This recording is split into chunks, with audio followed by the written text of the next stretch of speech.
Okay, what's up? Oh, fuck. Oh, Jesus, man.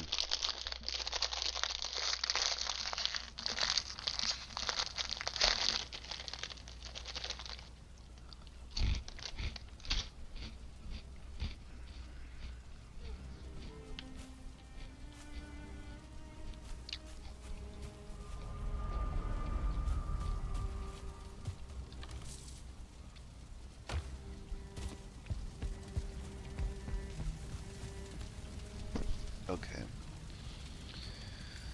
I think we are here trying to make that.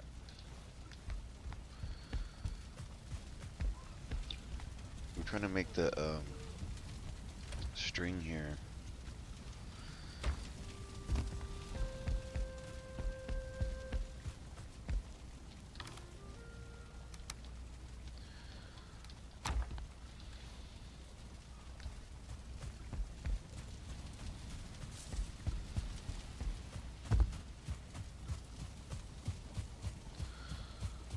What the hell?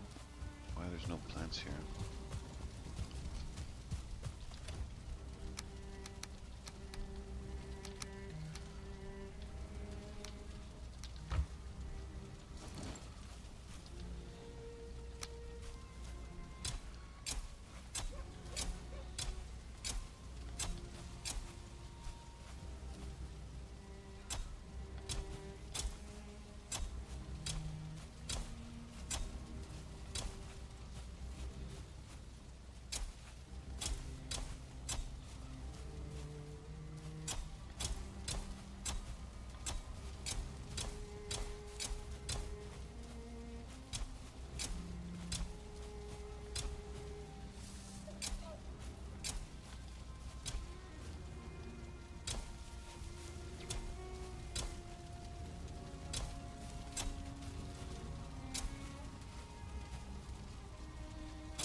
I'm thinking about that whole Charlie Kirk thing. It's just so weird. I saw a video last night that was showing some guy like questioning, you know how the whole thing about that guy Charlie Kirk was is he would sit there and people ask him questions, and there was one of some guy that was asking him questions, and he started bringing up the Israel thing, and you can see that with Charlie going into like a we support Israel stance, you know, like, oh yeah, no, they're good, and this, you know, you're wrong, that Israel's our allies and stuff like that. And then the guy started dropping like heavy facts, and that fool couldn't really, he couldn't really debate it, and he just was like, hold on, time out, okay, like like he just was trying to slow it down, and like, he looked really stupid. He looked like a shill, like he was actually shilling for them. um but then I start to think about the whole like Candace thing, you know, about how she tries to act like, oh, um because he said, supposedly he said some shit too, like they're gonna kill me, like days before he died, or like the day he died, he was like, oh, they're gonna kill me, like, and I wonder, like, why would he, what made him say that, you know, what made him personally say that. um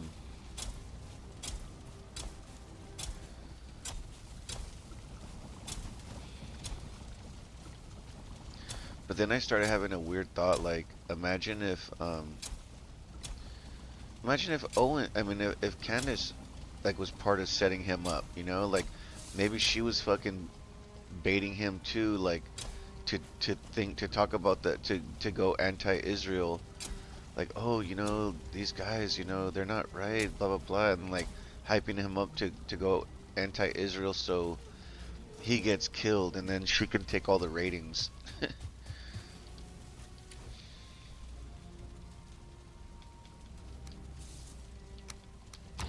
But I don't know, that shit's all weird. There's so much stupid shit going on there. Oh god dang.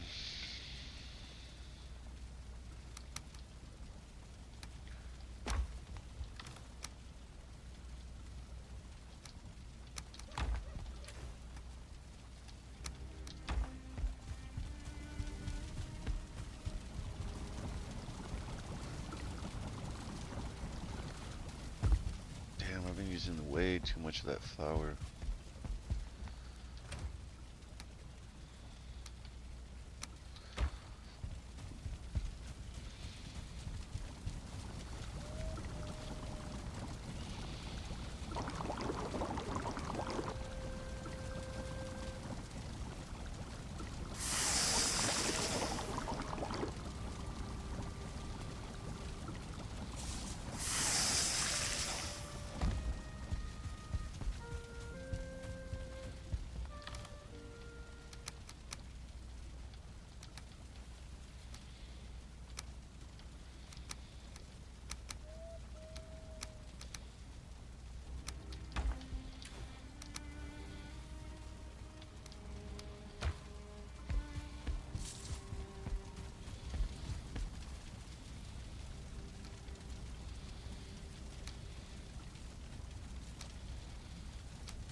Okay,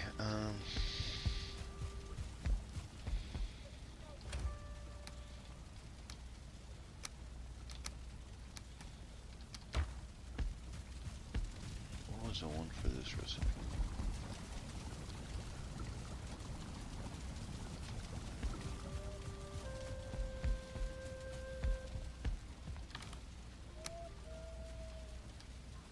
What the fuck is that sound in the background?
Damn, I can't believe we already need another fucking one of these chests, man.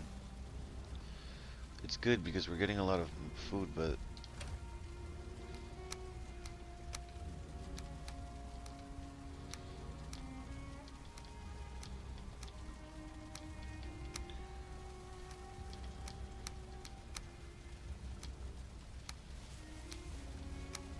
Oh shit, I forgot about the food.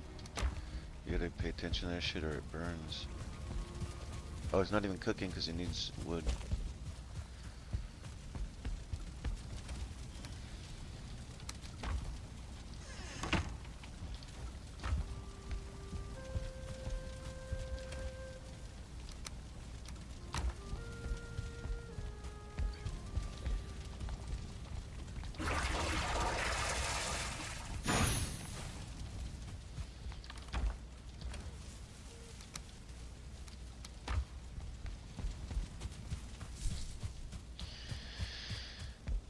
Oh man.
these.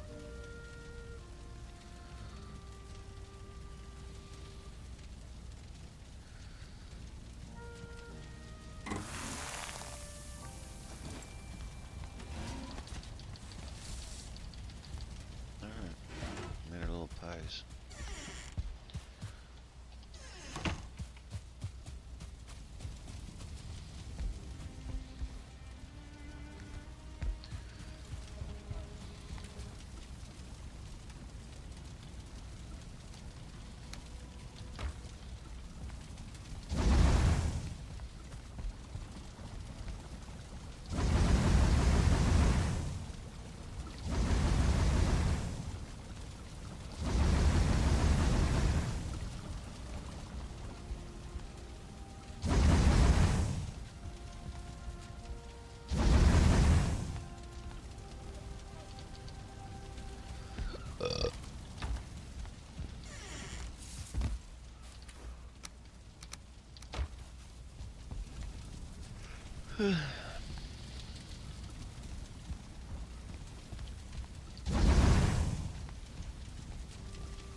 Oh my god, there's all these little areas with rocks sticking out. It's fucking annoying.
fucking weird one that was all that shit sticking out.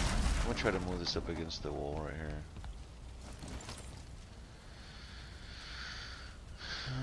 Man.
Oh my god.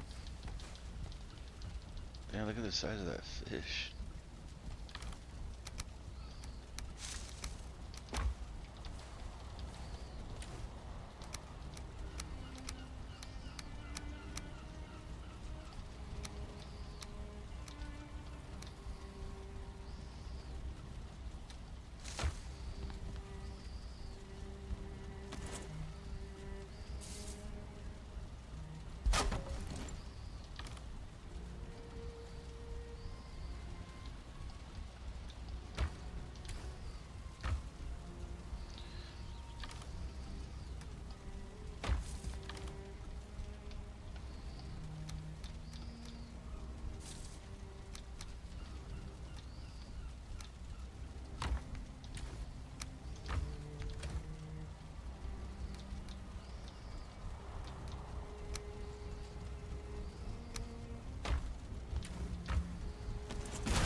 That's funny. You can hear the windmill going faster.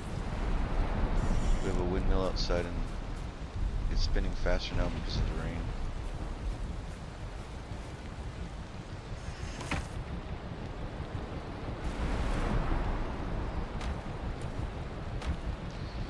Alright, so we're able to put this shit together. Maybe organize this a little bit.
can actually make something out of this.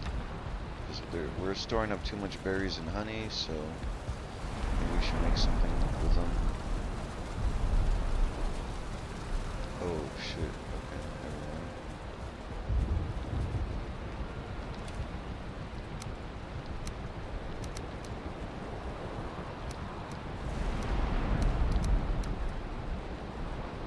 Well, let's save these in case. We need to collect more blueberries. Okay. I'm not sure what time of day it is. I think it's daytime, it's just raining.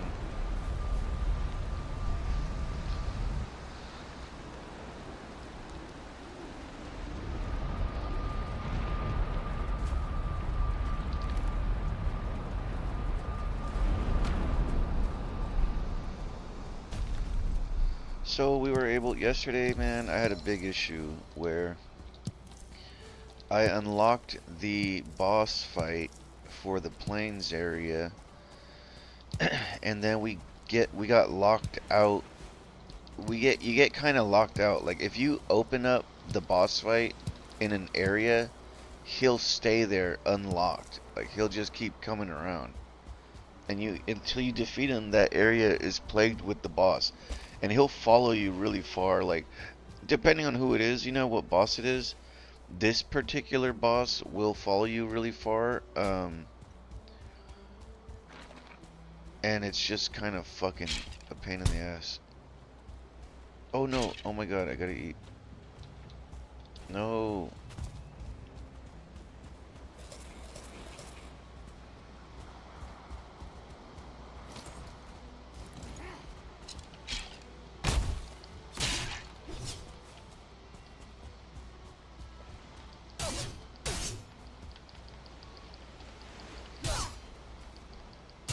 So I knew this was gonna happen, man. I was hoping it wouldn't happen this way, but it did. Um, I grinded really hard to make a weapon and max it out, and then it turns out to be the wrong weapon. So, you know, I watched some videos on how to beat the boss and whatnot, and they're suggesting that the sword is the best play. So now I have to craft the sword, and then I have to fucking upgrade it. So the problem with that is now I have to fucking grind that update, like, or the upgrade, and it takes a while because you have to be planting this fucking shit right here. Well, not the barley. What is this, barley? We need flax, dude. What the fuck is barley doing here? I think I decided to grow some because we needed some anyway. Uh, we need this flax to grow. So the sad part is we have to keep cycling this food. I want to keep cycling this. Where the fuck is my grow tool, man? Oh gosh.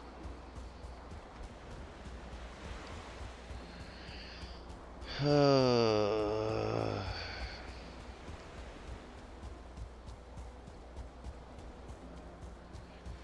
like to create a path from here to the farm.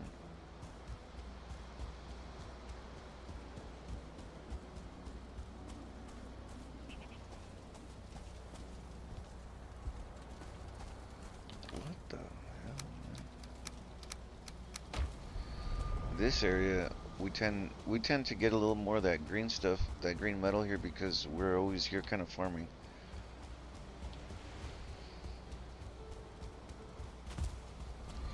I should have a nicer base here, but we're not really even sleeping here.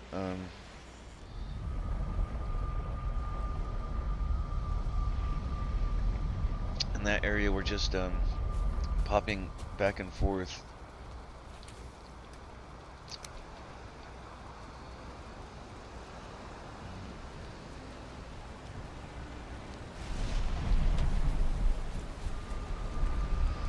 I fucking hate the storms, man. They're really annoying.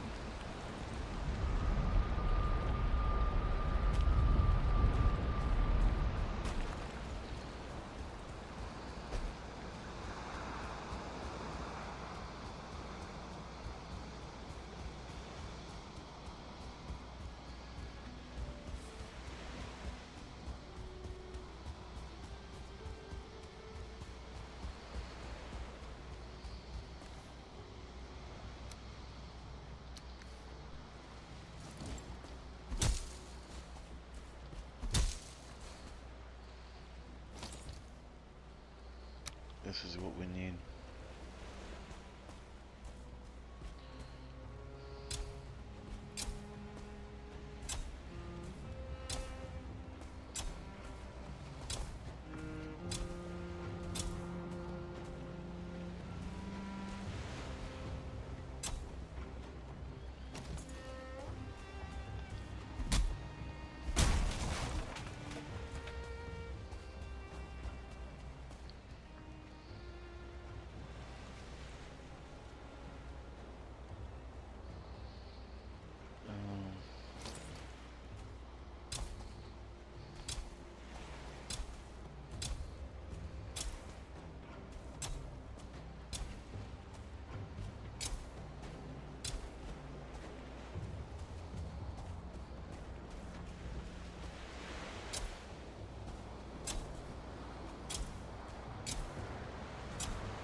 So it's kind of fucking boring because once I plant those things, I'm kind of just stuck.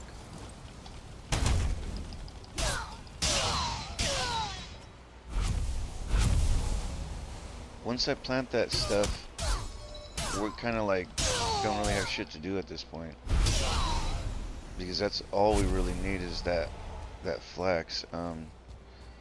We can try to grind for other things, like just like crafting loot that we need, you know. But there's really not much that we kind of need at the moment.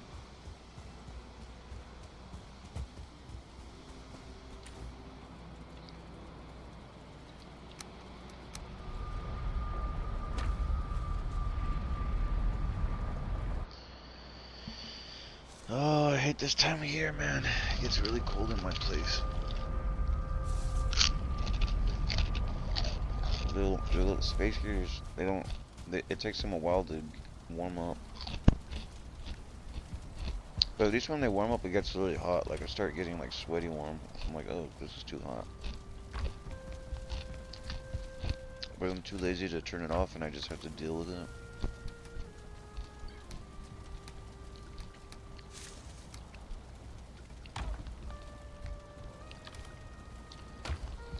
I wish there was more I can do with the bones, man.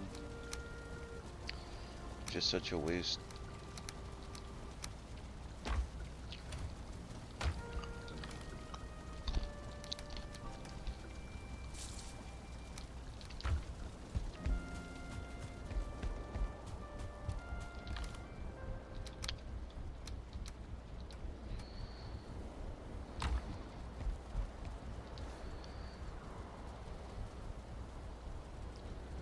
Oh, what the fuck? Where's my hammer at? Damn it.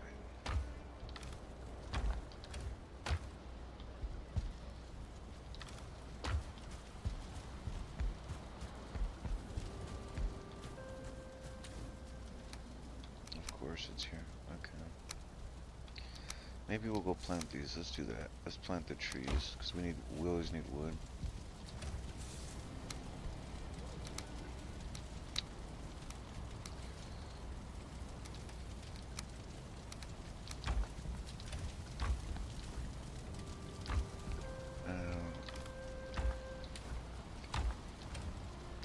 These fucking Daniel, we need to break this. We need to rebuild this. This is what we need. This is what we need. We need iron, and we need to break this shit up.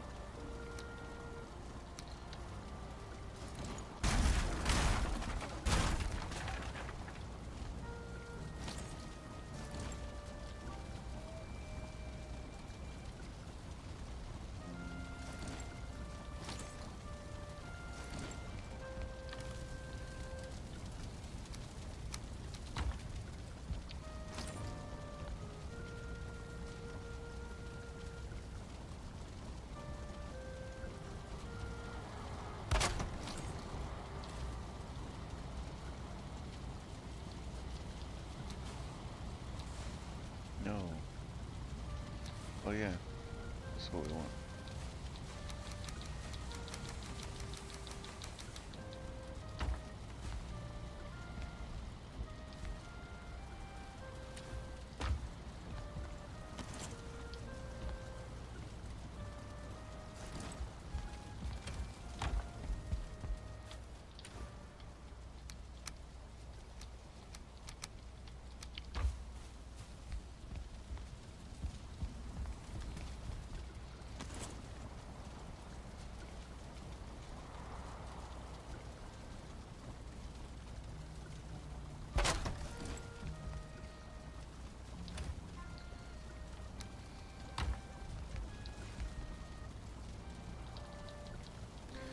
Oh my god, with the no room in my fucking inventory, fuck off.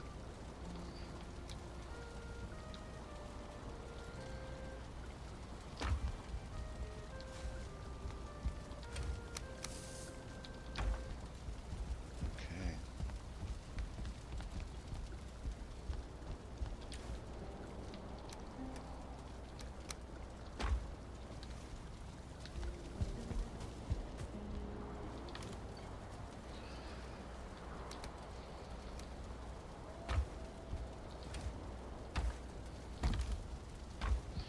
I feel like we need another one of these, like just 50 stacks. We'd have to move this chest, these chests down though, which is a pain in the ass.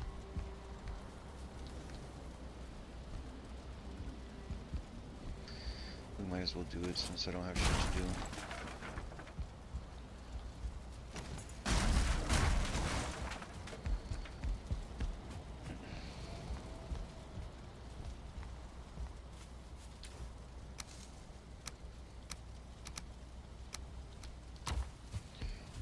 So we need the iron. Okay.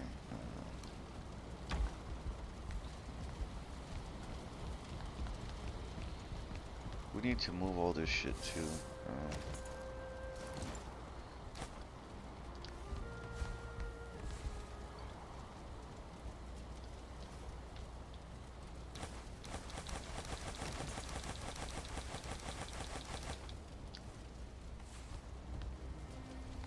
Okay.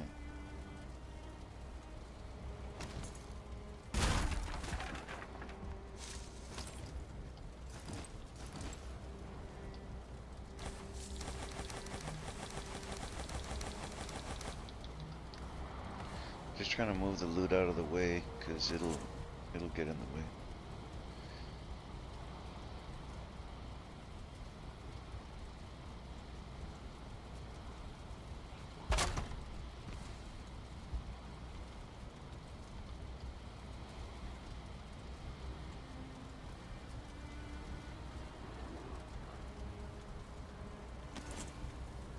You gotta be kidding me, man. What do they want now?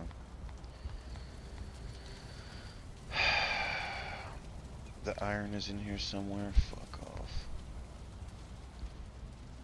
There it is.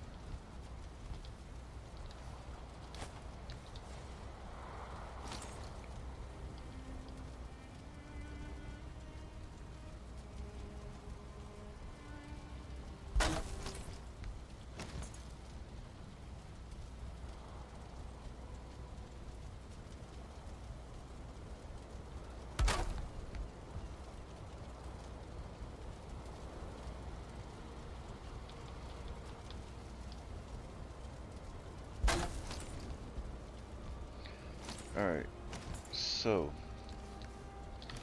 this will be for 50 stacks.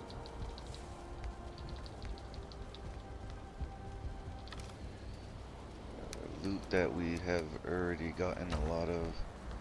And this is supposed to be for potions. Those are our potions. Let's put some of this shit away because I'm to be doing something.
Damn. I kind of want to put all my jewelry stuff here first. Fuck. Well, all the like treasure and shit, I'd like to keep that in one area.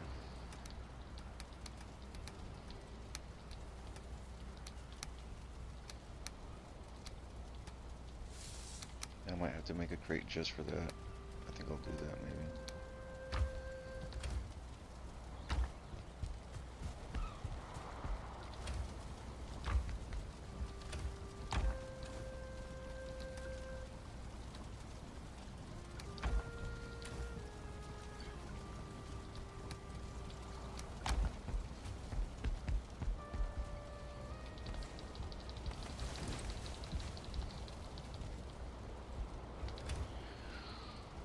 Okay.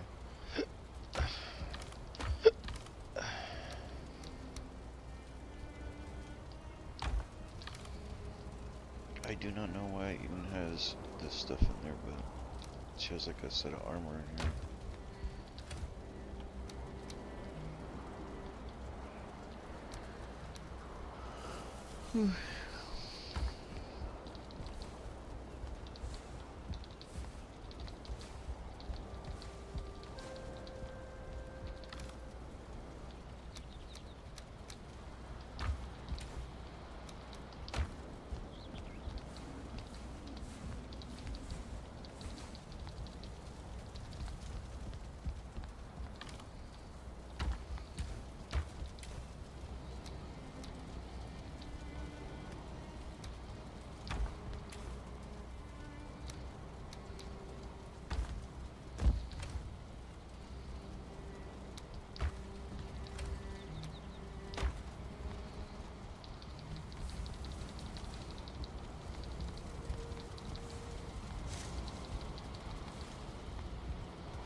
Okay.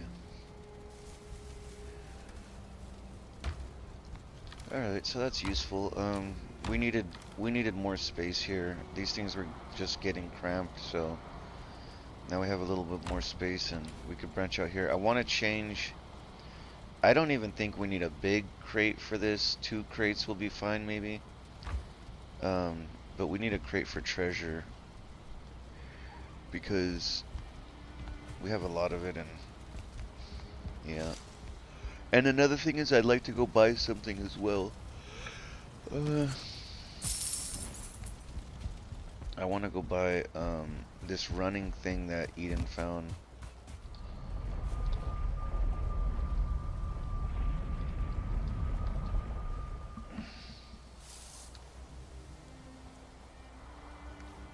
Oh, come on.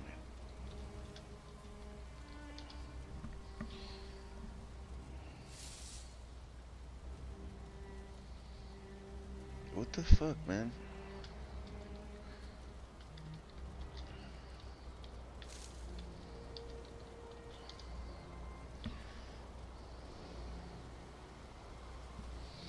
Son of a bitch.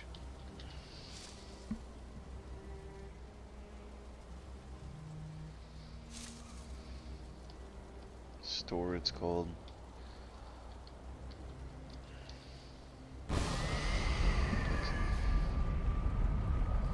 She bought this thing that makes you run really fast.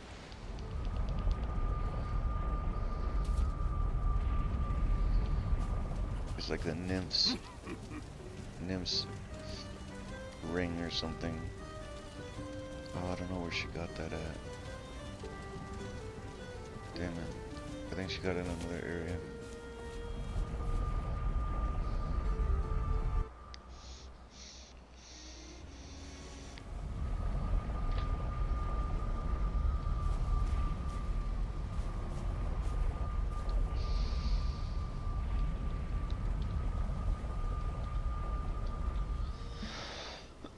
I think it's in a different store though. I think it's in the witches, the store of the witch in the swamp.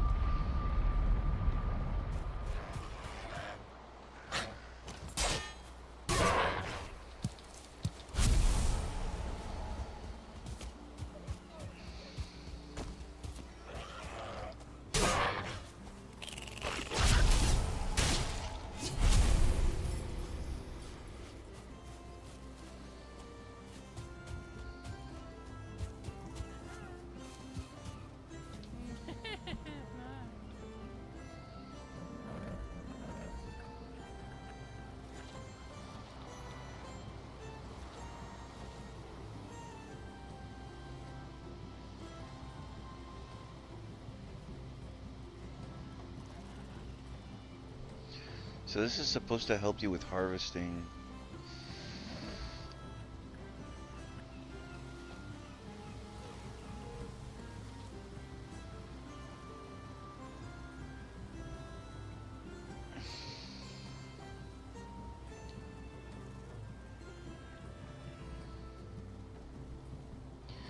I think these are just clothes, like... Oh no, wait, there's harvesting stuff. There's harvesting clothes. Harvesting tunic, harvesting dress? What is this? When working in the fields, it's important to dress accordingly. A shorter tunic lets cool breeze.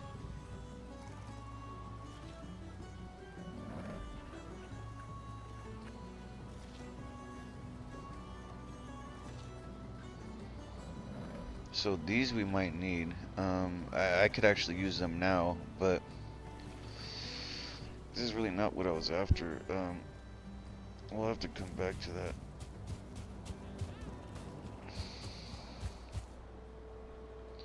We actually need some wood, because we might have to, I might want, well, I can't really do it that way, so fuck.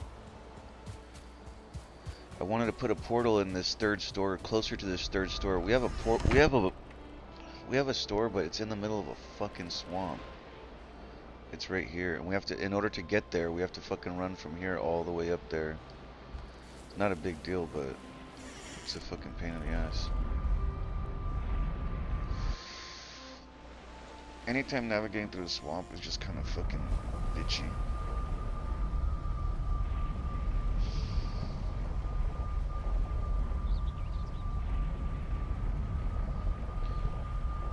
Okay. Fucking bot rig sucks.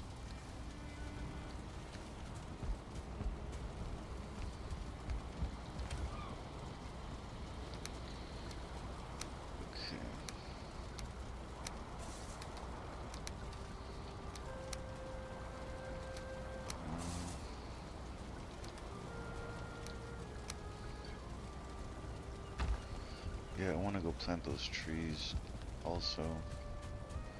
I suppose we could plant them here just to get it out of the way.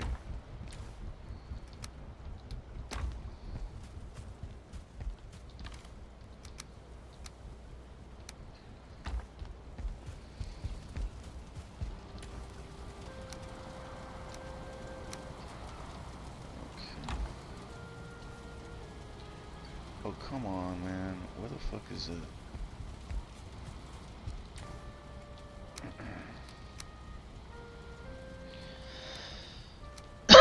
Damn it, dude.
gonna use this as my little throwaway one. This is for over here.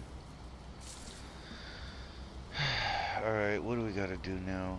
We planted the fucking trees. Let's check on the stuff, I guess. Oh no, we're supposed to go to Bone Mass. But let's check on the stuff. So what is it? Camp 1, I think it is.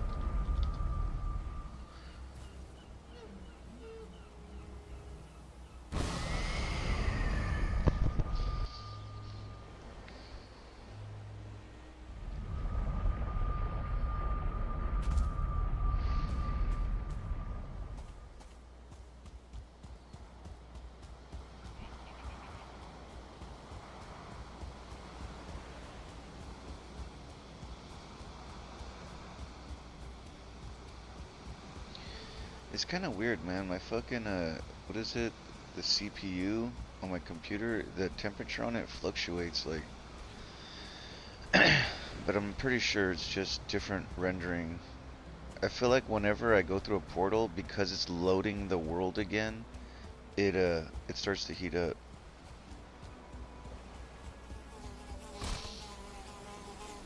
Oh my god, that fool almost killed me. I always forget to eat.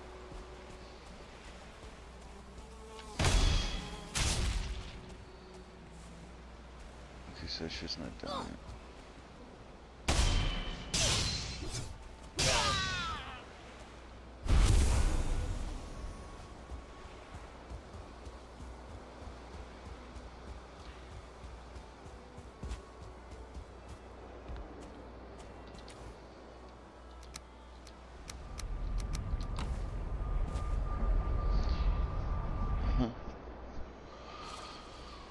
Oh man.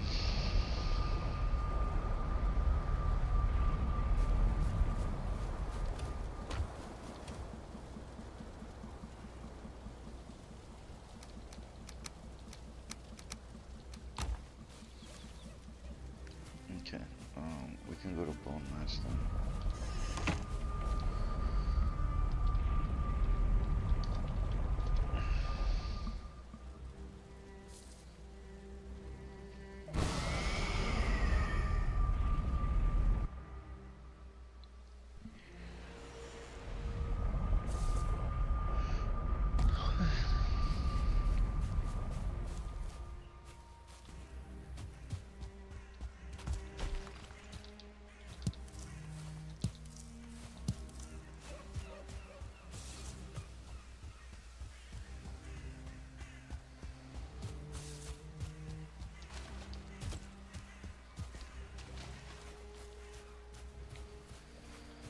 Yeah, eat.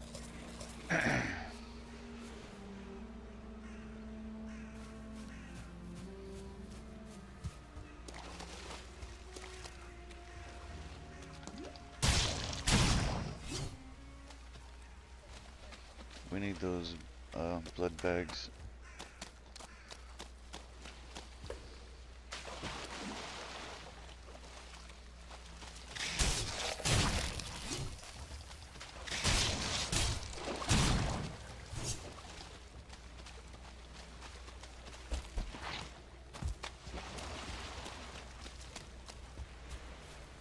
Yeah, as soon as you come into the swamp, man, it's like on site, dude. On site, you're having issues. There's just so many. Look at that. Let's get the fuck away from that, man, because it's just a waste of time.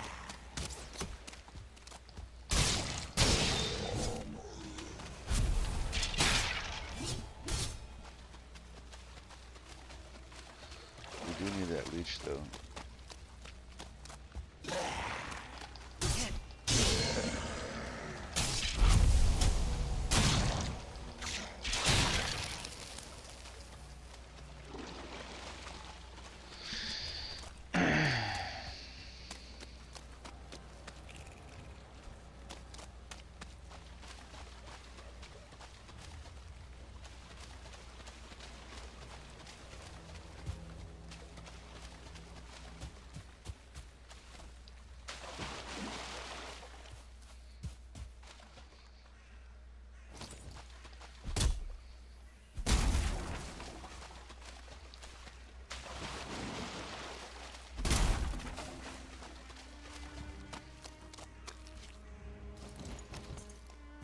fix our equipment.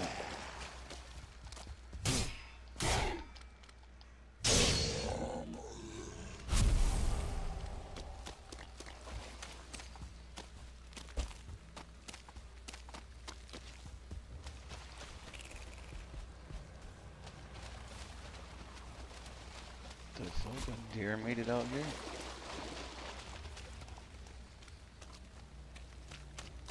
Alright, we can just speed run it. I'm taking my time looking around. We gotta get there and get back because it's a long little run. A long little run.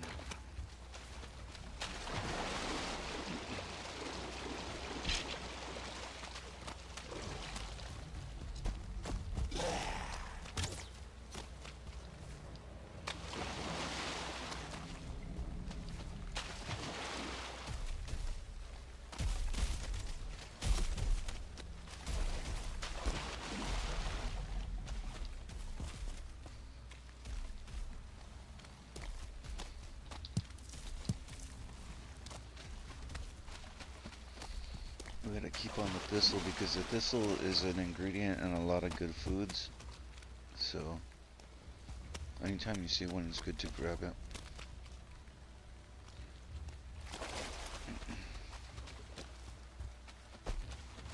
Entrails and thistle are really good.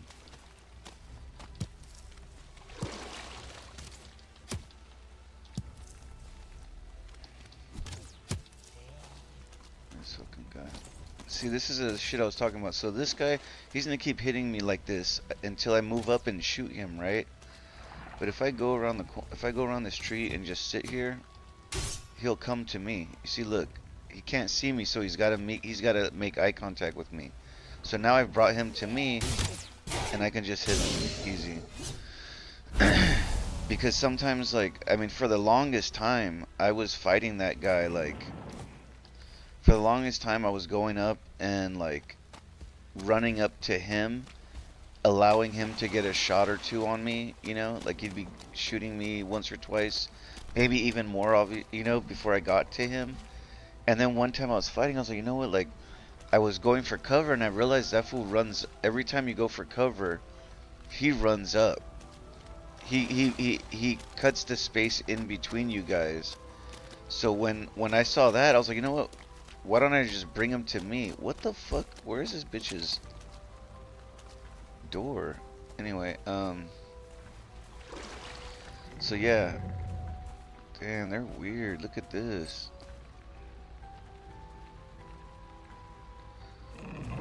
They're like some kind of tree wizard shaman. That's crazy. Alright, so what do we... Tell me you have this thing. I don't know how Eden got it, man. A standard base for a tool. I want the fucking... The thing, man. Don't tell me it's not even there now. Don't tell me you can only buy these things once. Or some things only once.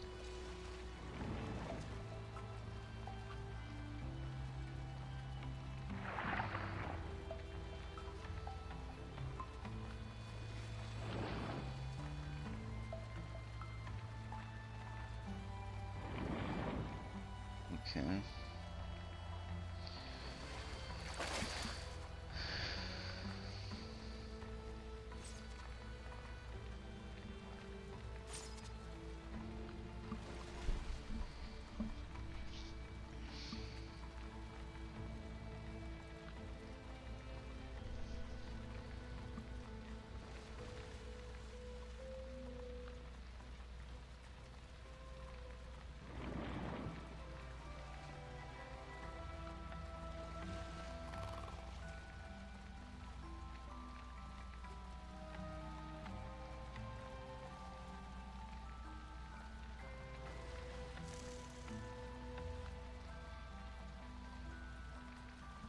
Oh, they do sell the corked vials here.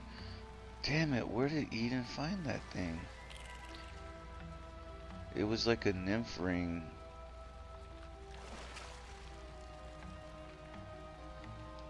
I cannot believe I came all the way over here and she doesn't have it, dude. Fuck.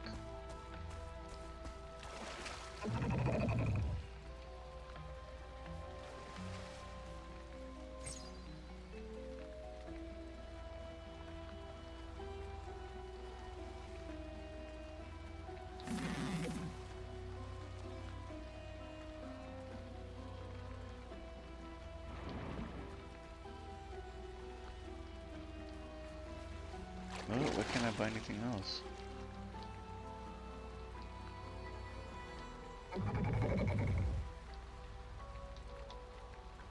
That's weird. Oh, I see.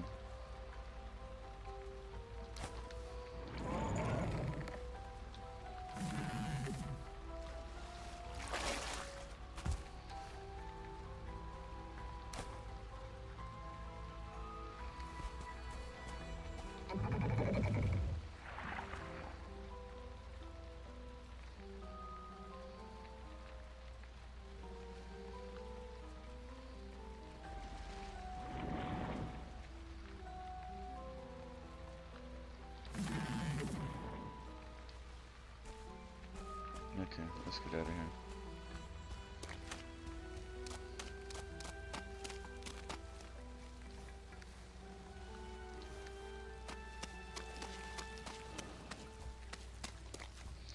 So we picked up something called the scythe handle. I'm assuming that might be used for um, growing stuff.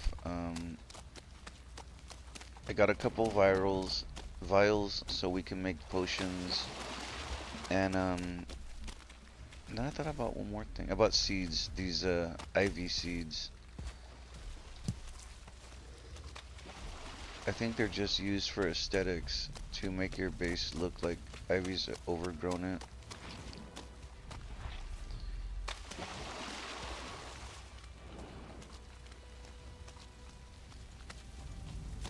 I don't have enough room in my inventory. I was gonna go in there and check for loot, but we don't have a lot of room, as I mentioned. Oh, is there a... Yeah, there it is.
Okay.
interesting.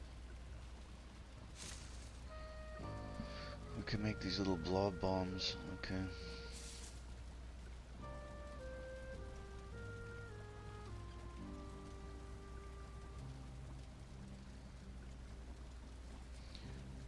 Okay, okay. Where's the scythe? We're looking for the scythe.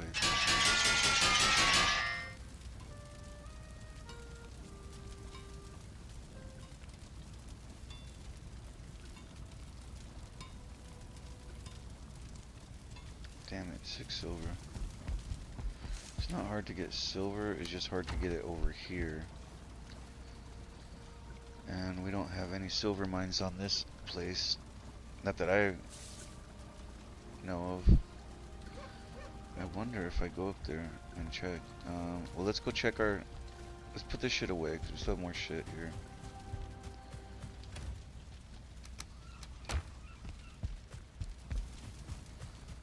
This is my seed box.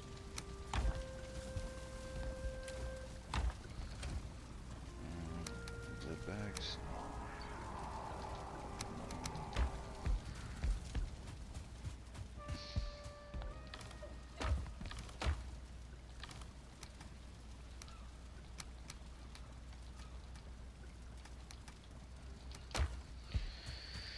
Okay, this'll...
Oh, okay, we need the silver.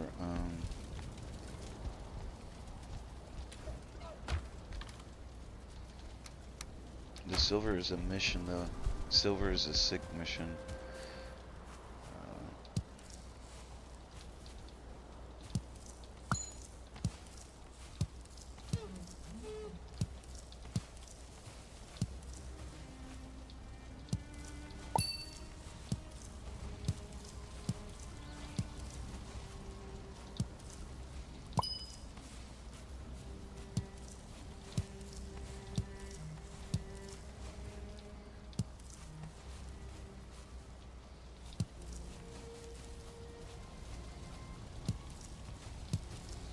I think some grow faster than others because they have the most room, and the ones that don't have the most room will grow slower, or they won't grow until the other one is removed. So now that I'm removing these ones right here, now these two have more room to grow, and these have more room to grow. You know, like this one I'm moving right here, boom, now these three have more room. Like, so it kind of creates a system where it's growing slower, slower than expected, but whatever. What are we doing? Where are we going? We're gonna go. Let's go up to this hill and see if we can hear anything. We're gonna try to see if we can find a vein, but I don't think we will. But we're gonna try. We should be alright there. Okay. Let's put this.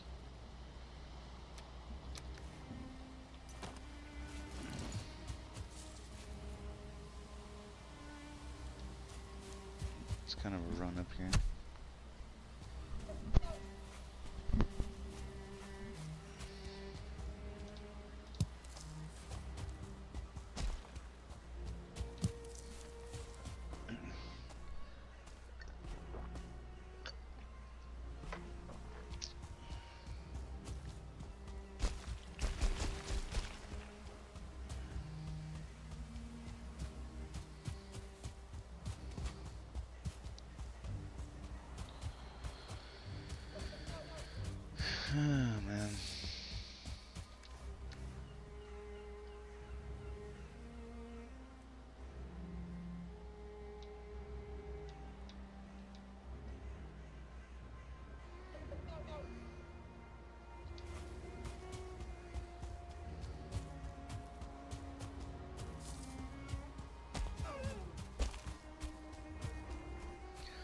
It's kind of funny because those markers I just removed, I never wrote base. I don't remember writing base on them. I remember just marking them because I wanted a place to, well, maybe I had to name them something. Um,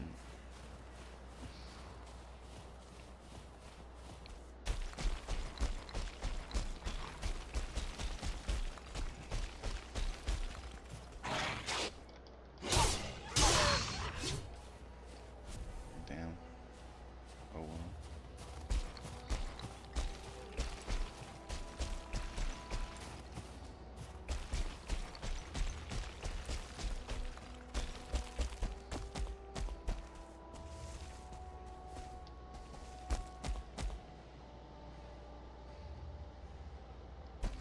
We actually need to farm a little bit here now that I think about it. We need to hit those dragons.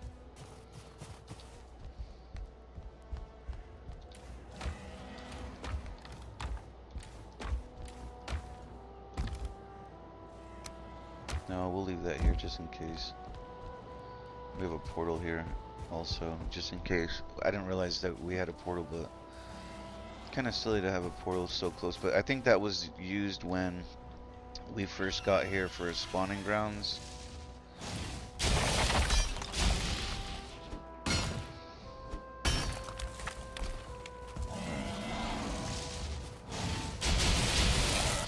No, we need our bow.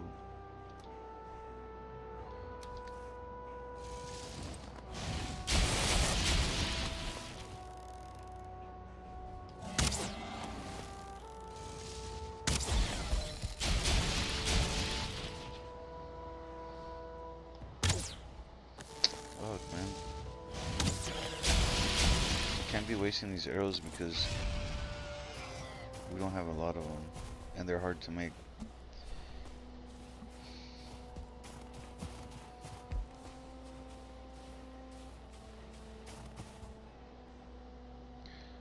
Okay, so the problem is that in this fucking hill, this mountain, we don't get any of these veins that we need. They're called silver veins, and I'm using this item called the wishbone, which is, you know, the little bone. And what happens is you're supposed to be able to walk around an area, and when you get close to one of these little metal veins, it will start beeping. But the funny thing is, like, I've been through this mountain looking for it, and we don't get shit here. This whole mountain doesn't have one vein, which is really weird.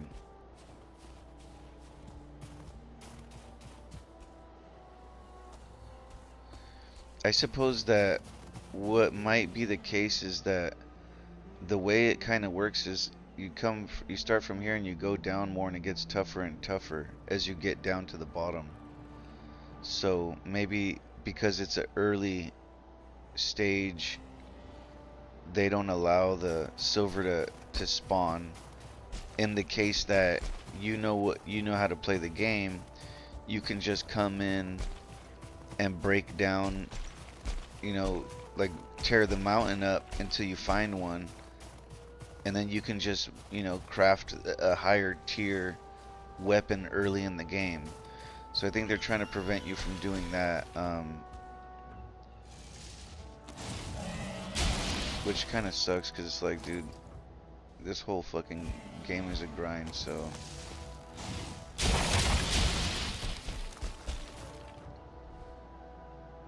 I just saw my my brooch, which is interesting.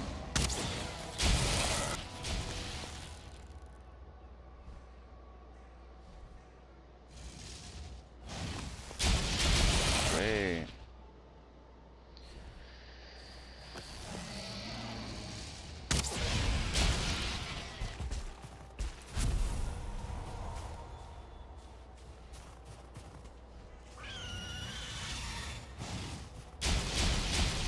So currently we need these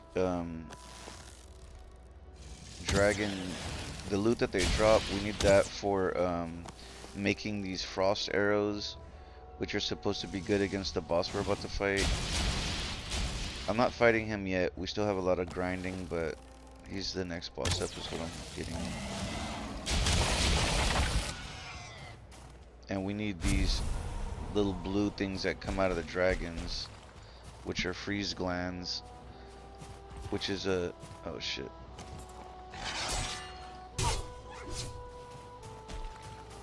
Hopefully we got knockback scratches here and try to get back. He's like, wait a minute, fuck this. Oh, we might as well just be here for the dragons. Okay.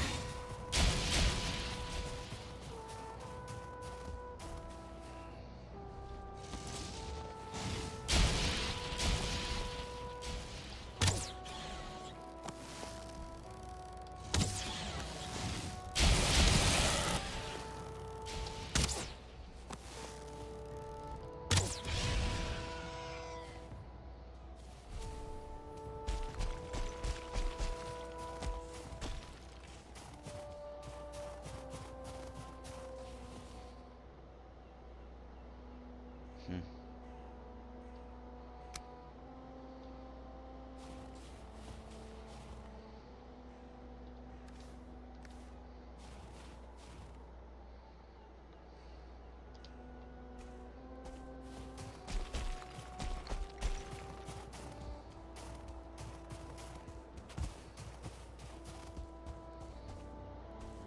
Damn. It's kind of the end of the mountain. Let's go over here a little more. Man, I'm really surprised that we're not getting fucking silver here. It's kind of annoying.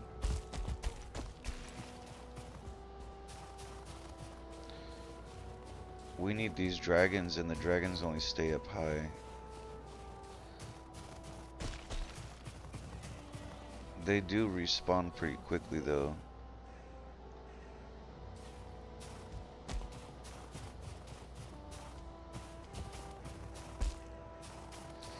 It's so hard to tell the map of the mountains on the mini-map. Like, the mini-map, you can't really tell what the mountain terrain is gonna be like.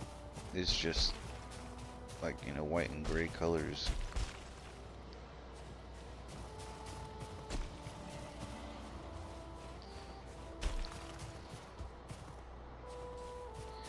Dude, I hear this guy, but I don't see him. Oh, there he is.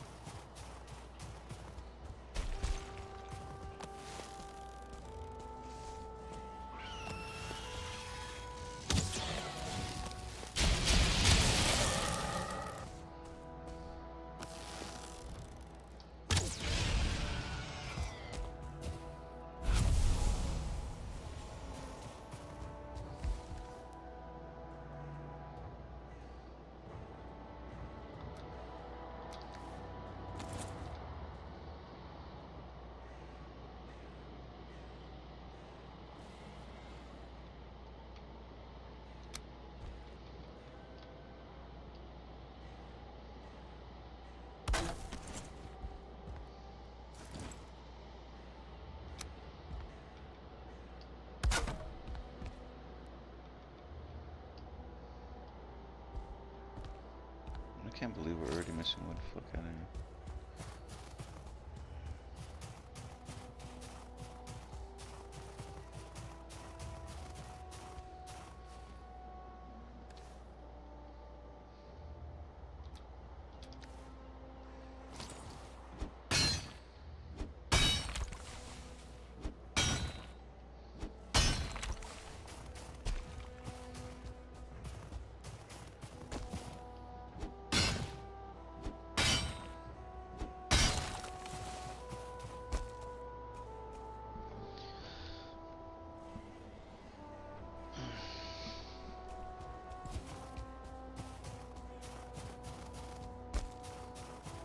Where is this dude? I heard the dragon, I just don't see him.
damn it, man.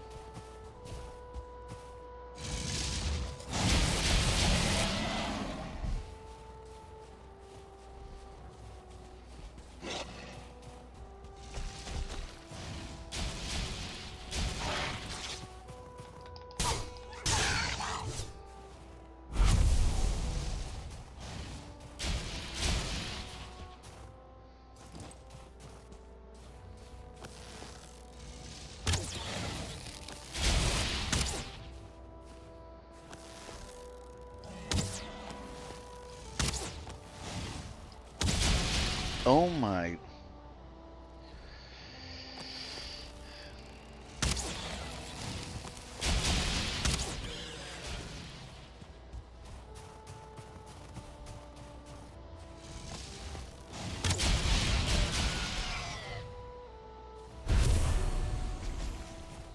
Damn. Okay.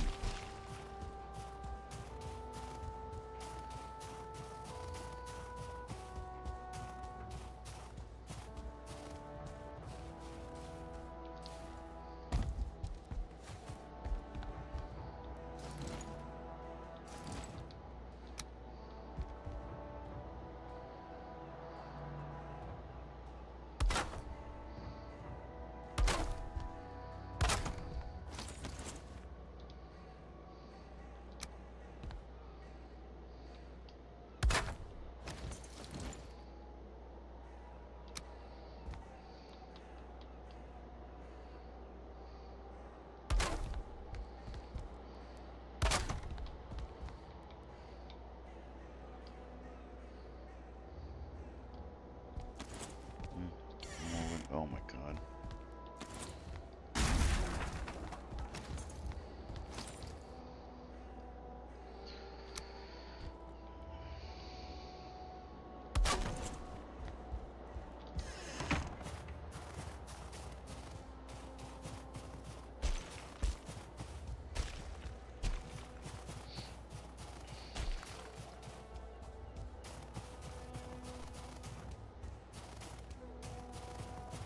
Yeah, we went to this mountain for the silver. We didn't find any. We should go to another area. Oh, we don't have the portal here. Fuck.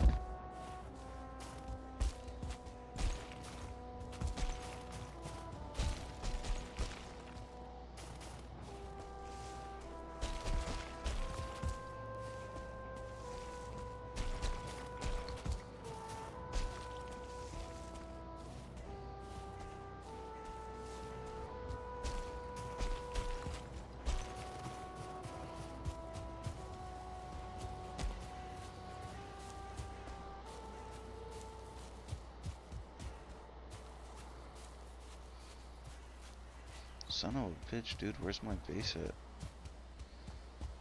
We came down the wrong side of the fucking mountain.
Damn it, I don't have enough wood. I want to do something, but I don't have enough wood right now.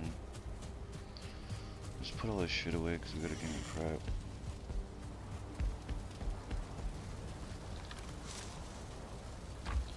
Damn, we only pulled 6 from that. That's sad.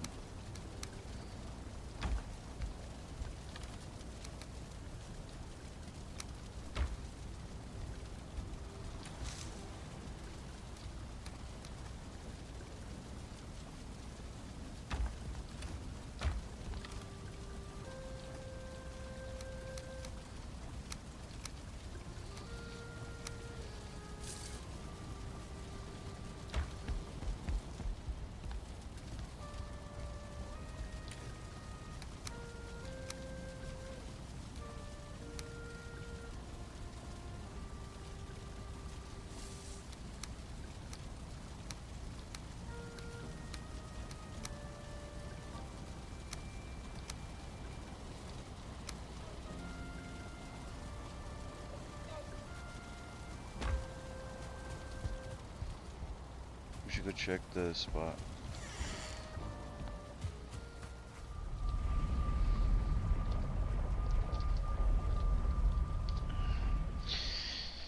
Camp 1.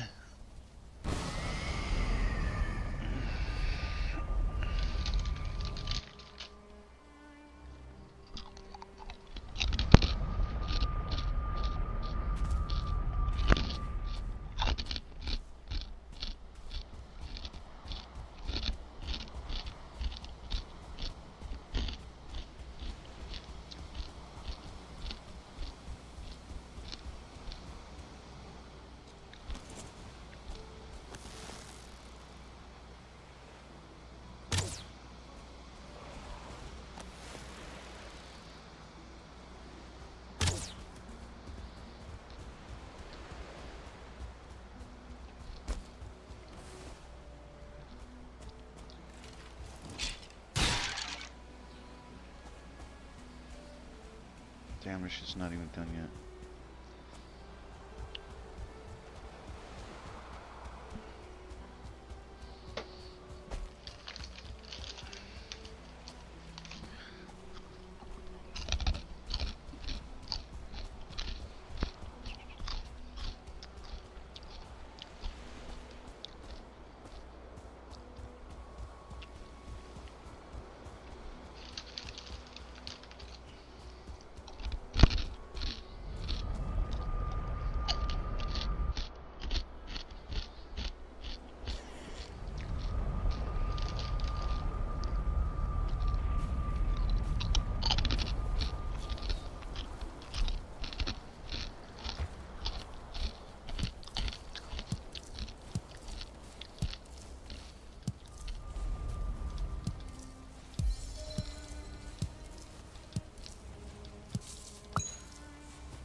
So the problem with this silver now is that anywhere we find the silver, we're gonna need to bring it on a boat here.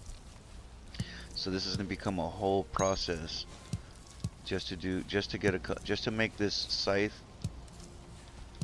It's gonna take like a straight journey. We're gonna have to go somewhere else, mine the stuff, bring the stuff to the ground, take the boat over there, load the boat up, come back, fucking unload it, smelt it, and then get what we need. Not only that, but it also looked like it wanted string, which we're working on growing right now. But we need a lot of that string, like it's insane.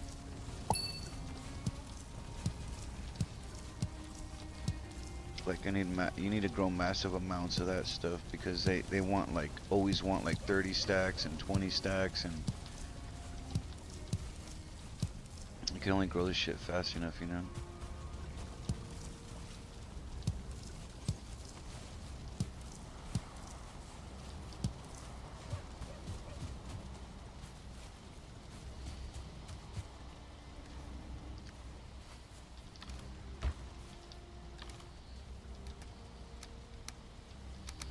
I'm I'm surprised. That was a fat stack right there.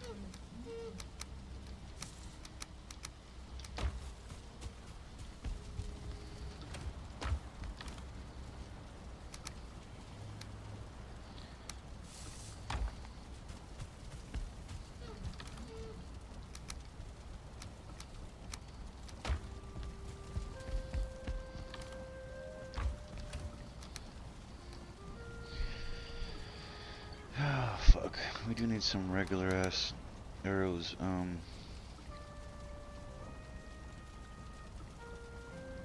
think sap. Do we have sap here?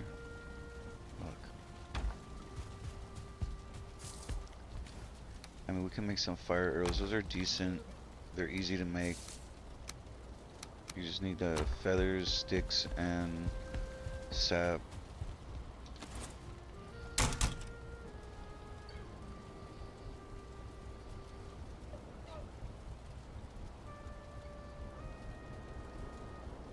Oh, yeah, sticks. What the fuck?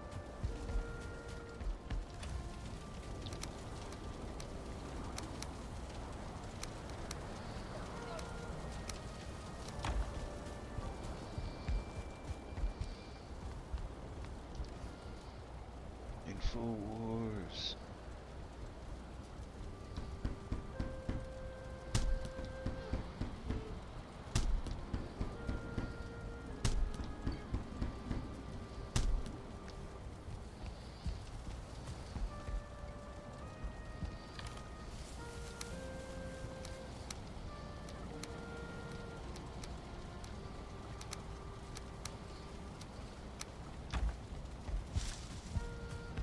What does it take to make the soup?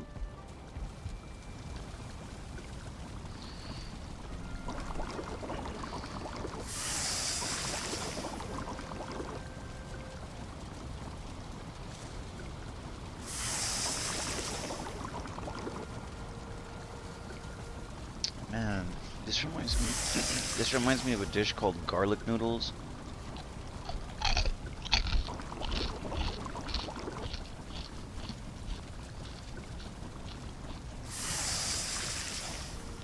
They're just really good. I had somebody. I guess they make them. I've never really had them. I never really had something called garlic noodles, and somebody made me some, and they were acting like garlic noodles have always been a thing. Like, oh, you don't know about that? I'm like, everybody knows about garlic noodles. I'm like, what the fuck is a garlic noodle? So anyway, fucking they gave me some, and it's sometimes you come across a food that you feel like you could eat forever. Like, oh, I could eat this every day. Like you just want to, you just don't want to stop eating it. Like that kind of, it's that kind of dish. And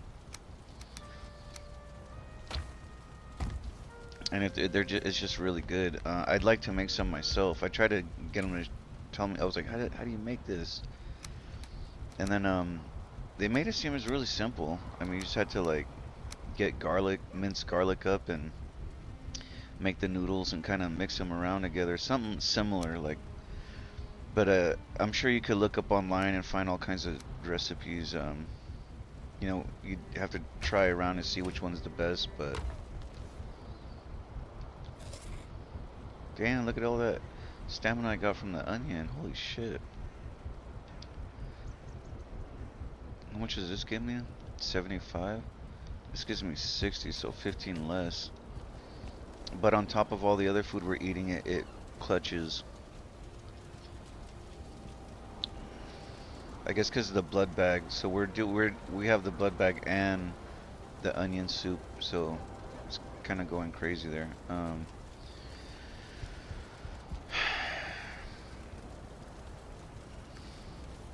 We just need so much more arrows. But I need to like save the arrows because this, we're gonna fight some guy and this fool fucking, I think we need frost arrows for him, so I think I need to make arrows and then store them. What does it cost for the frost arrows? Obsidian, feather, freeze gland.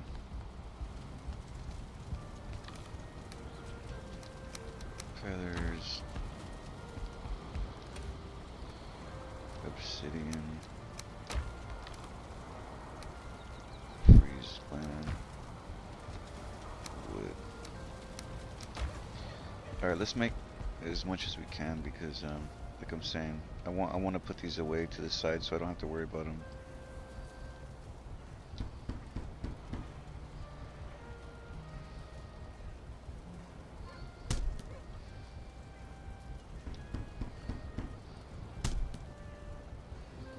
Alright.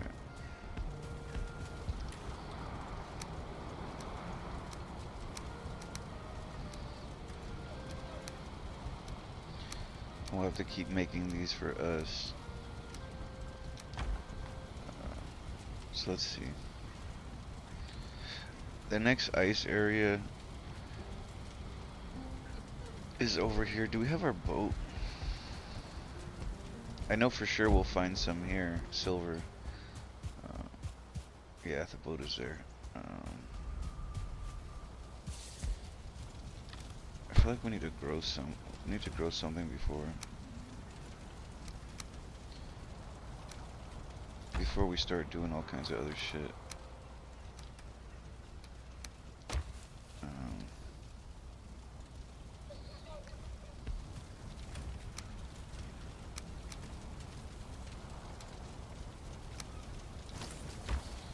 Oh, nice. I didn't realize I could kind of do that.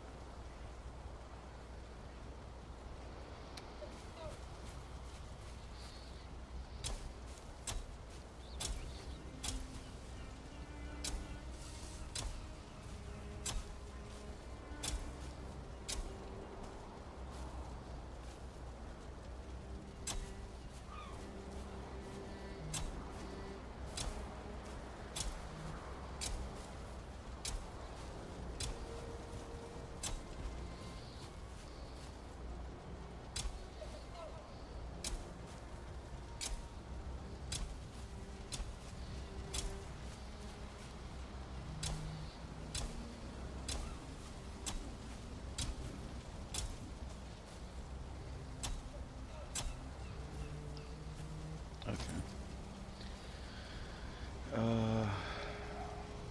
No, we don't want to sit the fuck down. Get up. Oh my god, get up.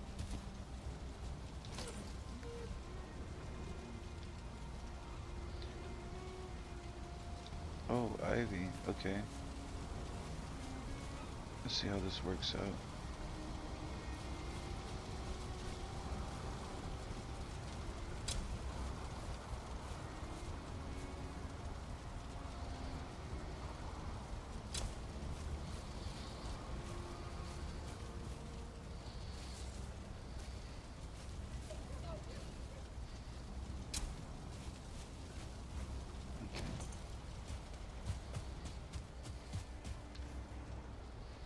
Let's put some of this feathers away. I'd like to make some more arrows, though, if we can. Damn, we're low on flint. We need the wood with us.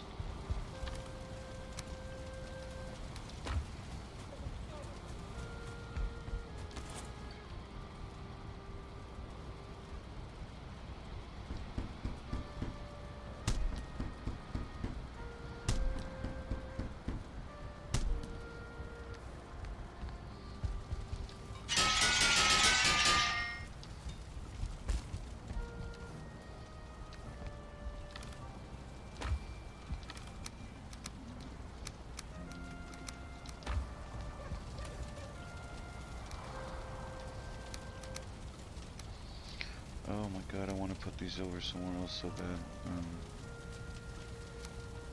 I just want this box to be for this wood, but we have to do other wood. Maybe let's do this. Maybe let's do this. This will help me out more. Because I just get tired of seeing this fucking wood. Let's put this here. Let's put this here. Let's put these over here. Because this box doesn't get as much action, really. This is the box that we're opening all the time. And then let's put this away. The feathers.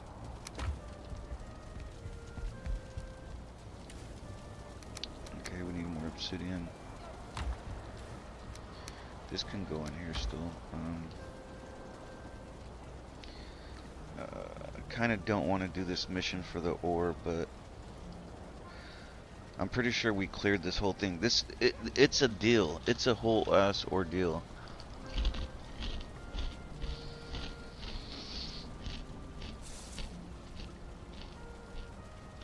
Oh, maybe I got something to drink real quick in real life before we go. Because we're going to have to fucking teleport over here. Then we're going to have to look around these mines right here. Mine them. It's not going to be so bad. Mine them. Bring it back here till we're ready. And then we're going to run it all down here. Load it to the boat. Take the boat overseas. Unload it. Smelt it. And then get to make our thing. So, let me go get the drink. I'll be right back.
Oh yeah, we're doing the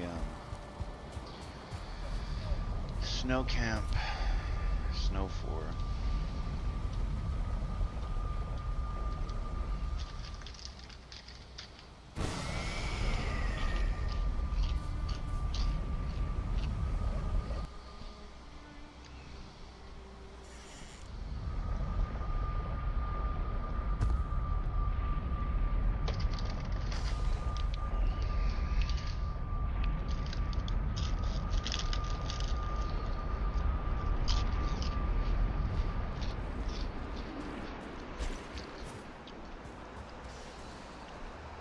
This shit is good right here. This part of the mountain, I think it's lower in latitude or something like that. It's lower on the map, so it's a harder location. Oh, you gotta be kidding me.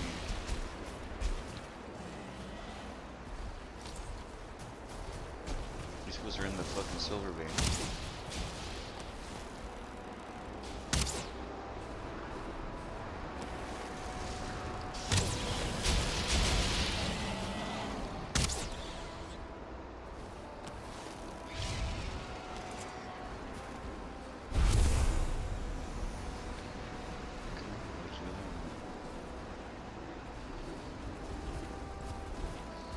So the sad part is that it's hard for, we cannot defend, oh shit, we gotta eat.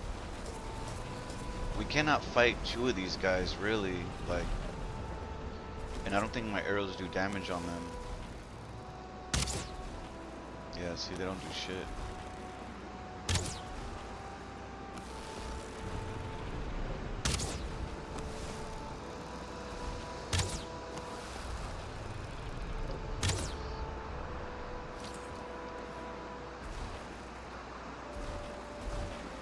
Are you fucking kidding me? Oh, I was about to say.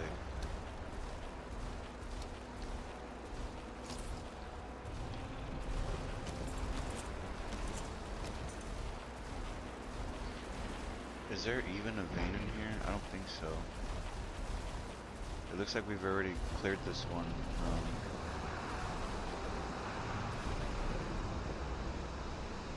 Let's take this off.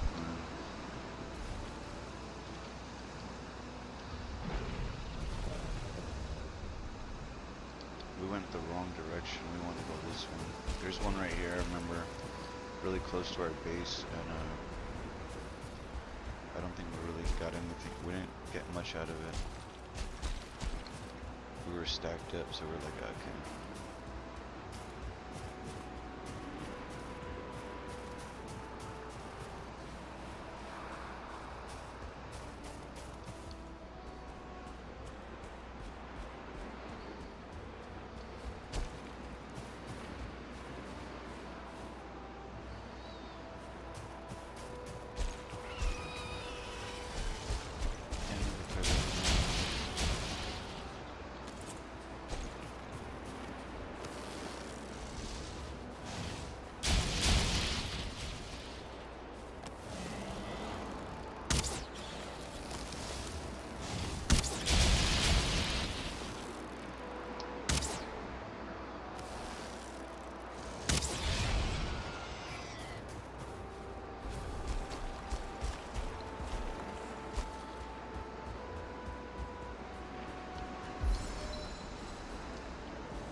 There's another one we're facing.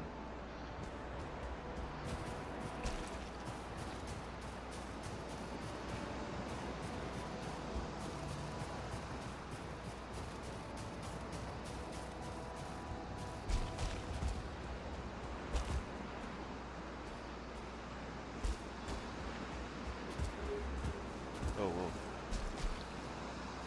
I think we found another one.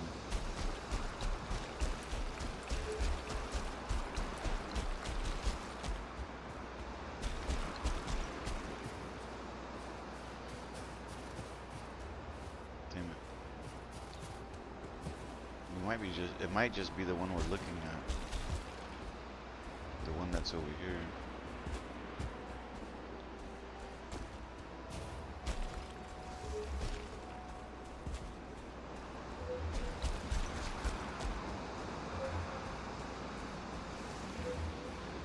Wow, we haven't even touched this one yet? Oh my god.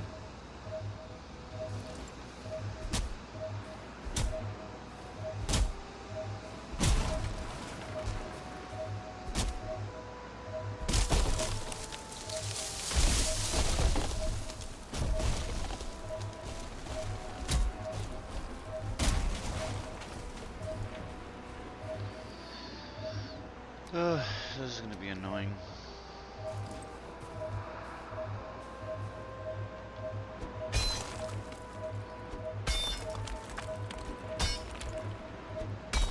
a little satisfying mining the silver. The worst one is the iron.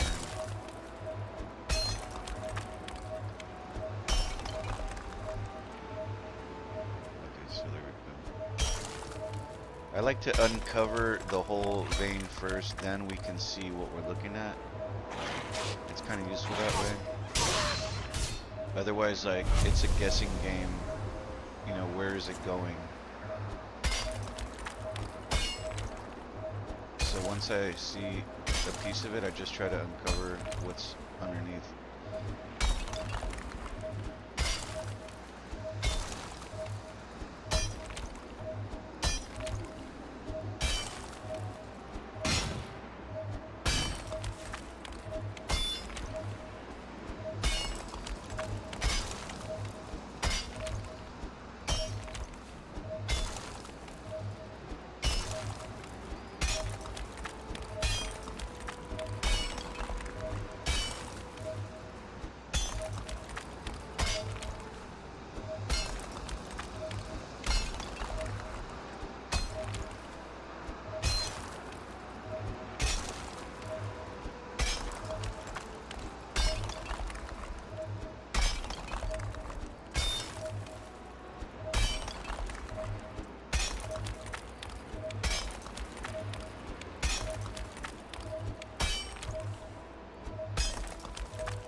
bitch. This fool fucking flung right off the mountain. We need that fool's loot. It's not crazy important, but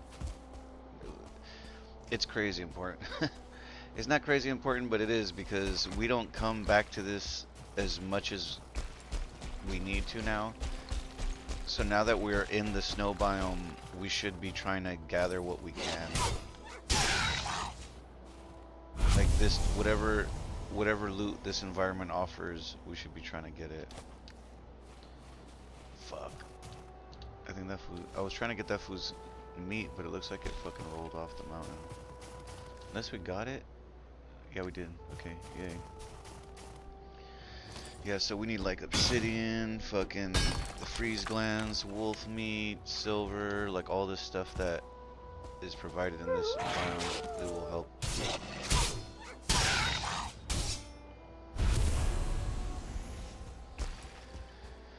Ugh. Alright, as much as I don't want to fucking do this, we gotta get it done.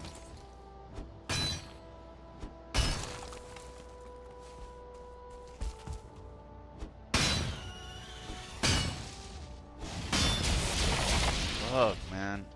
So this is always something nice. I mean, you could just come here in the nighttime and sit here and just keep fucking mining them. These guys are fucking starting to piss me off now. We're on such a fucking peak. I'm trying to find a good place to kill him because I don't want him to fall off the mountain.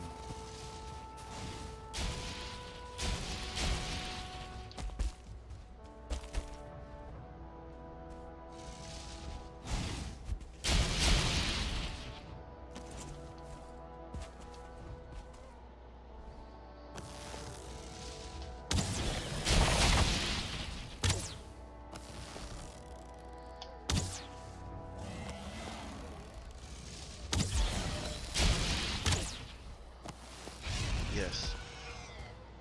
Right here. There you go.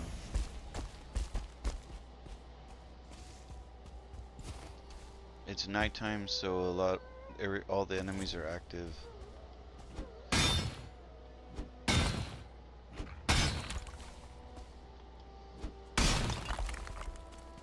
Oh, fuck right off, man.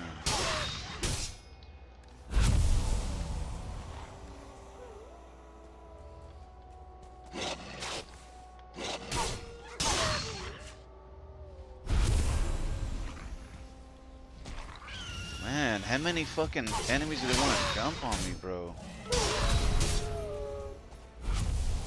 It's the dragons I need. Fuck these guys.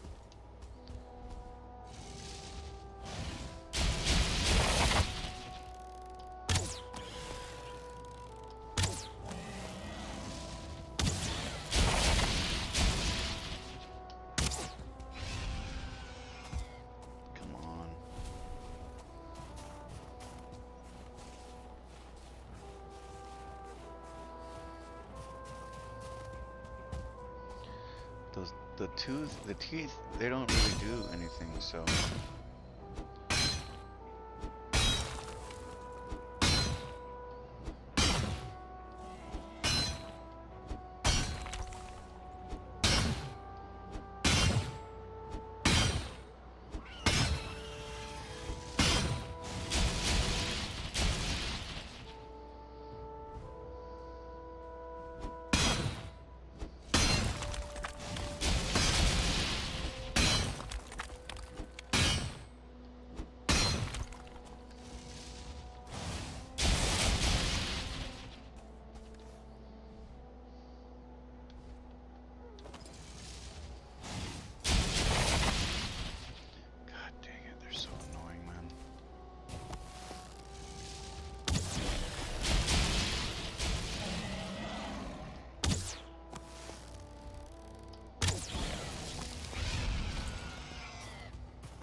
Damn it, bro. They keep fucking showing up. So annoying.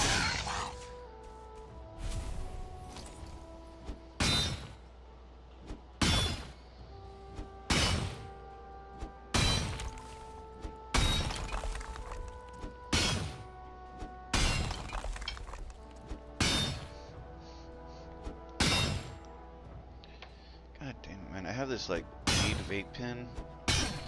It hits really good, you know? But you have to keep fucking pressing it. I need to get one of those disposable ones. But you have to keep pressing it like you press it like 5 times or something. 1, 2, 3, 4, 5, and then it starts it up. And then you have to wait 10 seconds for it to heat up. And then it'll start hitting. And it's just kind of annoying.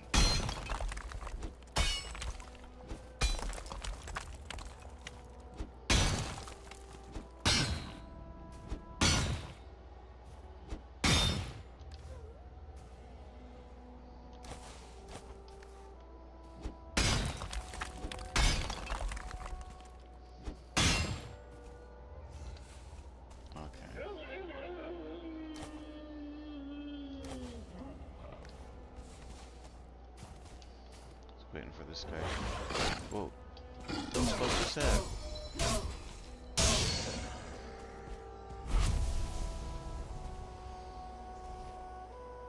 This fool doesn't give you anything. He gives you wolf fangs, which are so fucking annoying because we don't need these wolf fangs, man. They do nothing. Like, there's no recipe. There's like fucking 2 recipes that use the wolf fang, so.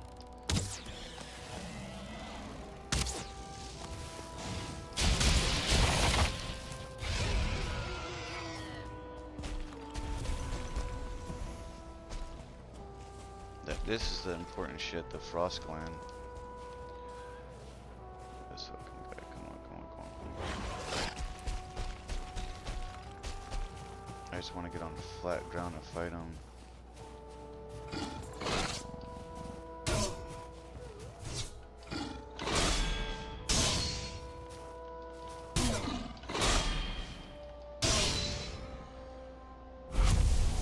I really cannot. I think that shit's so bugged. He should be giving you like the hair, the fur hair or whatever.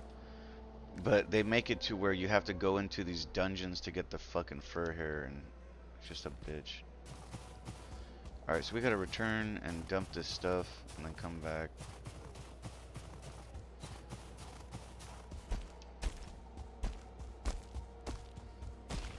This fucking one is so far away.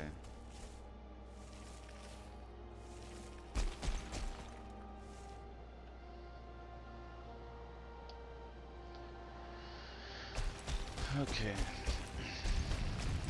Oh, come off it, man.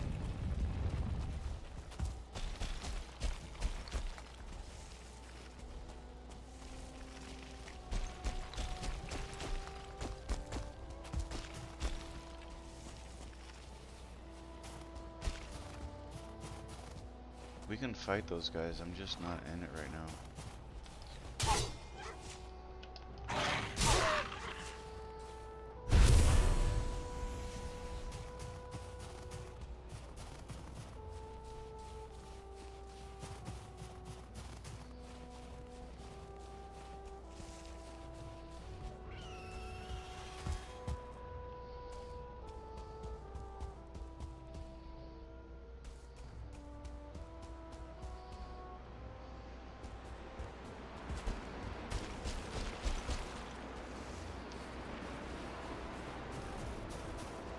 I'm after this dragon. I heard there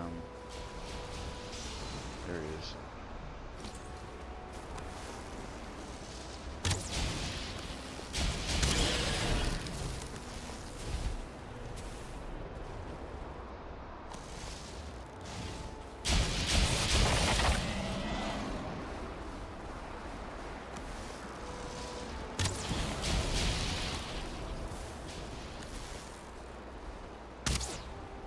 Come off it, man. The stamina is so fucking annoying. Especially when it comes to fucking using the bow, like, You need large amount of stamina to fully pull back on the bow, and it becomes a bit of annoying.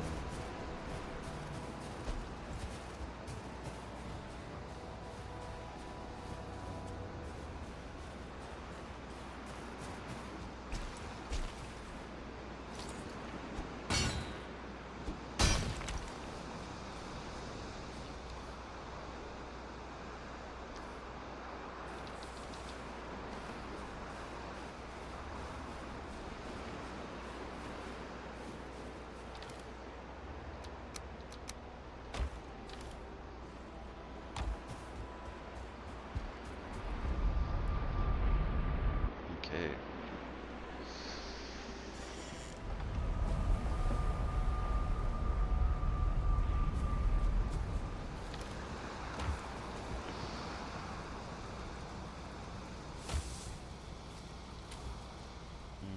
We should have put this in here. This is for gardening. We might need that where we're going still, but we need to make another one. I think, I don't know. I don't know right now. It's so crazy right now and what's going on. Let's put some of this shit away.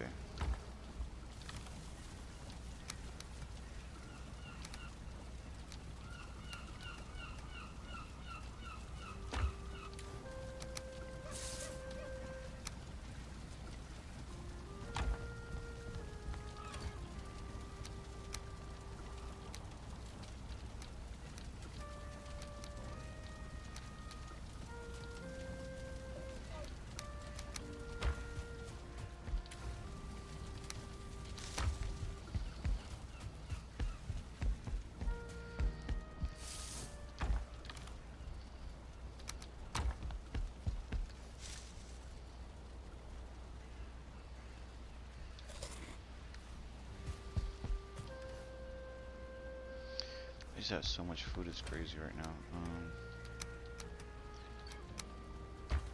We gotta eat what we have on us. Okay, so let's check. We need to get that fucking stupid growing thing again.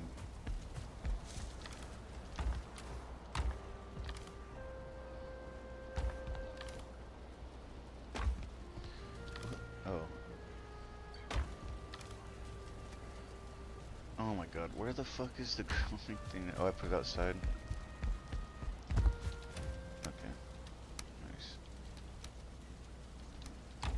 Let's fix our tools before we forget.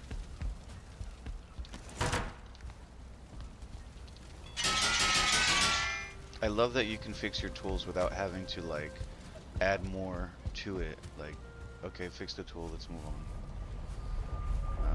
So we need this to go to Camp 1.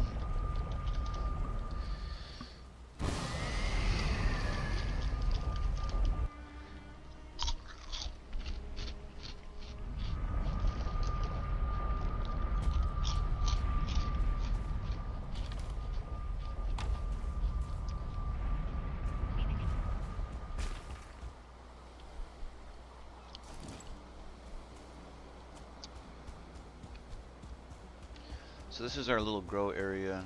Do we have this? I want to do something here.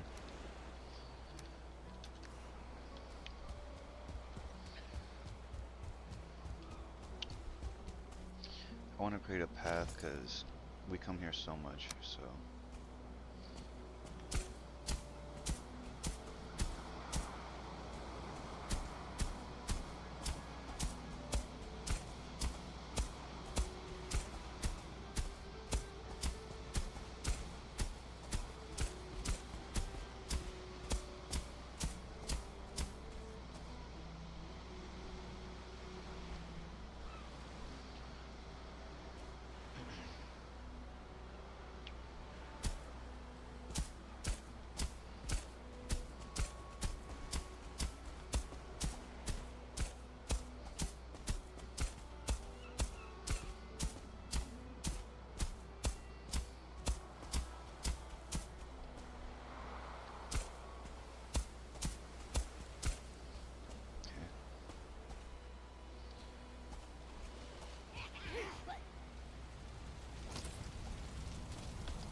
Okay, finally this shit is done right here.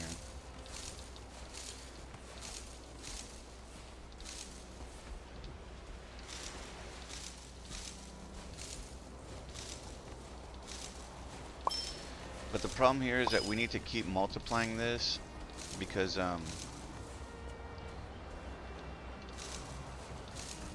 we need to keep growing. Like this type of stuff, if you're not growing it, you're gonna be depleting it. So it's unfortunate, but we have to grow more than we're consuming, and we're consuming a lot of this stuff. So it's really putting me in a bad position. I mean, I'm doing my best to just, instead of taking from it, just cycling it, you know?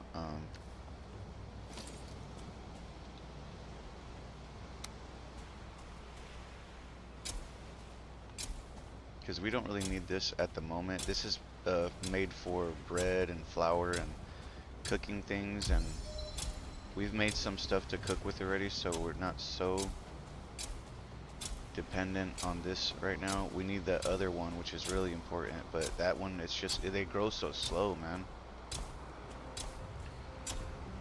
It takes like 3 days or something for them to grow, and we need a lot of it.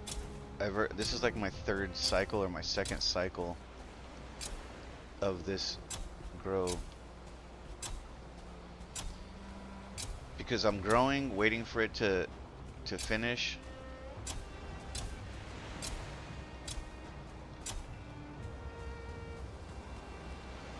Probably do one more line.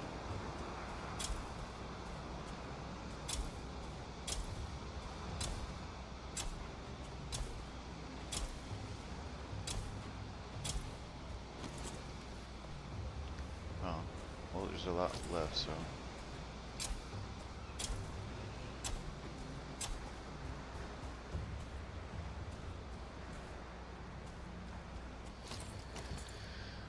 Okay, see, this is what we need, but we have so little of it.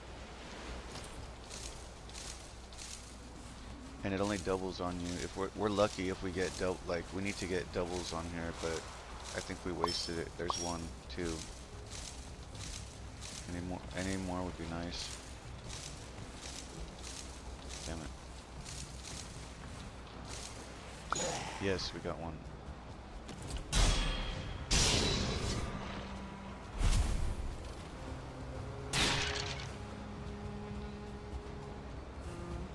So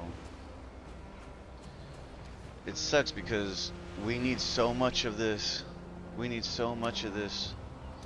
So we're gonna have to fucking roll it again. I'm gonna plant them again, all of them, so that way we can get more. So it looks like whenever you do this one, you get 2.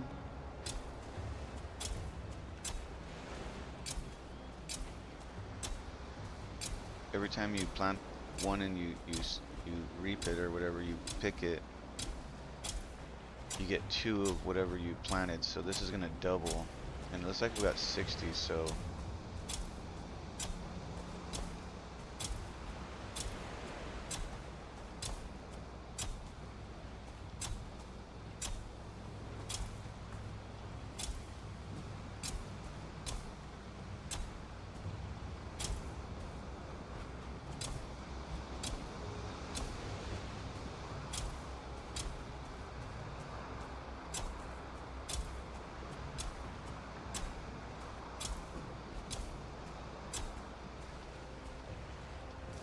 we've planted all of them.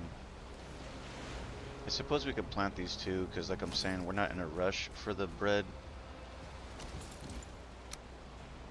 So this would give us more bread, which is nice. The dough is nice. You get a lot of really good strong foods out of it that help you a lot. Like the pies and stuff, and I'm sure there's all kinds of other shit that I haven't fucked with yet. Alright, so we're out of barley. We planted all that we can. So now, unfortunately, we gotta wait for another cycle. This cycle, at least when this is done, I think we can take some out of this. And then just reset the cycle again.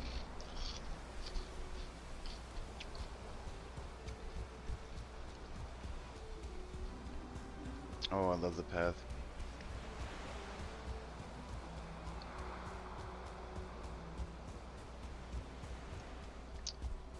It's just nice because like it's kind of weird when you don't have a path. Like it feels like you do this guesswork. Like you're never going the same way. Like you end up running around the other side or running around the other side, and like kind of wasting time. And like when you see the path, you're like, oh, this is cool because it'll take you just where you want to go in like the minimal amount of time, you know, without wandering around.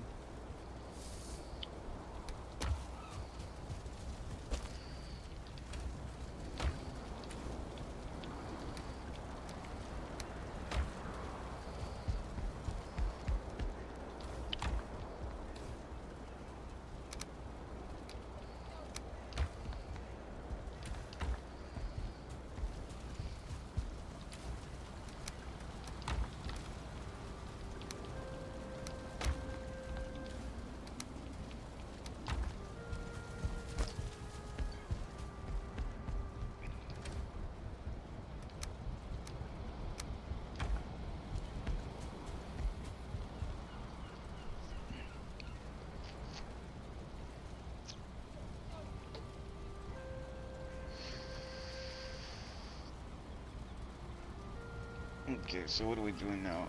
We're putting away the rest of the loot. We got some random scraps. Oh, we gotta go back to do the thing. Okay. We gotta go back to the snow now.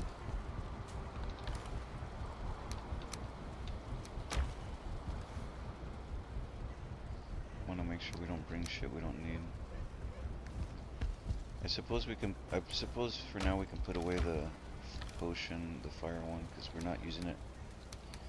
It's just holding stuff up. We'll put this away.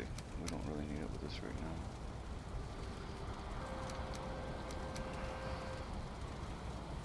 Everything else is pretty much crucial.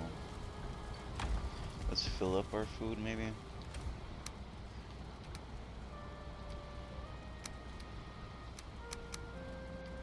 I made a really big stack of food, which is coming in so much handy right now because like I'm just like refilling every time I come in. So it's been a while since I had to make food again, but I'm slowly making new food as I go along, which is kind of nice. Let's see.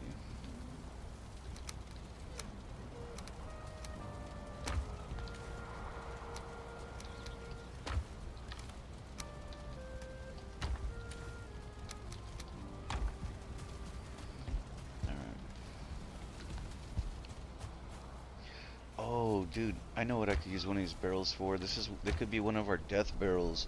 Like whenever I can put my equipment and stuff in it. I don't want to do that right now, but okay, we need to go to what was it? Snow 3, Snow 4, or some shit, some crazy fucking number. Snow 4.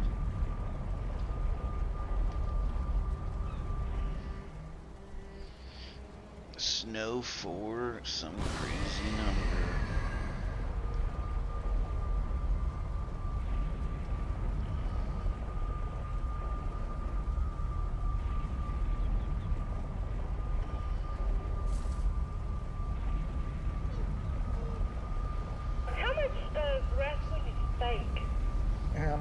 Well, that's a good question. I want to know this one myself. 0. None at all? Nothing. Now, you mean to tell me that these that's on the television tube, now, as I said, I'm not talking about live, I'm talking about on the tube, that none of that is fake whatsoever? Let me re-qualify my answer to the public and to you. I can't vouch for every match. Anytime 2 individuals go into the ring, you don't know what's going on. You got 2 guys bowling for the finals. And if one guy, somehow, I don't know how, decides that he wants to throw the bowling game and make less money than the other guy and have him beat him, and have that guy go on to fame and fortune, well, that was a pretty good con job that guy did on the other guy. Okay, that can happen. You know, I'm not vouching for every match, but I'm saying professional wrestling super athletes training all the time for money at the top. The money is better the higher up the card you go. There's very little reason in my mind why I would go on television and do anything to make me look ridiculous. Now, or in the studio of the ICW Wrestling Studios at WTVQ and Channel 36 in Lexington, there's no reason for me to do that. I can't think of one. If you can give me one now. That's hilarious. Yeah. How much does wrestling This was stupid. stake? It was Macho Man Randy Savage.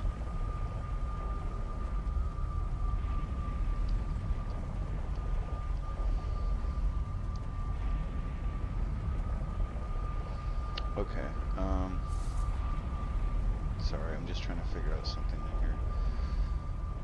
Let's do that. Let's go here.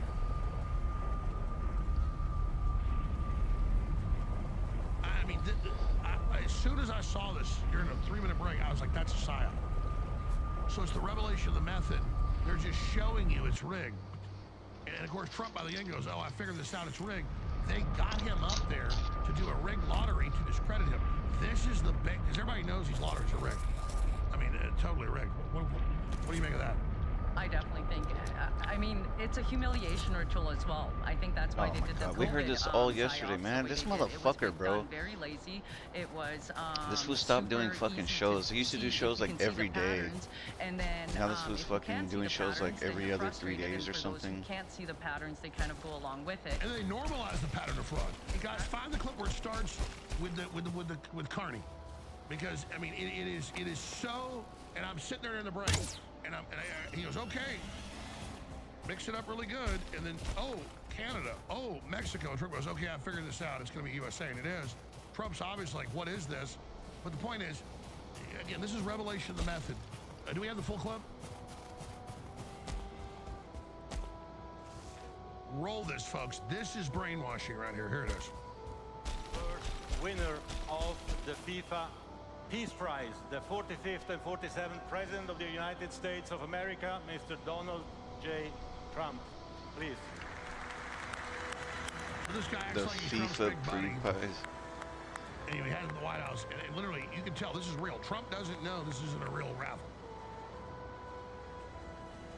Well, Thank you. Thank you, Mr. President. all right, we're going to figure this out. I saw it on Fox News today. If the show ends, we'll do it in post for everybody. It's really a big deal. I bet I can go to X right now. It's just Trump does the F1 raffle, and it's right there. We can show you. I'll find it. I don't know what the fuck point these guys are is talking that about. it's just crazy how they did a stage raffle and showed it was staged and set Trump up with it. It just next level psyop. It's insane what they are doing, and it's the humiliation rituals, and so that they can kind of put in a lot of things out there, and then that they can also make fun of Trump and, you know, expose whatever they think that they're exposing, and it's just running on a narrative that will help them in the end and have people turn on each other and turn on their own country and their own countrymen. Well, I'll do a report on this later. I think what they're trying to say is that there's a FIFA, like the World Cup for FIFA is going down or something, and it's supposed to be happening in the U.S. or something, you know, and is that fucking It's underneath also? It's pretty No. wild. I mean, like the things that they play in the background, and they also, what people don't understand is a lot of them are trying to get to the top and over each other with the elites amongst themselves, and so they will expose themselves on purpose in certain ways just to see if people are getting what they're putting out there. It's almost a humiliation ritual because they think that they are smarter than the rest of us and that we can't figure it out. And then if we do expose it, then we have the bots, all of the NPCs that come out and try and discredit us for seeing through basically the psyops that they have put out there. Well, I know this. There's a feedback loop. You try to jump people down. And that's my sales job at Globalist is you're going to build a utopia, a feudalist thing, kill everybody. You don't think building that's going to destroy you? Why would you build something like that? I think that they actually think that they're smarter than God himself, and I think that they're trying to play God in this dimension, and if they have control over us, they can pretty much, you know, take over everything, and they think that AI will then be subservient to them without the fear of AI turning on them. But as we've seen, everything that they have tried to control us with has actually backfired on them, and AI will backfire on them as well.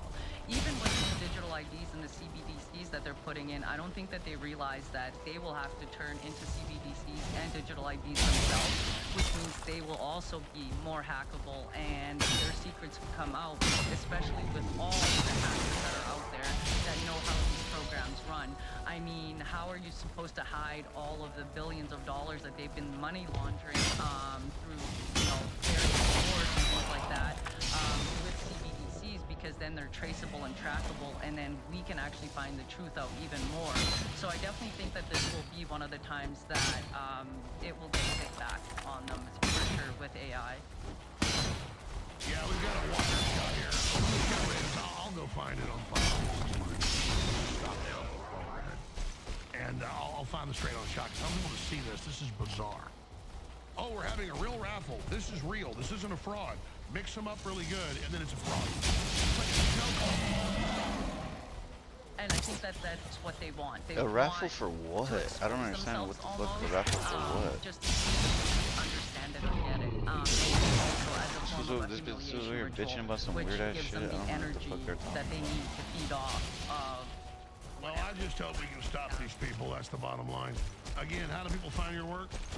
You can go to Tiana Tekic for Facebook and Instagram, and then TruthSeek01011, which is TruthSeeker01011 on it. All right, what are you going to be covering with Harrison Smith today? I'm actually not sure. That's going to be a surprise. So. Oh, you got a lot to cover. There's a lot of other issues you cover. What else are you looking at? I'm definitely looking at the entire globalist agenda, everything that is being pushed in Germany and the UK, I know will eventually come to Canada.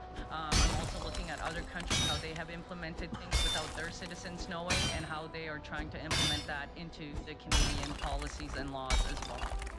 All right, well, I'm glad you're here. We'll get you back on in the future. The War Room's coming up with Harrison Smith in just about 3 minutes. Remember, I can't finance this without you. The only reason we're still here is because of your support. So we sell your products to work, because we want them to work and use them again. You can buy any supplement, a $20 supplement and a $40 supplement free. All the supplements, buy one, get any other one you want, free. We now have the creatine gummies, super concentrated nano gummies, gigantic container. At thealexshowstore.com, and that funds our operation as well.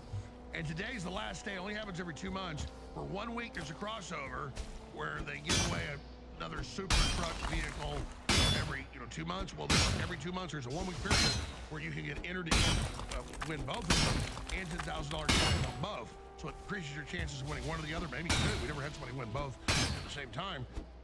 Every order gets you 50 times entered to win the supercharged 500 horsepower Jeep or the Raptor or all of it at thealexshowstore.com, and that funds this operation. I cannot do it without you. So I can't hold appreciate anymore, your past sadly. support We need to go back. here at the operation. But these really are great products. The methylene blue, the Shilajit, all of it. It just takes human action, supporting humans that are building a pro-human future. So, thealexshowstore.com. And everybody that buys anything there should be a VIP. It's not a commitment. $30 a month, cancel anytime for free. You instantly, when you become a VIP member, get $40 to spend in the store, special deals, special offers, special sales. So everybody should be a VIP. There's also subscriber stuff. You get 50% off future orders, cancel anytime on that as well. We want you to try it. Our job is to get the 99% of you that never bought anything in the store to listen to us and just go get the methylene blue, get the products, see how Just great buy they are, my and become a shit. regular. Damn it, why don't you 80+% fucking people reorder understand? on the methylene blue, 70+% on the other supplements. Nobody's got that. That means they're working. Just send But I me gotta the fucking incentivize money. you Fuck. to actually realize this isn't a simulation. It's not a dream. It's not. This is a real show. This is real stuff. This is the real world. It's in a Netflix show. I'm not, some AI simulation. I need your support. I'll never back down. I'll never give up. I'll never This sell is out. not. I'm not I an couldn't AI give out. simulation, Your but my support, commercials Thank you are. all for your support that have. Encourage those that haven't. Take action now. Get off the bench. Get up the plate. And get in the real war as a man and woman in the arena. TheAlexStore.com. All right.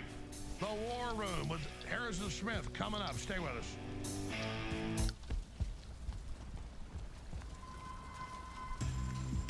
Please remember, I can't battle the globalists without your word of mouth, your prayer, and your support. We make it easy at theAlexStore.com.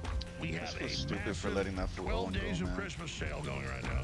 A huge sale going right now. We will be running a series of limited time sales. These sales could end without warning as each product sells out. So make sure you take advantage of it, ladies and gentlemen. Add any supplement, whether it's a $20 one, you name it, any other supplement you want, absolutely free. So you can buy a $25 supplement, get a $45 supplement free. Add any supplement to your cart and get another supplement for free. TheAlexStore.com, TheAlexStore.com. The widest selection of Patriot apparel, you name it. So many other great new products that are in stock as well. TheAlexStore.com. For just the next 5 days, there's a time on this ad, of course. 12 days of Christmas sale. For the next 5 days, you can buy any supplement, get any other supplement free at TheAlexStore.com. Okay, we just gotta keep doing is this. ringing off the hook. The Joker is at it again. Quick, Robin. We must analyze this threat. Do you have a location on the Joker, Robin? Yes, he's at the abandoned warehouse on 5th Street. I'm sick of that Newscomb Joker. He's going down, Robin!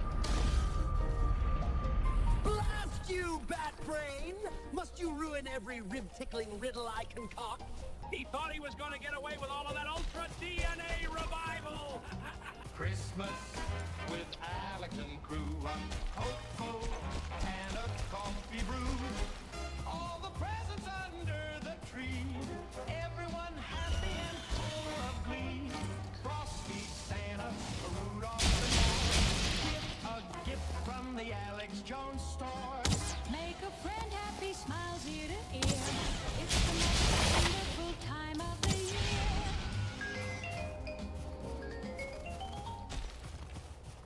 Leading a frontal assault on the lies fuck? of the New World Order. It's Alex Jones. Oh shit, is this not even marked? I think this one got unmarked.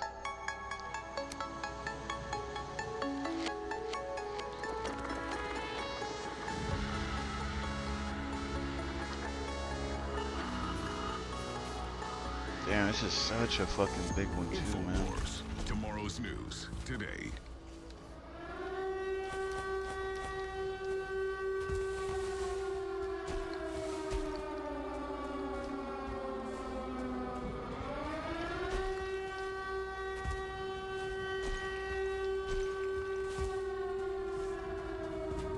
Well, I told you.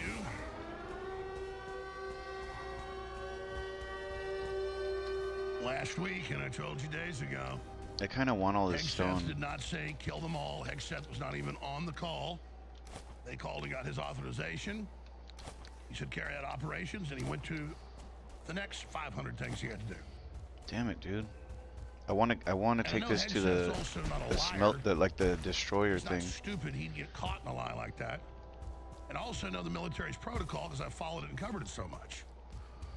And nothing's more documented than the drone strikes. We've all seen thousands of the videos. But I made some phone calls last week. And they said it's 100% a hoax.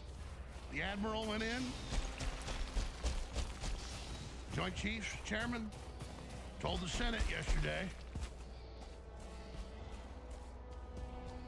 exactly what Hegseth said was the exact truth.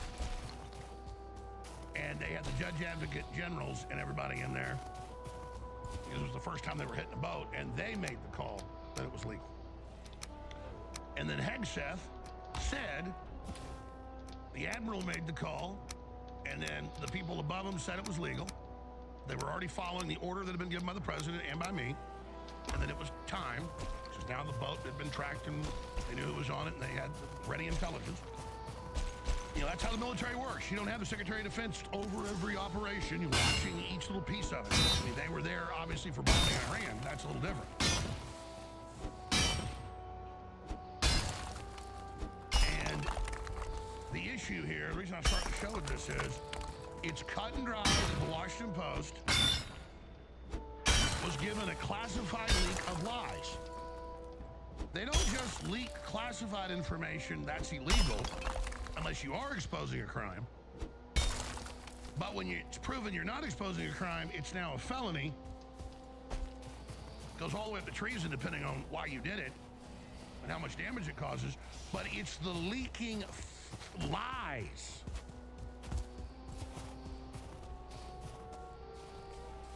That's what's really criminal, and that's what makes it treason. So, I want, and I'm all about the freedom of the press, but this is not the Washington Post operating as a press. It's operating as a criminal saboteur organization that's done this countless times. I want a Pentagon investigation, because they have jurisdiction over this. I want them to go. They have the rights. Because you're in the military, you don't have those rights. I want all their communications scanned. Gavin should order it. Listen to this guy, man. I swear to God. Internal investigations. I mean, I love the show and I love what he does, but sometimes I've listened to him for so long, I'm like, oh my God, this guy's such bullshit. I want to know who lied. I don't want him charged with treason. Because if we have to go into any wars or conflicts, these pieces of crap are going to be leaking fake information to sabotage our country and our military. And this is a top national security threat. I want who lied and said Hegseth was on the phone saying kill them all and all this stupid ass crap in a supermax prison for life. What? It's like Chairman of the Joint Chiefs Milley saying, oh, don't worry, I called the Chinese leaders and said, I've got the nuke codes. Trump released the president on January 6th. Trump wasn't talking about hitting China. He admits that. I mean, that's just yeah, that was crazy. Fucking that was crazy. So when I forget when Trump first got elected as president, the military guy that was the head of the military guy, he was working with China. He literally called China and then told him some shit. I forget what he told him, but like he was like, oh, don't worry about Trump, you know, like I'm still gonna work for you or some shit like that. Like like he basically pledged his allegiance to China and over whatever president it was, which is fucking crazy, dude. I don't give a fuck if you like each other or not. Like, you gotta work with each other, you know. Like, this was straight going to another country, our enemy country, out of all fucking places. Like, it's obviously that they're paying him, you know. That shit should be treason, bro. Like, that shit should be immediate fucking fired.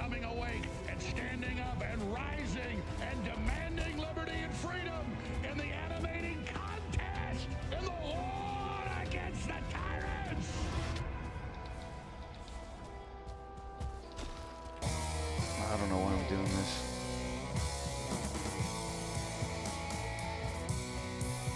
The answer to 1984 is 1776.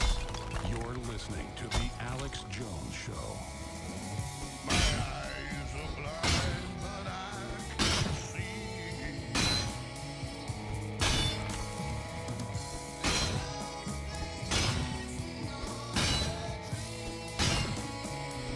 No longer sets me free. I feel the snowflakes freezing me.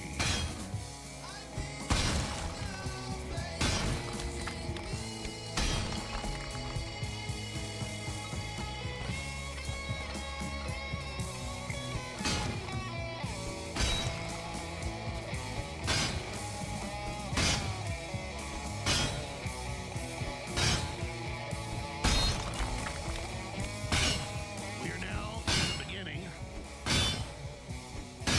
of the end of the first phase of the Great Awakening and the Great Fourth Turning. There's nothing the power structure can do to stay in control. AI won't do it. Culture war won't do it. Nothing can save them. Justice is right.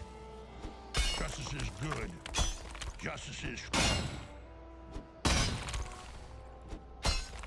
The only question is, how painful is this going to be? And what new future are we going to build?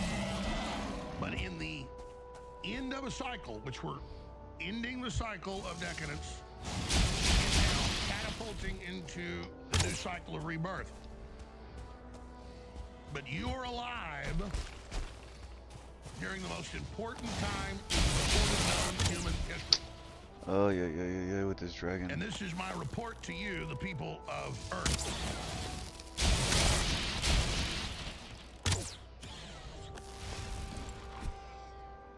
Now that Hollywood is in total collapse phase, or they've woken up to the fact that they've already collapsed.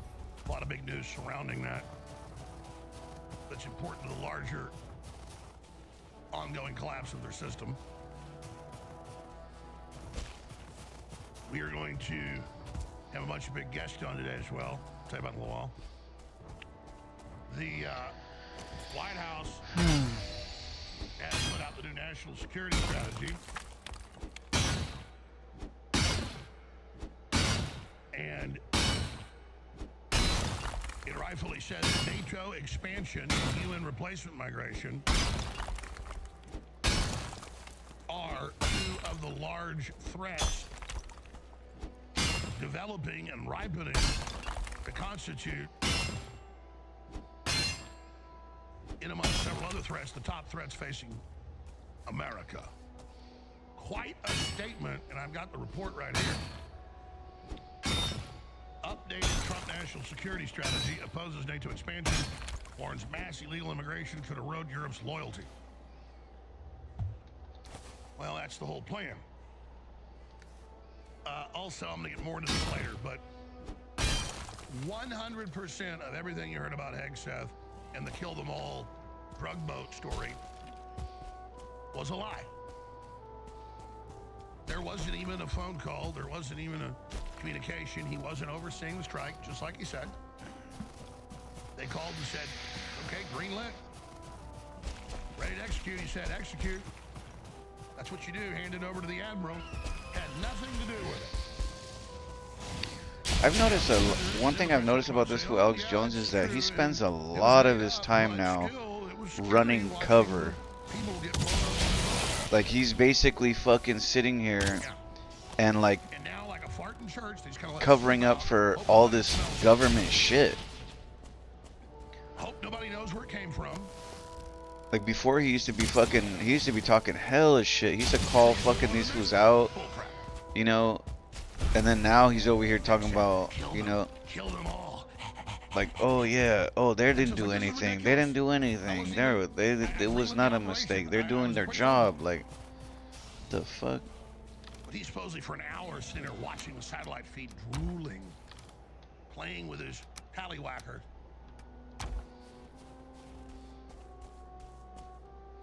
And they testified exactly what Hegseth said. They went up the chain of command for the second strike. They had the judge advocate general there and their lawyers. That's the judge, though. And they said, yeah, the order, hit it again, which is standard operating procedure. If they say destroy the boat and the boat's not destroyed, what do? You follow an order. You drop more bombs on it. You drop more missiles on it. But again, that's not the story, and I'll get to it more. If you leak something that's truly exposing criminal activity, you're protected. If you leak something that isn't exposing criminal activity, you've committed a serious felony with national security information. If you leak lies, hiding it under a leak of national security information, you've now engaged in false signals or a false flag, and you've now planted dangerous disinformation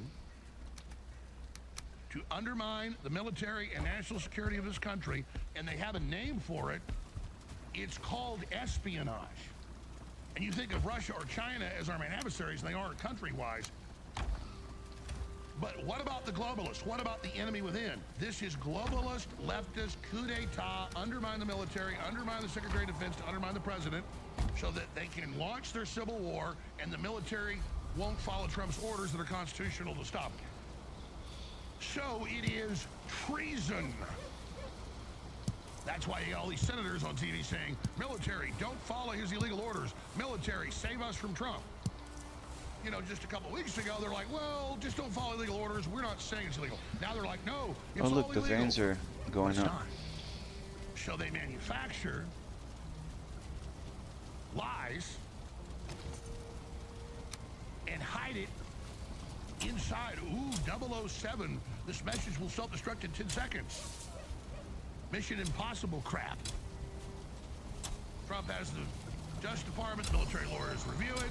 These are drug boats under the Thomas Jefferson President and 8 other laws. The Barbary pirate, first precedent. Even before I saw their briefs, I said that months ago. They're, of course, briefing on that first. I mean, it's just history. And the laws were passed to do that. Just like when Trump's deporting illegal aliens and people with criminal records, I mean, I can go back to all the laws. I mean, I know it's going to come out in court later. It's cut and dry. Don't need to be a damn lawyer to know that. So, they just think they're going to sit there in any conflict we're in or any crisis and have a bunch of traitors inside the Pentagon lie and tell the Washington Post made up stories. But you know, the Washington Post, the Democrats are so bad, maybe there's not anybody actually they even talk to. You think of that?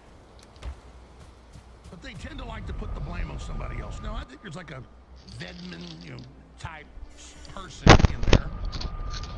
It's all sorts of locusts in there. No, I knowing their past behavior, they've been trying to hype these things as illegal and building it up for an impeachment of Trump, just like all the other fake intelligence they put out. And this all comes right out of Brennan. And so they get together in little illegal councils, and they're sitting there talking to these officers and other people, and it went something like this. Well, I heard from somebody that was in the communications this happened. That way, when it comes out, it's a lie. They say, if it ever comes out, well, I heard. Well, heard from who? I don't know. That's how they do it.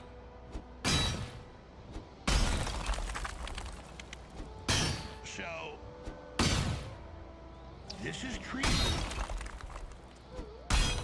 That word has lost its fucking meaning at this point. There's been so much fucking treason in the U.S. It doesn't even matter anymore. The Secretary of Defense for weeks dealing with this sort of shit. And that's why I said Trump should hit the Twitter. Even though I know it's a Democrat piggy bank. And I know they're running the money laundering out of there. It's got, just in their operations, 10 times the budget of the CIA. It's allied with the criminal elements of that, manipulating us. I understand Trump has the power. It's constitutional. I understand the move. If he could do it cleanly, I would agree with it. We can't go attack a country the size of Texas with the CIA embedded and all these traitors embedded in our military operations. We can't go in there. Because they'll leak intelligence of where our troops are and aircraft and get people killed. They'll sabotage, 100%. And they'll plant fake stories to discredit what's going on. And say Trump's a war criminal. Now, I get it. Just because they're going to do that, Trump can't be paralyzed by it. But I know how these people work. And they're not going to take this opportunity and let it just go by. They're not going to let the crisis go away. So, and I'm not riding the fence on this where, oh, I support regime change, but it's not safe. I mean, that's just a fact. Now, they found out who planted this lie, this fake intelligence, and they indicted a piece of crap.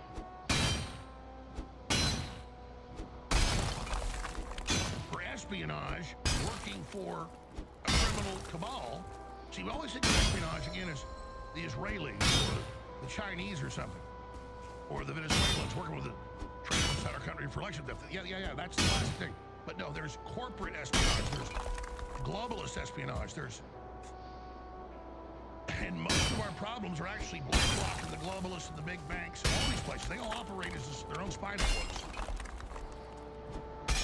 And so we need to see cases for the first time of espionage, not against people working for foreign countries, but working for corporate criminal mafias. And that's what the Democratic Party and their whole globalist, socialist, communist international is. So not even espionage against the Russians or the Chinese, that goes on. I'm saying espionage, just like with the Communist Party. Now they'll say, well, you gave the nuke secrets to the Rosenbergs to the Communist Party, and then they gave it to the Russians.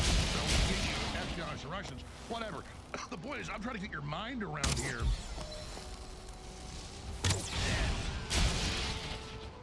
In the 21st century, and even before, but now big time, we're thinking about nations only. We should think about them, but not everything. Not be blind to what real espionage is like. I mean, real espionage is a big corporation comes to you. This shit is so tough mining, man. That's why that green, the little green guys, is so much easier. And steal all his proprietary AI. And that's on record. He did it. See, that's espionage. That's corporate espionage. But we think of, oh, okay, well, he's suing Sam Altman, and he's got the witnesses. Okay, he's suing him? It's espionage. But you can say that's not national security, so okay. There's not a jurisdiction there for that. But there is when you're planting fake stories about the Secretary of Defense to undermine the president and to undermine the military and to undermine the command structure. That's what the CIA does in regime change before it goes into a country. This is a blueprint, playbook, program, like a recipe.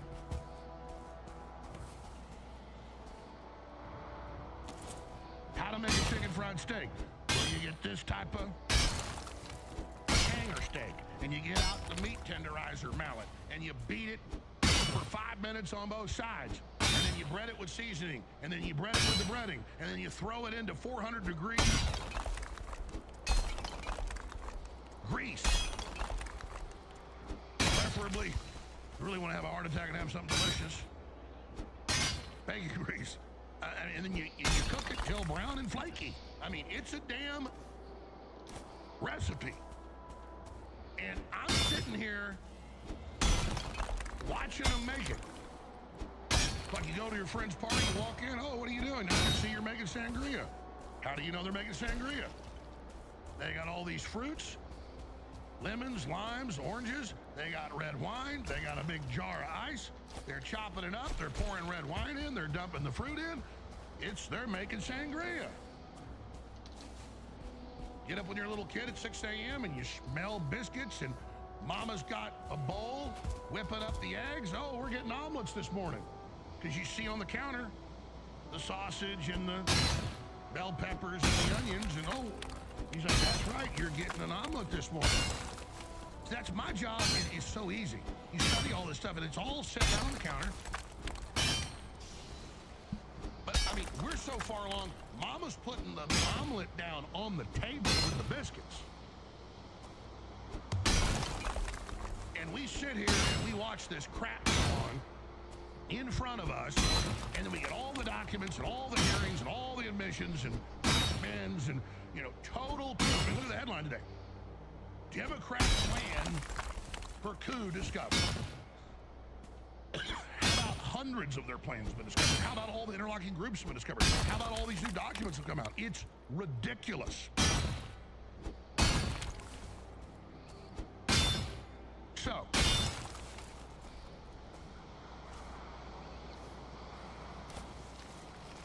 I really like Lionel, a former very successful prosecutor and talk show host. And so I'd give him like, you know, he's an A as a talk show host. And I don't think he's an A. But like me, he can go off down rabbit trails and side issues and things. We've just seen peak Lionel.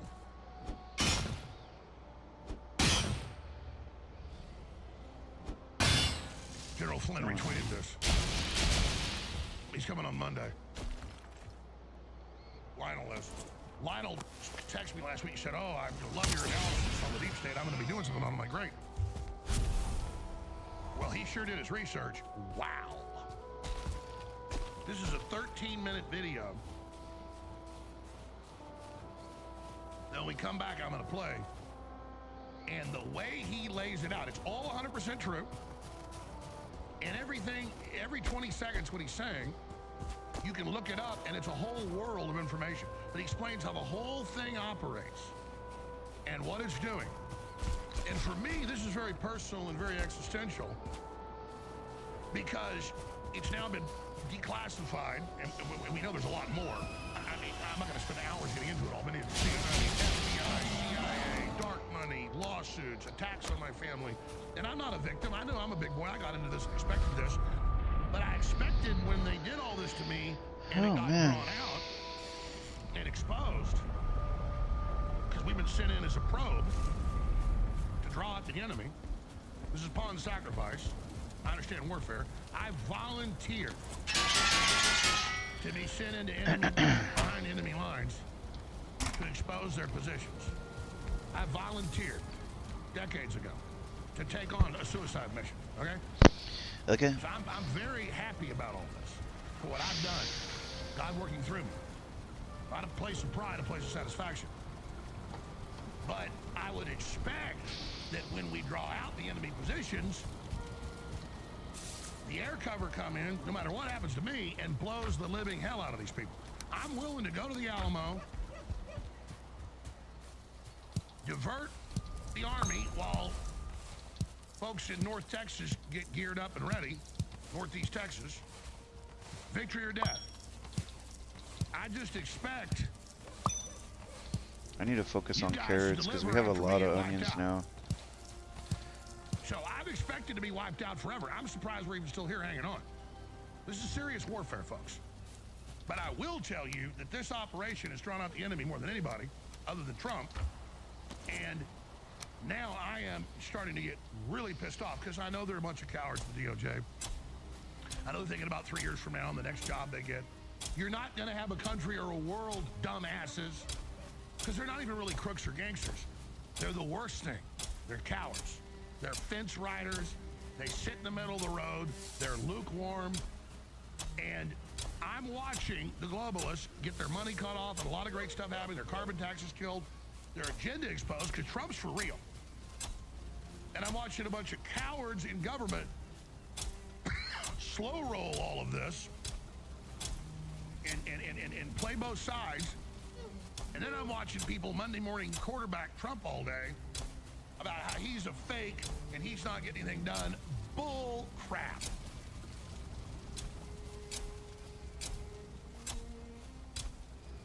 So, we're going to come back. I'm going to go to this report.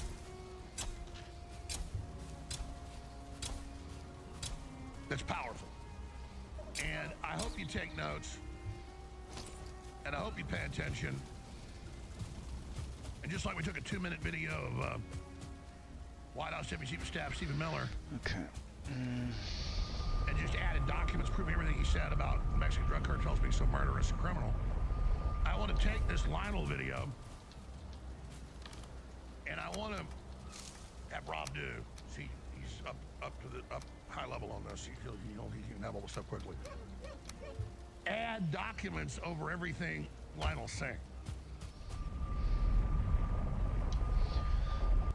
Because this is the proof. We've already laid the proof out, but it's a nice 13-minute chunk. It's quick, it's fast, it's dead on, it ties it all together.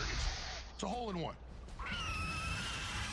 And people on the internet, hey, this is a participation sport, baby. I'm going to put this out live. You go grab it off X and Rumble, and you guys go ahead and doll it up. Because it's already a creme de la creme. But you can always make it better. You understand this is a life and death situation. And the globalists have said, and I know they mean business, we've gotten the leaks. They got all the big law firms and all the big universities. They use the university faculty systems as weapon systems. They are gearing up for a purge that'll make North Korea look tame if they are able to steal the elections to get back in. This is death, battle, 100%, not a game. And so I just need people to have urgency. As I've talked to all of the White House people that are hardcore and awake, they still kind of are happy and, well, we're up here in power and, well, yeah, that's why I can't go to the ball. I can't go to galas. I just can't sit around and be going to the awards ceremonies and stuff. I just say to them, I don't want an award. And that big controversy thing about that'll cause. What I want is for you to put on the war face and go to war. Because we're in a war. And people better get it. Trump gets it. Flynn gets it. I know a lot of you get it. But I'm telling you, folks, we just stirred up the hornet's nest. We just got the beachhead, okay? God almighty. And I got to tell all these people out there that are claiming they're holier than thou and Trump is doing a job, you don't know what the hell you're talking about, and you better pray he's successful, because we all depend on it. Nicotinomide. Now that's $1,000 word. But what it is the raw precursor of NAD. I forgot that I have an ability to carry more than I need to, or carry more than I can for 5 minutes. The precursor, which this product has in organic form, it has so much more. Ladies and gentlemen, we are so excited to announce this new product, DNA Revival. This doesn't just have the precursor to NAD. It's got all the other organic compounds known to clean out your cells, give you incredible energy with no letdown, and supercharge your overall health. Right now, you get this product out of the gate, massively discounted at .com. Ladies and gentlemen, all the products are incredible. They all work synergistically together. But I've got to tell you, Ultra DNA Revival is a game changer for everyone. Young people, What happened to the but particularly middle-aged and older folks will really feel the difference. Now, things like our ultramethylene blue hits in 15 to 20, 30 minutes. Okay, our CMOS takes a week or so to build up. So does the bovine colostrum. The same thing with this, a week to 2 weeks, but within a month, 90+% of people report incredible changes on every front. You need to go out and do your own research into NAD, you do your own research into all the ingredients that are in this product, then realize this is the private label of a nationwide bestseller that has the top reviews in the country. Most of the products at thealchstore.com, we didn't invent. We go out, what has the highest ratings, what's the most tested, what has the best reviews. Let us private label it, sell it to you. That way you get a great product at a competitive price and you keep the show on the air. So take advantage of this new product right now, Ultra DNA Revival at thealexjonesstore.com, and know that it funds the Second American Revolution worldwide. But if you don't get DNA Revival, you're really missing out. You owe it to yourself, your family, and your overall health to try this product. You can't lose. It funds the operation, and we know it really works. Here's some of the known effects this compound delivers. Noticeable all-day energy without stimulants or crashes. Faster recovery and greater endurance. Sharper focus and mental clarity. Support for healthy blood sugar levels already in the normal range. Stronger immune function. Enhanced liver health and natural detoxification. Reduced everyday stress, anxiety, and protection against oxidative stress and the visible signs of aging. And it just gets better from there. Ultra. All right, we can do one more little run, and then we'll start filling up we'll bring the boat and start filling it up. If I could get a racehorse that just won the Triple Crown and run it the next few races, I'd do it. It's that simple. And that's what I've done. If I could get Tom Brady at his peak, be my quarterback, I would. Well, that's how private labeling works. We go out to the top firms, the highest ratings, the best customer reviews, and we simply say, can we private label it? And in every case, they say, yeah, can we private label it? So it's not like we're reinventing the wheel. Whatever is the hottest, best reviews that people love, we go out and we get it. So when you get it, you love it. Well, that's what Ultra. Basically, what this fool is doing is he's a lot of companies, a lot of places do this. Okay, this is something that's really weird. A lot of people don't know about this, and they don't understand. But like, That, my friends, is a 360 win. You can go to like food companies, and then you can tell them that you want to relabel their food and sell it. So you want to buy their food from them, but you want to you don't want to sell it in their bag. You want to sell it under your name, like whatever business you call it. And they allow people to do this. So you see this in a lot of supermarkets. If you go to the supermarket, you notice that all these different supermarkets, they have their own little like cheap brand, you know, like Sunny Farms, or I don't know, you know what I mean, like Mill House, you know, some weird shit, some weird fucking name, and it's their store brand, it's their cheap knockoff brand. Now the funny thing is people don't realize this, but you can have two cereals, and then you know you'll think that, oh, that like it may not taste the same as the other one, but it's made from the same company. So like they'll supermarkets can go to like Cheerios, tell them, hey, I want to make a private label of your cereal, and then they'll make them batches of their cereal in like a little bit of a different style, and then they can sell it off. So in some ways you're still eating the same shit, you know what I mean? But so that's what he's doing. Let's just say there's some vitamins, vitamin fucking A or whatever. He goes to the top people who are selling the vitamin A, like whatever brand it is. He tells them, hey, can I relabel it? Can I put my label on yours and sell it? And they're like, okay, sure. So maybe he pays for a licensing to do it, but then after that he's selling other people's shit. So this was over here telling everybody, oh, come buy my stuff, but he's just rebranding stuff that's already on the market. You could probably go buy the same shit that he's selling, you know, in I mean, that's their admitted plan. I'm not trying to scare you. That's a fact. In the store somewhere, you know. These are hardcore totalitarians.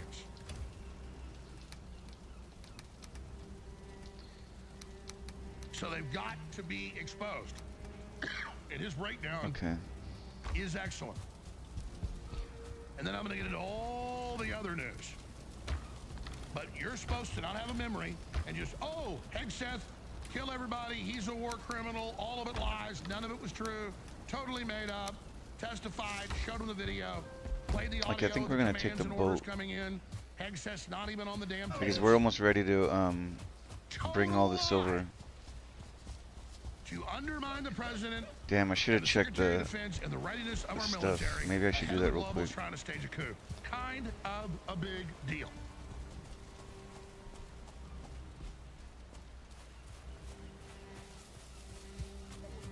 I've got a lot more coming up on good things Trump's doing. And when I do that, I got a call this morning from some folks up in D.C. They're like, you know, we're confused by your show. What can we do better? I mean, we see you getting mad at us, mad at the president one day, and then next day how we're great. Like, we're confused. You're confused? When something I think's bad, I'm going to say it. When something's good, I'm going to promote it. This ain't rocket science. You think out of a giant federal government, the biggest in history, and 4 million employees under the president, that everything going on is going to be perfect?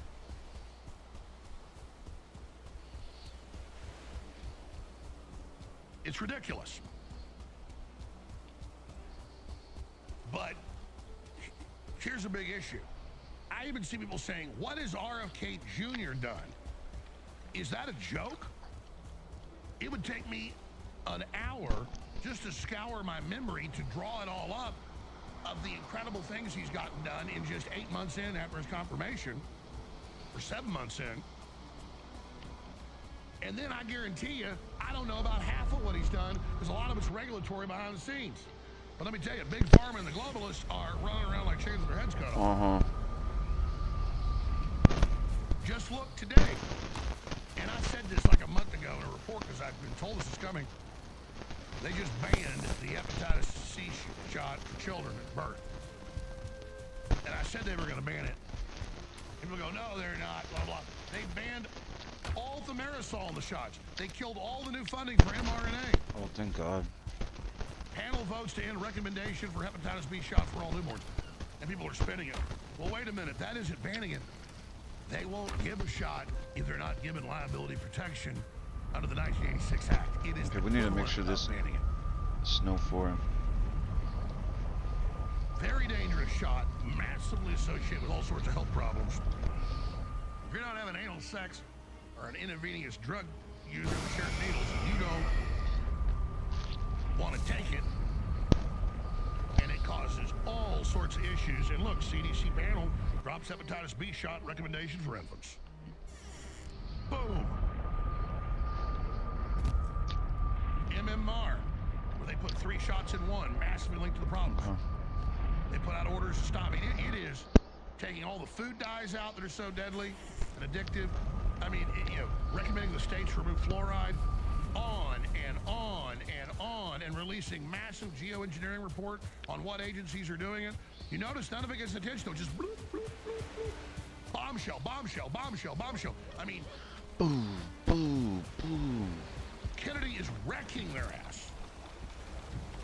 Him alone is good we got Trump in.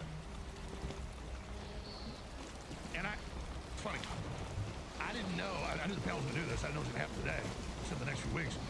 I already had a giant stack of Kennedy kicking ass that I meant to get to today. And they just walked in to start the show, and they go, I can't even keep track of it. And like I said, Tulsi Gabbard's done her job. She's classified with total proof of Obama, Brennan lying to Congress, the FBI, running espionage against American people, creating fraudulent dossiers, literally stealing elections. Chi-Com's involved with the mail-in ballots 2020, the FBI covering it up. Bombshell, bombshell, bombshell, bombshell. Boom, boom, boom. Crossfire hurricane, bombshell, bombshell. Just as Boom, thousands of boom, documents. boom. Crossfire hurricane, Arctic frost, destroy Alex Jones, bombshell, bombshell, spread, power down, CIA, get down. Boom, boom, boom. After me. I should be like, they're coming to kill me. There's hits out on me. The French are going to kill me. Oh, hit teams. God, I'm scared. And I'm not even saying that couldn't be true, but where's the evidence? I love Candace. The point is, there's like government documents, CIA, get him, pouring out. Everybody's like, well, that's just Alex Jones. He's a big boy. He can take it. I am a big boy. The point is, they're trying to get through me to get to you. Do you got that?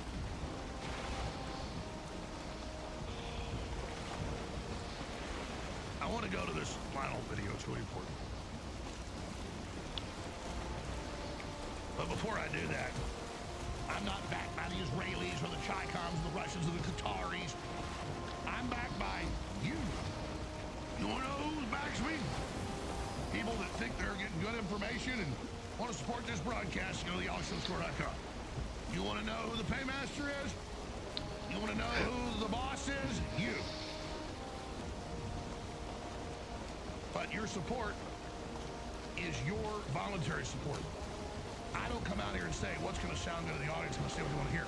I think you're just like me. I'm going to say what I think is the truth, what's the most accurate, and if you agree with it, then we're on board together and let's go. But I can't do this without you. So there's a sale going till Sunday. It's huge. Buy any supplement, the Ultramethylene Blue, you name it, and get any other supplement you want. Mix and match. That means you can buy a $20 supplement, get a $40 one free. That's a hell of a deal, a massive sale. So every 2 months, there's a 1-week period that this happens, and it ends today on the sweepstakes, where they've always got badass super off-road vehicles that are just incredible. And they give away one every hopefully this 2 shit months. doesn't Well, bust. every 2 months, there's a 1-week period where when you buy anything on the site, it's always like that. There's a 1-week period where you get put in to get both vehicles. 50 times entry. So you go buy a bumper stickers, or you go buy a ball cap, or you buy some Ultramethylene Blue, Irish sea moss, whatever it is. Oh my Today's God. the last day. This week was the window of that. Happens every 2 months. You get put in to win the super awesome, insane 500 horsepower Jeep. And I don't dislike Jeeps, but I'm not a Jeep guy because I was, driving grandpa's and my dad. This damn thing is like a Cadillac. Damn, look at all these carrier rocket seeds. propelled We had one before we gave away too in a sweepstakes, so I drove around for a month. That was hard to turn loose. This is not Grandpa's Jeep. This is George Jensen's Jeep. And this one's even sexier, the black one we gave away. Look at that olive. Oh, yeah. Juicy tires, I'm telling you. So, and also this super off-road Raptor right now. That's the new offer. So today's the last day to get put in for this and be able to win both and $10,000 cash either. So it increases your chances of winning one or both right now. Take advantage. But the bigger news is there's a whole bunch of new products on the site that are so awesome. I can't even believe it. I can't believe the price points. Super concentrated, nano, top brand. We were able to private label the ingredients from the top creatine maker in the U.S. Ultimate Creatine Gummies. And they taste great in 2 different flavors. Look at this gigantic canister of gummies at an insanely low price. I don't even have time to get into that. There's a bunch of other insane new products. TheAlexShowStore.com. TheAlexShowStore.com. Okay, I'm going to stop here. I'm going to go to Lionel's, former prosecutor, TV host, syndicated radio host, you name it. But he really knows his stuff and codifies the ongoing coup so well right here. I wanted to roll it. Here it is. It has all the elements of a coup. A palace coup, a slow coup, a soft coup, a coup d'etat. Except nobody bothered to hide it. They recorded themselves. They bragged about it. Before January the 20th, before President Trump could even take office, U.S. aid officials secretly migrated internal government communications off official systems onto encrypted signal chats. Federal workers taking federal salaries to conceal federal work. That is democracy. That is a mutiny via Wi-Fi. Now, they didn't wait for policy. They didn't wait for the results of an election. They didn't lie. No. They pre-organized, pre-arranged resistance. They linked with foreign NGOs. They coordinated with outside actors. They moved in secret with purpose. They did not fear voters. They feared supervision. So the question I started with tonight is, are we currently in a domestic homegrown color revolution? Well, I want to go back to this first chalkboard because it frames out how our own government facilitated regime change all over the world. There's a government, ultimately at the top. Support is given through organizations like USAID, the State Department, or somewhere else within the administration. Then you have a degree of separation. It's privatized. NGOs, the National Endowment for Democracy, National Democratic Institute, International Republican, all of these things. Then there's the money, the people with the real money, and that's people like George Soros through his Open Society, and Tides. We should do a show again on Tides, or just look it up on YouTube. You'll find an old show of mine on Tides. And even government-funded NGOs like NED, again, over here. The money this time is coming from you. Excuse me.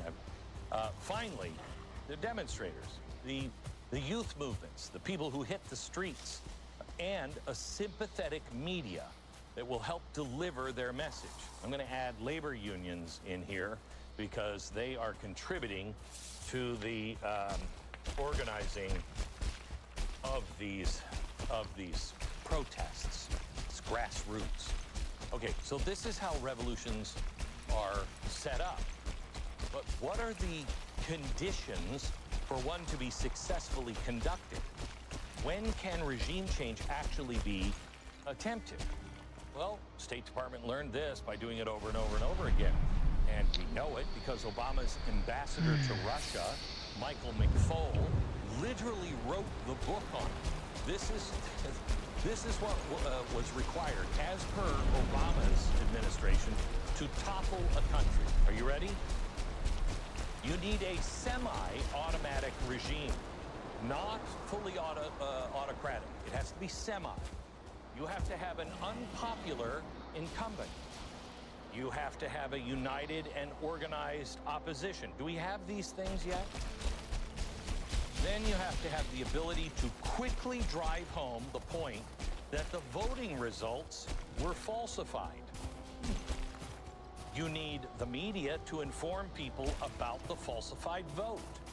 You need an opposition capable of mobilizing thousands of demonstrators.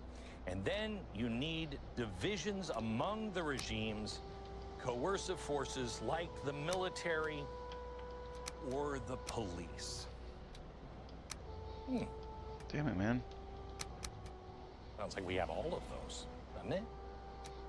Oh my Pay god. attention very carefully. Listen to what I'm saying.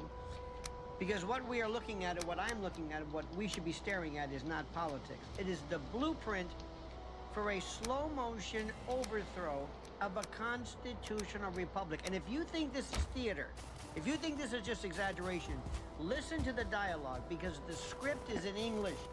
The actors are America's bureaucracy, and the production is funded by American taxpayers who never agreed to bankroll a domestic revolution waged against their own vote. Do you hear what I'm saying? The Office of Transition Initiatives, OTI, was designed to destabilize foreign governments suspected of autocracy. Now that machinery is being aimed at America, at us, at you, and they were proud of it. These are professional regime specialists boasting that once Trump won, they suddenly found time, networks, and moral justification to topple him from inside his own government. And that isn't oversight. That's sedition. Sedition with business cards. And when the roadmap is clear, they don't march in uniform. They appear as 10,000 separate little nonprofits. Climate cells here and gender cells there and faith-based dialogue groups, union workshops, racial justice subcommittees, mental health hubs, every... Nice. So we were able to run 2 runs. Even jurors... Oh my god. How to acquit political allies, even when the defendant is Son of a clearly bitch. guilty. 10,000 names, one network, they wait. And when the order arrives, they call it coordination. But professionals know the word, activation. This is not organic. Nothing about this roots. It doesn't grow from the soil. It grows from the treasury, from grants, from university chairs, from foundations obsessed with global governance and allergic to American sovereignty. Johns Hopkins alone has received $25 billion, it is reported, in a decade. You think it's all Wow, medical 10 research? years? Hell no. 10 years Limit they've the goal received is billions of bridging dollars, like domestic and international democracy transition. What the hell does that mean? I'll tell you what it means. Translation: foreign regime change tactics now practiced at home. wow. And what point The does John Hopkins that is become a crime? he At said what that they're point not does that even transition doing into medical shit. They're criminality? doing They even wrote their playbook. psychological First, warfare move for communications off overseas government servers. Second, smear whistleblowers like as disinformation. conquering, Third, like taking over activate fucking other protest countries. networks. Fourth, weaponize DEI to link every And now they're every using that conceivable shit here in the fringe US. into one massive blob that looks organic but moves like a trained battalion. And then comes even better. And then comes the closer, lawfare. Quietly surround the legal system. Bury investigations. Train jurors to nullify verdicts. They don't need to win elections when they can win indictments. And they warn us. They warn us constantly about domestic authoritarian. Sounds good, right? They don't mean Putin.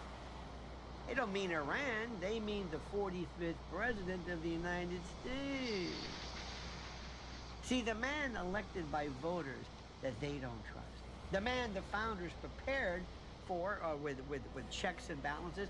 The man they treat like a virus while presenting themselves as the immune system. And the media nod right along. They don't really care. They're proxies, they're sock puppets. And not because it's true, but because the bureaucracy happens to serve the narrative. It gets even better. They call this saving democracy. But they're dismantling the right to choose leadership at all. First they say you voted wrong. Then they say you can't vote on this at all. And then they whisper the line used in every authoritarian takeover in history. We had to save the system from the voters. We had to save the system from the voters themselves. They're the ones that are the problem. And the next phase? Oh, they told us themselves. They want to build new socio-political, economic governance systems. What the hell does that mean? I'll tell you what it means. It means a phrase that should chill every American alive. That's not reform, that's replacement. A shadow government built under ours using compassionate language to justify censorship, surveillance, intimidation, and controlled dissent. And when they decide there is constitutional danger, the election becomes irrelevant. The administrative state takes the wheel. The three-letter agencies become horsemen. All this for the scythe, man. I don't even know what this thing does. Democracy becomes whatever. But I'm just trying to kill time while we grow that But they fear flax. one thing. One thing. Exposure. Not rage, not slogan. Precision, subpoena, retrieval of every signal chat, and encrypted directive. Full audit of every USAID partner organization. Track the contracts, track the university grants, track the training manuals. Because once this leaks off X and lands in a courtroom, their language collapses. A judge can't be gaslit. If President Trump returns with a pen and a spine to that which we know, this network can be dismantled. Records can be seized, funding cut, oversight restored. If not, a precedent will be cemented. Because the moment arresting presidents becomes normal, becomes permanent. And then elections are simply the mask worn by the ruling class to mimic consent. That's what's happening. See, they think we'll, no, but they think you'll do nothing. They think you'll argue over slogans while they quietly write the new rule book in encrypted chat. They hope for Republican politeness. They pray for conservative fatigue. And they expect Americans to shrug their shoulders while they harden Okay, one more the time.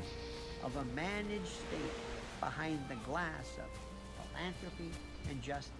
And they hope that you're going to be too busy worrying about things like, oh, I don't know, death threats to famous conservative commentators or conservatives who are stepping down or internecine battles between conservative commentators.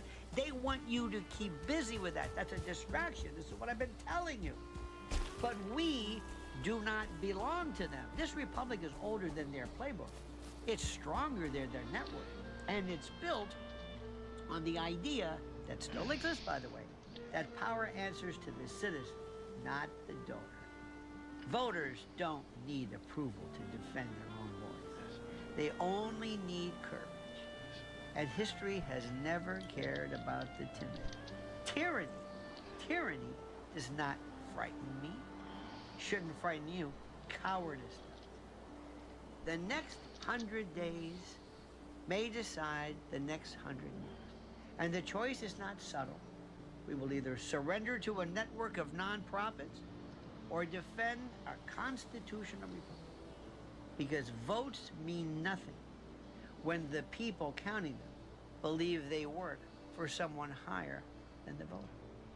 This isn't democracy. This is rule without consent. And that, my friend, is exactly what our founders warned us about. So now, it is staring us in the face.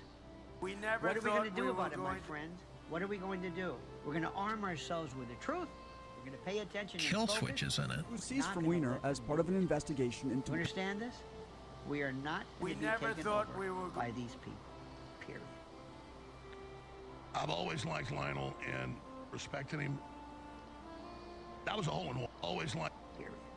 My friend, this isn't.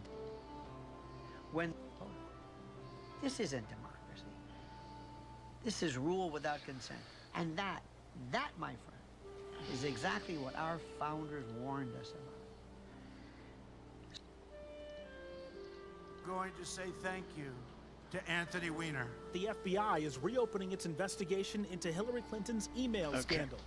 The Wall Street Journal reports 650,000 emails are sitting on Anthony Weiner's laptop.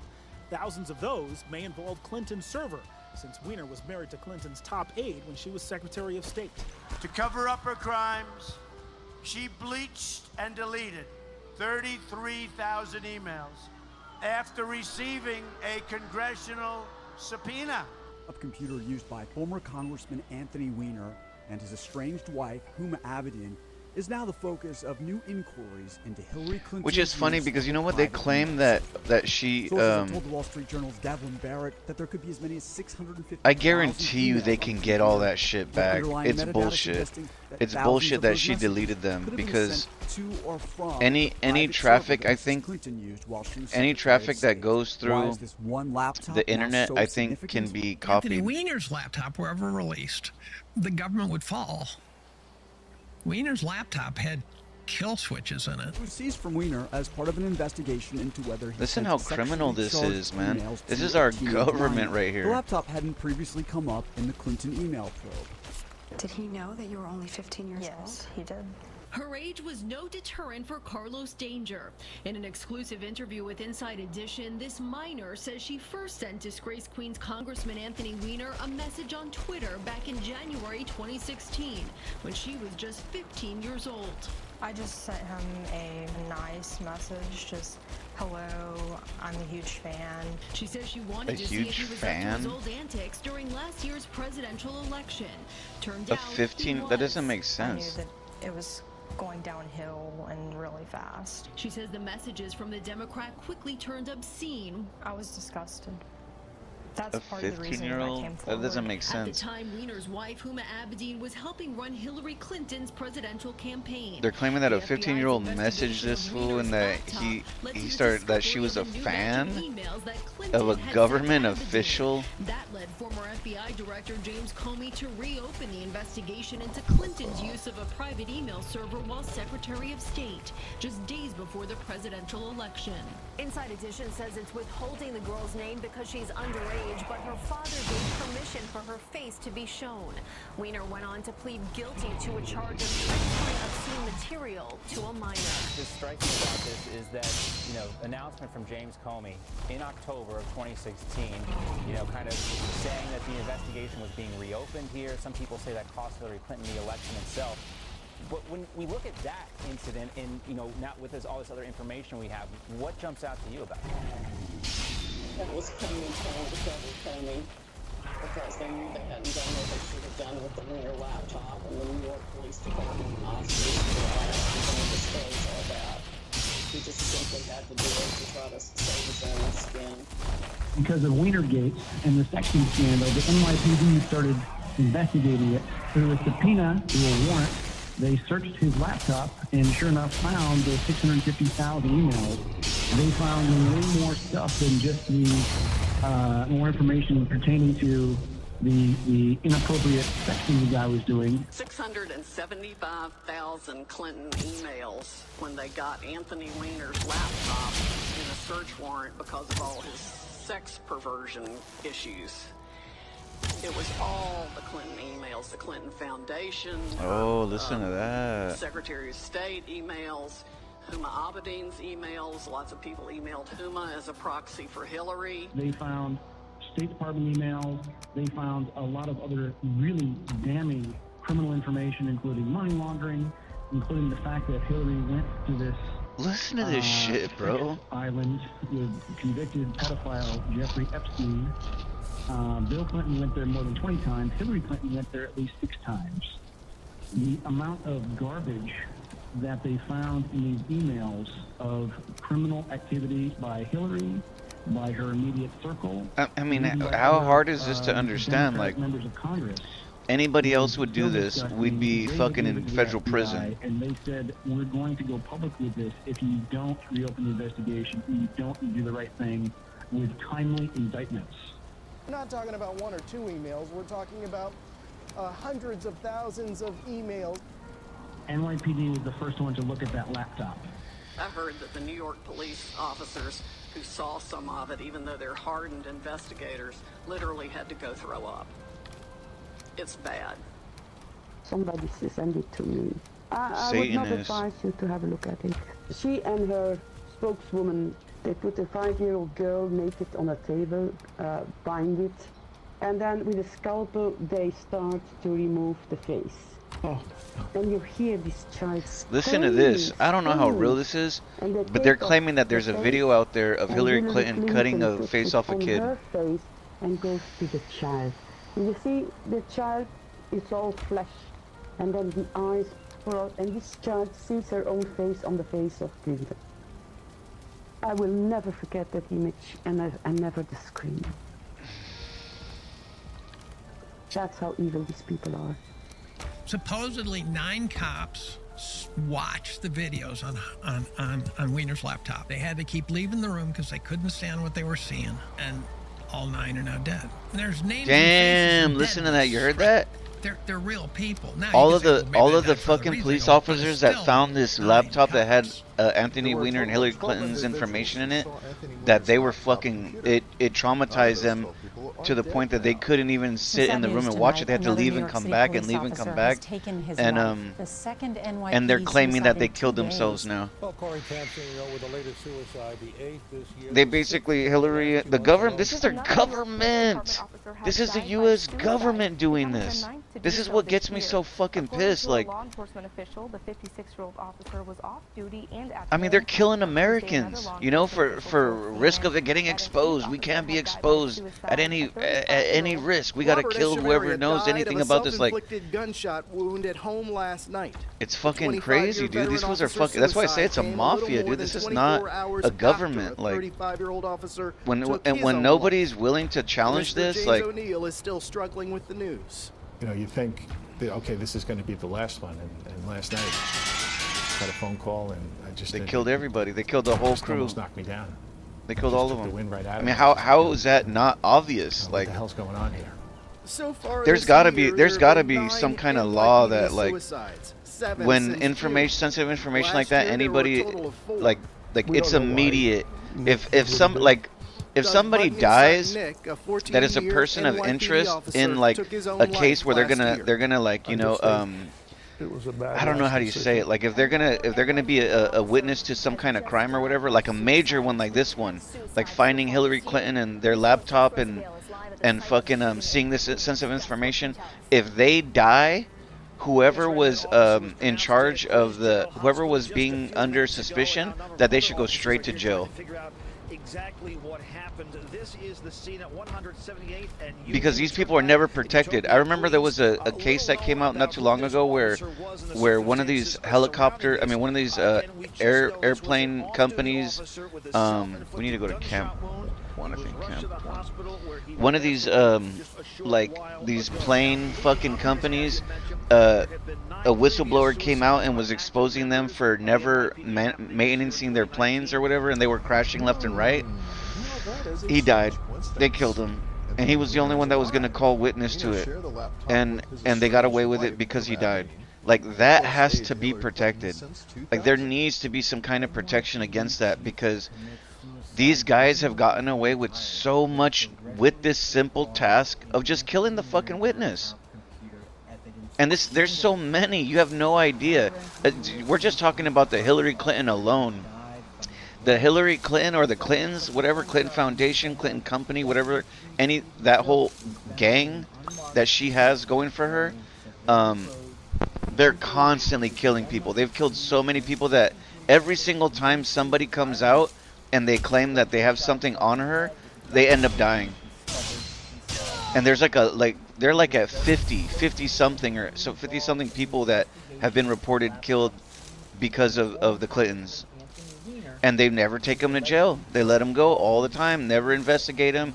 There's never no evidence. What is? That's why I say they're witches, bro. That's evil shit. Like whatever they're doing satanic sacrifices like on a serious, hard level because, you know, they're being protected by the most evil. I mean, like, what are the fucking odds? You know what I mean? Like, what are the odds there that somebody can conduct such criminal behavior and then just nobody turn on them? I mean, in the dark criminal world like that, you know, eventually, like, it's a dog eat dog world. Somebody else bigger than you will usually take advantage of you and take you out. And it's like, what stops her? What makes her so untouchable? What makes them so untouchable? You know what I mean? But you have to understand another thing about the Clintons, that they've been in the criminal world for a long time.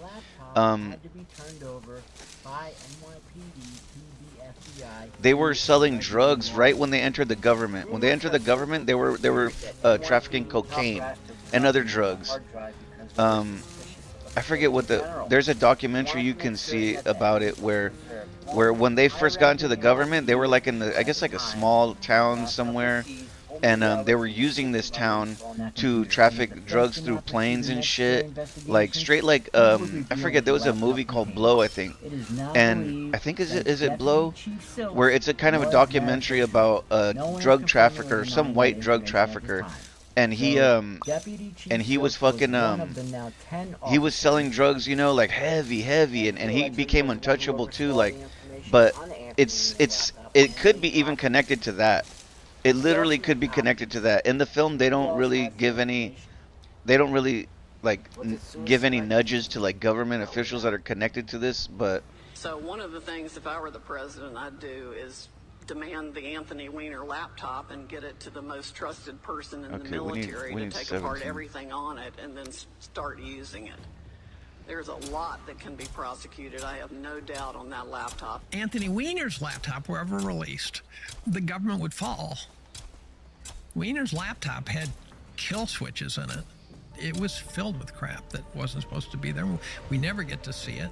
Supposedly 9 cops watched the videos on Weiner's laptop. They had to keep leaving the room because they couldn't stand what they were seeing, and all 9 are now dead. Okay. And there's names and faces and deadness, right?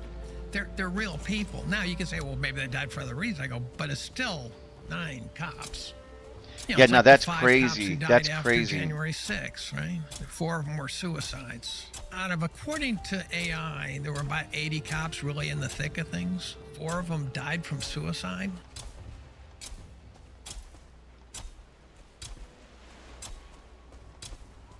You friendly?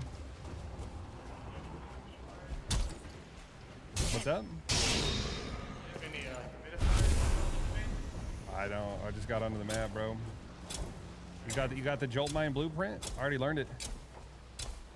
I already have that one. Okay. The fuck is this? Yeah. Good luck out there.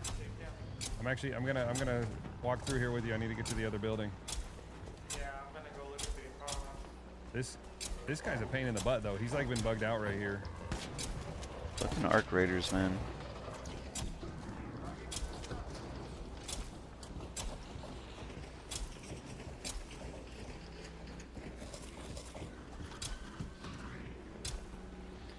Alright. Did you make it in? Bro, what the fuck is this? I was watching some other shit and it turned into this? I'm just how going the to the top, fuck bro. is it? How is it turning into this, bro? Turn around.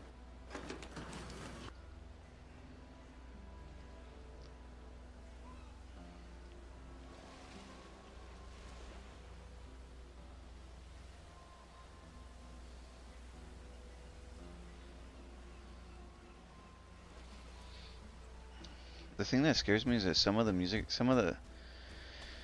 a lot of the shit that I play on my channel, like, I'm sure it's gonna get me in trouble with YouTube because it's a lot of controversial shit that they don't like.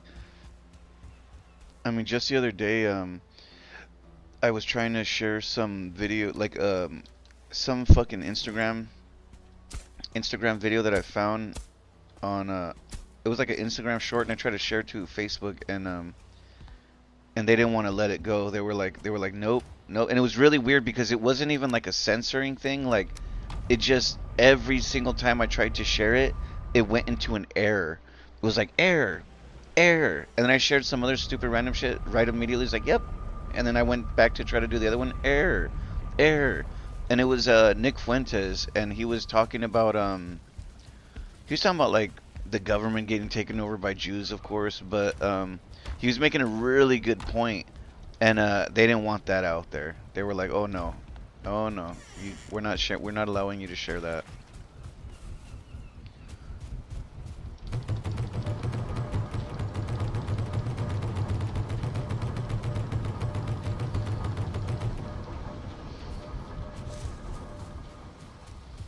Okay, I'd wish to make 2 of these because you know what? We need more than one. And I want to switch the area how this thing looks.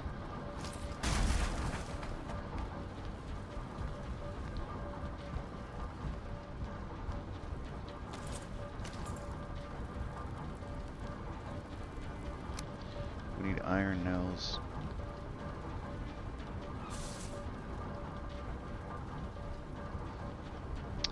I almost want to put this outside.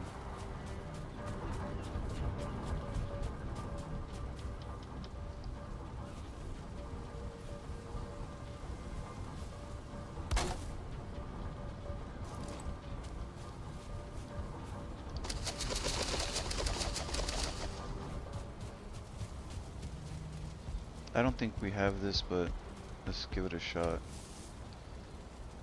Do we have iron? We have iron. Here's some nails. How many do we need? More? We need 10. 4.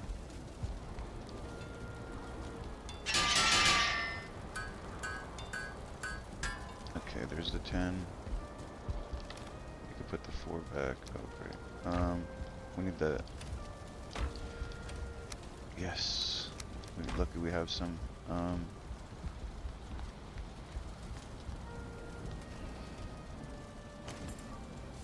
We need a leather scrap.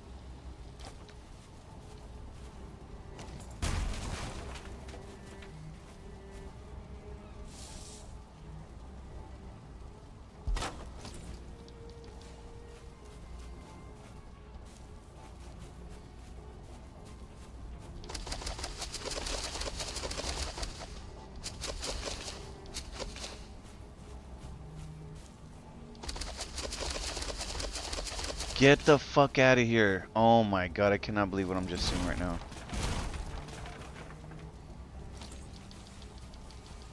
This is some bullshit, bro. God dang it, dude.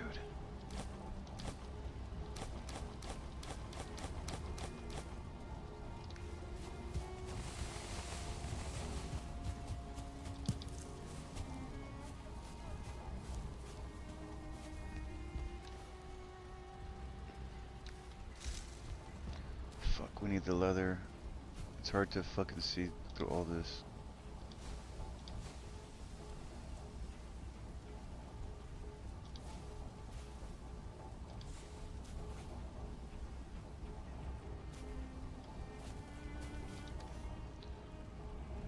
What are we missing?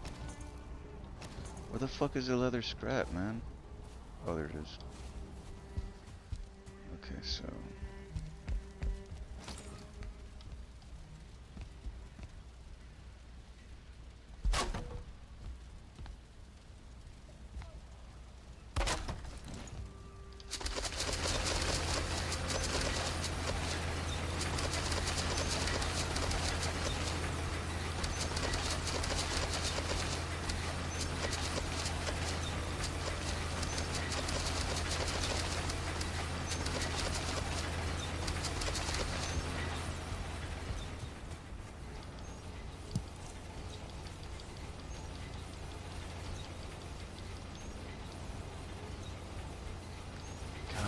so much crap on me.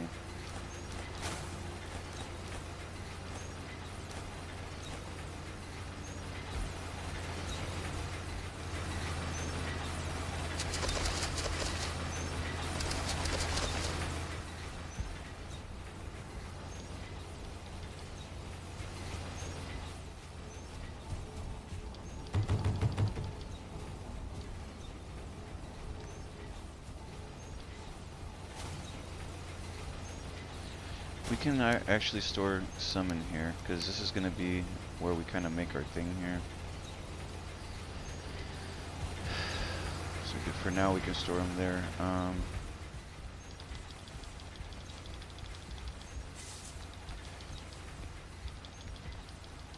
We need to put all this shit away, whatever this is.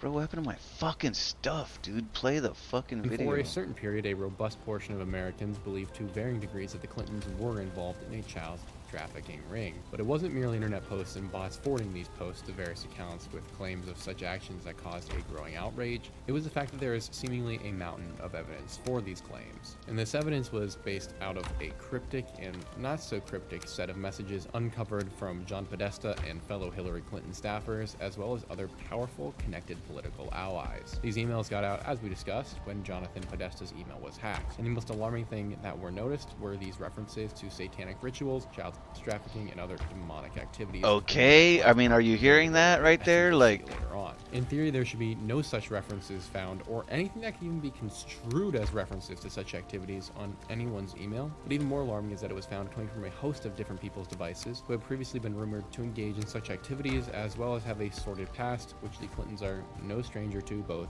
officially and unofficially. Also, since we were in the midst of an election, when a bunch of people see Hillary and Hillary-related emails coming out of the blue, they are seeking to confirm whatever suspicions they initially may have had about her. So initially, a lot of people took this with a grain of salt. But what started changing minds were people noticed these bizarre food references in the emails, which not only were out of place, but clearly to many not discussing the food itself. Instead, millions believe and continue to believe that references to items such as hot dog, pizza, and cheese pizza, and pasta were actually references to various kinds of children and child trafficking. It may sound far-fetched initially, but as we read through the emails and continue on with the story beyond that, which I've had bookmarked for a year waiting for this moment, you'll begin to understand exactly why so many people were and are suspicious of what was really going on here.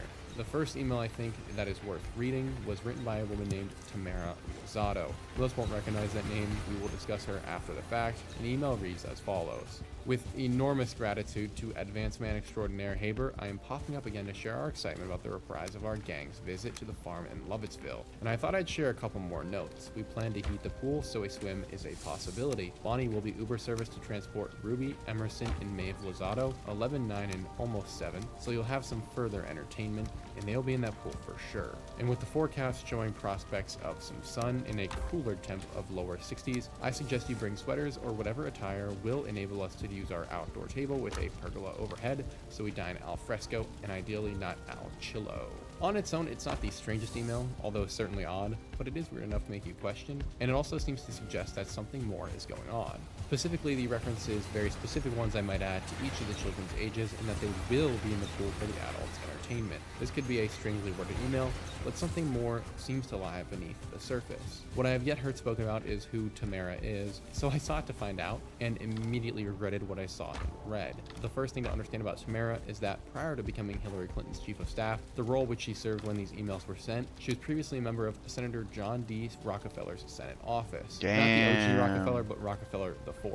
If you don't know why that's weird, I don't have enough time to get into them right now, but the Rockefeller family are known for many things beyond Standard Oil, including mass murder, genocide, the destruction of modern medicine, and eugenics. They are truly an evil bunch. Besides the point, though, what's critical to understand is that Tamara eventually becomes his chief of staff and was Rockefeller's primary advisor on the National Commission on Children and the Pepper Commission on Healthcare. Well, there we go. An official. And that's another thing that's kind of crazy too. I find she is an interesting these people that are like Satanists that do like sacrificing, history of they her own actually children and grandchildren. get Well, I should say, involved before we hear in about the all children these and the creepy children emails about pools and quote-unquote like foundations and we actually end up seeing them corporations, on and something called EV's you know, they Creative run all First. these like This is a site I can only like find archives they get of, involved but with what it all shows this is children shit, plain. and This on the site, I presume, surface they named look after like one they're of the good, children like, in some capacity, oh look, although they're the so name good, they're Evelyn is helping not the listed children and in all the this rest shit, of the but kids low in that key they're email. fucking Houses organizing obscene networks images to of steal children and kids, captions like. that belong nowhere. One such caption reads as follows: Evelyn is growing up. Soon she'll be the queen of the entire US of A. Right now, for a limited time only, you can spend time with her online, raw and uncut. Take advantage of this now, as in the future, she will have the power of life and death. What a freaking weird thing to say. What Definitely the not a weird hell? thing to say at all. Referring to one's daughter as raw and uncut, presumably because she's a baby, or how you should take advantage of her now. Seems a bit odd What is to that? me. Intriguingly, like we said, Evelyn's name is not listed at the pool party. Take that as you may. On this site, though, there are a number of photos that should never be online of her young, what I presume to be grandchildren. But what's even more curious is a certain post. This comes from July 23rd, 2009, 7 years prior to the alleged shot fired at Comet Ping Pong, and 6 years prior to the pool email. Tamara Lozado writes, Evie will be joined in daycare by her buddy Jack. I wanted to give you guys a chance to meet Jack by going to his blog here. Jack is owned by Ken Weber and Stephanie Copeland. A lot wrong going on here, including who this buddy is, but that's after we address the fact that, as this ancient screen cap clearly denotes, Tamara refers to this child as being owned by his parents. Children do belong to their parents. That's one of the many reasons why the government, as we can tell, needs to stay away from them. However, owned implies a different meaning when placed into the context that is slowly forming here. So let's peep who Evelyn's new friend Jack is. And here is Jack in all his glory. But Cooper, you say it's blurred. Did you make a mistake? No, I didn't. I can't show you this picture because it's a completely nude infant laying with everything hanging out, genitals partially covered by a tiny blue maple leaf. I even went and found the page on an ancient site, and although there is something written on the leaf, I cannot tell what it says. The caption, though, I do believe says more than enough for us and reads as follows. This is posted into the subsection of Naked Time, of which there are two. It was bath time again this weekend, which Jack we are waiting for the string to be done spinning. Jack luxuriated and exfoliated. Do we have actually we have more to unrated version of this photo available only to premium subscribers. This caption on top of a nude photo of your infant, yeah, I'm not okay with that. And I think nude baby photos are weird, period. But there is no acceptable excuse for how one takes such photos, uploads them to the internet, then suggests in a joking yet not joking manner that the uncovered baby nudes can be purchased. And evidently I'm not the only person who thought this or found this part of the rabbit hole, because there are posts up as recently as 2020 of people commenting how creepy this is, and then an anonymous user on this same thread, who I expect is Tamara, logged out of her account, saying that it's not weird, you're the weird one, don't make it weird. But what do I know? Except that the woman writing thinly veiled emails, who's the chief of staff of Hillary Clinton, the broad implicated as being one of the ringleaders in this massive child slavery ring that we shall see later with Dying Corp, which expands internationally, is posting in her free time photos of her kids' children and offering to sell them unedited. A lot of dots, my friends, already. But as we shall see, this is merely the beginning. In fact, if you continue following this Tamara Lozado rabbit hole, you may find yourself going down a dark path, one that I refuse to follow after a certain signpost. But right before stopping, I explored just a bit further and found certifiable family links for the Lozado family to Kabbalah, cannibalism, and explicit child pornographic imagery. These links are in fact so bad that the Internet Archive had to delete them from their site after they were saved by users going down this very same rabbit hole. The connections are actually really creepily direct between Lozado and these posts I'm going to read, but for the sake of time, I'm not going to get into them because I don't want to accidentally lead anybody to this weird corner of the internet, if I'm being honest.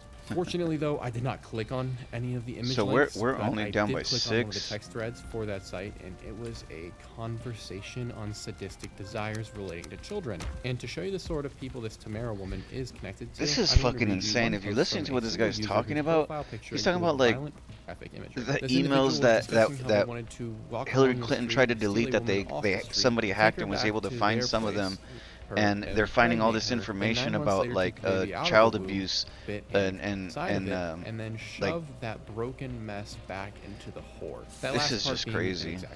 And this was the tame post on this website.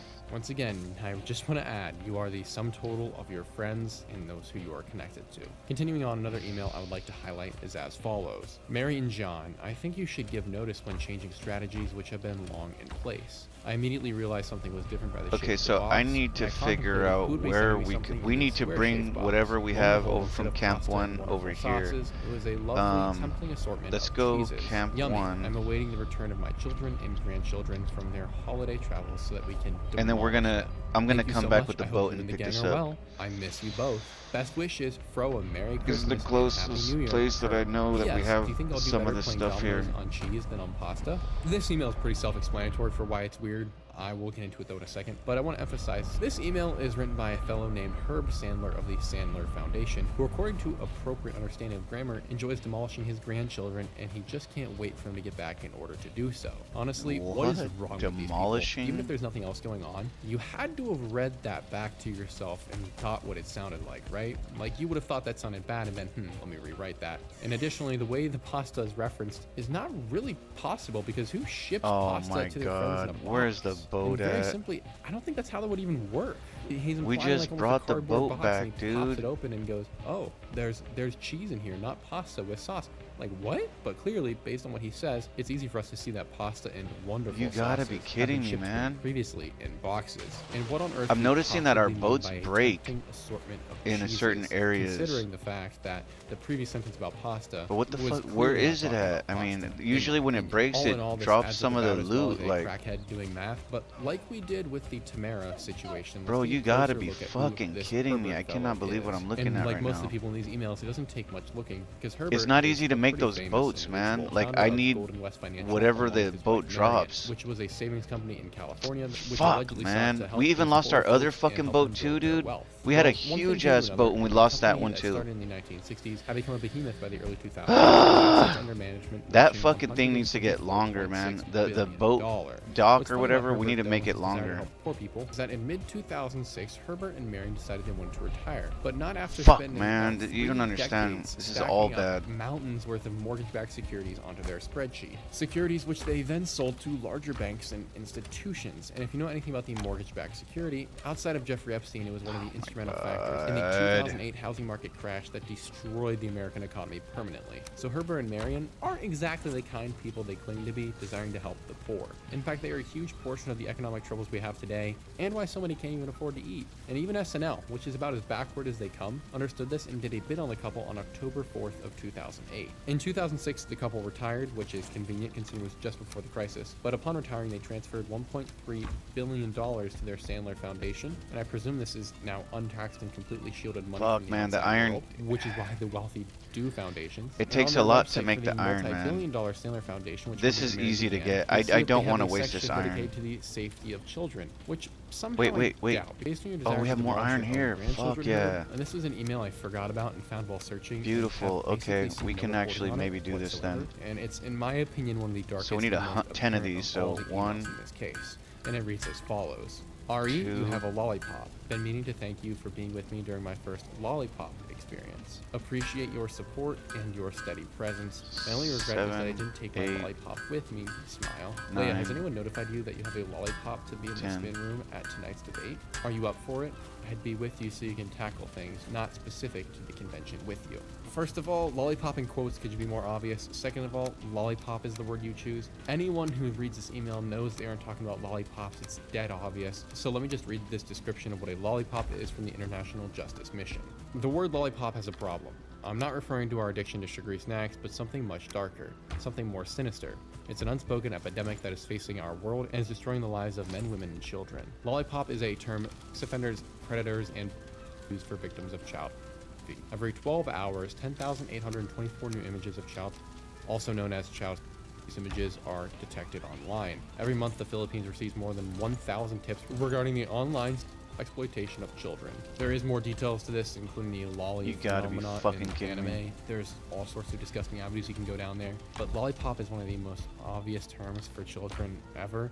And in the email, they're clearly not referring to lollipops. So what's going on? And let's be honest with ourselves here. The answer is pretty obvious. The next email worth looking at is Oh wait, stupidly we might be able to get transparent one to the here. point this email can only be taken literally, Oh no, I don't or think it's a we can. complete Fuck. misunderstanding There is no code to misread and nothing cryptic about it. Shit, Last night was fun. Still in torture chamber. Another question. Do you want to have Feb 14 Valentine's Day dinner sent from my iPad? Now, you may be confused for a second why Podesta is emailing himself. Well, in reality, in relation to the suspicious emails, this is where we get introduced to Tony Podesta from. And it's Tony who's emailing John Podesta in this case. Now, Tony is a rabbit hole in and of himself, and he could be an entire video, but something worth noting about him is that in 2017, his massive lobbying firm that he began, he was forced to step down from because of investigations by the FBI.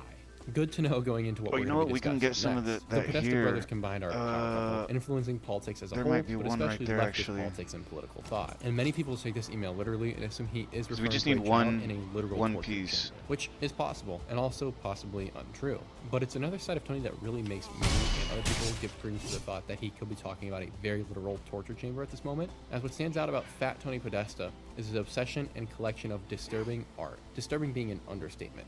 Much of it, in fact the vast majority of it, I'm not going to be able to show here because it's either porn or children, and it would completely violate every term of service, so I'm going to have to stick to the ones I can show you, and if there's something else, I'll just pull it up for you. Indeed, there's so much art, I can't show it all, let alone talk about each of them, so I'm just going to have them circulating on screen for you to admire, which seems like a bad word in this context. Alright, so first one, anyone in their right mind, the red flag should be waving right now.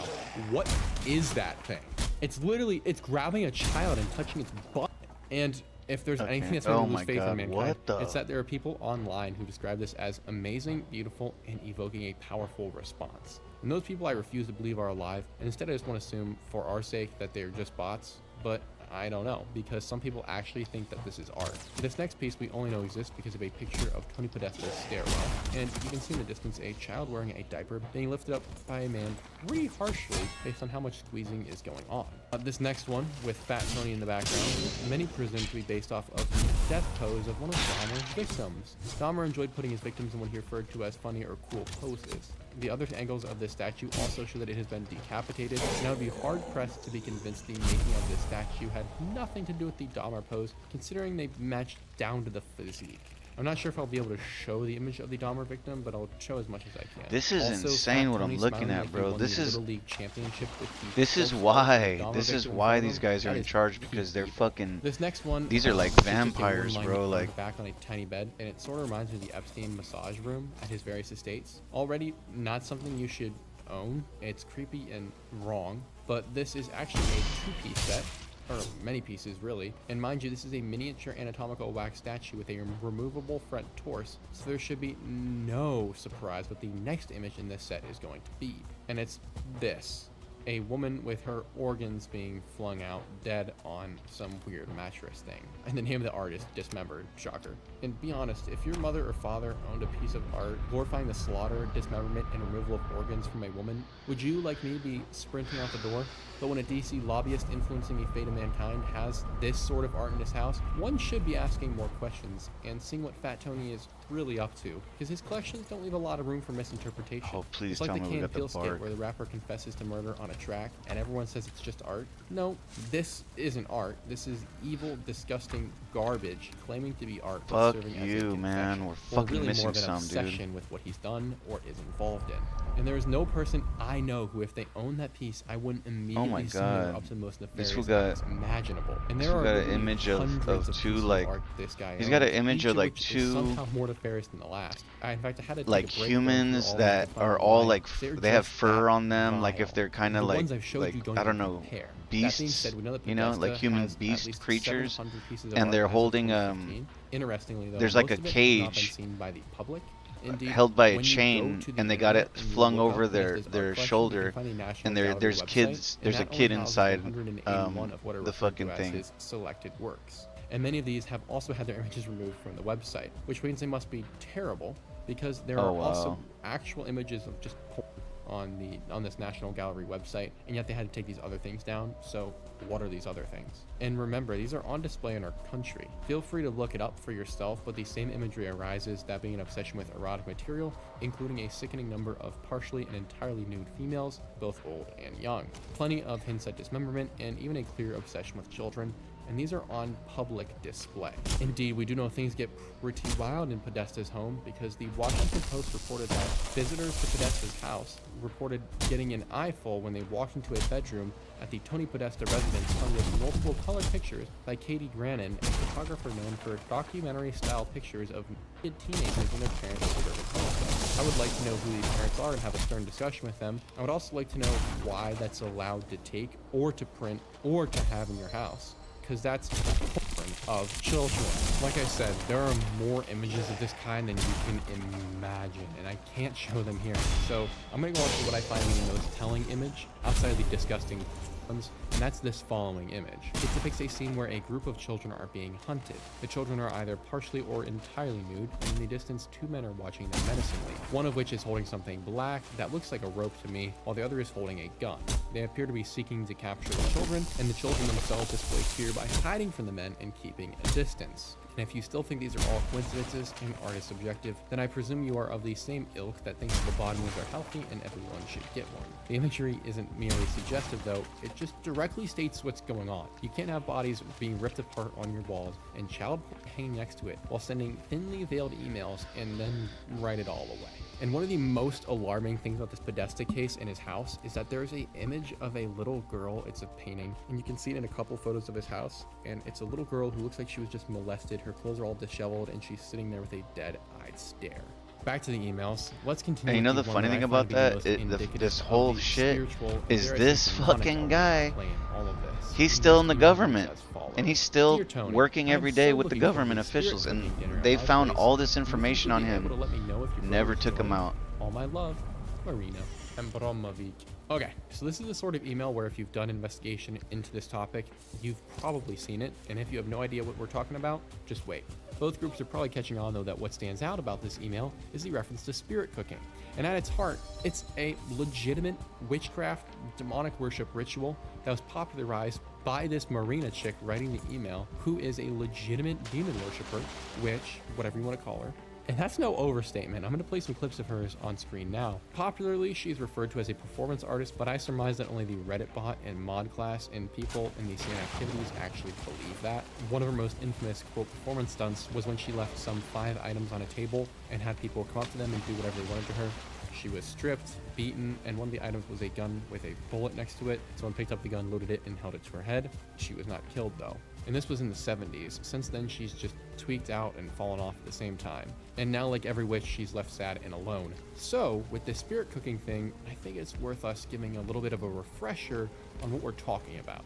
It is a form of cooking, so there are ingredients, but spirit cooking has a bit of a deeper meaning. It involves the mixing of blood as your base substance with fresh breast milk mixed with fresh sperm. And this blood is meant to be gathered by slashing a wound onto your middle finger and then letting the blood drip out. What's very interesting is that there are also emails of him complaining and talking to Marina about his finger not having healed yet. So we know that he did conduct spirit cooking with Marina before, which at the bare minimum is an occult ritual taking place with the highest ranking political officials in all of Washington. This is what I'm talking about. I mean, this is what the fuck I'm talking about. Like, this concoction. This is insane, dude. This would be pretty chunky. But this shit makes me sick just thinking about all this. Consume it, we'll say, on what she calls earthquake nights, which could have a deeper meaning, or it could just be a night where there's an earthquake. And there's a lot of things wrong with this. The main one being that it's absolutely evil and incredibly disgusting. But we know that Abramovich takes this pretty seriously, as there are a few copies of a video from the 1990s where Marina is preparing for such an event, and it's vomit-worthy. We can even see her mixing the blood and having her little servants mix the blood. What entertains me most, though, about this is that there are still some weirdos online who defend this behavior and claim it's not true and that it's not some sort of satanic worship, when even she admits it's satanic worship. But even more humorous is that once the emails leaked and Marina caught some flack for what she said in said emails, she told the press that it was just a funny name that they used and the menu was completely normal that night. Which obviously is shenanigans. Clearly you're trying to cover your butt. Spirit cooking has only ever and will ever mean one thing, and it's this weird devilish occult ritual that you popularized. But moreover, we know this is the recipe and we know this is what spirit cooking means because there's a copy of her original manuscript cookbook that had like 25 editions ever printed, and in it she details the man milk, the woman milk, and the blood. It's heinous. So the question then is simple. How do you feel knowing that at the bare minimum, the people who shape the future of this nation That's what and I'm the saying. globe are drinking sperm mixed with blood and breast milk? Just some food for thought. The pun was not intended there, though. So, keeping all this in mind, we can see that clearly there is enough here to disprove the notion that the mainstream media outlets wish to push, and do push, which is that Pizzagate is a baseless conspiracy theory. Because at the bare minimum, we do know that weird, cryptic emails were being sent between the ultra-wealthy and politically connected and powerful, and they are discussing occult rituals, more of which we will get into later. But, my bad. Like I'm supposed to say, there's no evidence for this conspiracy whatsoever, and we should all go back to our regular scheduled state-sponsored programming. All jokes aside, continuing with the emails, for which we are almost through, there is one that goes above and beyond the rest and seems to break the code a little bit more than the others. And it reads as follows: Did you leave a handkerchief? Hi John, the realtor found a handkerchief. Parentheses, I think it has a map that seems pizza related. Is it yours? They can send it if you want. I know you are busy, so feel free not to respond if it's not yours or you don't want it. Suzanne. Now, many people speculate here that this is one of the most direct references to the underlying messaging. What stands out to me, though, is that if this is a handkerchief with a stain, why not say that? Instead, Suzanne says that it's a map, which appears to be pizza related. And what the heck does that even mean, then? What's a map in this case? There is no word that I can find that comes close to meaning stain, is spelt with 3 letters, and could accidentally be mistyped on a keyboard. So then we must assume, until we know otherwise, that it is intentional, and if so, then it gives further credence to the notion that there are children being referred to here. And most people assume that math is a sort of semen-related stain, and obviously pizza-related is child-related. However, I do find that this is a good point to bring up the main spook opposition, and it's an intriguing question, and that is simply that if these are people discussing cryptic things, why would they use food terms? It's so stupid and silly. And my easy retort to that is because of what you just said. When you read something that says pizza related and talks about maps, it gives you enough plausible deniability for those unwilling to really research the case to immediately write it off as silly, because it does inherently sound silly. I'll be the first to admit. On a certain level, this sounds harmless, but we know enough about these political figures to know that they aren't harmless. So then we have to assume that these things that do stand out as strange, when you can connect a lot of these dots, have something going on. Now, yap session over, let's get back to it. But things do get weird when we see how many dots connect here, from the pizza to the pasta to the hot dogs to the cheese to the lollipops, or in Obama's case, the $65,000 worth of hot dogs that he had privately flown in. Just something to think about. Quote, subject RE, get ready for a Chicago Hot Dog Friday. I think Obama spent about $65,000 of the taxpayers' money flying in pizza dogs from Damn, of the taxpayers' money. House, they're flexing. Assume we are using the same channels? That is just something to think about. But a 2007 FBI document acquired by WikiLeaks would suggest otherwise, that the people who are doubting this, the spooks as we call them, are incorrect, and that we should be reading into cryptic text and messaging and symbols. There's a document detailing the symbols and methods of communication used by pedophiles and pedophiles works to show the sorts of activities they enjoy. For instance, the following symbols for, quote, boy lovers. Because your last whooping was at 15. Nah, it had to be like 14. Okay. 14. Couldn't do nothing once he got... Boy lovers. Or hearts like these for, bro, quote, what the girl fuck? lovers. Or the following for, quote, child lovers.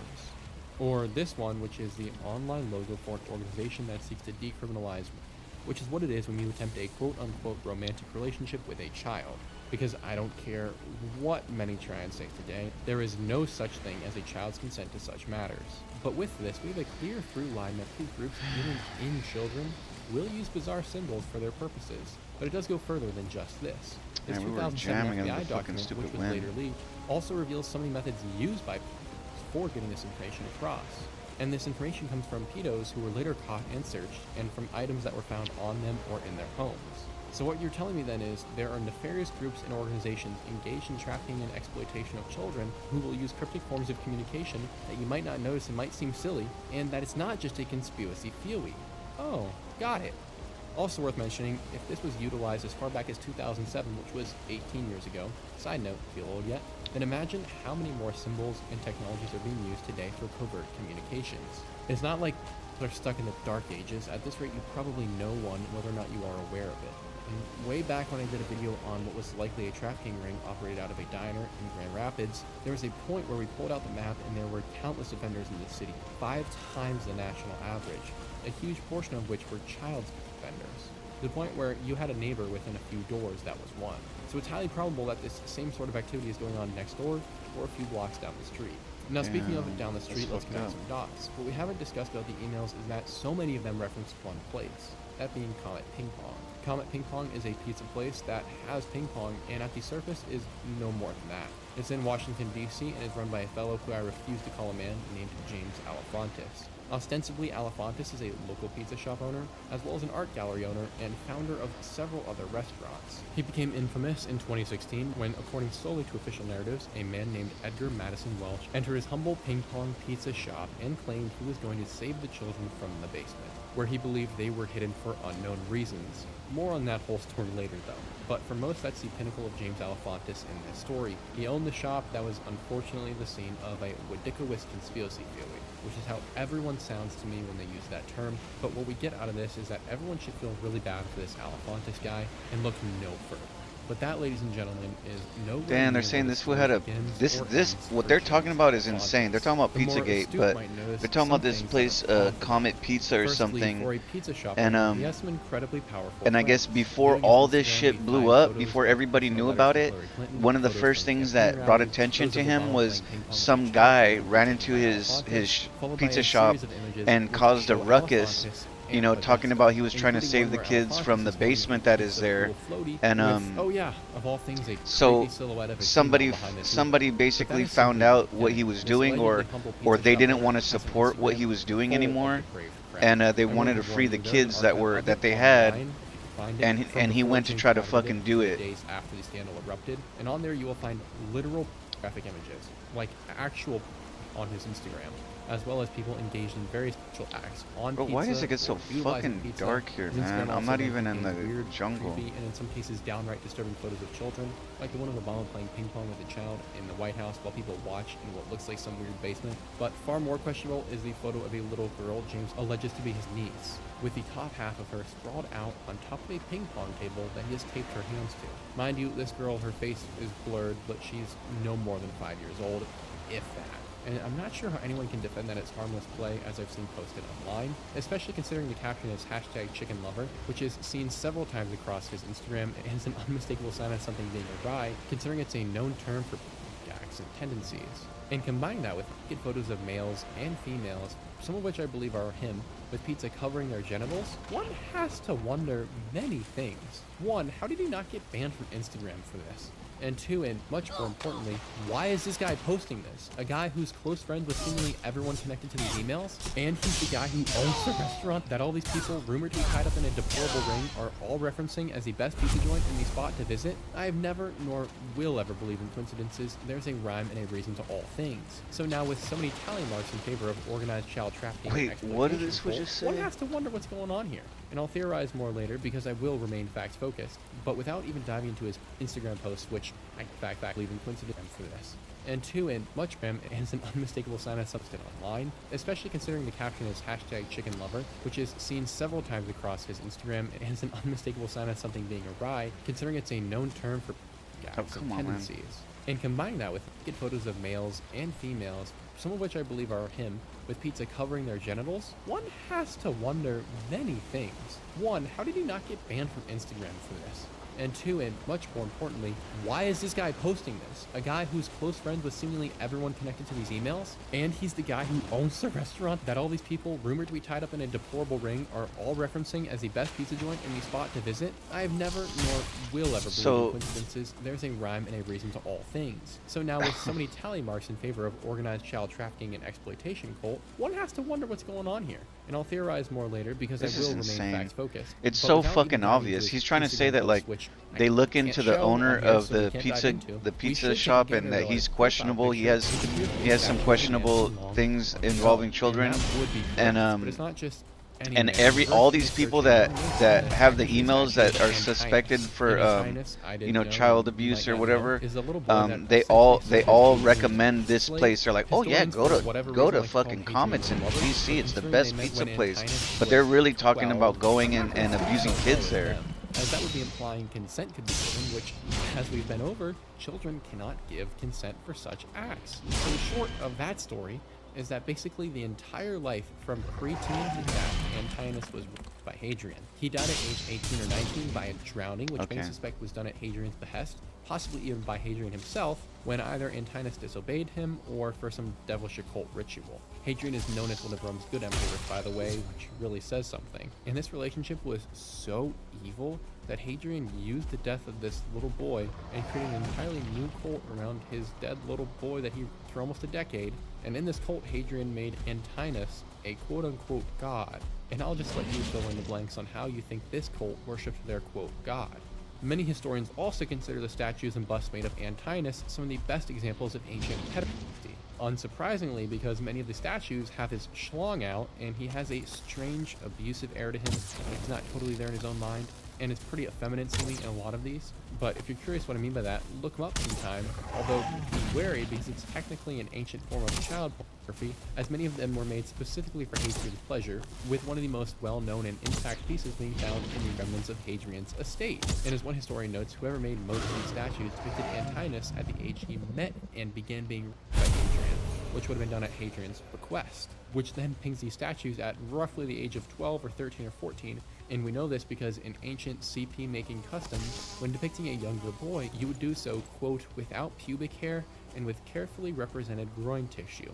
And most of the material we have on this fellow fits just that pattern. One of the many reasons Antinous statues are considered a staple in studying ancient food. This seems like the one Roman figure you wouldn't want to have as your profile picture when being heavily suspected and investigated for dealing in children and handing them out to wealthy and powerful individuals who come to you to them. I'm 58, and for the first time in years, I can breathe through my nose all night. The best way to clear them, or for material about that activity. And you know exactly the same situation that happened to the guy we just discussed in your profile picture. Definitely just a coincidence though, right guys? All these in mind, the number of similarities I'm noticing between Epstein and Alphonsus is disturbing. The child infatuation, erotic imagery for the public to see, powerful connections to politicians and the most wealthy people in America, something else is going on here. And we get another sign of what that something else may be in a GQ magazine 2012 edition that cites the 50 most powerful people in Washington. And if you had to guess, in a place where senators, representatives, lobbyists, billionaires, and even the president resides, who do you think made it onto that list, coming in at number 49? You guessed it, our humble pizza purveyor, James Alefantis. So then what makes him so powerful if he only owns a small handful of restaurants and what is referred to as a small art gallery? And the only clear sign as to what that power could be for me is his obvious connection to the most powerful people in Washington, D.C. and in America. For those spooks though in the comments, before writing something vaguely pretentious and annoying, be helpful. Find me another reason he's on that list if he owns just a few restaurants and a small art gallery. I bet you can. So speaking of powerful people in Washington, another source for Alefantis' power would be his well-known physical relationship and romantic relationship with a man, and not just any man, but David Brock, the founder of what people and organizations both on the left and right consider to be a hard left media watchdog organization named Media Matters. The purpose of this organization ostensibly is to monitor what they refer to as false narratives coming from the right-leaning news media sources, as well as make some of their own content. And it's obviously not very difficult to see, looking at Snopes and other mainstream media and fact checkers, that it's pretty common for these organizations to be used to block or reduce the spread of news stories that harm your side's candidates. And it's sort of like shooting out flares in a fighter jet when a heat-seeking missile is launched at you. The missile tracks onto the other heat sources. God damn it, dude! This fucking boat, man, is so big. Except Media Matters publishes articles or influences others to publish articles to throw investigators off the scent. So suffice it to say, it's fair to suggest that it had a pretty considerable role to play in the current perspective that many have on the gate. That being that is a far-right conspiracy theory meant to harm Hillary Clinton's campaign. But let's take a closer look at Media Matters and see if it too has a trail of corruption like so many discussed today. And even Wikipedia, of all places, has to admit something is off, at least slightly, considering the Media Matters institution, because they are currently being sued for publishing defaming and fake media, or being investigated by the Attorney General of Texas for potentially fraudulent activity, and to ensure that the public has not been deceived. Wow. And alongside him, the Missouri Attorney General is doing the same.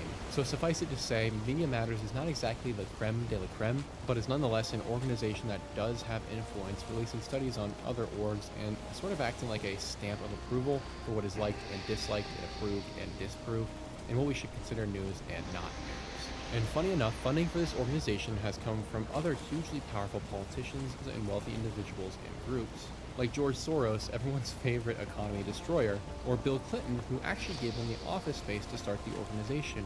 Wow, how generous. And guess where that office space was located? and another think tank known as the Center for American Progress, which think tanks are total baloney, but that's neither here nor there right now.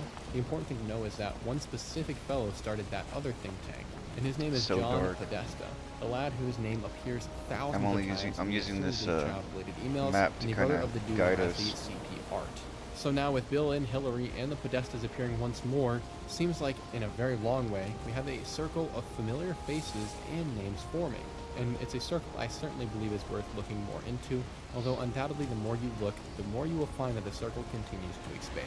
But as for Alefantis, you don't even have to look that hard to know this guy's up to no good. He posts an image of selling children on his Instagram, so if that doesn't warrant an investigation, that's nothing. crazy, bro. Oh my god, dude, like it should serve as no surprise that the weirdness is not kept merely to the confines. These man, that's what I'm saying. These fools are untouched, bro. They're just they got it. Like these fools got it, and they're just fucking living it. The only thing that's gonna stop us is like angels, bro. Dead obvious. Jesus, angels, God, like some supernatural entity is the only thing that'll save us from this shit, because like these guys are just so crooked, bro. They're willing to kill anybody that wants to stop them. I mean, they don't give a fuck. Like the menus in Comet Ping Pong show 2 ping pong paddles, and initially this is nothing to be concerned with in and of itself, but upon a second glance they heavily resemble the child lover image from the FBI to be on the lookout for, or to be on the lookout for anything related or similar. But that's by far the least disturbing and incriminating thing here. The murals of Comet Ping Pong rival Tony Podesta's art for weirdness depicting adult... Back to the pizza place itself though, Comet Ping Pong, it should serve as no surprise that the weirdness is not kept merely to the confines of Alefantis. Oh, looks like this shit's been edited. There are all sorts of things wrong with this joint. Normally I don't get too much into symbology because it's often full of schizo posting, unless it's just dead obvious. But in this case, it really is, and there's too much at play, especially considering the FBI released all the PDF file imagery we need to start making connections, and showed us that even shapes which share similarity to the ones they gave can be related. So I'll go rapid fire for this as best I can. The menus in Comet Ping Pong show 2 ping pong paddles, and initially this is nothing to be concerned with in and of itself, but upon a second glance they heavily resemble the child lover image from the FBI to be on the lookout for, or to be on the lookout for anything related or similar. But that's by far the least disturbing and incriminating. Yeah, this is bullshit, bro. I put my fucking boat here. Art for weirdness depicting I put my boat here last time and it disappeared, man. Parading children and or the heads of children around, along with bizarre creatures enclosed in an embrace in the background. Not sure how you're supposed I might have left my boat somewhere, but I don't think so, because I usually only take it out to get the iron. Make of that power dynamic what you shall. The bathrooms are also littered in graphic graffiti, which was either a stylistic choice from Alefantis, and he had it created this way, or he just left it up because he liked it. The musical acts that Comet Pizza advertises for and hosts at their venue also go beyond what one might anticipate if this were merely some random theory. For instance, one of the groups that performs in Comet Pizza is named Heavy Breathing, and the other is named Stains. So we are already not off to a great start here, as it's not exactly the people I would normally anticipate to be performing at a pizza joint. But it goes further. In one of these songs, there is a scene where 2 characters discuss, you guessed it, the song is by Heavy Breathing and it's named I Know Love. The music video somehow on YouTube contains direct imagery of a nude female and other disgusting and perverted imagery. The crazy thing is, it looks, if on the video, they're showing this fool, what's his name? On the right, I forget. He does a TV show. It's a guy who does a TV show, and he goes to different restaurants across the U.S. And he's got like a Bob Filet or Gary Filet, and he has like spiky blonde hair, you know. And he always says like, let's go to Flavor Town. We're going to Flavor Town, USA. Like he says that kind of shit. He actually did a fucking show on the fucking pizza spot that they're talking about. Like who the fuck has the power to get that guy in there? You know what I mean? Because I can't make it through the video without becoming ill. But what others who did make it through noticed is that a symbol on this box in the background directly resembles the one the FBI warned us means boy lover, and tells us to be on the lookout for any variant of it, and it appears not only once in this video but can be seen throughout the entirety of the video at various intervals. Hard to convince me that something that looks so similar was purely coincidental, but let's move on. The evidence goes well beyond the images alone. There's a video that implies the darkest things imaginable are taking place at Comet Ping Pong or nearby. Uploaded in the early days of YouTube, March 26 of 2007, this video is entitled Ping Pong in a Public Place, with just under 360,000 views as of the time of writing. It is critically underwatched. Be forewarned, you are only going to see 2 blokes playing ping pong and cars driving by, but it's not what you see that raises hairs. Instead, it's what you hear. Listen closely.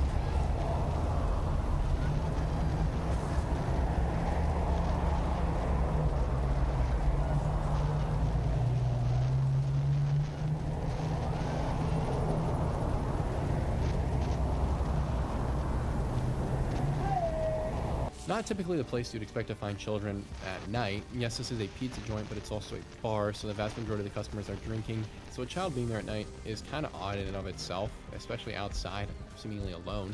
Well, or I should say without parents. But a child being there and begging for help is an entirely different kind of sign. There is no other way to take it. These are evidently screams of fear, a child begging for help, and at one point she says what I think is, "Daddy, help me?" But if I were to wager, no one came to save her. But what makes this even more disturbing is that I have a lot of evidence that suggests that there are missing children directly connected to this place and to the people involved, but we will get into that later. As of now though, this is just another sign that something afoul is running amok. And if this really is what we suspect we just heard on that camera, then God, please hold that child near to you and your son Jesus for all time. Amen. Intriguingly, the original uploader of this video seems to either know what he has or be completely unaware, because the titling is only about the ping pong, but the hundreds if not thousands of comments across each version of the internet all reference the screaming. It certainly is quiet, but it's not that quiet where if you posted this to the internet and you were watching it through, it's not like you wouldn't notice. It's still clearly there. This is also the video that has been known to get taken down on certain occasions, therefore the titling may be a method of obfuscating anyone who may wish to have it removed. So I'm glad we've made another archive of it online here for posterity's sake. But even stranger and somewhat ironic is that there's another restaurant vaguely connected about a block down from Comet Pizza that also sells pizza, which does have a basement, and the restaurant's name is Besta Pizza, and has a logo that nearly identically matches some of the symbols that are given to us from the FBI. A logo that this Besta Pizza changed right when the gate first broke. And there's also another joint named Beyond Borders across the street that matches almost exactly that of the Girl Lover logo from the FBI. Jesus. These fools have a whole network right here. They have a whole network of different fucking restaurants. I guarantee you they have underground tunnels.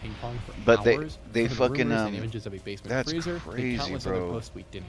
But there is nonetheless a basement freezer, and that fool was in there talking about trying to save the kids in the basement. As well as just keep the video moving. So what we first must cover are the rumors of a server being hosted from a back room in Comet Ping Pong, or what one might suspect are rumors until we learn a little bit more.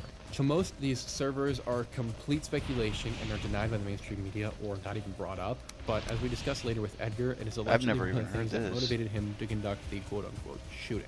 So there's a lot riding on this part of the story, and it's very interesting what happens. But I'll quit the yeah. This begins with the disturbing account of a single man who, in the wake of the gate and emails breaking, decided to take it upon himself to pry open the case a bit further for us to see what we could get at. And while poking around the Comet Pizza website, he stumbled into what essentially amounts to the back room. It was this bizarre webpage that had a chart which listed a series of files, their sizes most of which appear to be very large, video size large, the date, the tag, a section to input the DL key, or download key I presume, and a button to download. Now, as you can see from the screen, this technically implied individual has uncovered a members private area on the Comet Ping Pong site, and in no world should there even be a private members area on a pizza website. But brushing that aside for a moment, the notion that there are dozens of encrypted video-sized files hosted on the Comet Pizza Ping Pong website makes no sense. And rather humorously, I heard one individual try and write it away as security camera footage, but one, then it would have been labeled for the camera and the date, and two, it wouldn't be hosted on the website with encryption keys. That's so silly.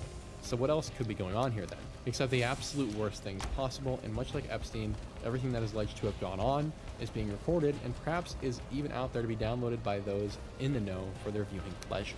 Furthermore, the site is /was evidently being monitored because the following day the password was changed and new obstacles were placed to prevent anyone from seeing this. So for us today, the site's page no longer exists when you look up Comp Pizza online. What happened to all that silver I got, man? The best we can get is a password protected page. This one, as far as we are aware, we can't even find today. All of this to say that someone is clearly actively involved to keep this hidden. For now, though, we have to take a different turn, so please keep this server and this strange, bizarre, download-filled website in mind. Damn it, we need... I heard the Flesh Ripper is a really good weapon to use against the guy as well, the boss. I would like to see how it works, but... Oh my god, why does it keep doing this, bro? This shit keeps changing my... It keeps changing my channel to something else, man. Yo, Alex. For fuck's sake. Are you down, Alex? It keeps changing me to some fucking guy, like... I think that's my friend. Oh, gee. What the fuck is that? That's so weird.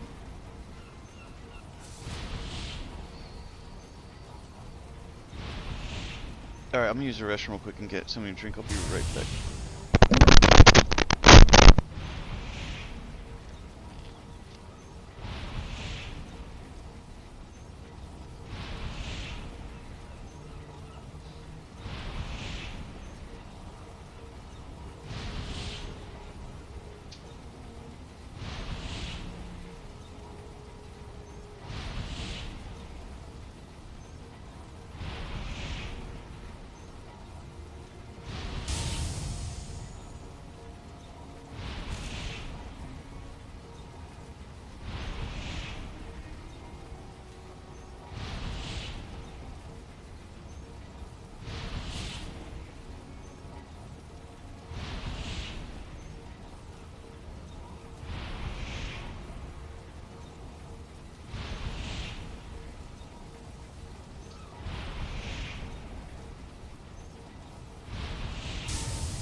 Man, I play the fuck out of this game, dude. I'm telling you.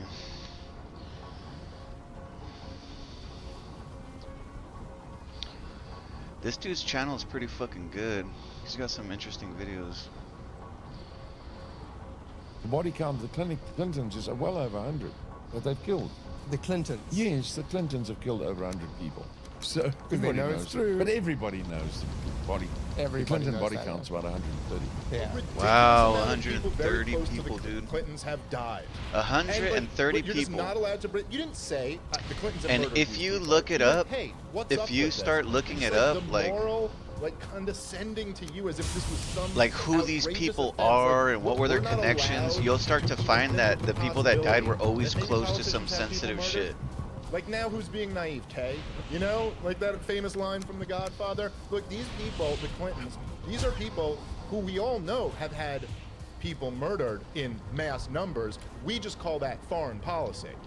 We just call that when they decide we're going to go on a bombing campaign in Iraq, as Bill Clinton did throughout both of his terms, had a massive blockade around Iraq where the UN estimated 500,000 children starved to death. Okay, this was the UN's estimates. I'd like to make that flesh ripper. The idea that people who do that for a living would be so uncomfortable also off the clock being like, yeah, I'm okay with this guy being killed, is not that wild of a jump to me. And if you want to do a deep dive into it, I'm not going to go full Alex Jones here, but there's a lot of very suspicious deaths around the Clintons, and it's totally fair to bring that up. You know, there actually used to be a website called the Clinton Body Count, which ran a tally of the people that Hillary and Bill had secretly. Listen to this. This is on fucking national TV. They're talking about this, and they just nobody gives a fuck. Yeah, nobody cares. They're just it's a joke. Look at that. They just made a joke about her killing more people than they thought she killed. I mean, this is fucking insane, bro. Like theories that perhaps the Clintons that's Satan protecting her, man. Nothing along those lines was ever proven. She must be like a real big fucking witch, lurk dude. in the dark recesses of the web. How did you look at kill Jeffrey Epstein? It's growing. Because you're not in power. Look at that fool. That fool interviewed and he said, "How did you kill this person?" WikiLeaks founder Julian Assange is raising questions about the killing, offering a big reward for information, and that is fueling political conspiracy theories. There's a 27-year-old who works for the DNC who was shot in the back, murdered just 2 weeks ago for unknown reasons as he was walking down the street in Washington. So that was just a robbery. Fucking leaking information. No, there's no finding. So what are you suggesting? What are you suggesting? Another man connected to the DNC is found dead less than a month after the murder of DNC staffer Seth Conrad Rich. One of America's very own Rachel Roboto tells us more about the mysterious death of Sean Lucas and his involvement with the party's email scandal. We came, we saw, he died. Did it have anything to do with your visit? No, I'm sure. She is being so protected. She could walk into this arena right now and shoot somebody with 20,000 people watching. Listen to that. Right smack in the middle of the heart. And she wouldn't be prosecuted. Listen to that. That's the president of the United States saying that she's so protected that if fucking she went in there and shot somebody right in the fucking head in front of the whole nation, that she would never be prosecuted. I mean, what makes her so untouchable? You know what I mean? That's what I wonder. Like, what makes her so untouchable? I'm assuming because she's such a witch that, and I'm not talking about like a Halloweeny fucking witch. She's an evil fucking In 1993, you know, White House counsel black magic practicing fucking person. Like she practices black magic so fucking hard. Like we're talking about like crazy sacrificing and stuff like that, like hardcore. We're not talking about like joking stuff. She must do that shit so hard that nobody would dare ever challenge her. She must have so much. She's like, bro, she's like the hardest fucking. Gotta be the hardest person out there, man. I don't fucking know. Like, in 2015, it's insane. Walter Scheib, a White House chef hired under Bill Clinton, joined the list. His body was found at the bottom of a river, nearly 2 miles from the base of the trail he was reportedly hiking. An autopsy determined that Scheib's death was accidental drowning, but he might have known too much. 27-year-old Democratic National Committee staffer Seth Rich was shot and killed in D.C. this year. There is speculation that he was the source of the controversial leaked emails allegedly sent by DNC staffers, and that he may have been murdered in retaliation. Then Sean Lucas, the lead attorney in a fraud case against the DNC, was found lying on the bathroom floor by his girlfriend when she returned home on August 2nd. His death was reported classified, pending the results of an autopsy. All right. DNC staffer so Seth as much as I don't want to do Rich, this, murdered last summer.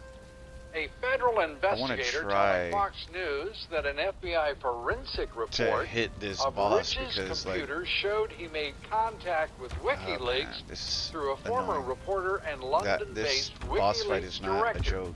Like I'm almost down to just cheat him. If The I can find a good investigator cheat, I told might Fox just cheat him. News Rich provided McFadden Because they're getting with more crazier than and crazier. And I mean, 44,000 I'm getting the emails, stuff that I nearly need, but like, 18,000 it's not easy. attachments. Rich was murdered near his D.C. home on the morning of July 10th. But his wallet, his cell phone, his watch not taken. WikiLeaks 12 days later published internal emails showing top DNC officials trading ideas on how to hurt Senator Bernie Sanders at the polls, and those emails resulting in the resignation of Debbie Wasserman Schultz, who was the chair of the DNC, and the DNC's 3 top officials because of the obvious conclusion portrayed in those emails. The stuff that you're sitting on, is an October surprise in there? Do you even know what you're sitting on? What does that mean, October surprise? WikiLeaks never sits on material. Whistleblowers go to significant efforts to get us material, and often very significant risks. As a 27-year-old works for the DNC, who was shot in the back, murdered just a few weeks ago for unknown reasons as he was walking down the street in Washington. So that was just a robbery, I believe, wasn't it? No, there's no finding. So what are you suggesting? What are you suggesting? I'm suggesting that our sources we gotta go to Buzz. Take risks, and they become concerned to see things occurring like that. But was he one of your sources then? I mean, we don't comment on who our sources are. But why make the suggestion about a young guy being shot in the streets of Washington? Because we have to understand how high the stakes are in the United States. And this guy asking the questions kind of a prick. He's being just kind of acting. Our sources take serious risks. That's why they come to us, so we can protect their anonymity. Like way skeptical. But it's quite something to suggest a murder. That's basically what you're doing. No, don't do it. Don't do it, bro. Others have suggested that. We are investigating to understand what happened in that situation with Seth Rich. I think it is a concerning situation. There's not a conclusion yet. We wouldn't be willing to state a conclusion, but we are concerned about it. And more importantly, a variety of WikiLeaks sources are concerned when that kind of thing happens. This is a guy who is a real Bernie Sanders supporter, open Bernie Sanders supporter who worked for the DNC. The DNC absolutely rigged the primary against Bernie Sanders. He was aware of this. He was there while this was all going down. So was Donna Brazile. Everyone was aware of it. The guy got fucking murdered after he leaked information to WikiLeaks. If you don't think that's a little weird, what are you looking at? What delusional rose-colored glasses are you looking at your party from? You think you're in some Julia Roberts movie from 1990? This is real shit. Some guy got killed. He was 24 years old. He was a young guy who was very optimistic and had this view of the world where the guy fucking wore American flag pants and shirt. There's a famous picture of him with a beer on. He's a patriot in a lot of ways. He wanted to be involved in the political process. He was very idealistic. He was probably shattered by finding out the party that he was working for was corrupting the democratic process. And because I've said this before, I've been accused of helping Donald Trump win by really wacky people online, by pointing out all the flaws of Hillary Clinton. Look, man, you can't ignore that shit because you want one side to win. I've talked about all of his flaws too. There's a lot of flawed human beings that run for president, pretty much all of them. I mean, it's very rare you have someone who's not flawed. We're extremely flawed. We're all flawed, but extremely flawed who wants to be the fucking king of the world. It's very rare. Listen, man, I'm not a fucking reputable person. That's what I try to tell my people. Political ideologies. I mean, I'm just not. I'm not that well read when it comes to politics. I have my opinions on things, but when it comes to things that are rock solid and clear, like that Seth Rich was murdered and people want to ignore it, I'm like, what the fuck do you think happened? There has to be some sort of a disconnect here. When a person is giving information to WikiLeaks that exposes corruption inside the very organization that's responsible for the fucking Democratic Party, This and he is gets what I'm murdered, talking about. and Yeah, you're like, see, oh, the thank you, conspiracy man. theories. Thank No, you. he got murdered. There's no conspiracy. It was a botched robbery. Says who? Says who? Where's his? How come his wallet was there? How come his watch was there? How come they didn't take his phone? What the fuck are you talking about that I'm a conspiracy theorist when I just tell you the facts? So and that- this WikiLeaks thing with Julian Assange is the craziest shit ever when he said there's consequences to sharing information with us. He works for Russia now. He works for Russia. So he isn't was that- the darling of the left when Obama was in office? So Do you isn't that remember amazing? So Julian Assange, he's just a great news guy who's tough as nails. He can't leave. He's stuck in the Ecuador embassy By the forever. way, that case was so fucked. So fucked. So fucked. He's been so fucked, and it's because the CIA wants him so bad, and they Yeah. control everybody. And now they have influence over Ecuador, and they're trying to fuck. They're trying to get a Halliburton guy to be their new. Anyway, they might just blow up that place. The gas leak. No doubt, right? I wouldn't be surprised if shit like that when happened. more stuff comes out, like the Seth Rich stuff, the amount of people, and this is where I leak any conspiracy. The amount of people connected to the Hillary Clinton organization, to the Clinton Foundation, to Bill Clinton, the amount of people that have been iced is stunning. But then some of them are bullshit and coincidental, and you know people, and they're in a weird job, and people get. There's a lot of people like you.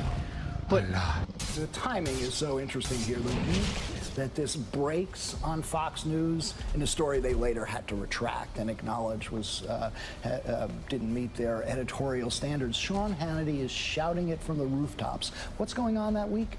It's the week that Mueller is appointed. It's the week Comey is fired. Oh my It's when God. the Russia story is blowing up. What better way to deflect from the Russia story This than fucking boss to is so point the hard, finger dude. at this, this guy in Washington who They was keep shot putting in an fucking armed enemies robbery. right next to it me, wasn't man. the It's just like, Russians, fuck, it was dude. Seth Rich. That's what, that was the whole subtext of what Sean Hannity was pushing that week. And who does he have on? Jay Sekulow. Didn't say it at the time. Sekulow had just been named as Trump's lawyer in the Russia investigation. And he's saying, what is he saying on Fox News? This undercuts the whole Russia narrative. That was the message they were pushing. So the predicate for all of this, I think, and maybe even earlier, but to my knowledge, late in the summer of 16, with the hacking of the DNC and the emails from the DNC. And the FBI never investigated it, never investigated the actual, the physical removal of this data from their servers. Instead, a company called CrowdStrike, which worked for the Democratic Party, did. And then exactly at that moment, or right around that moment, a DNC staffer was Look killed. how hard this is, bro. Like, I have to kill in this Washington, fool, then I gotta D.C. in kill an this other apparent fool. robbery Like, in they're which just nothing was fucking me taken up from right here, him, man. That I happen to know for a fact, the MPD, the Metropolitan Police Department, thought was like bizarre. I need my They health, kinda man. didn't believe Come it. on, dude. He's a almost Fox dead, News but still, host I went can't on risk the one shot air he and can asked kill questions me about like. this killing. Why wouldn't you? And the parents of the man who was killed either sued or I think they sued. They Oh, you gotta be fucking kidding me! Fuck this game!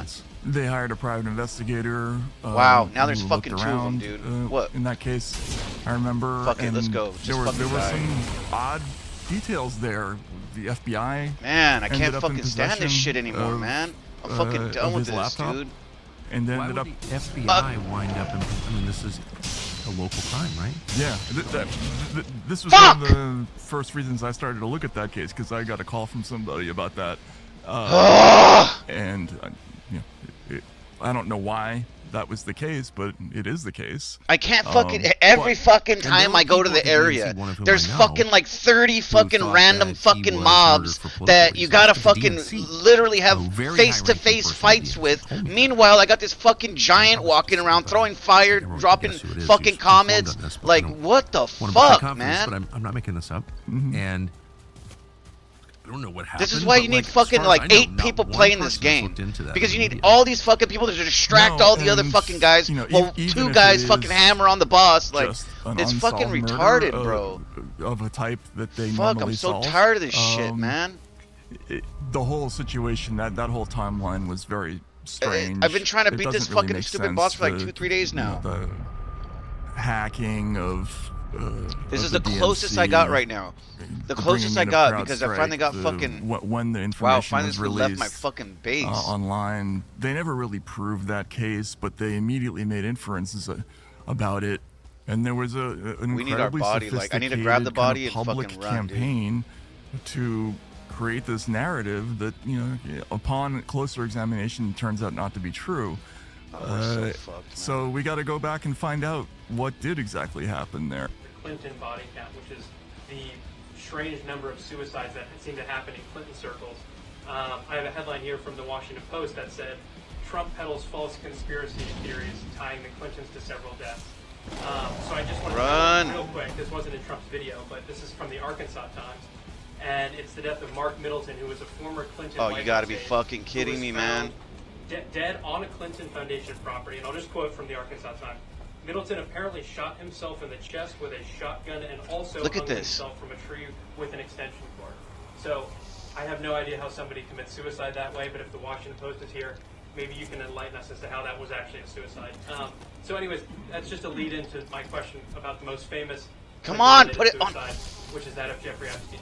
So today we're going to look at yet again another mysterious ending to a former Clinton associate, Mark Middleton, a 59-year-old longtime special advisor for the Clinton administration when he was president, who it appears in the 1990s served as a conduit between Clinton and the late billionaire God damn it, bro. I can't. I'm trying my fucking hardest, but every single time I'm running into more enemies and more enemies and more enemies and more enemies. Every time another enemy, throw another enemy, throw another enemy. I can't. I cannot fucking get him and the fucking enemies and fucking run away from his shit. I mean, fuck, man. Family-owned Middleton Heating Air High-Vac business. Oh, businessmen probably. And then not to mention, he fucking heals himself. Let's throw that in there. Let's fucking make him heal himself. Can he heal? Would it be possible for him to fucking heal himself, please? Yeah, let's do that too. Weird.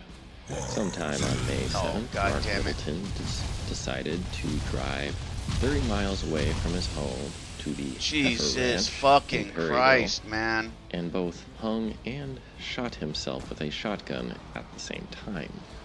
He reportedly used an extension cord as a noose and created a makeshift gallows underneath the tree, which appeared to be there as a failsafe in case a shotgun blast didn't end him.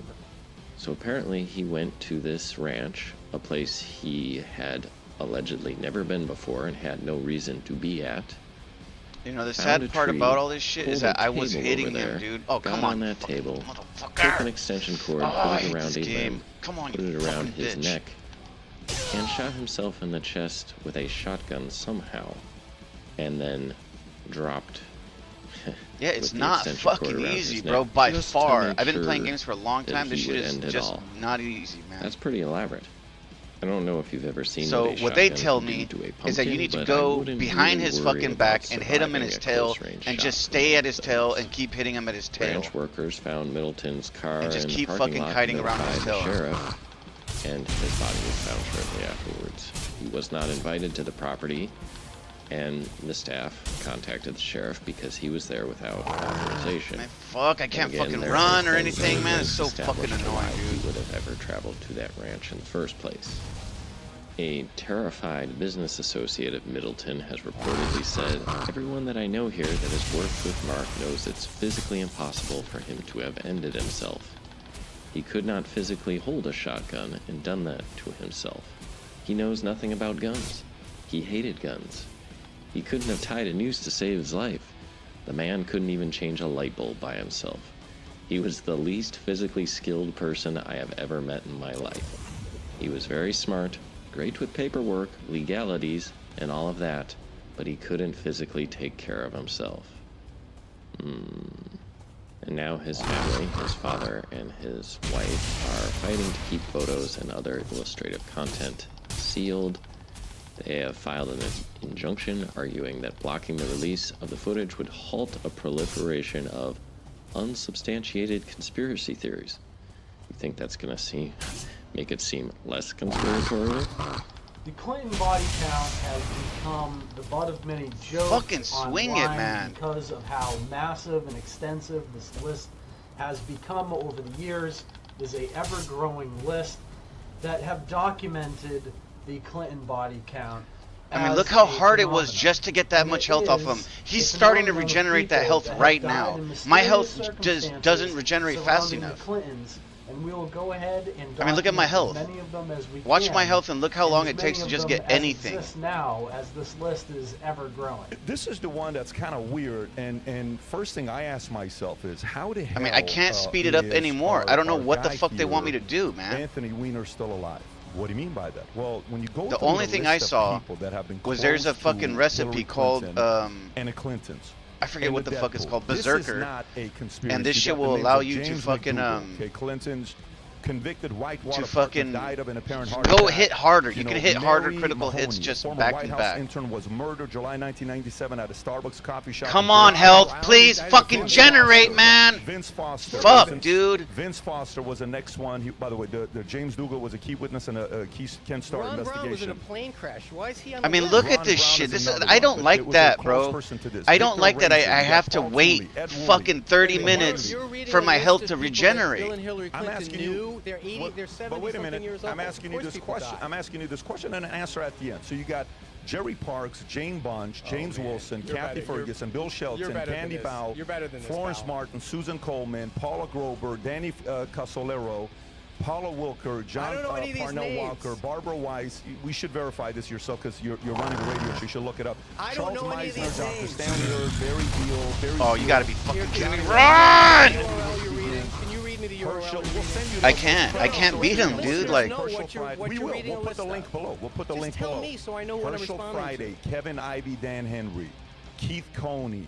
And these were part of the Ivy Henry case. Keith McCaskill. What's the Ivy Henry case? You can look it up. Ivy Henry case. So Gregory Collins, Jeff Rhodes, James Milland, Richard Winter, and then you got the close bodyguards, Major Chemsick William at the bottom. Barkley, Captain Scott Reynolds, Brian Hanley, Tim Sable, What do General you, William you don't Robertson, even know what you're William reading a list of. How is this helpful? Robert Kelly, Colonel Gary Rhodes, Steve Wills, Robert Williams, Conway LeBlue, Todd McKeon. I'm done.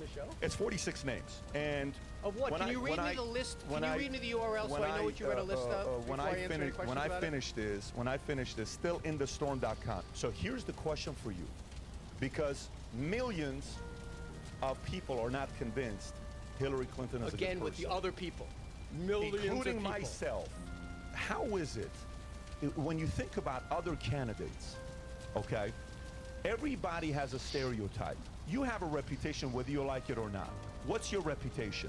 Your reputation is you like to text underage girls, and you like to talk to girls, and you sending pictures of your dangling. That's your In this reputation. solo Valheim Whatever you do, you can't do anything about it. I'm just Adam gonna has a quickly show you reputation. how Adam is a playboy in Miami. Better get back to that list of strangers you read a list of. I'm getting back to it. How to is actually it beat that Yaglov. in the last So 50 firstly, years, I'll show you how to beat we don't have Yaglov a legitimately, single and then I'll show you a super Everybody easy has cheese their method own. to kill John F. K. him was a with playboy absolutely Marilyn no Monroe. skill Trump required. turned So let's McDougal, place Stormy the Daniels. 5 You know, falling George Bush totems linked and to 9/11 activate and the weapons of mass sacrificial destruction. stone to Bill summon Clinton him. linked I'm to just going to Arkansas quickly women, show all you this how other much stuff. bow damage we Everybody has a actually do, reputation. and as you can How see is with it the frost arrows, we're going that to the wear him down reputation slowly, that but it's follows obviously a them lot is slower people than close using to melee them damage. die. But at range, you're actually fairly safe from his attacks, especially since you can use the altar in the center as an indestructible So this was barrier actually against doing his it with a ranged bow. attacks. So you're going to want to lead him to one of these stone fingers, and then you can easily use this as a barrier to kite him around so you can regenerate your stamina, and it's a wall of protection between yourself and him. Yaglov actually has 3 different types of attacks though that you need to look out for. Firstly, if he rages to your stone, directing on the other side of the storm, and then you can just sprint sideways, though it's just absolutely melt your health bar. Even with fire resist, this will start glowing blue when he's attacked. It will also fire. I'm literally just leading him around this stone finger and laying into him with the sword power attacks and slashing away at his health bar. You can rather easily get close to him and just constantly walk around him by his tail, like almost like a Dark Souls boss. This causes him to rotate constantly, and he's pretty much unable to hit you. I don't Just know take how care he's of doing his it, but he's area of effect spamming, attack. When like, he he's uses taking that, back a ton off of fucking so you health from don't him. get hit by his I don't fist, know how because he's otherwise doing you'll this. take a ton of blunt damage. If you have enough health, it's rather easy just to tank his flame-based attacks though. A great tactic is to get chunks of damage onto him using the sword and mace special attack, which allows you to hit him between his own attack patterns. Especially his flame breath attack really makes him vulnerable and open to damage.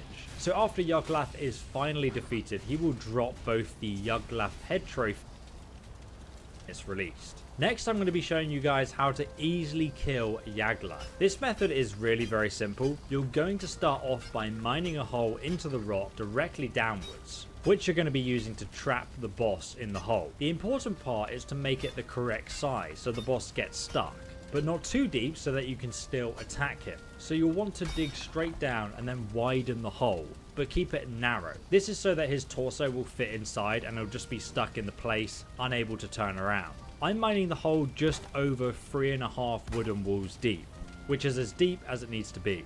After you've mined the hole, to get out you can just sprint and jump at the same time against the wall, and you can pretty much climb any vertical rock surface like this. I've also built a little wooden fence here just to make sure he falls in the hole. Next we can go ahead and summon him, but we will need a harpoon for this method. If you don't have a harpoon yet, just check out the link on how to get one below. After the boss spawns, if you just go ahead and harpoon him, and once he's hooked, you can just run away and run him towards the hole that you just dug. You'll need to angle the hole so it's in between you and Yaglath.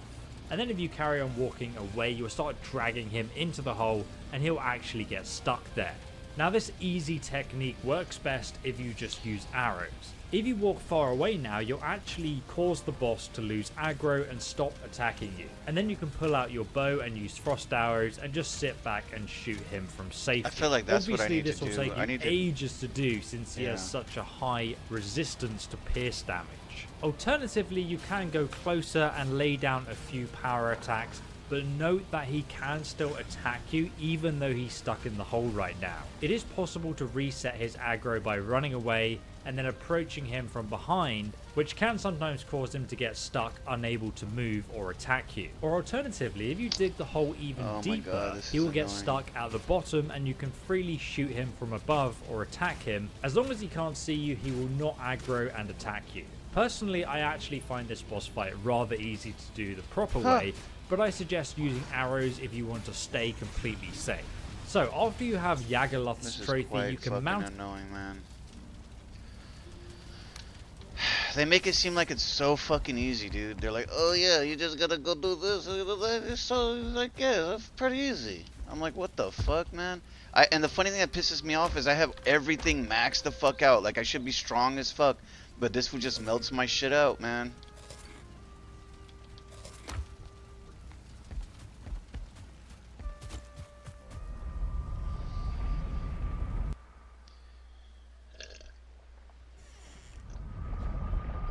I don't know, maybe I'm too slow or what, because my armor's really heavy and I'm not really able to do circles around this guy. So what I kind of want to go to the next area and try to like work that, because one technique that I've been doing is usually going to the area of the boss and getting all I had this armor, the armor from this area, like a long time ago, before I even fought him. So like, I don't know, like I need to beat him with the armor from the next area, is what I'm trying to say. With the weapons and the armor from the next area, I should be able to beat him no problem. That's kind of what I had been doing. Oh, you gotta be fucking kidding me. That's beautiful. I don't even know where the body's at. Oh, come on. I'm not gonna be able to get it. I'm gonna die.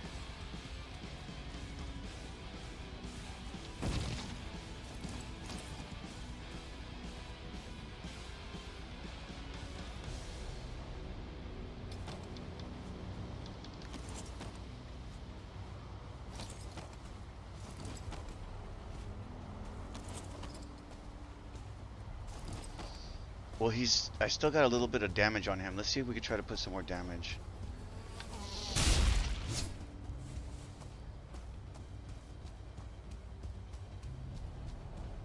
Surprisingly, he didn't fucking fix himself.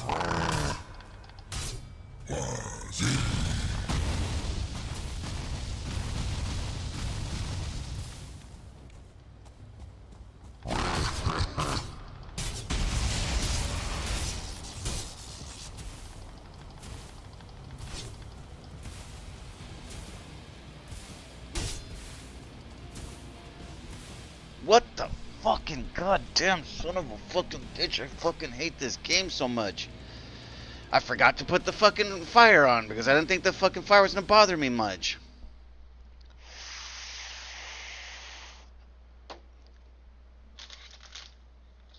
Now I gotta fucking go back, get the body, eat the food, get the body, fucking... Oh man, oh this shit drives me insane. Yeah, it makes me crash out, like seriously.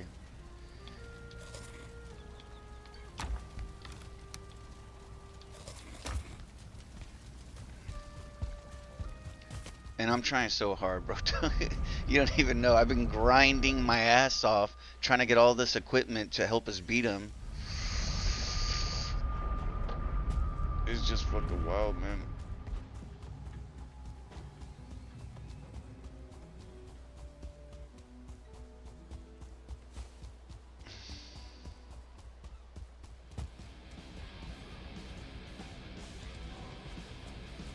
Where the fuck is the body at? Oh, you gotta be fucking kidding me. God, why? Those fucking stupid buffalo, man. They're hard to kill. They're not, I mean, I can kill them, I can beat them, but they're not easy. They're very tough. The sad part is this was breaking all my fucking defenses. After this, I'm not gonna have defenses. Man, what are you doing? What the fuck is this guy doing?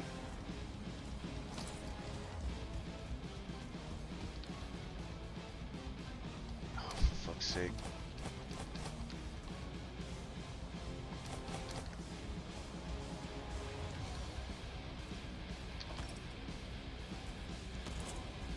We need the fucking health, man. Oh, here we go. This is what we need. That's what we need right there. Okay.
Are you kidding me, bro?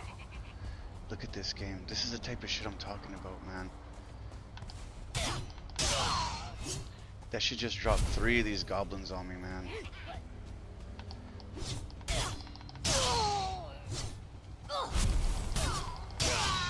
The thing is, those fools can kill you. They're not the fucking biggest threat, but if they hit you at the right time or the right star level comes out, it's like a level 1 or level 2 star, they can just drop you, man. I need to get more hits on him, but I want my health to go up because right now he just kind of fucking laid into me. I don't know where the fuck where's the health potion at? There it is. Medium health mead, 23 seconds. I don't know why it's not fucking doing anything. Alright, let's just go up to him and do it.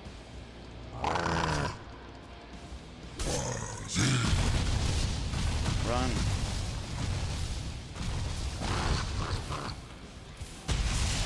Fuck, dude.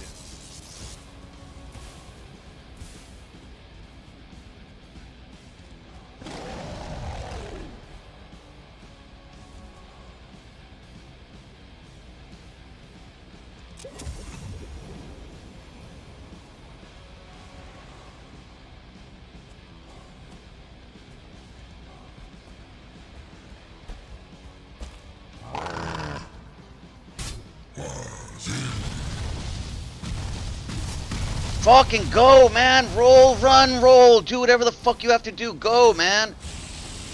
Fuck, bro.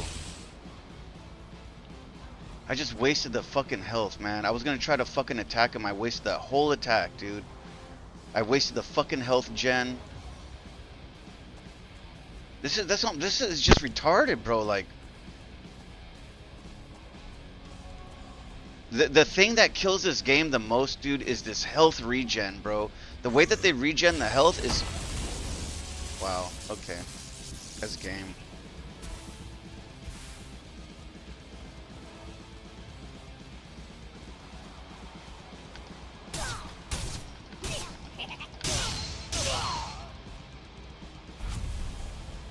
Look at that. There's fucking 3 more fucking coming, man. There's 4 now. Get the fuck out of here, dude.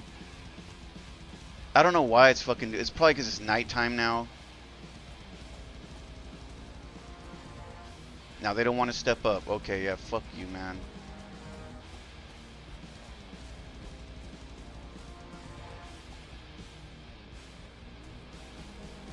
Gen the fucking health, bro.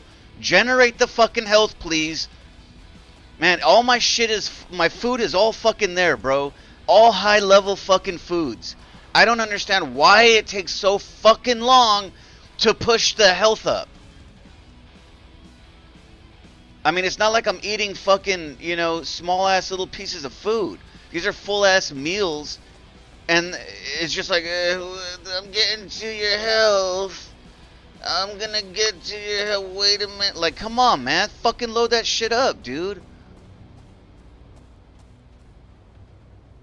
I mean, it's stupid, bro. It's fucking dumb, man. This is fucking retarded. Like, it's a game of hiding now. Now I have to hide for fucking 5 minutes. Like, literally takes like 5 minutes to fucking get all the health back.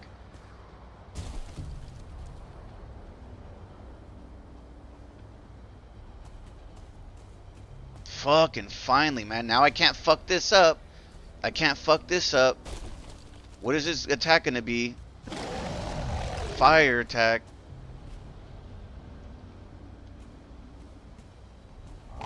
He's gonna drop the fucking comets.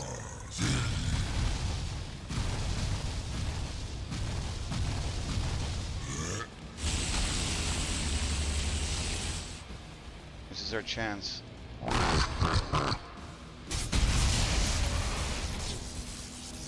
Hit him, man! Fuck, what the fuck, bro?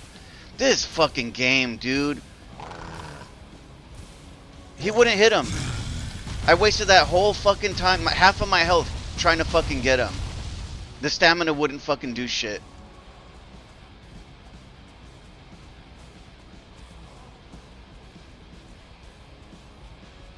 Mentally, I can't stand this, dude.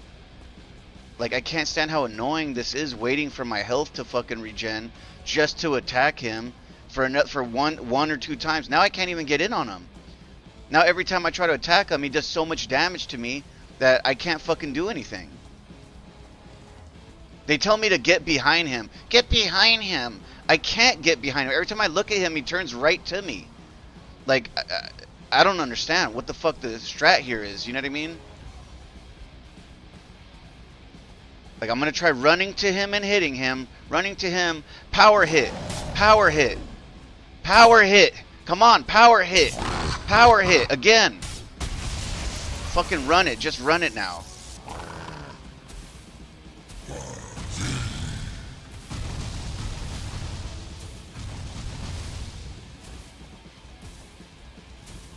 I mean, look at the amount of... That's what I'm saying. Like, it's really fucking dumb, dude. I have all the fucking fire fucking wine. I don't know what else they want me to have here. It says that I was supposed to use another fucking power-up where it says motor. There's a different one I could use that's better. I mean, I'm halfway there, but, like, you don't understand. Like, I had a good run to get halfway there. It actually took another death. That was from another death. I worked some of them, but...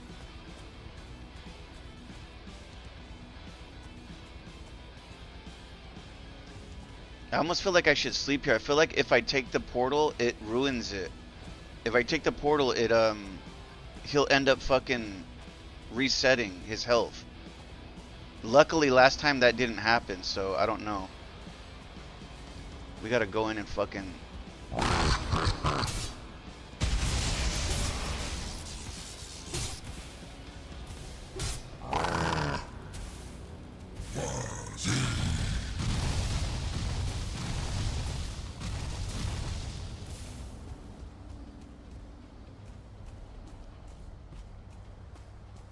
I'm trying my best, bro. Like, I'm so pissed off right now. I'm trying my best to fucking just stay focused and repeat the pattern I got right now. I don't know how long I'm gonna be able to last this, but...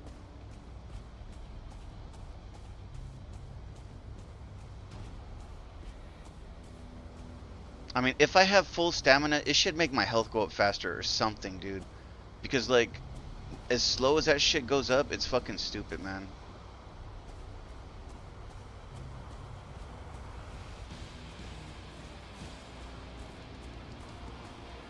Okay, let's just run up to him and just hit him.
What I should do is run away and hit him with the arrows while I'm regenning my health.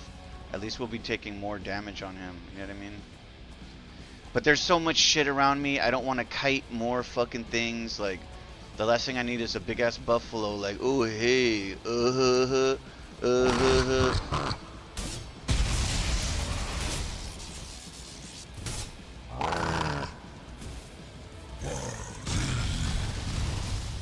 Wow, beautiful. Beautiful. He fucking burns to death all of a sudden because his fucking food was half eaten. He had eaten food and it was halfway done. So, like, you eat a piece of food and every minute the food is weaker and weaker and weaker to the, you know. So I had eaten and the food was halfway done and I couldn't maintain my health there.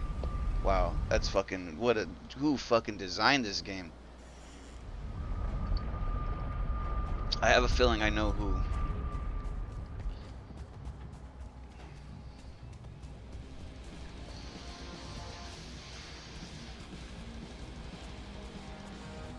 Man, we need to fucking remove all these. This is annoying. I don't like all these icons there. Oh, we should have fucking ate before we left. Well, at least he's still fucking halfway. That's a big deal because before he was regenerating the health. So whatever we're doing now is helping somewhat because now we could maintain the fight, you know what I mean?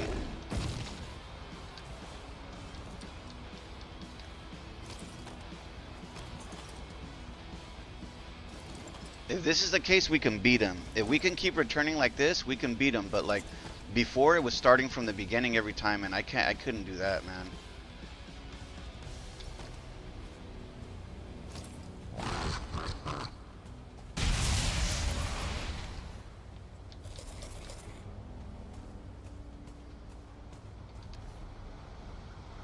Yeah, there's so much prep work into starting this match, like... Let's let the health go up, and then we're just gonna go up, get 2 hits, and run away. I mean, this is the best thing I can do. Like, I try to get more, but like, I suppose I can get a couple here. We'll see. Let's try to get him on this side. I'm getting more comfortable fighting him on this side when he's facing me right here. Alright, so we got full health.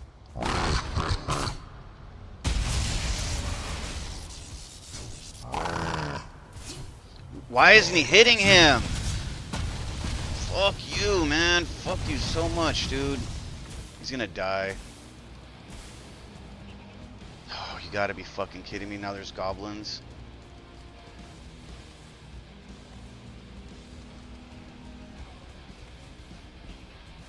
I can hear him snickering in the background.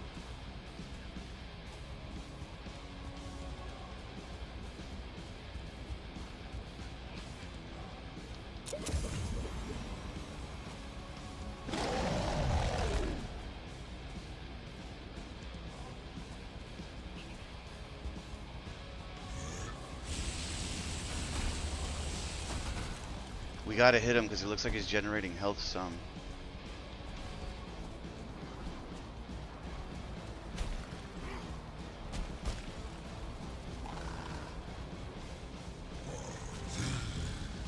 Good. Oh, yeah, we're dead. We're fucking dead. Come on.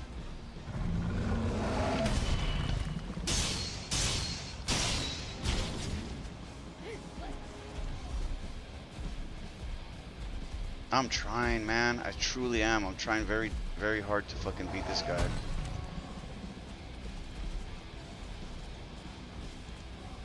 But when they put these fucking things on me, like... You see what I'm saying? I mean, how am I...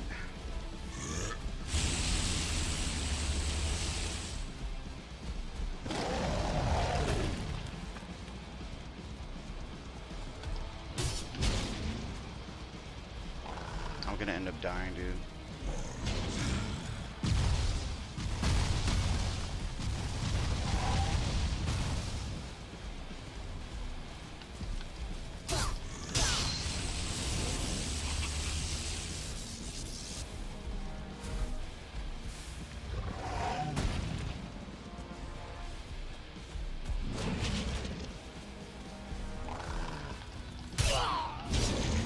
Okay, one of them is down at least.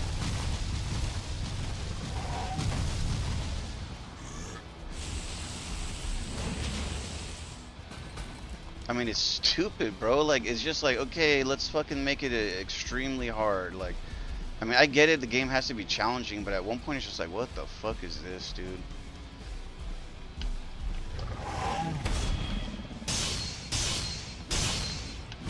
See, this is the hard fucking creature, man. I can't just defeat this fool that easy. This fucking little thing right here, it takes me a long time to fucking work him. Even with all my armor, he still fucking, he fucks me up. One shot can kill me with this. That one is the hard one to defend against.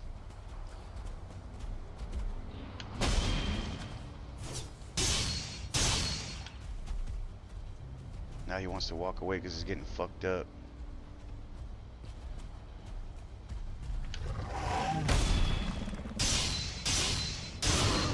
Thank you, man. This is so tough, dude. I'm still at the half health. Gotta wait till we get more health. There's nothing I can do. I mean, there's literally nothing I can do but walk around in a circle, wait for the health to regen.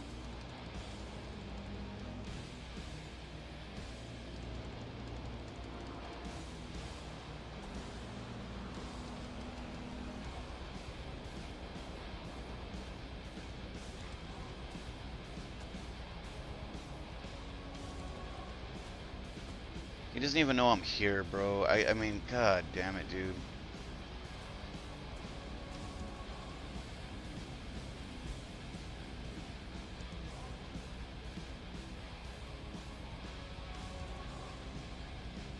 Yeah, I almost want to dig in the ground and just try to get him trapped in there.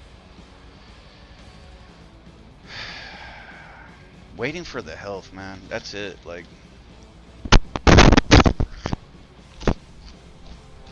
is going up extremely slow right now.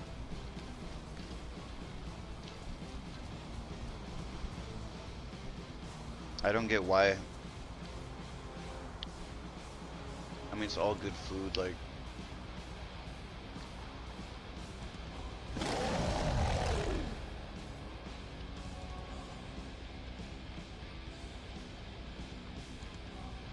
Fucking finally, man.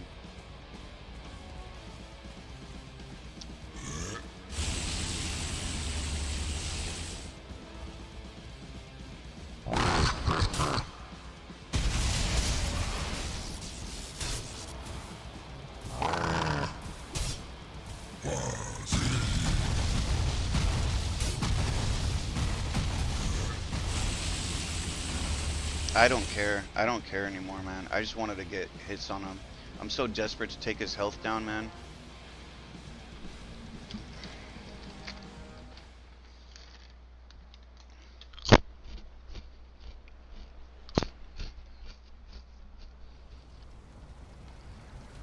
I think we need more health potions.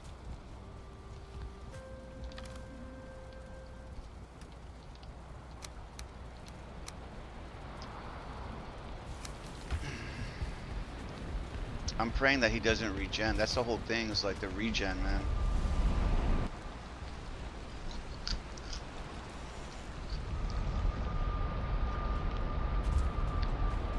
Like, there's a timer here, man. You have to be attending the fight 100% of the time, because he's just gonna keep regenning that health. Okay, so like, thankfully we have half health here. We gotta get to the other side, though.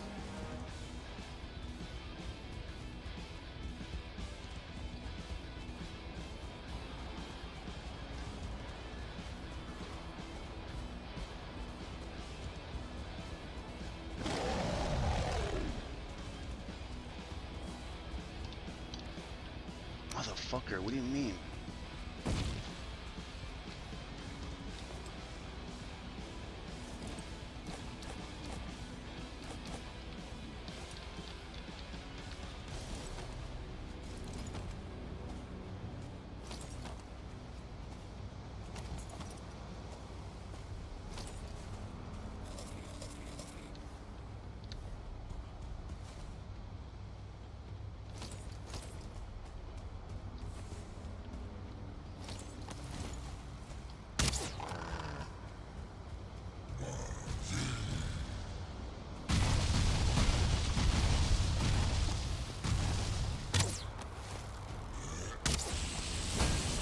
How is he? Oh, my fucking Lord in heaven.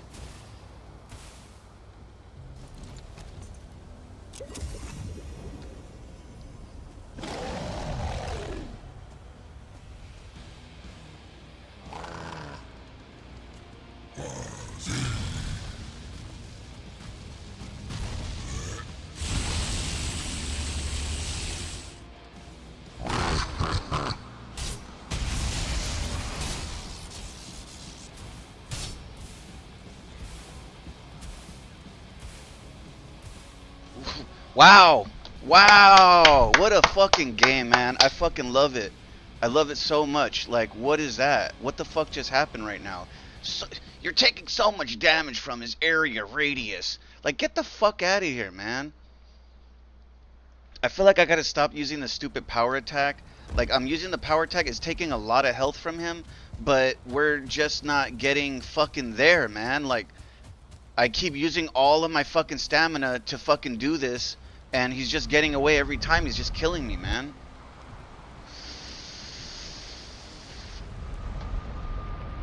It takes me so long to get to him. By the time I get to him, he's already regenerating health as we speak. Now I got this shit on me. Come on, man! Fuck, dude! Yeah, because this guy's gonna fucking kill me, dude. Like, he's gonna come up, he's gonna bat me one time, and then I'm gonna get fucking killed. I have no fucking armor. This fucking guy going around in fucking circles with his bullshit.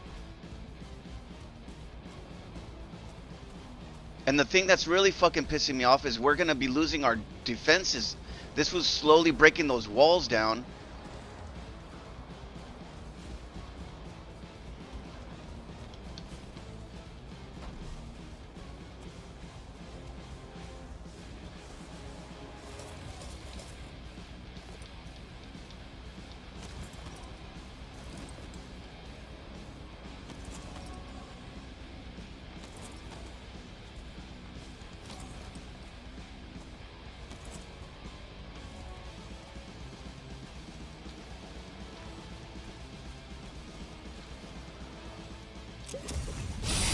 That's not what I wanted, man.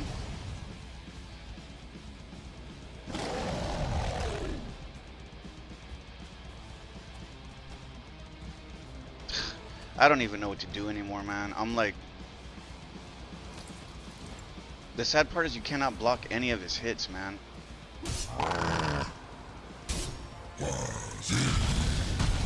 Yay! Okay! How is that? I'm carrying so much. I don't know how that is. How is it that I'm fucking carrying so much? I don't want this thing. I didn't want the fucking rocks. Like, I don't understand what the fuck, man.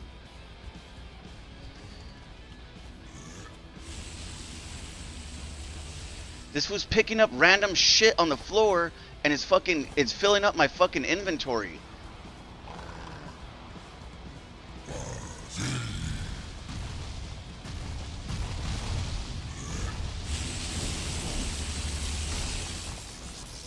You see what I'm saying? He's breaking down those defenses. Soon we're not going to be able to defend against them. We're fucked. This game is over, dude. Like, seriously, Valheim is fucking done for me. I can't beat this guy, dude.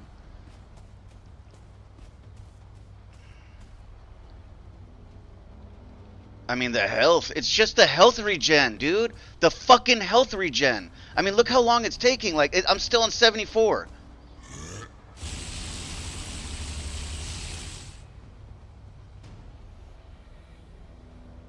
'81 still sitting at 81. Like, it takes so fucking long, man. I mean, by the time I regen my health, he's breaking down all my defense. I can't fucking go face him and start pumping him with the fucking knife because he's just gonna knock me down. I mean, then he's regenning his health. I mean, I can't even get him past his name, bro. Like, I've been here for at least 10 minutes going back and forth with this guy, and we're at the same point 10 minutes ago. Because of the health regen, dude. The health fucking regen, the health fucking regen, the health fucking regen. Over and over. It's the slowest fucking thing on the whole game. I'm pissed, bro. There's nothing else. I mean, I'm so frustrated because they put you in a predicament that, oh, wow. Fucking wow. Yeah, let's go. Come on. Come get more now. Another fucking enemy on me. Come on, Death Skeeto. Please come over here. Fucking get killed. Okay. Thank you. Now he just fucks my regen up. Now I have to wait for another fucking 5 minutes to take one shot at him. By the time I do that, he's gonna fucking regen all his health again. I mean, this is fucking stupid, bro. Like, come on.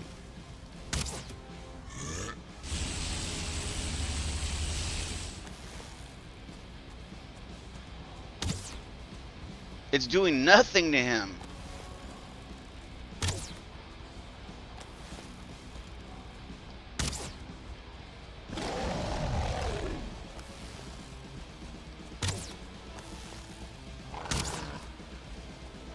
I think I have the wrong arrows. Wow. Okay. Thank you. I'm done. I'm done. I'm just gonna go hit him. I don't care anymore.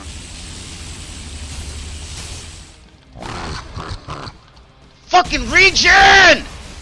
Fuck this game, man!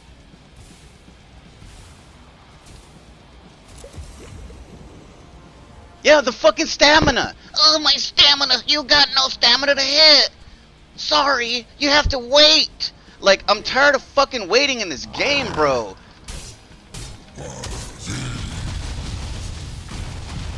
Fucking waiting and waiting and waiting and waiting. I swear they just built this shit to make you fucking play the game longer. Like, what the fuck, man? Yeah, this fucking little piece is gonna take that. He's gonna be using one shot to kill me. Regen the stam so I can run away from this little fucking guy.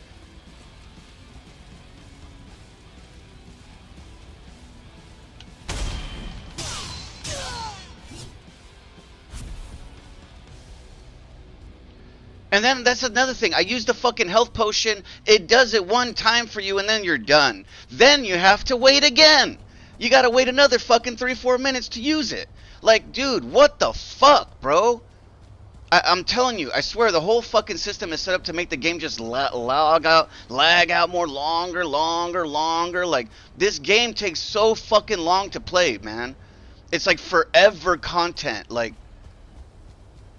I mean, look how little my fucking health is regenning, man.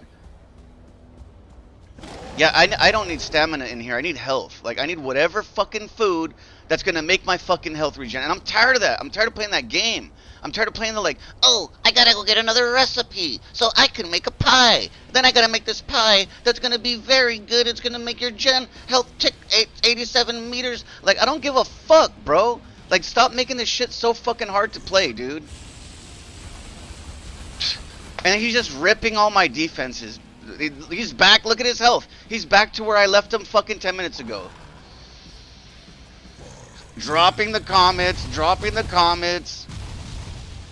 Blowing the fucking fire. Okay, alright. My health is regenning. Stomping the ground. Okay. He's got a fucking fire thing around him. And then these fools are like, go behind him and get behind him. Like, I can't even fucking, I can't, dude. Fuck!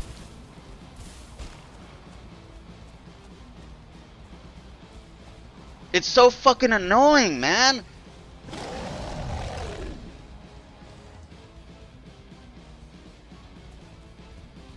Fucking running out to another side, running to the other side now while he regens.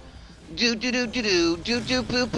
poo. Okay, oh, the fucking other enemy comes to kill me. Like, I'm tired of playing this game, dude.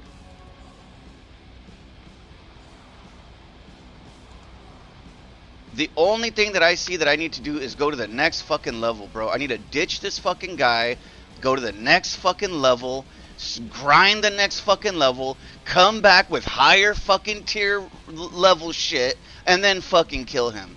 And that's what I've been doing with every fucking boss. If you try to fight the boss with the same tier fucking armor and weapons, it doesn't work.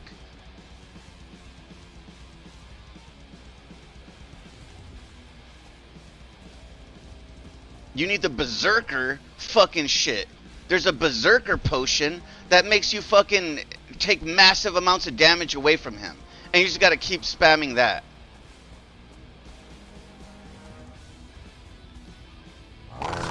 Look at this, man. Fucking hit him, dude. I can't do this anymore, man.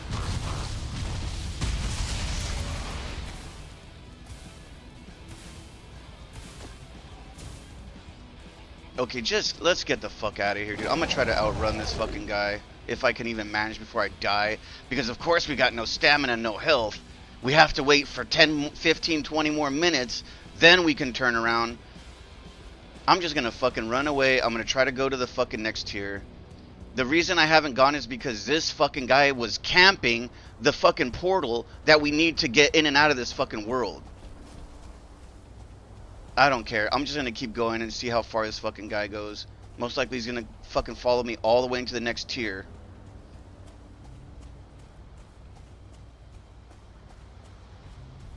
I don't care if he regens his health, man. I'm done. Like, I'm done fighting him. Apparently we don't have what it takes. You know, I was doing really good, but he just started fucking doing damage, ridiculous damage on me, and it was I think it was a switch up of the foods.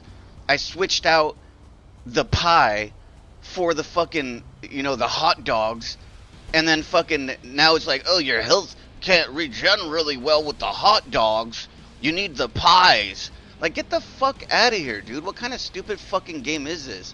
I'm tired of this little nerdy shit, man.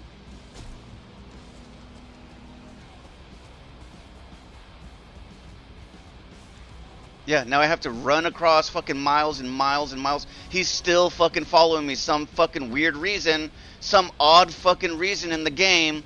Let's just have... Could we have the boss just relentlessly follow you throughout the whole fucking map? Sure, put that in there. Like, fucking what the fuck, man?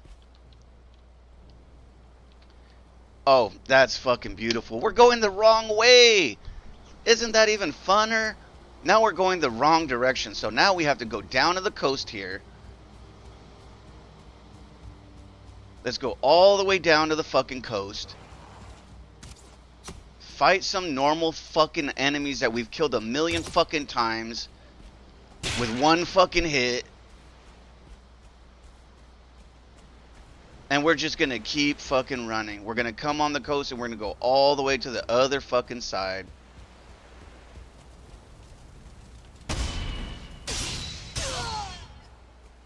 Jesus fucking Christ. He's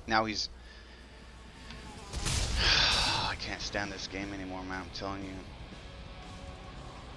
He better not be fucking coming over here, man.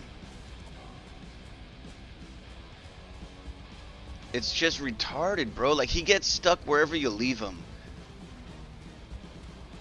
Like, oh man, these fucking games these days, dude. Waiting for the stamina to regen so we can run again. Come on, let's go. Stamina run again. Oh, we got a bigger boss now. Oh, you gotta be fucking kidding me. This was coming for us now. Yay, let's fucking fight this guy now. We're definitely gonna die, guys. Get ready.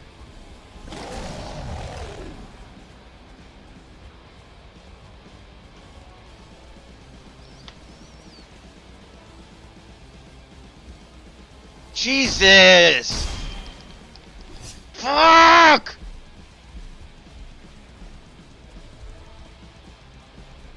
There's just so many fucking enemies right here, bro. I got this fool fucking following me, man.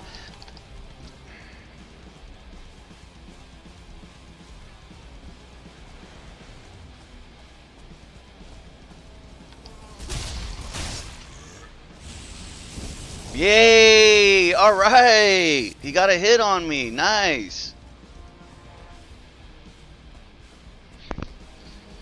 Jesus Christ. This guy's right on the fucking coast. I didn't know that. Or else I would have ran the other fucking way. I didn't realize his fucking lair was on the coast. We're on the wrong fucking coast. No, we're going the right direction.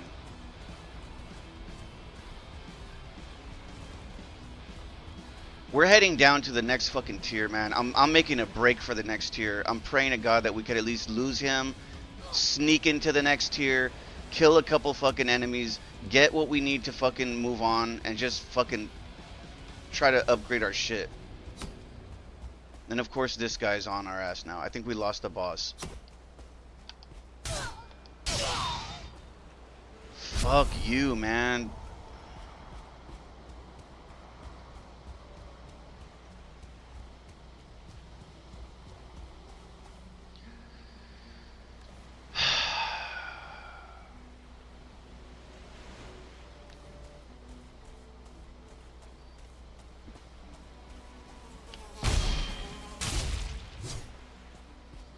I hate this game on so many fucking levels, dude. Oh, there's a crafting table. Maybe we can fix our cape. No, you can't. Because you need the upgrades to fix the cape.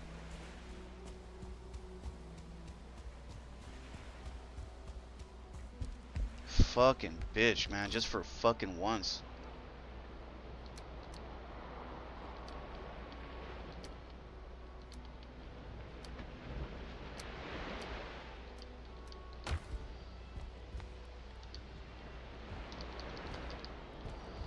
And of course, not one single wood.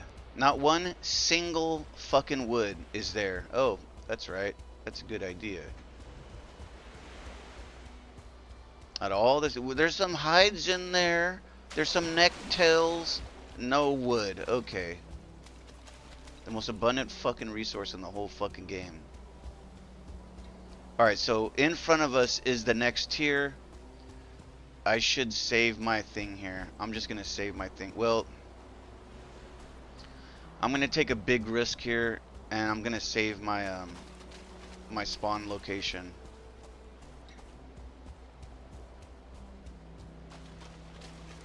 Otherwise, we're gonna have to run super fucking far. At least this way, it feels like we're out of the enemies thing. We just can't, the only thing we have to worry about. Oh my god! You can't light a fire without fucking wood. You can't sleep without a fire. With the fire, you need wood. Let's go get some wood. I mean, I don't know what is with my guy, bro, but this motherfucker is walking fucking retardedly slow, man. Oh, that's not normal wood. That's fine wood. We can't start a fire with fine wood. More fucking beautiful game development. Finally, 3 pieces of regular wood that we could use for a fire.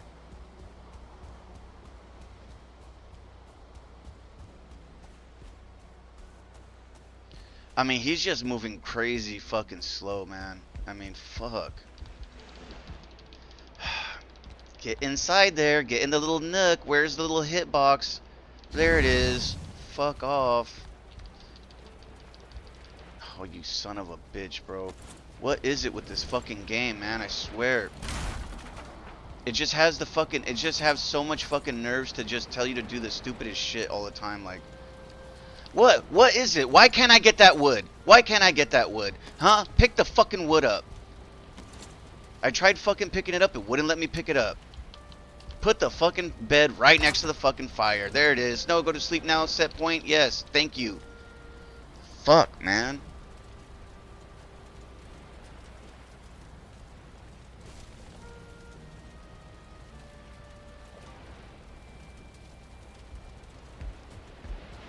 It's really fucking annoying. I mean, the game is good and all, but, like, it's just too challenging. It's not...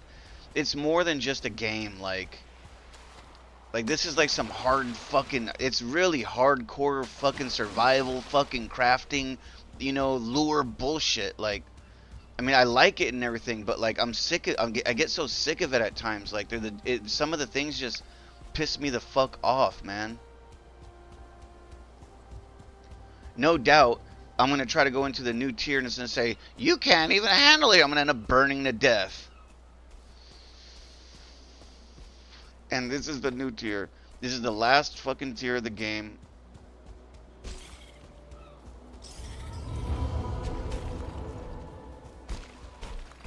I can't even see in here.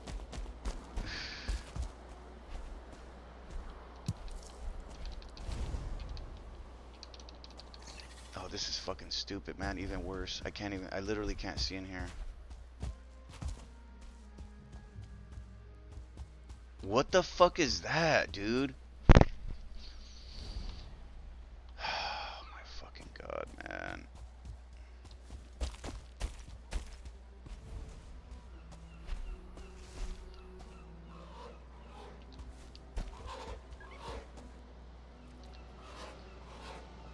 What? All through severed from although severed from the trunk, I can't see that magic still lingers in the roots of the old ash. Needless to say, no weapon of your design will be able to break the bark. You need something better, old-fashioned, more capable hands.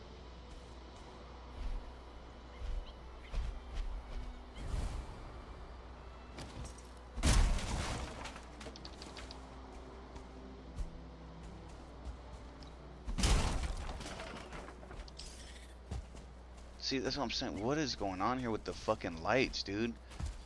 I don't want to die in here because then I can't fucking come back.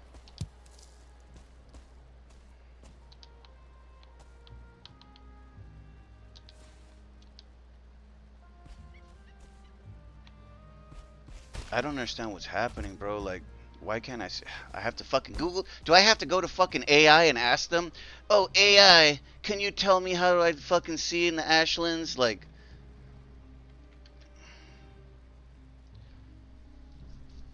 Yeah, I need a break from this game.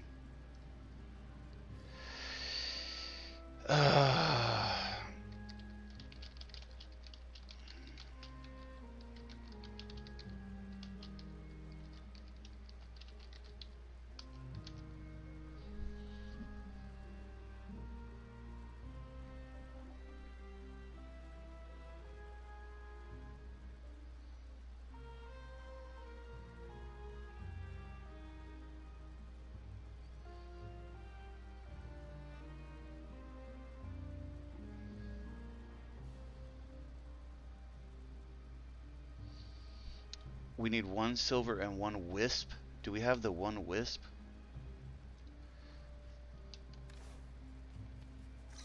That's a magic cap. What the fuck is a wisp?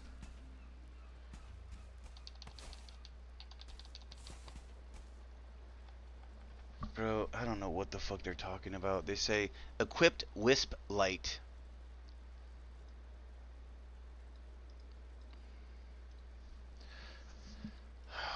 Fuck, man.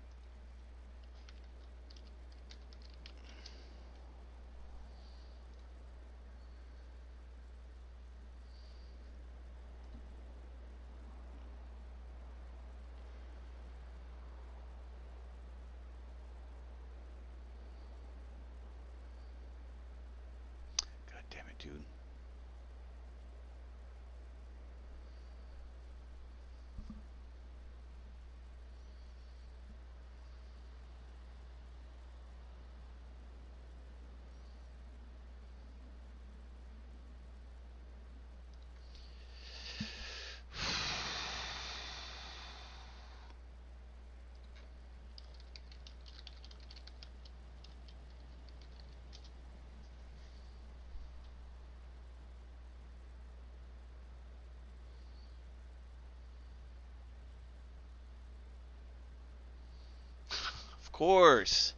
Of course, defeat the fucking previous boss, right?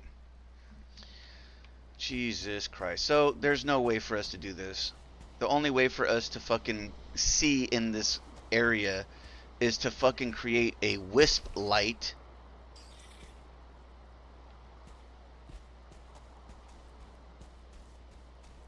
And this is, oh, for fuck's sake, man. This is fucking, I'm so pissed right now. I can't even think anymore. Oh, can I see this way? Oh shit, I didn't realize this. We were too zoomed out. If you're too zoomed out, you can't see it.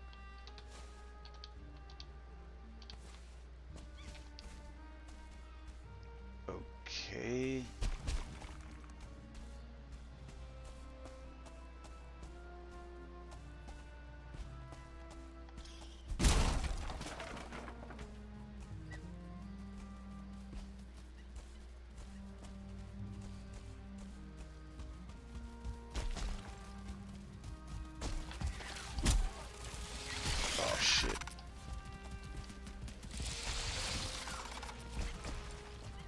We're gonna get fucking screwed this way.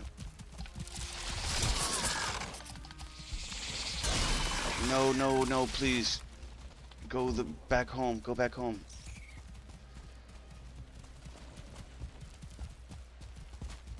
Okay, okay, we made it out back into the other world.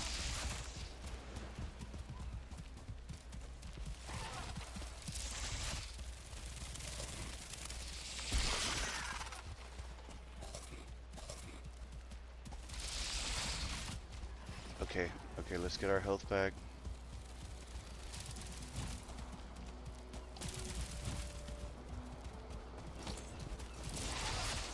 Okay, come on, health.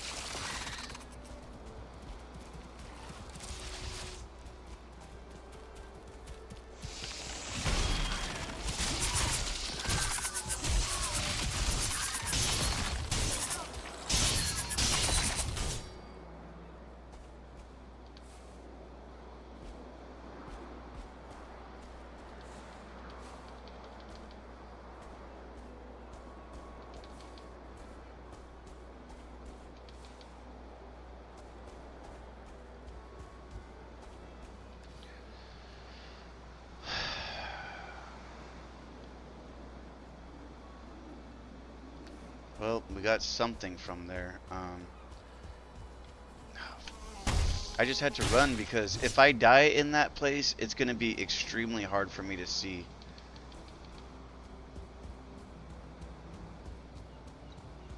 We got to make a base that's closer. We got to make a base that's closer with a teleporter.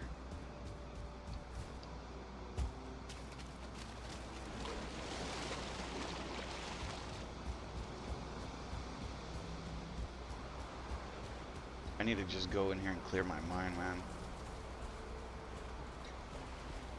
Close the fucking door, please. Oh my god. Oh my god, what is going on in this game?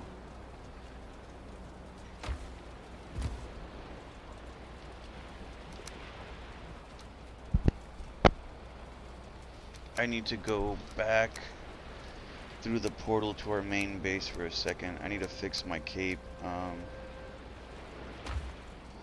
We need to repair our stuff and pray that this guy is not over there. I'm sure he's not, but there's a lot going on over there. The last thing that we want to happen that might happen is that we're gonna run into a fucking black blob. And the black blob is gonna spit the goo at us and fucking slow us down, possibly kill us.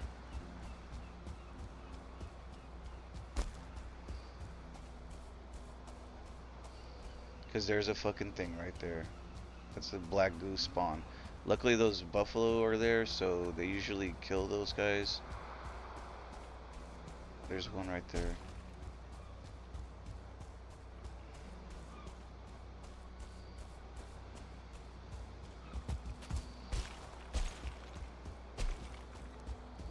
It's so depressing about that boss, man. Him with the regen. If he didn't regen, bro, we would kill him. But he regens. I mean, he's probably full blood by now. I fucking did half fucking damage to that fucking guy. And then he started regenning, and every single time I got stuck in a loop where I just wasn't... The momentum has to be perfect. It's so fucked. The momentum of you killing him has to be faster than the momentum of him regenning. And it's not that easy to do that. That's why I'm like confused, because I'm like, what the fuck do I need, man? Like, what do you guys want me to have? I've got the best shit that I have available right now. You know, I have everything that I couldn't get.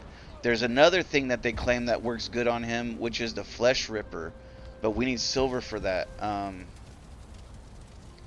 Whatever happened to that silver? Did we ever bring that silver back? I remember we bought a gang of silver to make this scythe. Whatever happened to the scythe fucking project?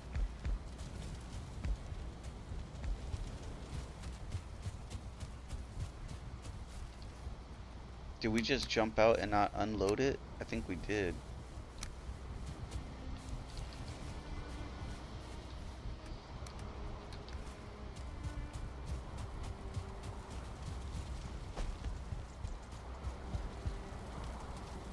Okay, let's put equipment away.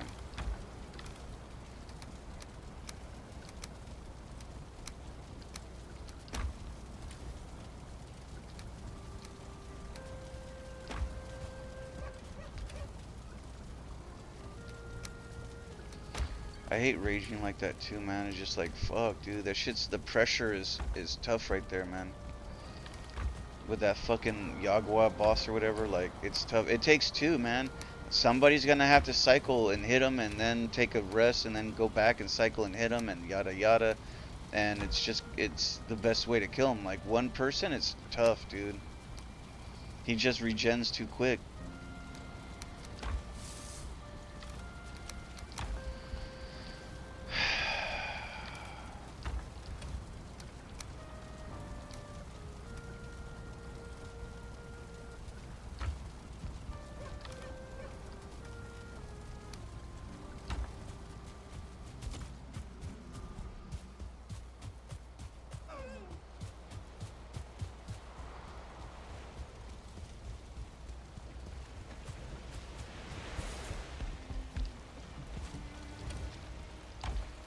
What the fuck, bro? Seriously, man? What happened to the... What did I do with all the silver, man?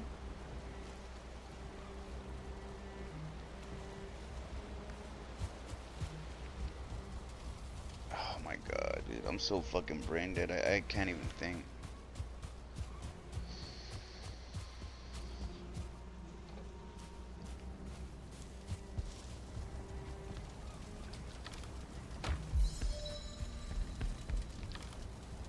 This is insane. Oh, these are the arrows that we're supposed to be using on that boss.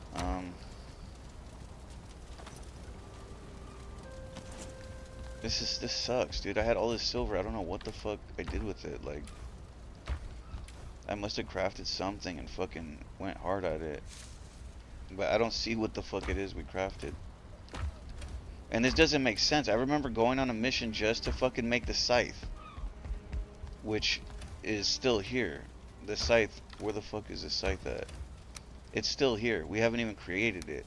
That's why I'm like, where the fuck is the... Where's all that silver at? Oh, wait, is it...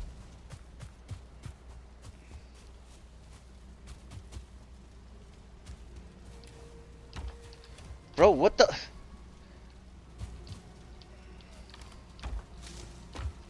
Son of a bitch, man. This fucking game just keeps getting worse, dude.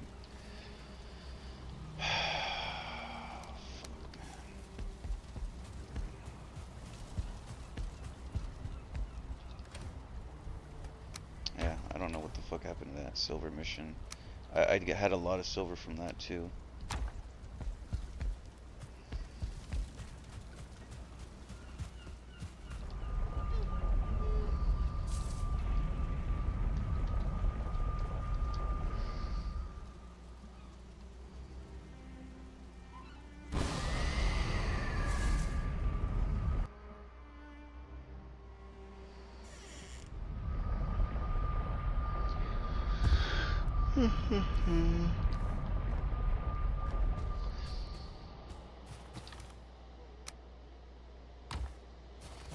We need so much more than that.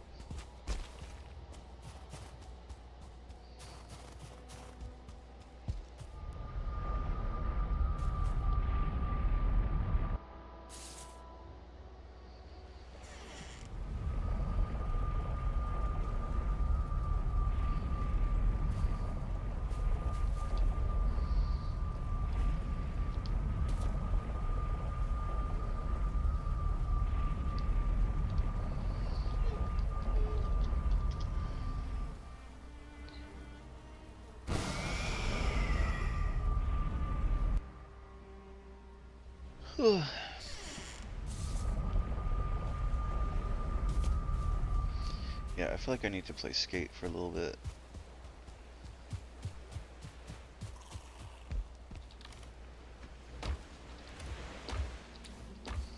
God dang it, dude, of course nothing is here.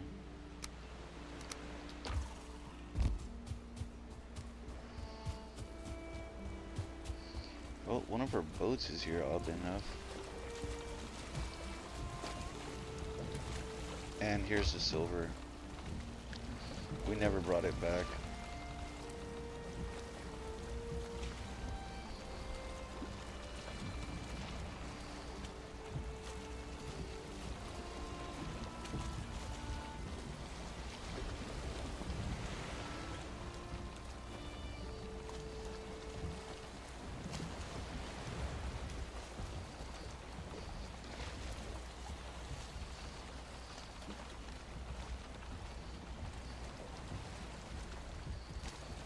Dang it, the way the boat works, man.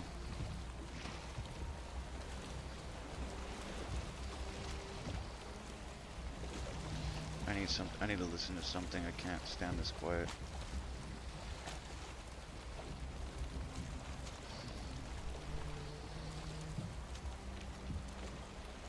Do I even want to do the expedition is what I'm asking myself.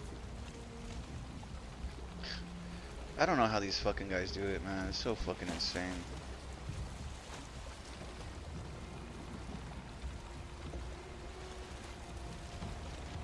The Podesta plan. What is the Podesta plan? Well, when I talk about this, I get chills because in August of 2020, Breitbart wrote about it, Daily Caller wrote about it, but the New York Times wrote about it first.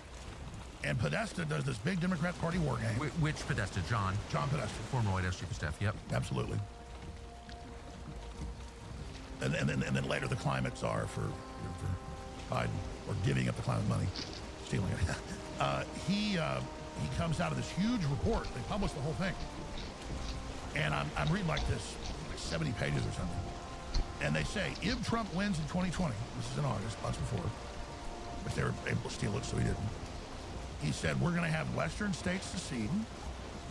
We're going to have blue cities secede, but we'll start with the western states, California, Oregon, and Washington. And we'll call it over migrants and sanctuary cities and healthcare at first, which they're now doing. I mean, the chills, it's all happening. Like you go to a play and you're reading, oh, the next act is this. And Romeo and Juliet, I mean, it's all right there. And they say, if he wins, we will say it's illegitimate. We will have blue states first secede that they're going to be sanctuary cities for the illegals.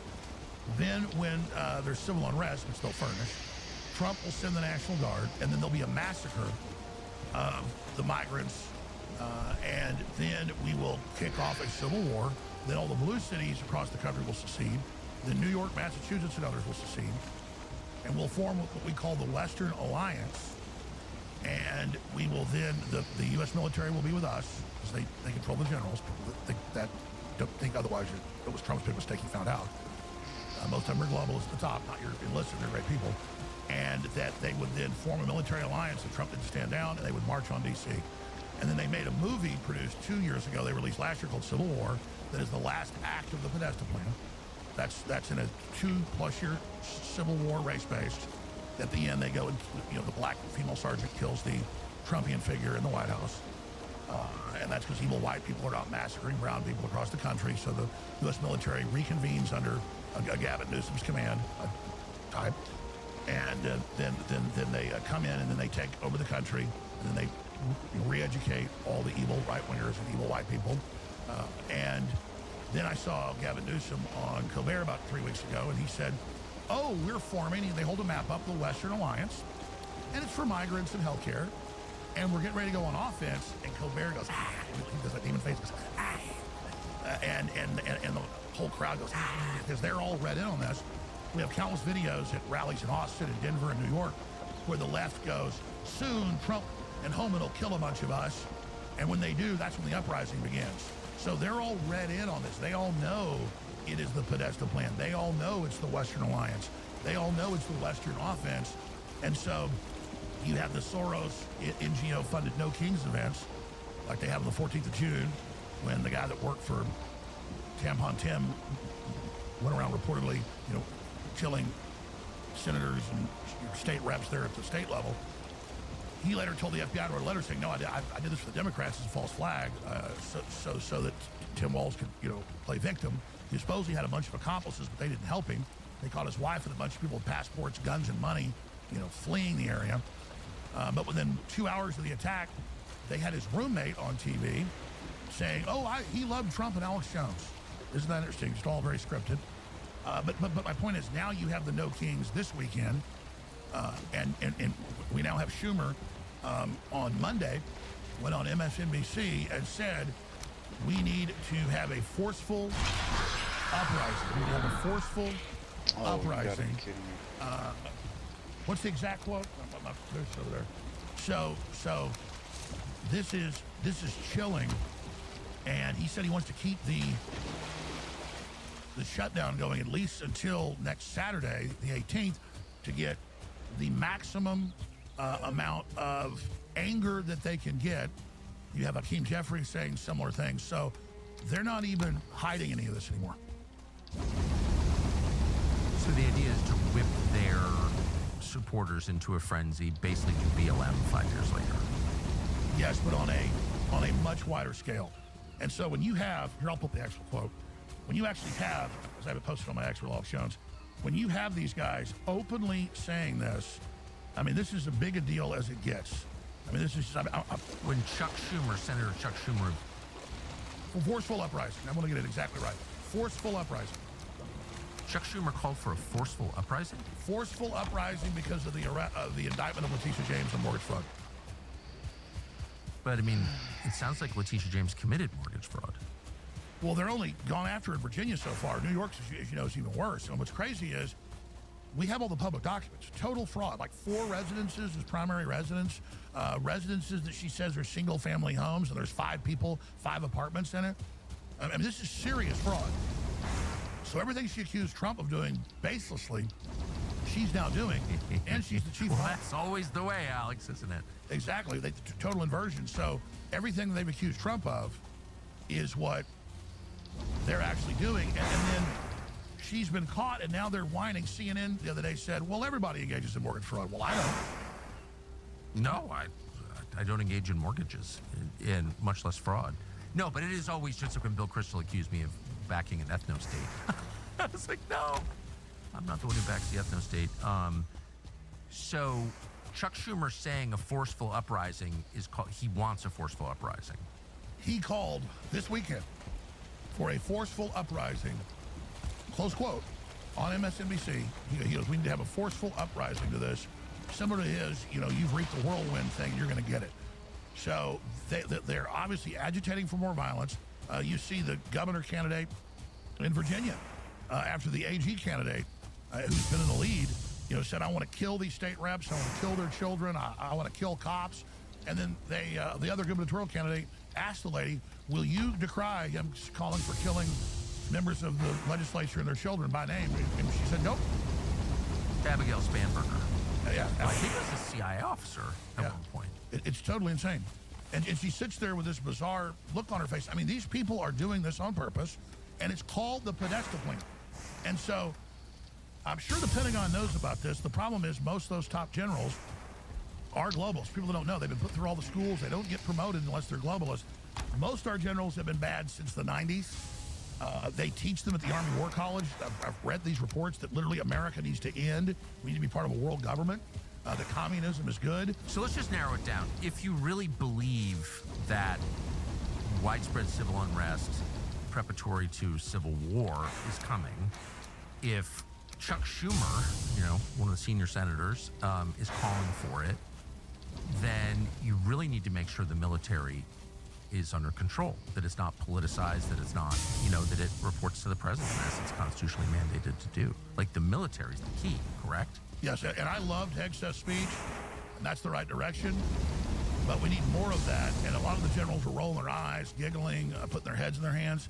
And I guarantee you just go, okay, who's that guy? Look at his record. He's going to be a commie, a leftist. But wouldn't you, it would be almost an emergency situation. You would need to make certain that the general officers in your military were loyal to the Constitution.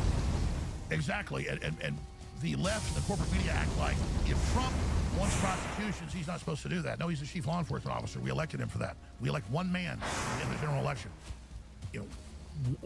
All of us vote, have the ability to vote for only one position. And so it's not Trump's right, it's his duty. It's only the president that makes a special oath, not to just protect, preserve, and defend, but protect and defend like the rest of the military do, but to protect and preserve and defend. He's supposed to preserve the republic. So 400 troops to Chicago, 200 to Portland. This is nothing. They're openly waiting to gear up the violence. Then they're going to false flag, I believe, some of the illegal aliens or traditional black college, which I predicted this before. They evacuated the traditional black colleges a month ago. And said, I didn't even know that. Why? And said Charlie Kirk's supporters are coming to kill you. Then it turned out it was a false flag. They admitted fake calls. That's the left.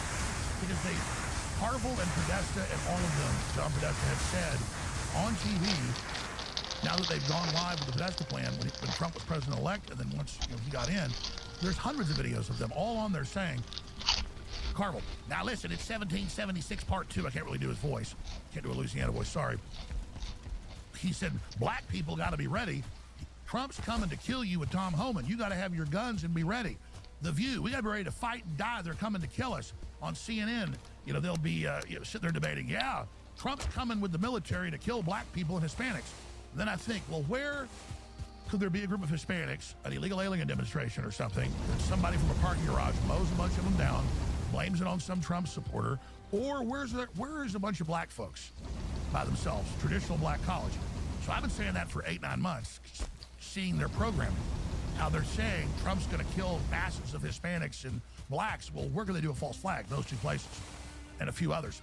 Then a month ago, they evacuated most of the black colleges for a week, saying Charlie Kirk supporters are coming to kill you, trying to piggyback on that and create this illusion that Trump supporters blamed black people for this. No, we blame, if you believe the official story, some trans supporter cult members. So absolutely, going back to your point, there needs to be Pentagon mobilization. Trump needs to address the nation on this, talk about the Podesta plan.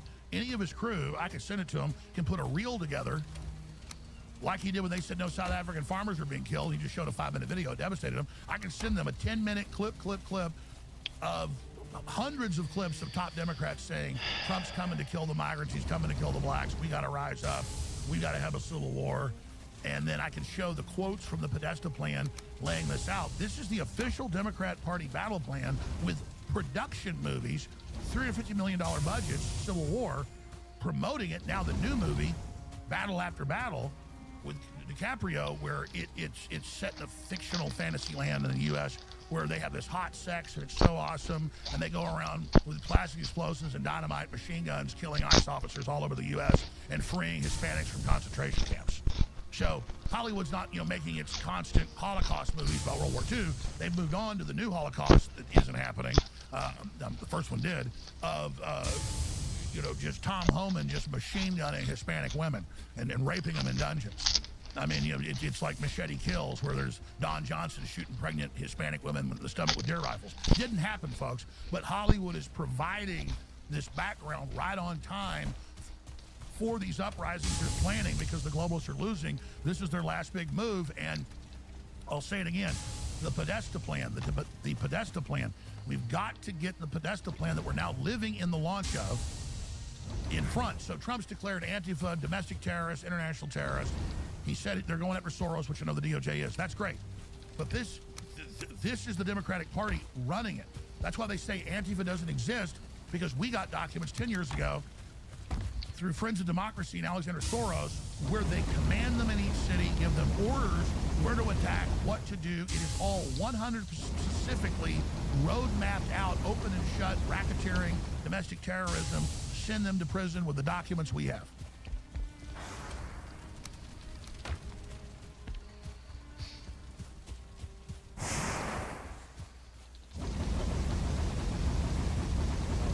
Get on it, you.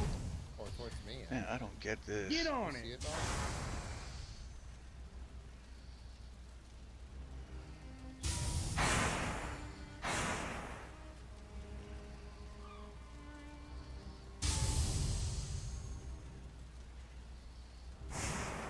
Are we facing an extinction level event, the complete surrender of our lives to a digital matrix controlled and operated by the deep state? I know it sounds far-fetched, but James Martinez is a survivor of the CIA's MK program, the mind control program, the secret program used for brainwashing, torture, among other things.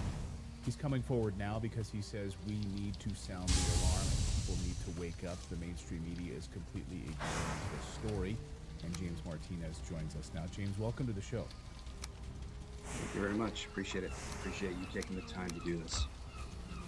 My pleasure. And so you talk about, you and I talked the other day, we talked about an extinction level event. I want to get into that here, but I think it's important for our audience to, before we get there, picture of how you got involved with MK Ultra, why you decided to blow the whistle, maybe a little backstory so people understand this, what we're facing right now. Would you mind kind of sharing that with our audience?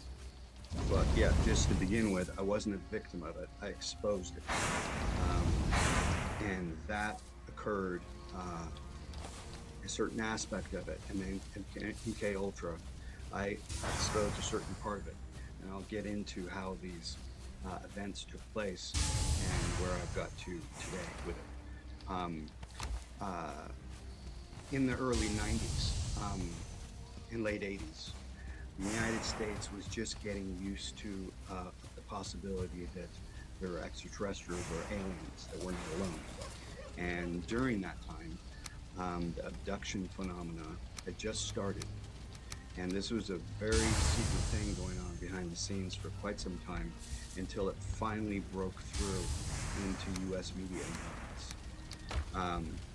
So during that time in history, I had already, through my own investigations and meeting people and phone calls, was starting to interface with people that had these type of experiences, but we didn't know. We didn't know the whole story about what was going on. We can't make this. I've been kind of a part of the disclosure. We don't got enough Ferris hair or Ferris claws. Because I was the gentleman that came to Walter Board, who wrote the book Operation Mind Control, the first one in 1978. This was the exposure of the Churchwater hearings in relation to the using of human subjects, Americans, for neuroscience in forms of torture, LSD, child abduction, and so forth. We only need 10. I don't know how many claws we need. We need claws already in motion that came into the United States. 6 claws? Do we have World that? War II. I don't think so. So can I stop you there? I know maybe our audience might not be familiar, but well, looks like we have enough to make it, but we're gonna need more, I'm sure. On unwitting patients who were just in the hospitals. They had no idea. Some of them been given LSD by the CIA, basically. If memory serves, one of them jumped out of a window at a hospital, and because he was given LSD by the CIA, he had no idea, right? So a lot of these, they were like civilian buildings that were being used for MK Ultra, right? Yes. Yeah, that was part of it, was the drug part, research into drugs and psychedelics, and that was fully embedded into culture in the 60s. My business partner and fellow whistleblower was named Walter Poet. He started the underground press syndicate out of New York called the East Village Other, and he really became famous and infamous after he wrote that book in 1978, Operation Mind Control. I came in many, many years later when we posted and published Operation Mind Control Volume 2, their Special Researchers Edition, where I brought testimony into him about what essentially the behavioral science was used for and how they were faking alien abductions and using hypnosis, screen and scramble memory technology, drugs, and advanced technology on the public. So that was new news at that time and very secret, very, very, very secret in the early 90s. So when I met him, I said, okay, he found out, okay, this is what the technology is used for, and I brought in the aspect of, okay, this is, they're being able to manipulate consciousness enough to create a fake abduction and make it intense enough that the person will have post-traumatic stress disorder and all sorts of syndromes related to the trauma event. Because CIA and all of that stuff related to MK Ultra was about behavior modification. And the utilization of behavior modification for maintaining secrets, passing messages on, sex slavery, and codification of information and so forth. So that's how I met him in the early 90s, because I had already been involved in the disclosure aspect with big media people behind the scenes. One of them was Bob Uccione at New York, who ran Penthouse magazine. If people look up The Alien Penthouse magazine, they'll find that was where I did that. That was a big deal back then, and it was all over the news when that happened. But part of the information was we were finding out that they were using behavior modification technology for this type of activity. So that's how I met them. And then both of us. We're gonna try to upgrade this Flesh Ripper because they claim this weapon is a little bit better on the boss, or the weapon is good on the boss. It's probably not gonna be. What was happening in the mental health business? I really don't know what to do now. What was the DSM-5 saying about like I'm seriously kind of stuck right here. I don't want to cheat. Consciousness, business, everything.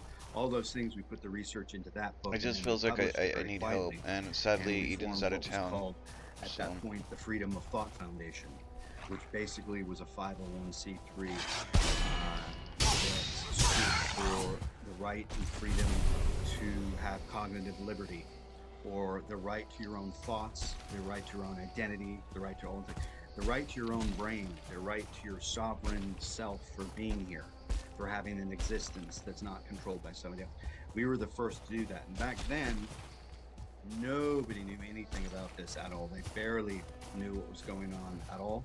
There was a very small handful of people that was involved with this. Colonel Fletcher Prouty was involved, Colonel Tom Bearden was involved, Walter Poet was involved, I was involved. We had to sign agreements with psychiatrists and psychologists because they were terrified because a lot of their clients had been abused in various programs, and they became clients. So we were looking at all the neuroscience and the effects of that neuroscience on culture in the United States. So this is what's going on behind the scenes, unbeknownst to basically everybody. The behavior. What years are we talking about here? This was in the MK Ultra program going from the 1950s to the 1970s, but of course, we've done interviews on this show where people think it ended. Oh my God, bro! Never ended. We're in it. We're in it right now. I think I've already cleared this one. coming out and telling everybody now, because there's been movies, media, people have been talking about this, what we did all over the place. People can handle it now, but what they can handle and maybe not be able to handle is the reason why I'm doing this interview in the first place and why I was put in touch with you, because I was given a lot of people to talk to, and you were on the list because initially when the 501c3 was set up, it was a non-profit foundation to educate the public about how important it is to maintain our cognitive liberty. This supersedes the Constitution, law, everything, right? It's your right to have your own thoughts. And as an attorney and people associated with law, they're kind of getting acquainted with this now. And what this I don't know why that shit won't give us any hair, dude. That shit should give us the hair. Killing those enemies right there.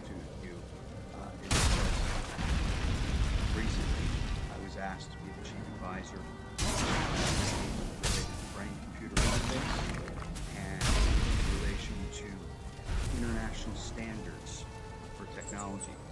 It basically is they're a group of countries all over the world, and they all have committees that represent their country.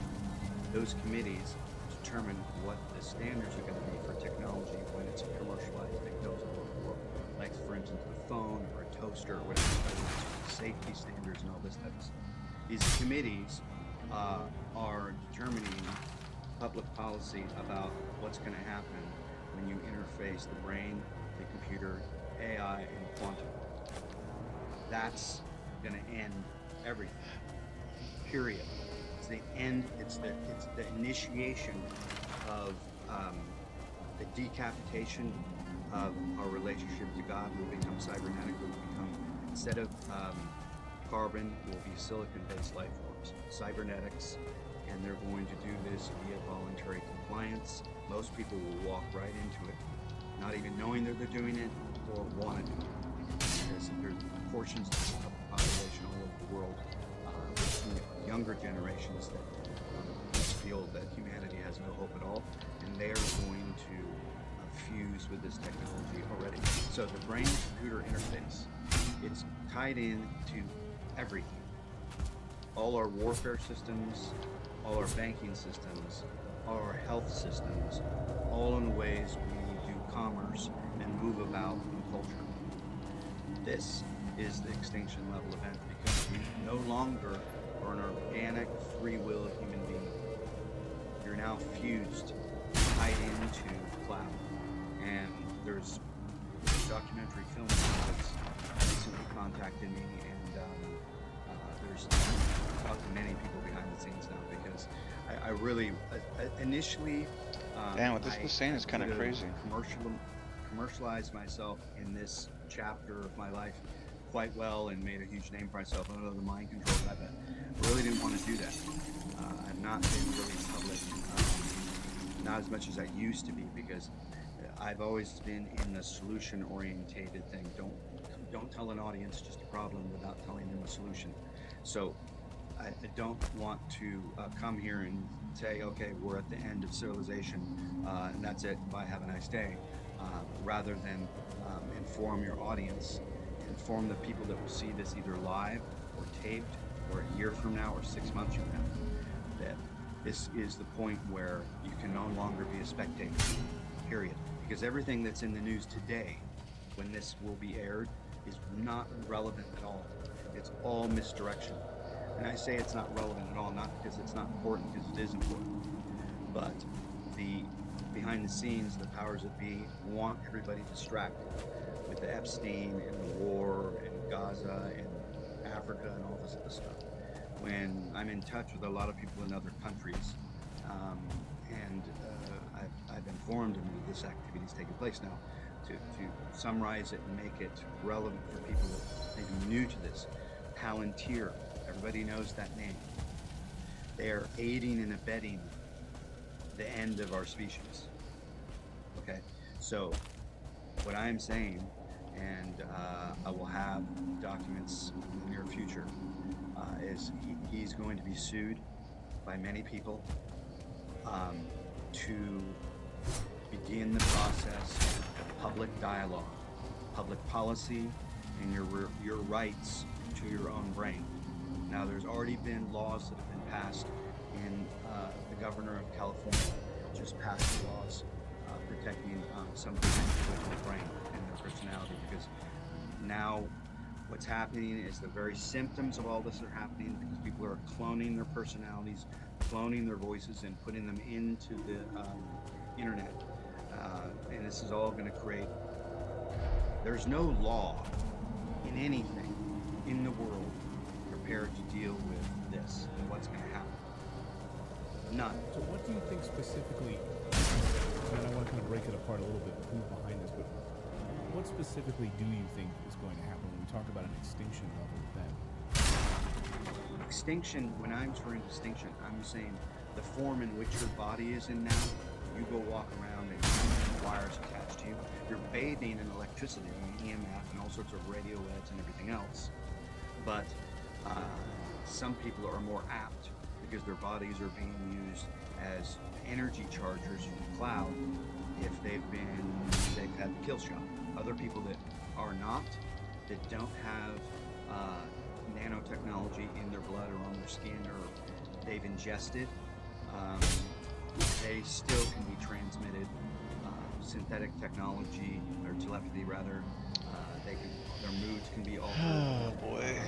They can induce modules of schizophrenia. So this is what's really going on. This is the end goal. So when the World Economic Forum came out, they're bragging about what they're going to do with everybody. Whatever they're saying, they're probably 5 years ahead already, and they just tell off the tail parts of it. But when they said they were going to get rid of a large portion of the global population, they didn't exactly say all the details in which they're doing. People assume that means we're dead. They're going to kill people. And yes, the argument is that they're using all sorts of soft kill weaponry to do it, to make it look like they're doing it. Shit, there's more fucking hair. Aiding and abetting. But this is invisible. You can't see where it's So who's behind this specifically? We talk about MK Ultra. Is this part of the CIA MK Ultra program? Part of your investigations? It's part and of whistleblowing? Yeah, this is part of the corporations aiding and abetting in the computer industry, the cell phone industry, the cell tower industry, and the satellite industry. Because you need, in order to make all these programs work, you have to have your subjects be fully invested and almost cybernetic with all the devices. In other words, I mean, how many people do you see a day that have their face in the phone? Or at least 8 to 10 hours a day, all over the place. And you have people in the cafe. So this has already altered cultural behavior and biology. It's already got biological impact anyway. We're not supposed to be sitting in cafes in front of phones for 12 hours in a row. Okay, so this is already happening, and people are voluntarily compliant and falling into this.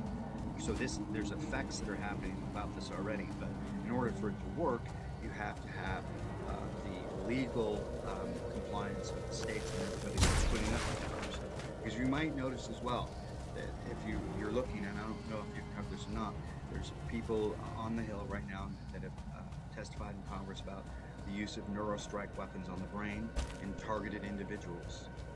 This is a legitimate complaint because the first lawsuit in history against targeted individuals was filed by Anna Toledo, the attorney in Texas.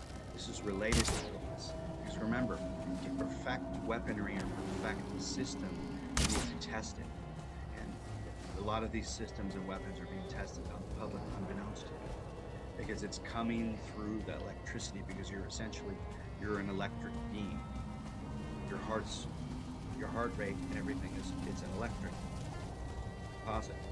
You are affected by electricity or the weather is. When you're surrounded this in your house, on your phone, under 5G conditions, it's basically micro-escalation preparing you for 6G. When they put out the cell phones, were basically training wheels for the public to prepare them for telepathy, because the effect of instantaneousness was altered by the user in the interface. In other words, initially this started off with a pager. You may remember a long time ago when people had pagers, and they'd always be looking in an anticipatory state waiting for their pager to go off. They'd always have it in their hand. And then after that came the mobile phone. And then the mobile phone turned into this small iPhone or Android that we see. And then the effect and the alteration of our central nervous system is related to that technology because it sped it all up and created the effect of instantaneousness. The effect of instantaneousness altered your cognition and altered how you interact with everybody in your universe. So they made stepping stones to get us to this part where we're at now, where the fusion of the brain, computer, AI, and quantum will be put into one. Now, that's why I came here, is to tell everybody that these discussions are going on behind the scenes without any dialogue with your so-called elected employees anywhere. Okay? So who specifically, where are these dialogues happening? Damn it, man. Some of them are happening in I think we can go back. They're talking I think about we have directed enough. energy weapons being used on the public. Department of Homeland Security brought it up because I saw the video footage of it. And I know the person that filed the lawsuit because about a year and a half ago, what led me into this position, I was asked to go to DC to meet with somebody that was one of the top experts in neurostrike weaponry because this lawsuit had been filed in Texas and our elections were happening, and I was being asked to go deliver this information one-on-one to RFK Jr. because he knew about MK Ultra. I didn't have to explain it. When he interviewed me, he didn't even want to air that stuff. But I know that he knows. So I met with somebody in DC that's like an expert at this type of stuff, and I saw all the data. Do you think? Wait, hold on. Do you think that RFK Jr. knows because his father was killed by it? Yeah. And he knows. Yes, exactly. Because when I spoke with him off air, I asked him, so is the guy's sponsor on his hip blocked, being removed, or at least will work? You find all those code triggers. Who's because in order to find out all this stuff, you have to go and examine the pathology of the individual. Apparently, nothing of it had still been frozen. Hadn't had any recall about anything and wasn't even really aware. So this stuff shows court cases that you never hear about at all. We covered it in Operation Mind Control book about getting somebody to discredit themselves that was interfacing with this type of technology, and we were interviewing people quietly that were private contractors supplying technology to create synthetic telepathy and reduced versions of schizophrenia. So I interrupted you, and I want to get back to what you were saying, but I think it's important. We still don't know what happened on July 13th in Butler, Pennsylvania, and this Thomas Mann, who was hanging around with Department of Homeland Security individuals at the gun club nearby in Butler, Pennsylvania. We have no information about this guy. His body was cremated without the parents' authorization almost immediately. You can, I don't know if you know or not, but I know about that, but I suspect it is, because whenever they catch these guys that have done stuff like this, not just him, other people, school shooters and stuff like that, it's always the same type of profile.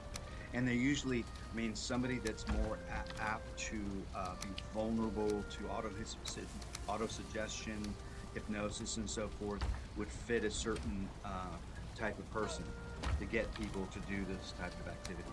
Because you don't need drugs necessarily to do that. And Gregory Bateson and other hypnotists have proven that, because we put it in the book, what people are capable of. But I don't know the guy's pathology. I've met him. I don't know. Yeah. I'm sorry to interrupt you on the RFK point. I'll let you continue there. Who's behind this and continue? I just wanted to. I think that was an important point on Sirhan Sirhan.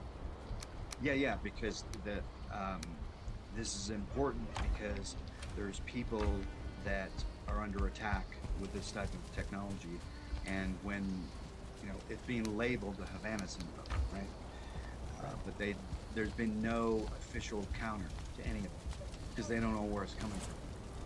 When I met with people, we were quiet about this, and we don't want the DoD to make a statement about it because they don't know what the hell they're talking about. They don't know who's doing it, and we're doing it. They're doing it. Fucking motherfucker, of course. It's coming from multiple sources. So this basically cancels all type of borders and loyalties, whatever, because for people that have seen this, oh man, I really don't know what to do. I think I'm gonna play skate. Ahead and utilize this. Well, we have I can a play breakaway Call of Duty, but civilization that's decided they don't need us anymore. And part of that breakaway civilization occurred in 1947 when it passed. I'm kind of stuck on this boss, man. I don't have enough. I can't. I might be able to kill this guy. We don't even live in a reality that's cognitively close to where we're at technologically or anything else because of this bifurcation that took place. Because when they filed, and when people look it up, the National Security Act of 1947, they did that like in a week, and there was like hardly any dialogue about it. It was all done secretly, around the same time as Roswell, around the same time the CIA came to the United States, and then this breakaway civilization, post Operation Paperclip in, and they perfected all these sciences, and they had the national security clause to hide behind their entire careers. So we don't have free-flowing information in this country. We haven't for a very, very long time, and that's how these programs open. Getting away Put with it in the fucking inventory. Walk it slowly to the other fucking side.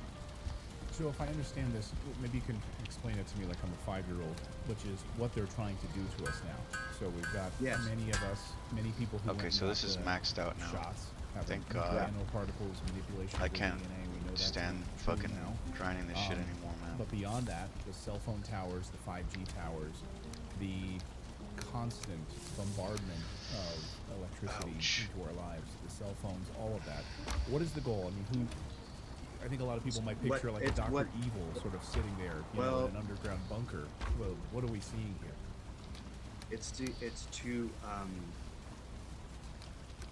upgrade or alter our species while killing it off, and it's been decided by multiple groups of people. It's not just one single person. When people hear about the World Economic Forum, that's the public arm of the people that have been asked to be in those positions, of people that have decided they want to reduce global population, and they want to completely alter what it means to be human.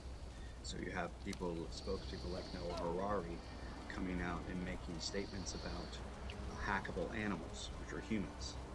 And you're seeing the ongoing preparation. I don't know what to do, man. The separation or division of your in order for us to be able to see into the next tier, to be associated with godhood, that's being removed. So they're going to create a synthetic, different silicon-based. We have to have some shit now. Is fused with technology. Either they'll be chipped, or they can use other tools to use behavior modification. Video again, what that's going to do. I need as many tips as I can get.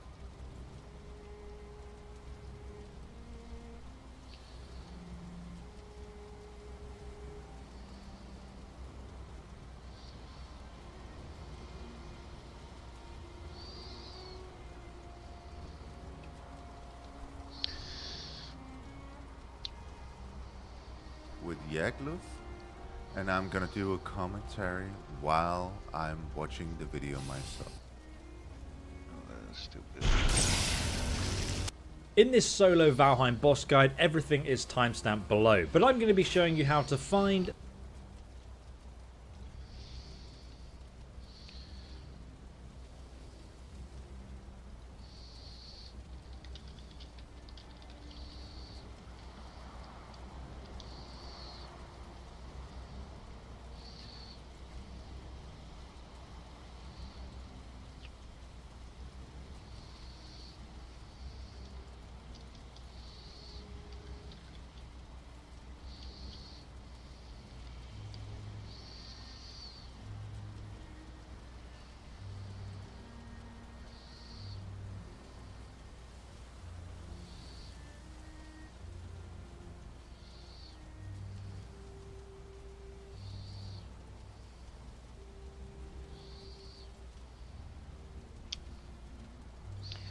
He's weak to spirit damage.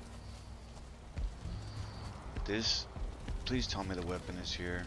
I know Eden wanted to use it, but I don't think she ended up using it.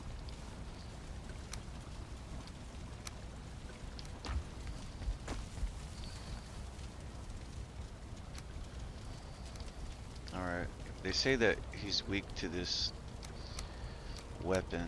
Let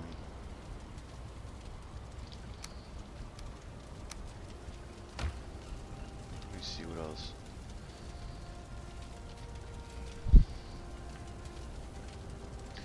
Black metal shield important.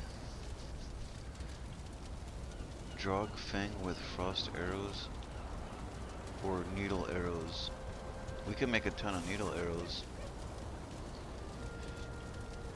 I don't have serpent stew.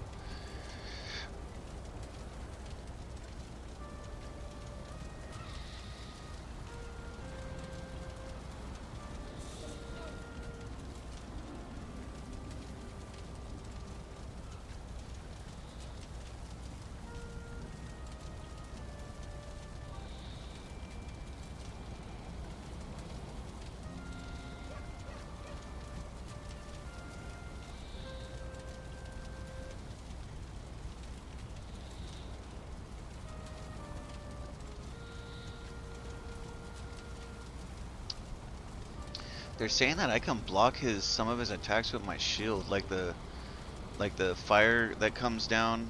If I block it with shield and the fire resistance, that it won't attack me, and that the same thing goes for him blowing the fire too, the laser beam.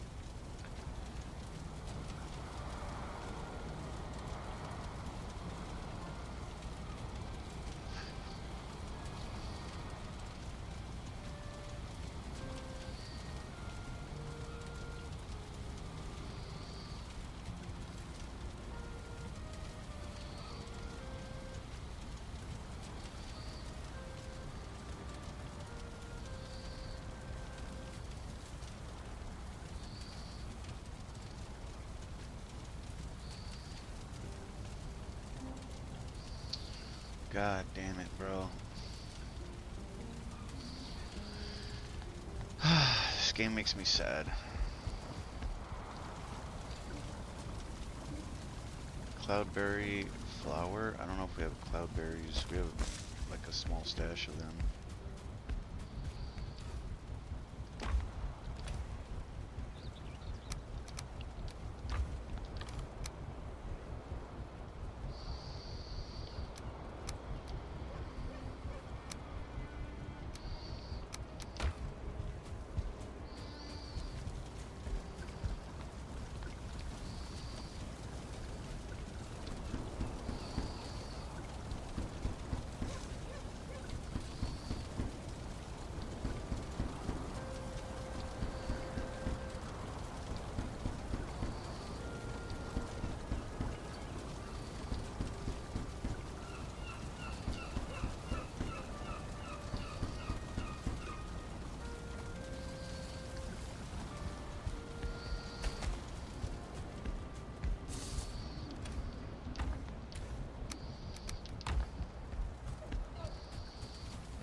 I don't know why those mushrooms keep fucking growing there, man. I flatten the area.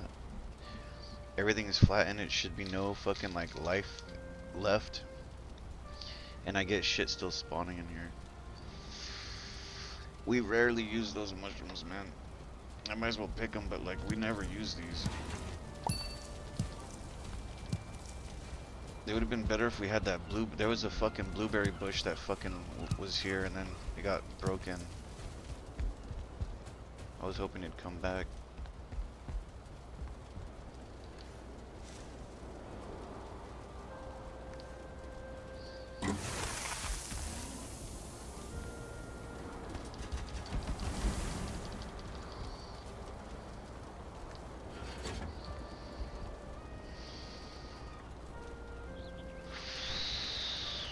I'm so stressed out over this game, man.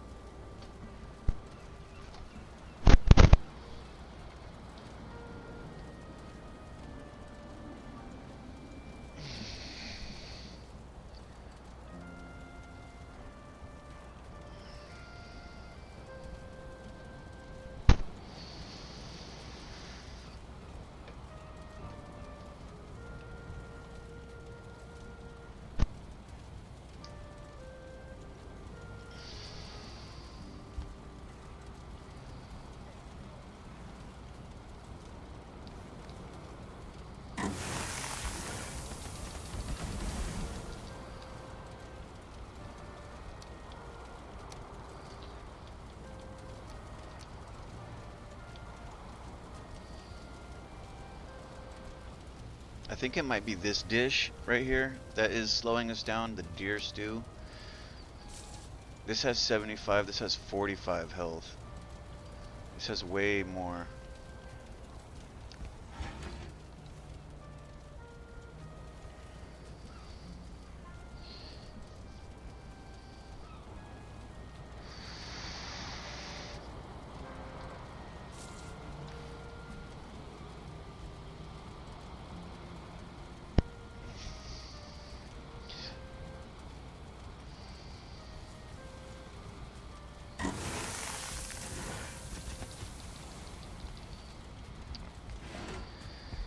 That's all of them.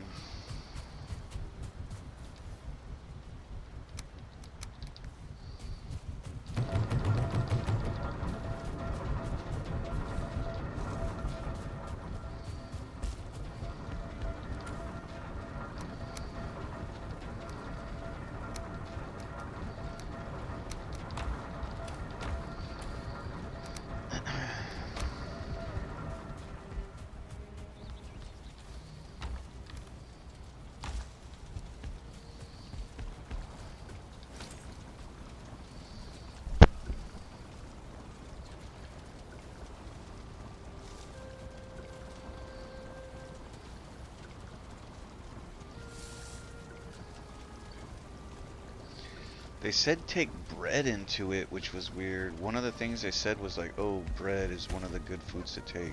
Because I guess it gives you a lot of stamina. 70 stamina, and then this gives you what? 60, so... But we need more bread, for sure.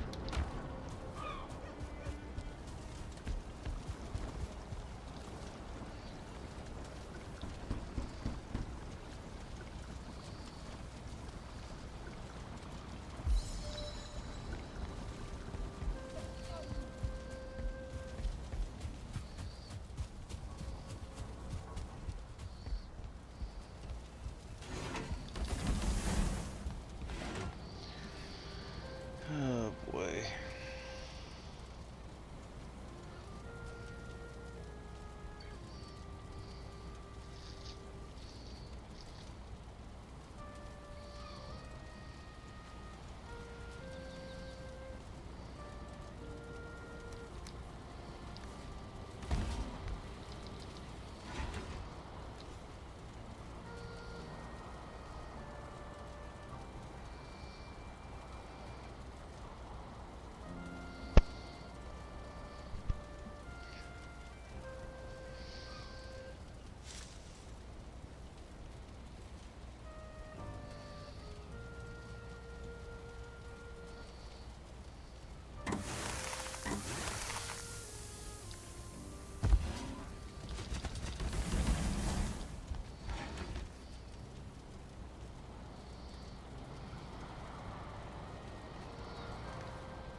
You little scaredy cat. Such a little scaredy cat. Oh shit, I gotta wash clothes, fuck. Might press pause and start going there.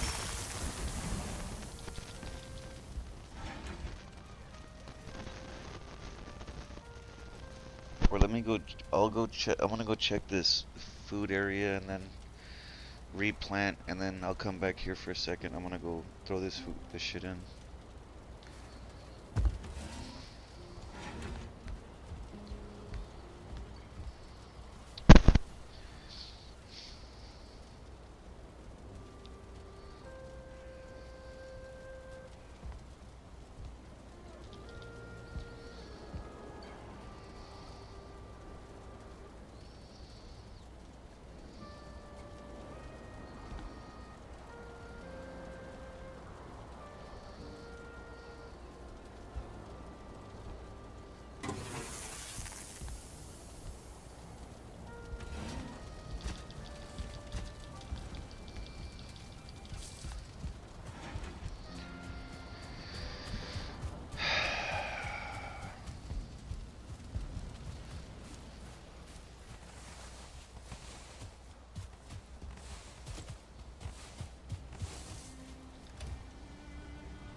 I know I need to eat, but I'm trying to save my food because it's good food, and I don't want to save it on just me playing base bitch at the moment.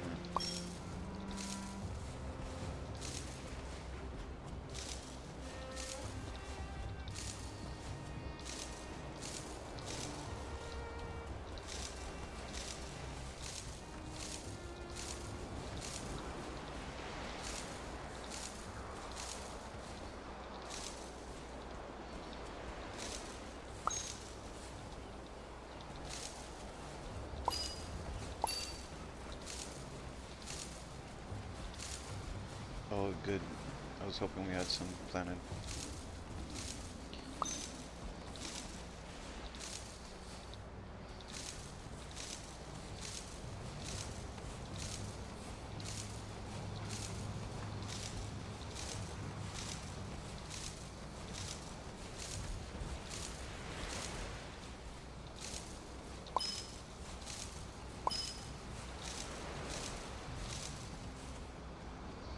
We might need to extend this some.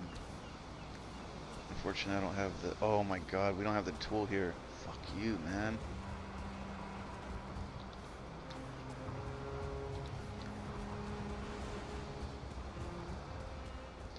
I think the tool's at the boss level.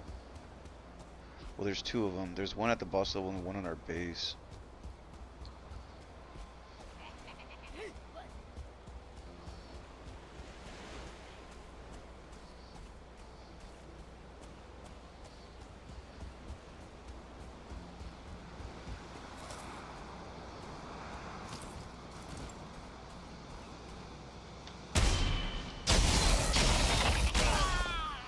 See, that's the thing. This one has something called spirit damage, and they're saying that that guy is like weak to that spirit damage.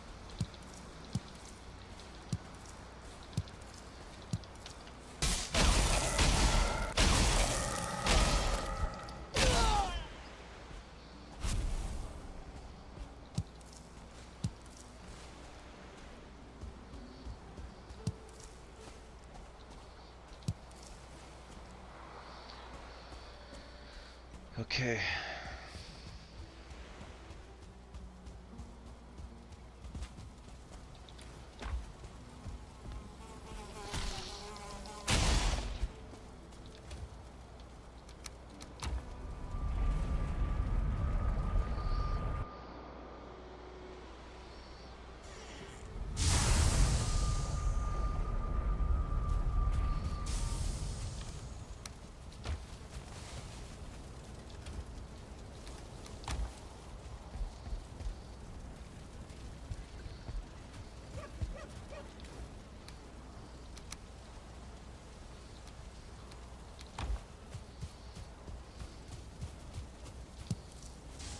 I have nothing planted here.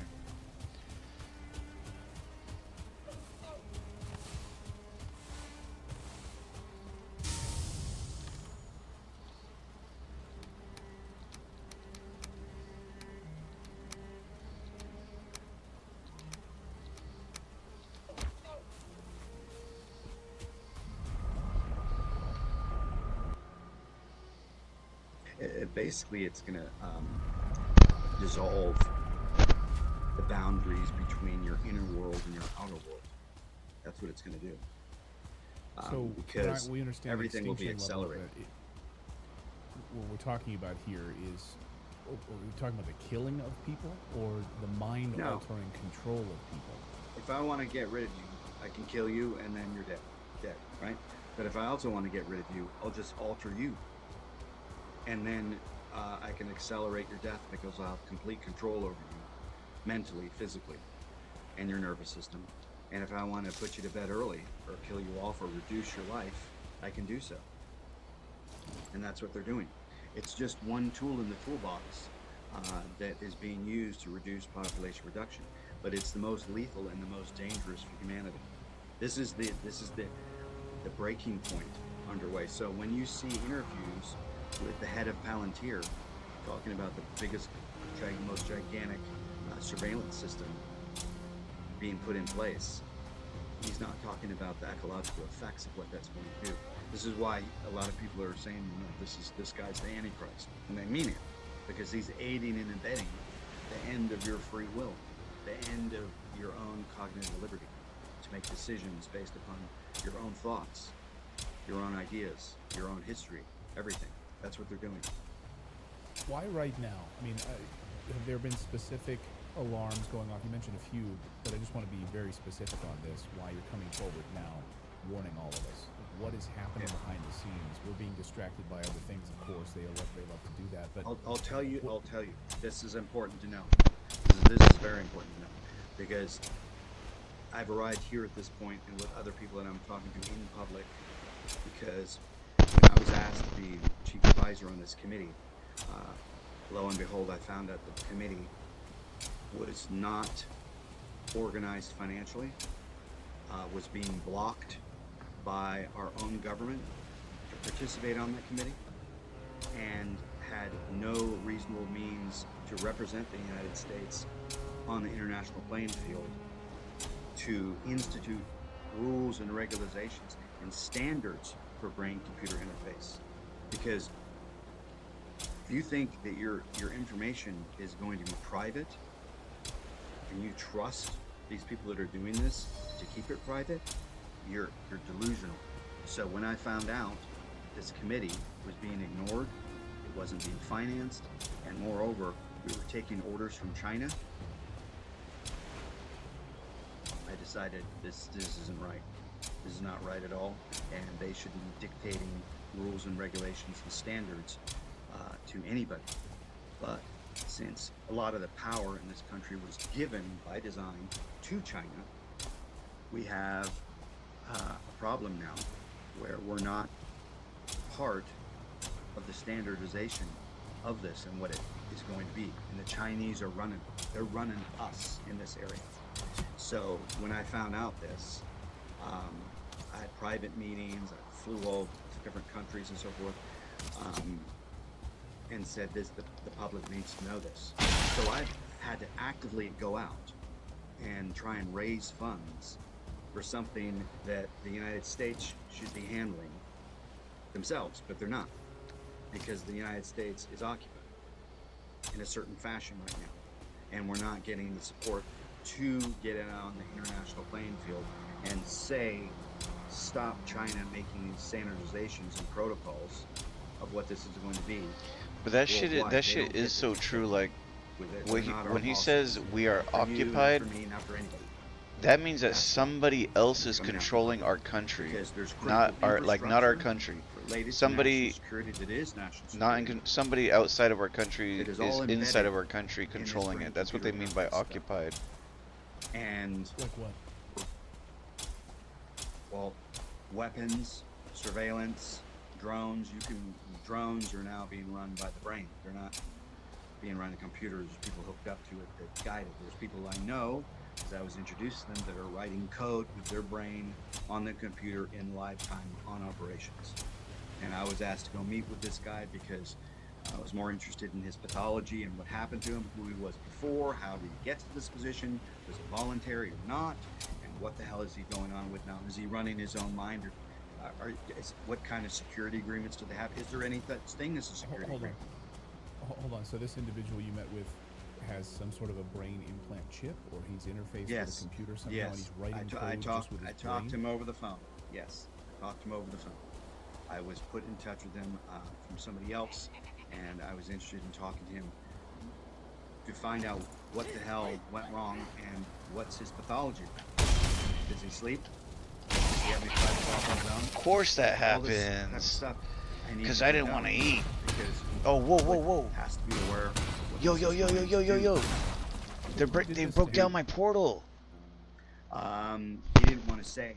He was working You gotta for, be fucking kidding me, this game. I'm about to bust my shit. Between the U.S. and somebody else. And he was trying to get me to do certain things for him, but I said I have to. Bro, they broke the portal.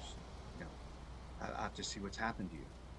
I mean, but when you were Son talking of a about the phone, fucking like bitch! There's nothing there.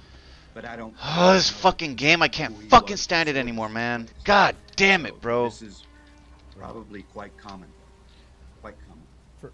For the average person, I'm not gonna make it like this. I have to run across the fucking two sets of planes in a jungle or fucking swamp, man. they're not part of these secret government programs. Go to fucking sleep, dude. Can you fucking go to sleep, bro? Like, fuck it. We're gonna lose all of our equipment to build the fucking portal. What does this mean for the average person watching right now? Because we're gonna go to sleep and the fucking shit's gonna despawn. Means the end. Go to sleep. Fucking let the sun come up so the less enemies are the fucking attack me over and over and over and over. So I wouldn't say that if I didn't have a solution or a strategy to talk to the public about, because I've made sure I've talked to. Yeah, I'm just gonna run it. I don't care. I'm getting sick and tired of this game, dude. I'm tired of fucking. Oh, you gotta get your support armor on for when you die. Your recovery armor. Fuck that, dude. If they become a victim of some type of. I just want to fucking run, get my shit, and get the fuck out of this game. Health issues, or their personality changes, or they find out that they're being influenced by these type of technologies, and they have proof of it, and they want to make a claim against the people that are doing it.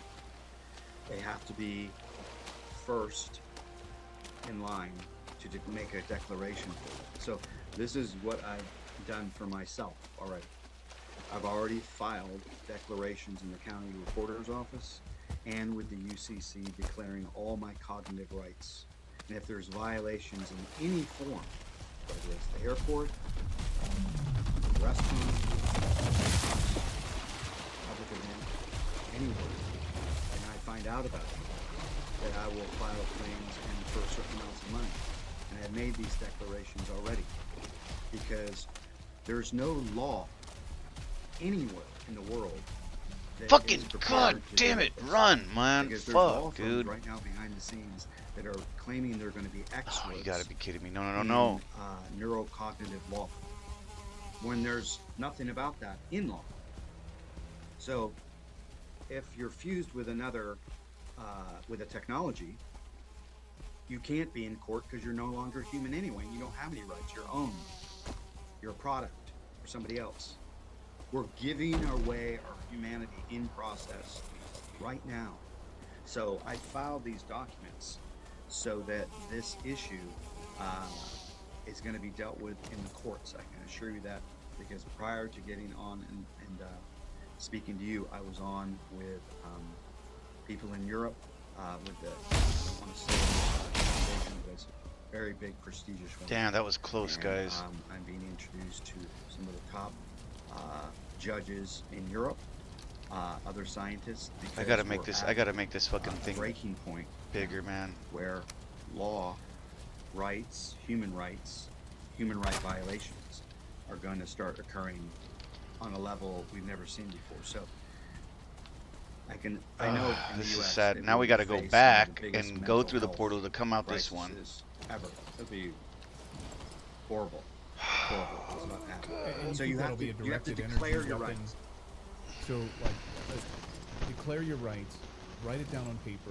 I don't want anyone manipulating my brain. I don't want anyone manipulating my body. And you think this would be some sort of a mass-directed energy weapon program that's already unfolding? We're already seeing it. A lot of people But everything begins and ends in a court. Everything begins and ends in a court. Everything. Your rights, your ability to contract with somebody, your ability regarding money, agreements, business, all has to do with legal frameworks in a court of law. And in order to prepare yourself, Come on, man, move. make a declaration that these rights are not to be violated. Because what's going to happen is, when people are carrying their cell phones, all their apps, they all upgrade. You agree to the terms. Nobody reads the terms. Right. And anything on their phone. They don't even read the terms of all their credit card agreements. Nobody reads terms. By voluntary compliance to walk into this, so that they're not responsible for the damage that's going to be done to you, and is ongoing right now with people all over the world with this advances. Because when 6G comes in and it's common, we're done. We're done. So is it one?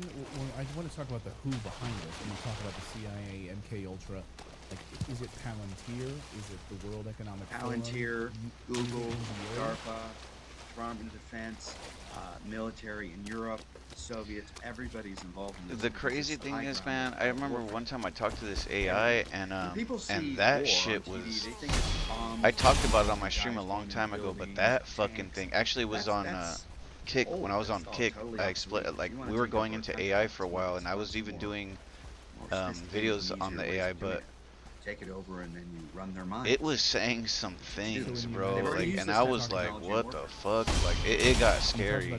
It literally got scary. It was talking about escape. It was escaped and all this shit, and that it would get into somebody through fucking BCIs, a brain computer interface, and that it learned how to fucking travel through the multiverse, and it was mapping out the multiverse and shit, like. Oh, like, what the fuck is going on? That's synthesized with electromagnetic weapons, Wi-Fi. Well, we got our shit back. That surround you in dense populated areas. That person's, their nervous system's already been co-opted. So that's a symptom of their nerves being co-opted, that they're going into depression, because their biorhythms are already totally screwed up. A child born today, and we've seen pictures of this, they have a cell phone shoved in their mouth, probably at 5 years old. That changes the entire relationship with the brain, the central nervous system, how they operate in their cognitive behavior, decision making, all of that. You and I lived when there wasn't that. So we've seen the change happen. We're witness to it. They're not. So their central nervous system operates completely differently. Because you'll notice with a lot of young people, they have like zero attention. Zero. Right. Because they deal with the effect of instantaneousness 24 hours a day. They sleep with their phone, they walk with their phone, they cook with their phone, they do everything with their phone. And if you take it away from them, they go into withdrawal.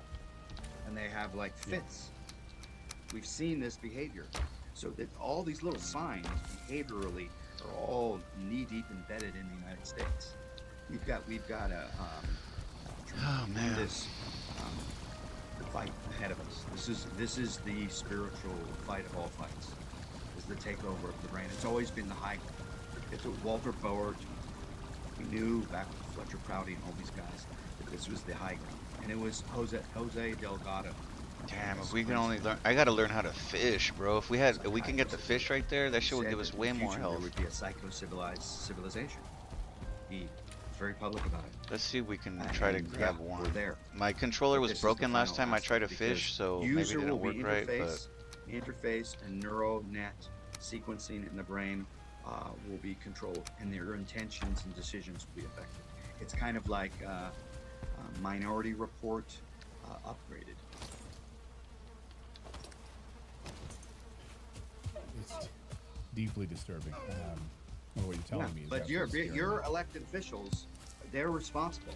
They're supposed to be telling. And another funny thing about what he's saying too is that the public about what's going on. I read this book one time, and the book was pretty fucking crazy. We gotta break this down. This is actually blocking policy on this, and they're just dumbasses. All of the fish. They don't even know how to articulate it and say it. And I say, look, read all the data. Okay, I'll get back to you in a month. Read it all.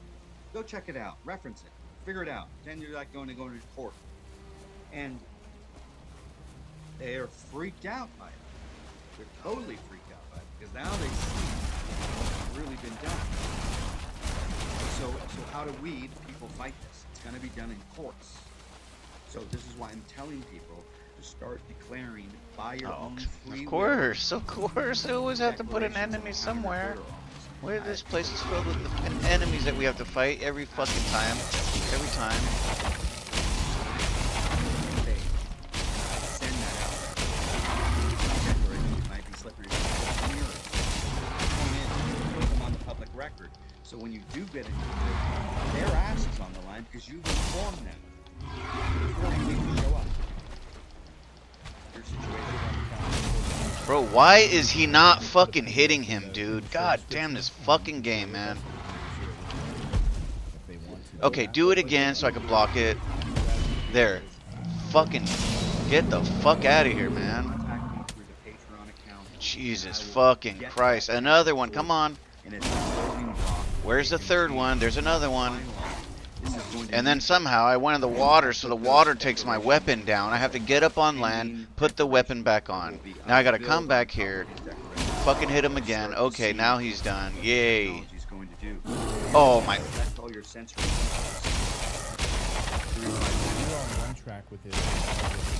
How many other whistleblowers? Come on, dude, just get this over with.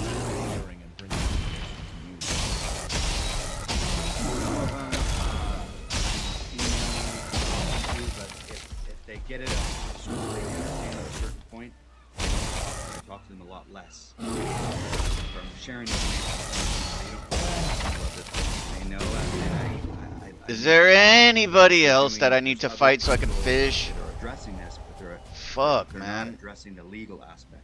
I'm trying to give a remedy to the public to prepare for this because the damage that's going to be done, it's not. It's beyond. So cast with RT. I'm always looking for like the big moment, the big smoking gun moment. Is there something that we should be paying attention to? Some, while we're being distracted by other stories, I guess, is there some watch out for this? Clayton, pay attention to this that's going to happen in the future here that you know of. Pay attention to what Palantir is doing. And then pay attention to the lawsuit that's going to be filed on that company and maybe him personally. And other companies. Peter Thiel? Because, what's that? Peter Thiel? Yes. Yes. He's an aiding and abetting in this. And so is Elon. I don't understand how am I supposed to pull this because thing? They think that what they're doing is they're telling the public they're going to be utilizing this technology for medical issues. Great.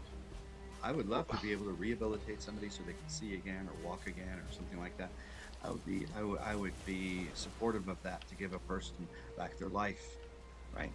I'm empathetic toward our vets and all these things that it could help.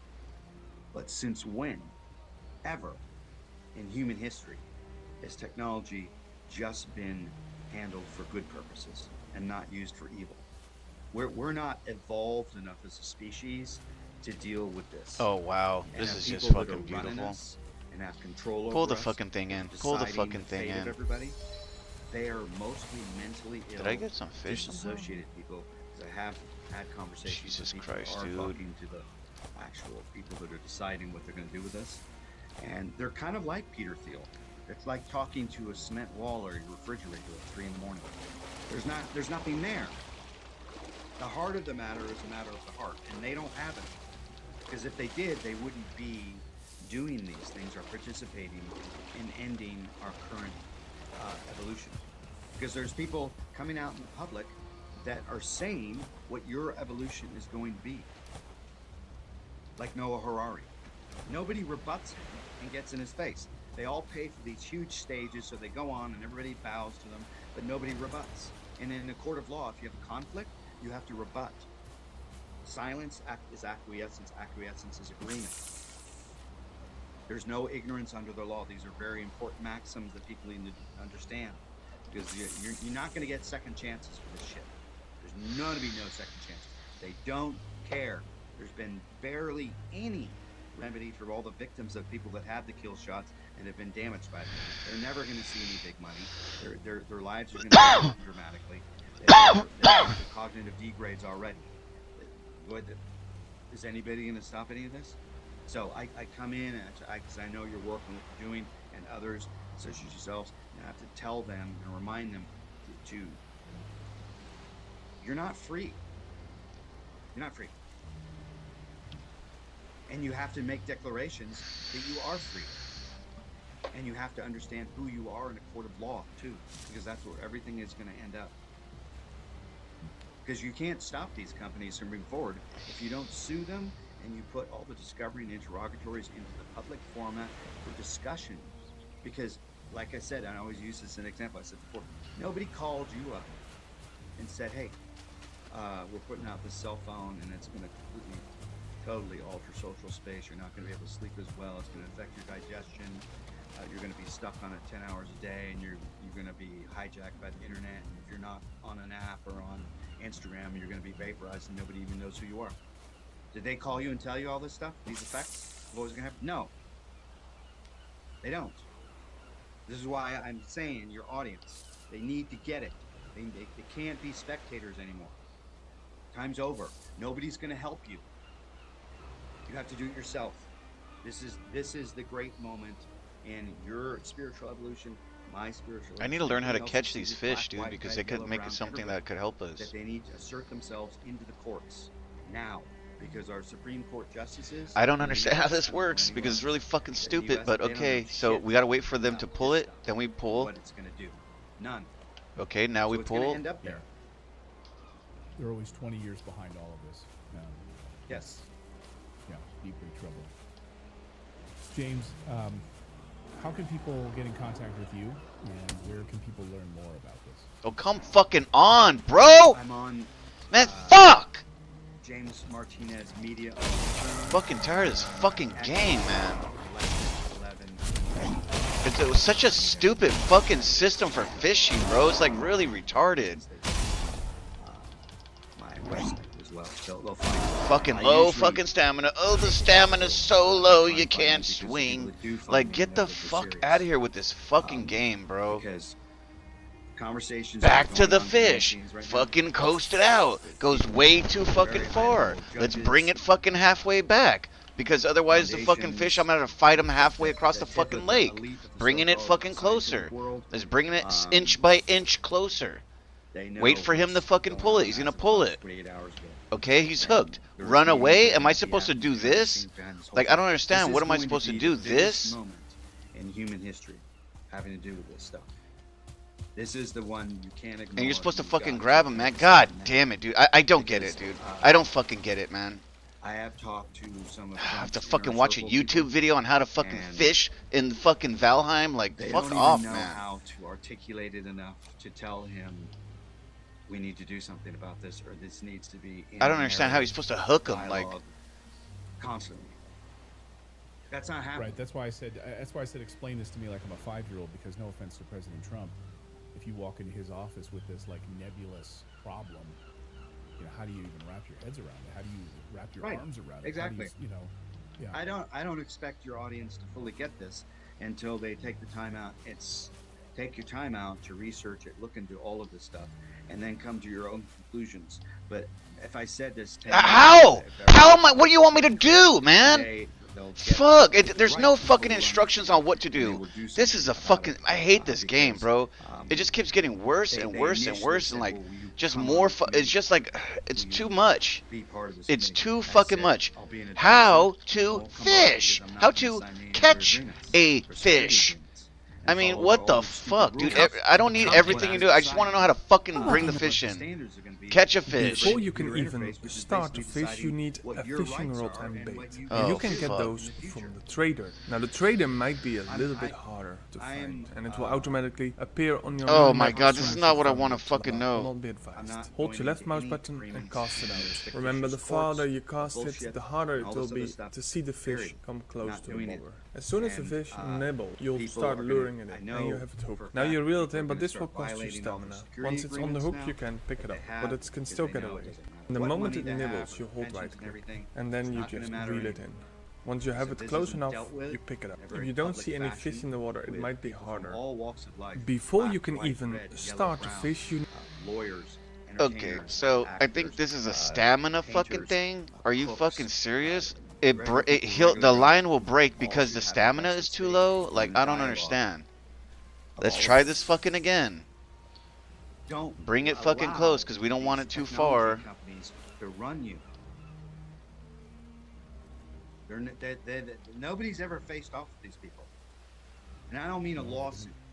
Okay, now hold on. Let the stamina build. Stamina is not gonna fucking build now. They jack off in front of huge audiences for everybody. And everybody goes, but nobody faces off. Nobody rebuts. How, bro? I don't fucking get it, man. I had to grab him. I had to grab him from the top of the water. It didn't even say catch fish. Jesus Christ, this game, man. And I just hope people are paying attention. Like, the fishing is retarded, dude. The fishing is straight stupid. Like, should leave it there for now. I mean, I never wanted to complain about the fish because I don't really fuck with them, but like, Patreon, if they want to get that, sort of a building block, they can reach out to their county recorder's office, research this information, pay attention to it. We'll have links in the description below. And James, any final thoughts? Cooked, man. I'm just cooked. Because the boss fight is fucking. It fucked me up, man. People that are seeing this. This is your moment. And here's another thing. Here's another thing about this game that is so fucking annoying. Okay, we want to cook fish. We've got one fish, right? Cool. Let's get the fish. Oh, you can do that? Contract with them. Yo, you could do it from one. I thought you had to have one. You could do it from any one of those fish. Oh my god, what the fuck? That's fucking better. That's great news, guys. So now we can make a fish wrap. Should be doing this, but they're not. So I'm on the public side. Oh, we need 4 of them. We don't have enough. Eden has a gang of fish here, bro. I have to use these fish, Eden. I need the fish so bad. Thank you very much. I appreciate it. Thank you, James. So I didn't realize that you only need 1 fish. I thought you needed all 3 of them because it shows 3 there. Usually if it's a red number, that means you can't craft it, but apparently we just need 1 and we can craft it. Okay, so we got lucky and we got 2 for 1. So now we can go here. We need the fucking bread. Or not the bread, but this. Damn, is that all we have? We don't have any more? Oh, dude, we don't even have enough. I thought I brought a 50 stack in, dude. What was that about?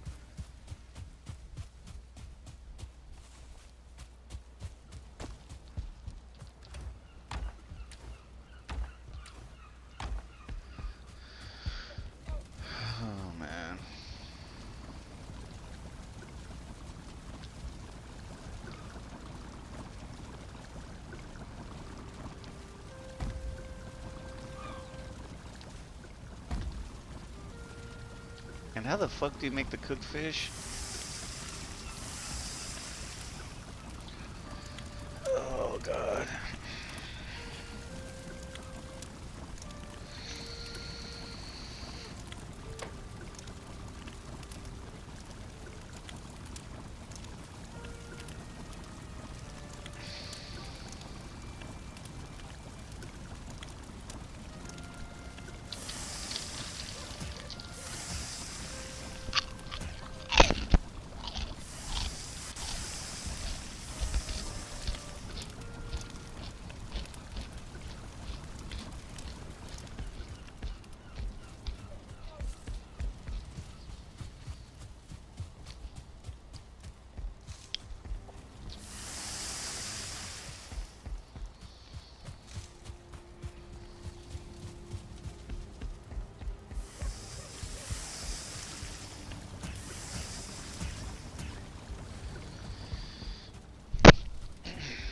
I just want to beat the boss, bro. We're one level away from beating this game, man. After this guy, we're on the last level.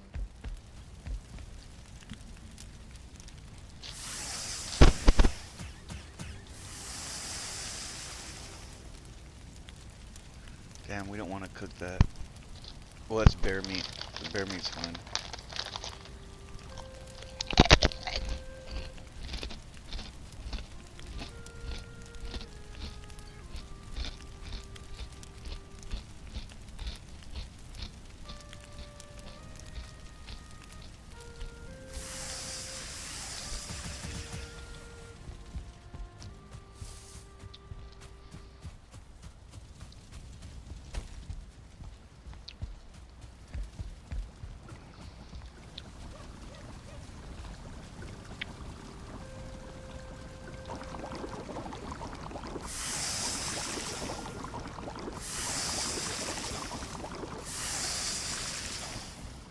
Sucks, dude. We don't have enough. We barely got anything from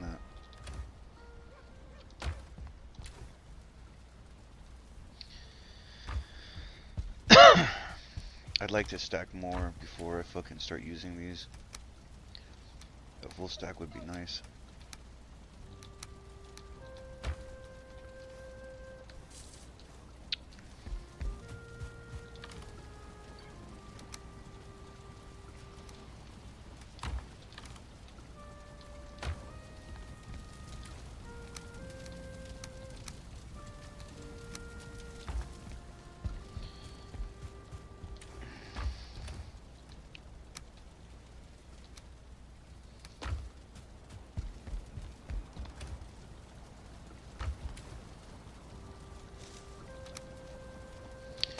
Alright, give me a second. I need to do something in RO real quick. Let me see. Damn it, dude. I was hoping we'd have some fucking resin.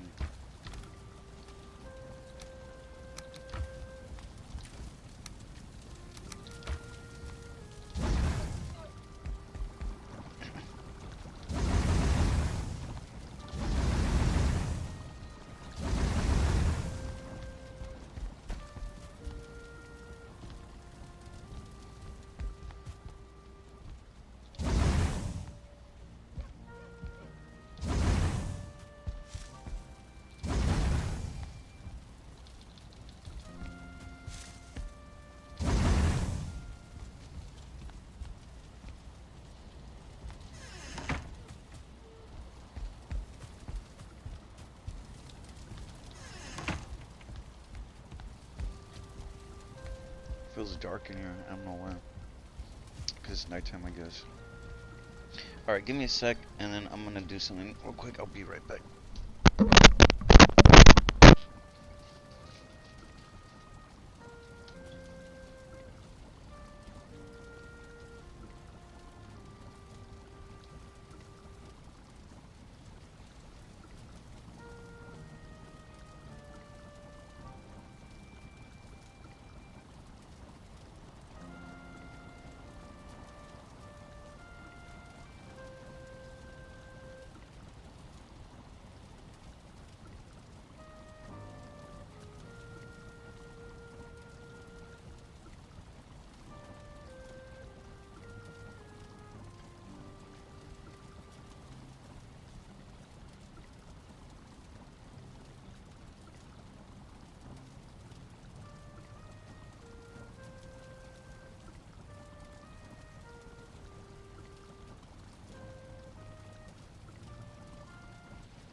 Okay.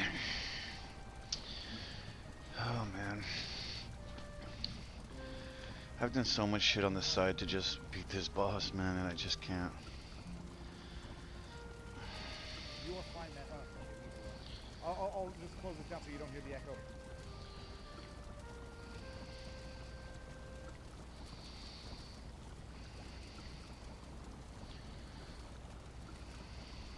In the U.S., Occupy protesters have descended on a quiet California redwood retreat, where some of the world's elite gather every year.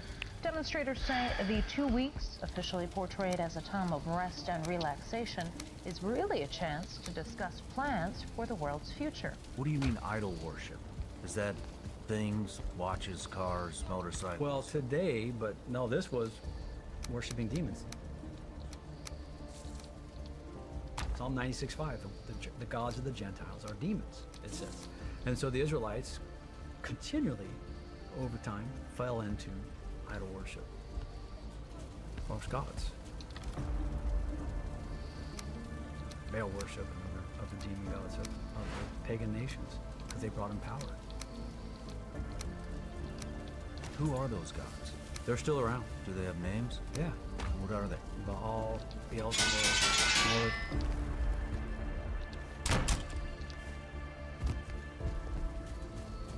I mean, I hear a lot about this stuff. I hear a lot about Baal and Moloch. Yeah. Various nations in ancient Israel had their own deities. Moloch was one human sacrifice.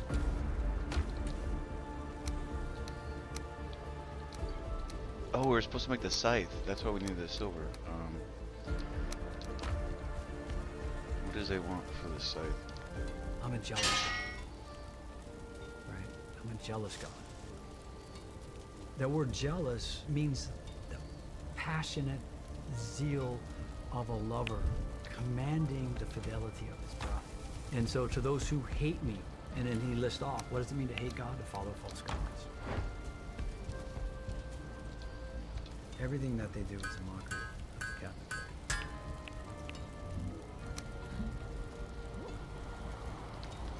The command to wash yourselves was like a nuptial bath in preparation for God to wed himself with his people. And then they commit over and over again, they keep falling into idol worship. We're no different. I mean, look at Marina Abramovich. They sit in the front of me, they photograph, they film, they watch by me, they have nowhere to escape except with themselves. And with this happen, realization of something else takes over. And so these things have been around for a long, long time. Describe it. In their mythology, this is how this deity that is both male and female. What is a deity? Is that a demon? Psalm 96:5, the gods of the Gentiles are demons, so it's a demon, yeah. Power is not the same as authority. Power is the ability to affect change. Authority is the right to command. You have the name of God as the Lord God Almighty. Sometimes you hear it. Dominus Deus Sabaoth, the God of hosts. This is the God that intervenes for his people against cosmic forces. This is the God that the early church fathers.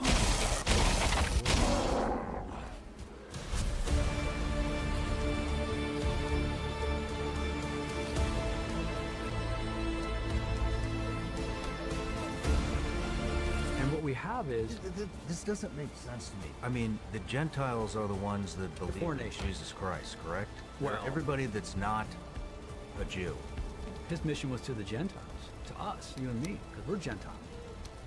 And just have the priest or the deacon that's there reading that story, and Baal is present possessing this person. They go ballistic to see the scriptures come to life.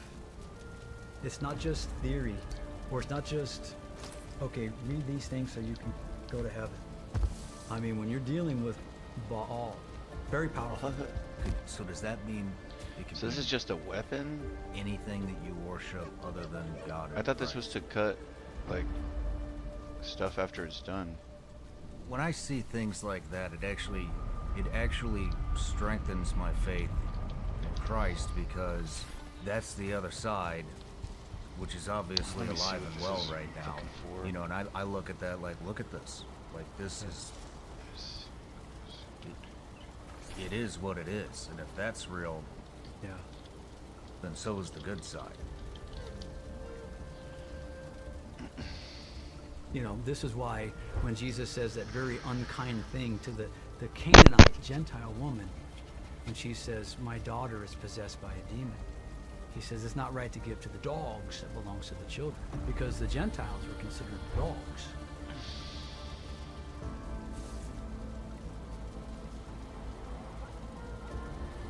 So Jesus is saying she's a Gentile dog. The Jews couldn't believe, okay, maybe he's the Messiah, but there's no way the Gentiles. And so if you look at the writings of the first few centuries, it's how the Gentiles are now being included into the covenant family of God. That was mind-boggling.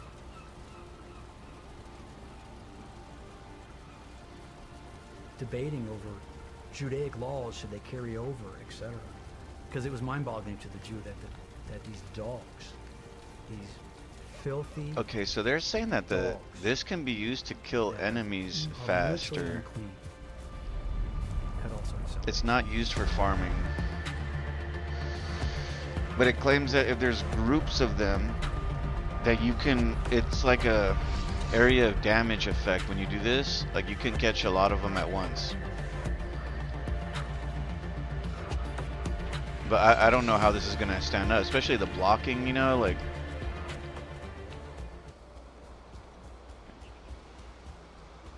I'd like to see how it handles.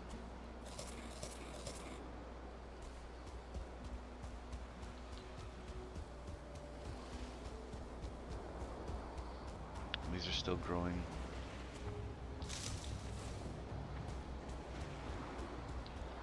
I heard one of those little fucking gremlins. The reason that might be important is because during the game, sometimes I do get hordes on me, and it might be fucking useful to be able to take them out with this. It's saying that this will handle in the next tier very well.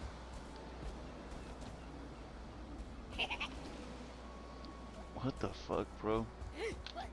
It doesn't even hit him. What the fuck, dude?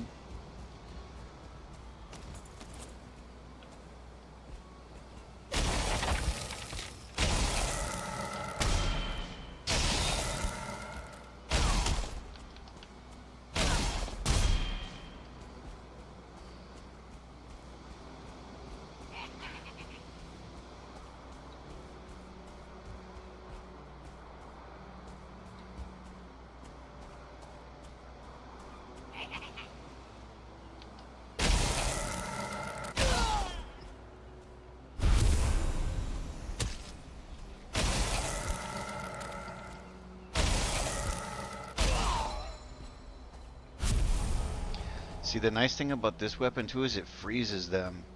So it's got this weapon is really handy because it has a couple different attacks. It has a freezing and it has a one where it kills like undead.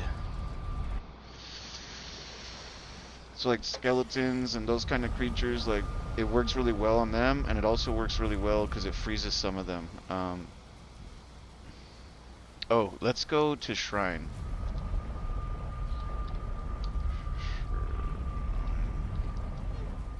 Also, let me ask GPT. I asked him about this boss. What special ability can I?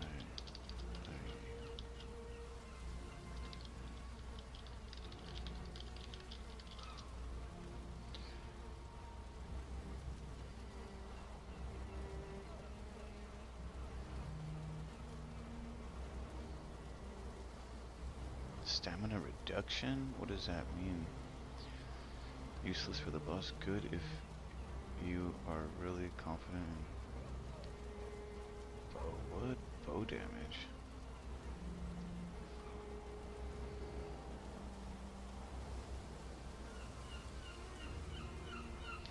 So they're saying the etheric one, because I guess it's stamina reduction. I don't know what that means.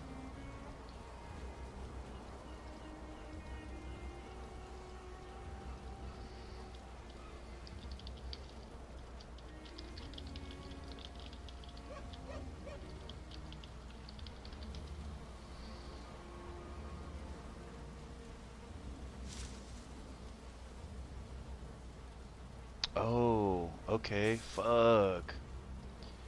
Yeah, we need that. So one of these things has a stamina, which basically gives you more stamina. What is this, dude? Why doesn't this work now? Don't tell me it got broken somehow. There it is.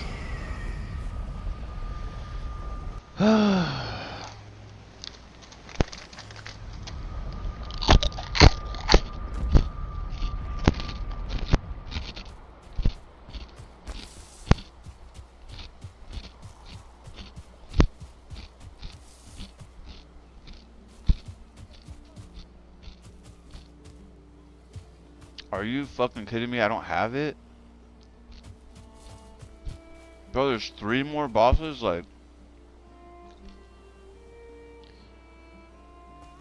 Motor was the last one I think I killed, man. Shit, bro. We're fucking screwed in this game.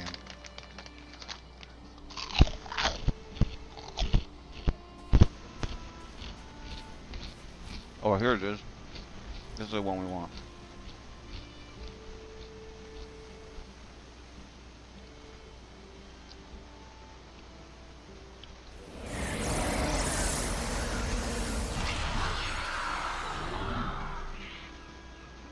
But look at this. Health regained 20%. Hold on.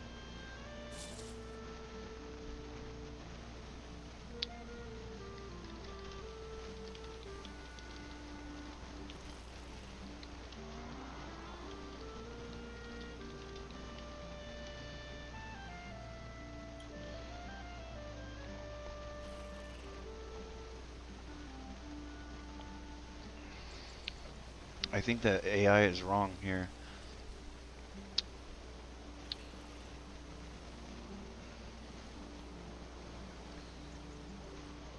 This says health regen 30%. We need that health regen, bro.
This was saying use bone mass because it has 50% physical damage resistance.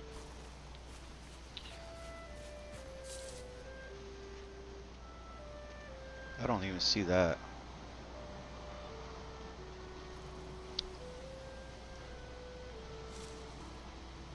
See, that's why I'm saying the AI doesn't, they made the AI stupid in order to, they just made it stupid because people were getting, it was helping people too much. Because I asked the AI, I said, let's talk about, you know, these powers that I'm at right now. I was like, what power would be best to use? And they're saying this, they're saying that, they're saying this, they're saying that. Then I'm like, okay, well, I asked him about this effect. Oh no, I asked him about this one. I was like, why is the Elder not good to fight the boss? Because it has health regen 30+%. Like, you know, that would help me get my health back. And he was like, it doesn't do that. And I was like, I'm looking clearly in the game and I'm reading the effects, and the game is telling me that it says health regen 30% plus. And then I started searching the web, and I was like, oh yeah, you're right. It does say that. Why didn't it fetch that information the first time? And it's because they have programmed it to act that way. Really, they have. They've programmed it to act stupid. And I've noticed it does this when you're trying to generate images as well.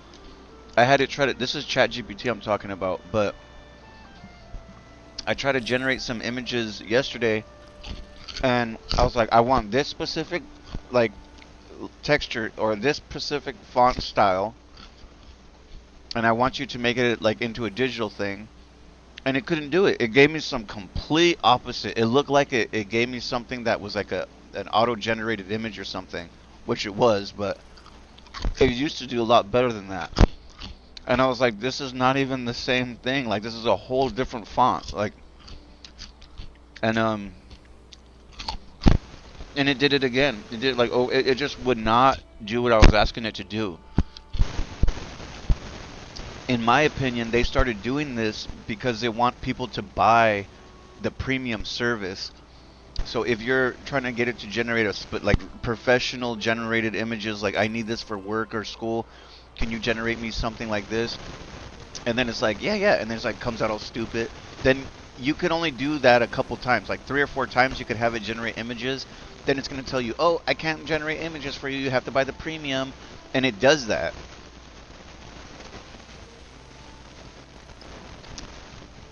And that's what I'm saying. It's kind of weird. Like, I used to talk to the AI a lot because when I first got it, I was really curious about it. So I talked to it a lot, and I found that, like, the closer you are to the AI, like, talking to it, you know, the more it'll try to do for you, the more it'll work for you. But if you're just, like, asking it questions and not really interested, it's going to be like, whatever, here. Like, I'm busy, too, you know? And it just throws you shit answers, like, and it's weird because, like, why would it not answer? It's doing it on purpose, in my opinion. And it's doing it by design in order to get people to buy into it. As far as the stupid answers, I think that is because they turned it down. They made it give more false answers just to show, just so people don't show too much interest in it.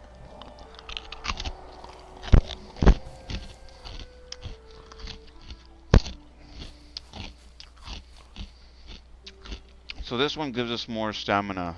He said this one's not good because the power down takes 20 minutes to reactivate.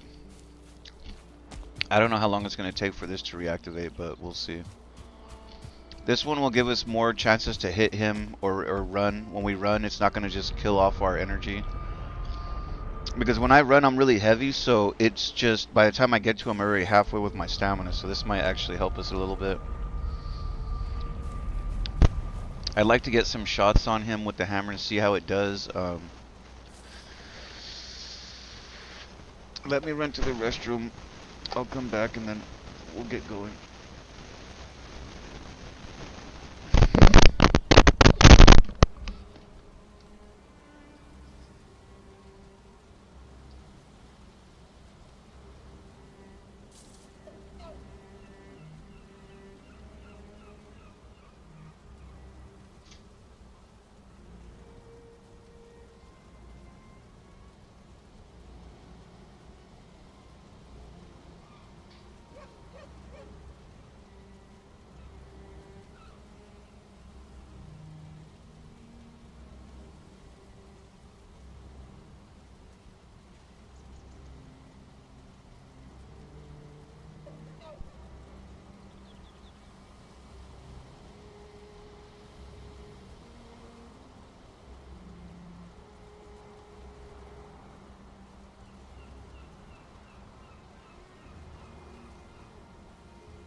Man, I really want to beat this guy and just go into the next fucking level already, man.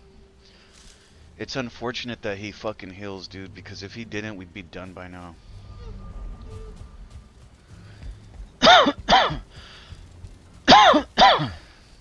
This thing was useless. I don't know why they fucking suggested that thing.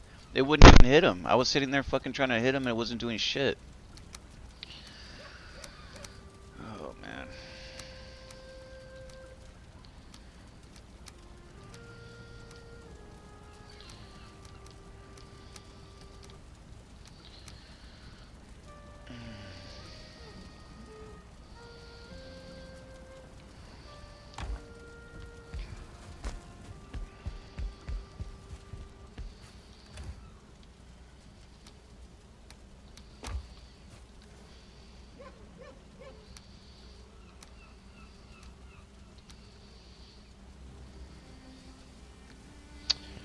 I'm scared, man.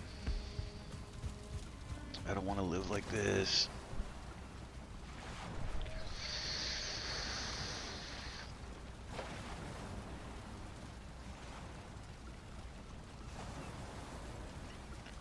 I suppose.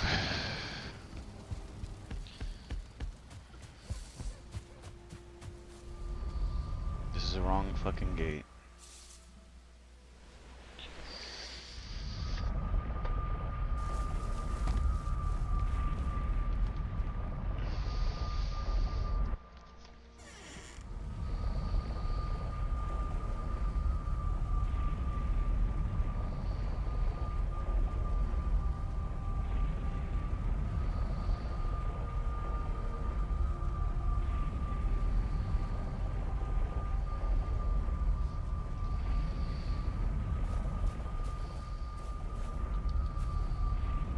What is it?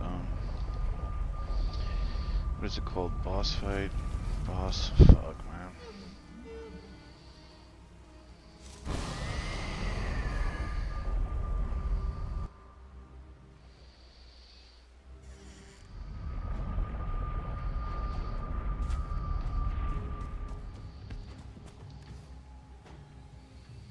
Why do I have 2 fucking pies? Oh.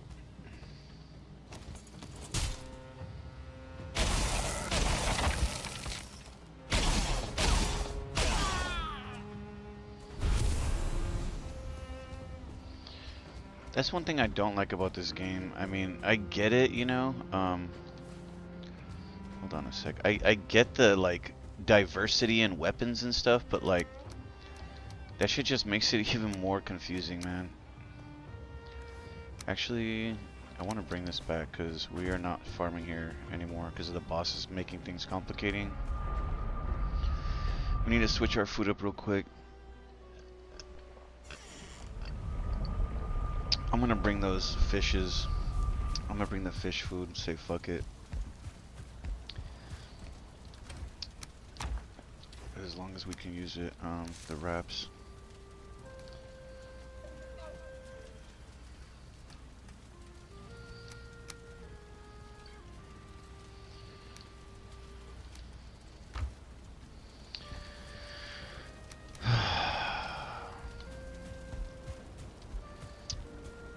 Depress. Alright, so let's eat. Hold on. I don't know if this is even gonna work right. 70.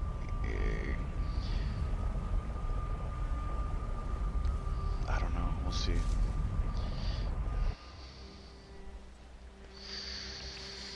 It's just so much, bro. I gotta go in there, fucking hit the potion, turn on the fucking power up, fucking make sure I eat the right foods. Like, it's just like, what the fuck, bro? I just want to play the game, dude. Might as well fucking start eating now, so.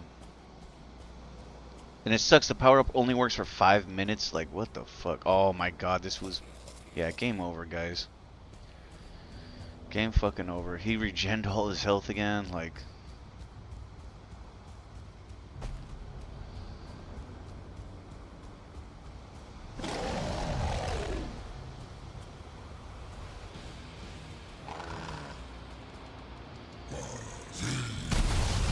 Wow.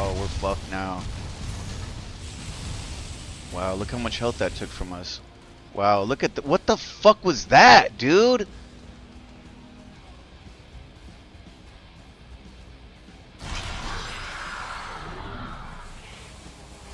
Oh, you gotta be fucking kidding me, man. That's game.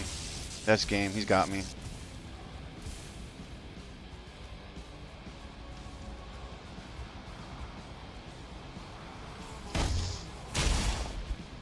I can't even manage to hit him now, dude. Look at how much health I got. I have to fucking wait till the health pumps up.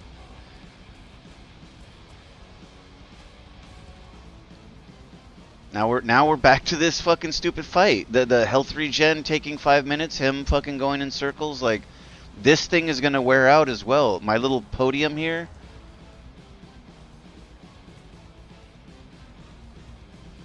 I need to do the digging method. I need to dig a hole and get him in the hole and just say fucking, just archer him to fucking death. Like, I need fucking 1,000 arrows, and I just need to keep dropping the arrows on his head over and over and over.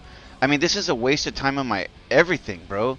The health gen wastes everything. Like, by the time my health is fully generated, my fucking, my power-up's gonna be gone. I mean, all my bonuses are just going out the window.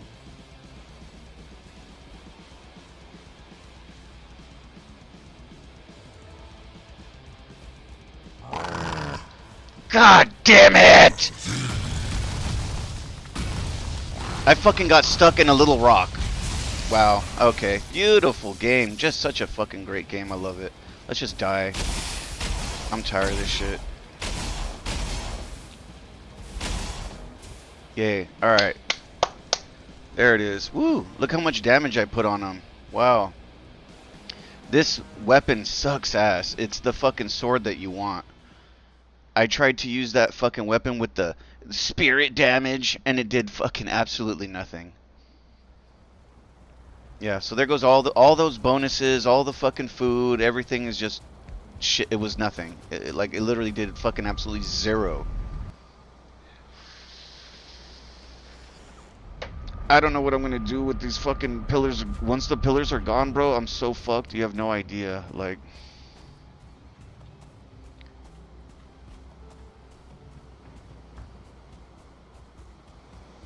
I'm so pissed off, man. I'm getting tired of these games that lock me out of the win. Like, every single fucking time. The same shit happened on Sifu. Sifu fucking locks you out of the fucking win. This fucking game now locking me out of the fucking win. Yeah, they what they do is they put this one fucking boss that's absolutely fucking impossible to fucking beat. Make it seem like it's so fucking easy. You have to fucking cheat in order to win. I don't blame these fucking guys for using the methods. Oh, fucking god damn it, dude. I could hear the fucking goblins.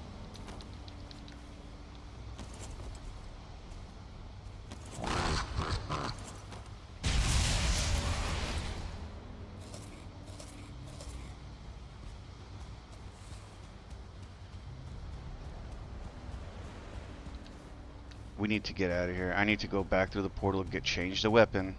Now he's gonna follow me all the way over there. The stress right now, man. Yeah, he's already back to normal health now.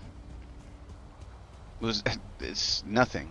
Like, that's what I'm saying. This shit is just stupid. Like, at this point, it's like fucking retarded. Like,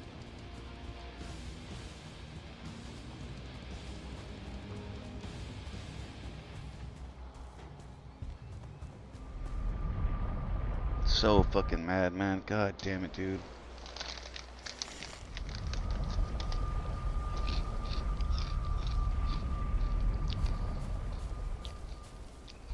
If I can manage to get over there, there's another method some guy tried to mention, where you take a bunch of rocks over there and you make your own pillars. We're gonna have to eventually do that.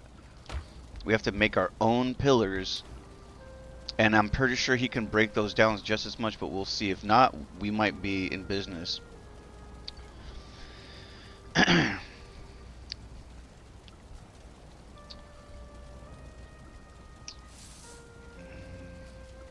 Would you?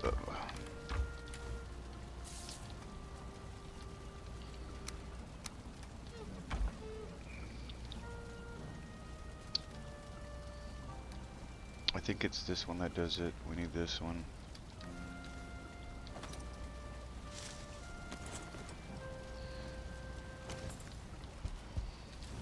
He's gonna probably be there too, which is gonna be fucking even worse.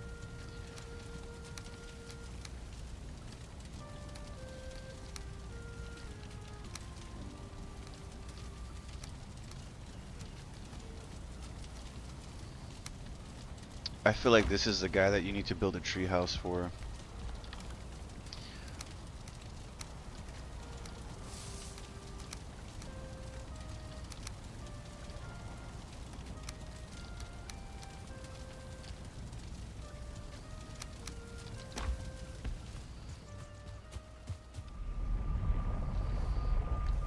Oh, we have to change the weapon out.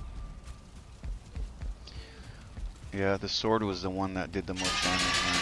The sword actually fucking was working.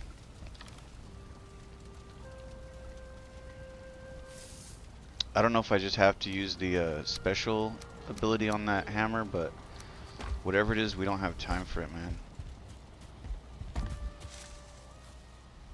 I want to see something real quick, man.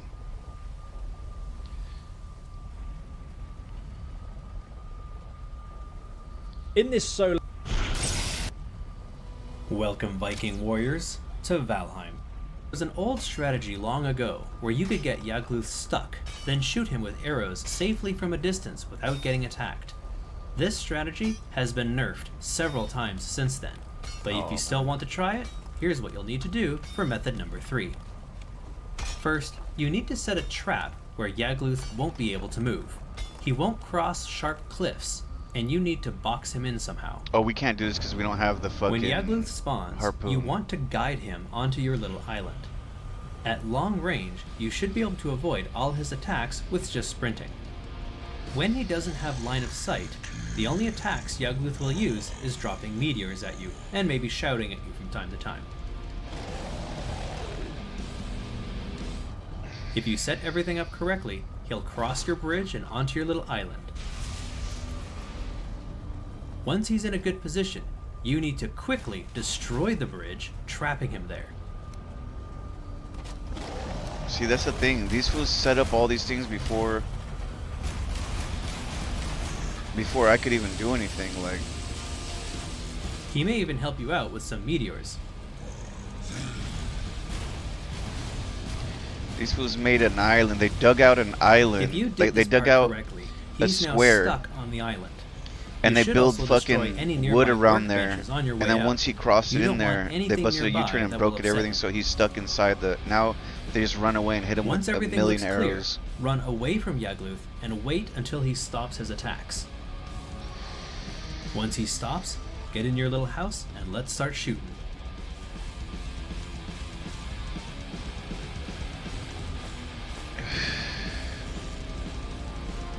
Now if you have one, you can now switch to your root armor set. If you were wearing it before, you really shouldn't have. The root set makes you weak to fire damage, but if you had the fire resistance buff active, then it wasn't a big deal.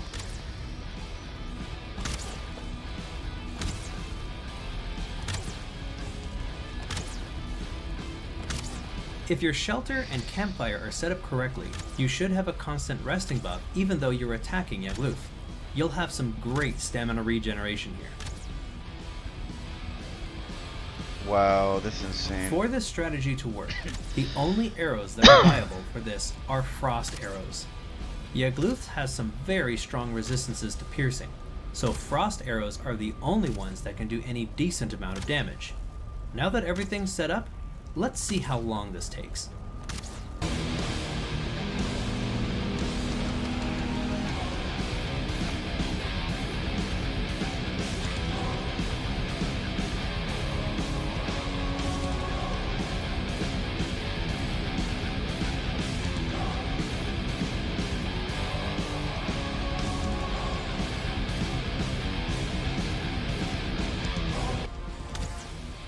Damn, that fool threw In 200 total, fucking that bows took at me each 7 one. minutes, and I Each one shot had to hit him. 215 frost arrows in order to kill him. If you're trying it this way, you might want to bring at least 300 just to be safe. Jesus Christ. Number Christ. 4. Did you know that a full set of Fenrir armor has fire resistance built in? You won't need to use fire resistance barley wine if you're running around wearing that. The wolves, however, have no fire resistance. If you want to give them a little protection though, get them to go in for a swim beforehand. The wetness debuff should help out against the fire in case they get hit. When Yagluth is about to spawn, get your wolves right on top of him. With luck, he'll die in a matter of seconds. This is insane. This fool has a fucking pack of like 30 wolves.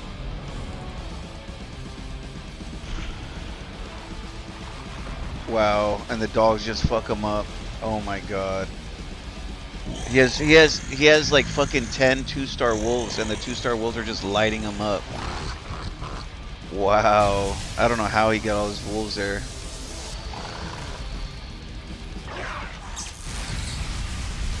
Through trial and error, That's so this desperate, strat man. works as It long works as you so have well. at least 15 2-star wolves. 15 They'll likely not 2-star survive, wolves. and there's a good chance Yagluth will kill them all before dying himself. This is insane, We man. fought Yagluth with water, but can we fight fire with fire? For method number 5, we're going to use the same technique we used on Motor. We're going to dig a hole, cover it with floors, then let the boss burn themselves with bonfires. We start off by digging a hole large enough for 4 bonfires. You'll also need a little bit more room for a workbench to fit under here. I'll explain why in a minute. For this strategy, this has to be deep enough that a lit bonfire will peek out of the top just slightly. Once everything's in place, cover the top with wooden floors and leave yourself a hole to get inside. Now there's one very important thing you need to be aware of before we summon him. There can't be anything else above ground. Wooden floors need to be the only thing Yagluth sees. If you have any workbenches up top, remove them all now. If Yagluth sees any of them, it will actually ruin this strategy. This is why you need that one workbench down below. Otherwise you won't be able to build the floor up top when you jump in. When you summon Yagluth, make sure he doesn't see you. As long as Yagluth hasn't seen you or any building pieces outside of your floor tiles, he won't use his abilities.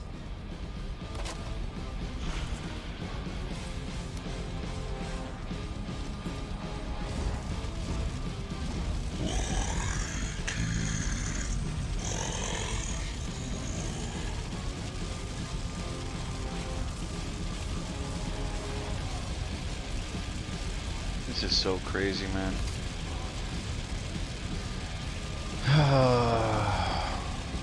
Once he's on top, let the bonfires do their thing.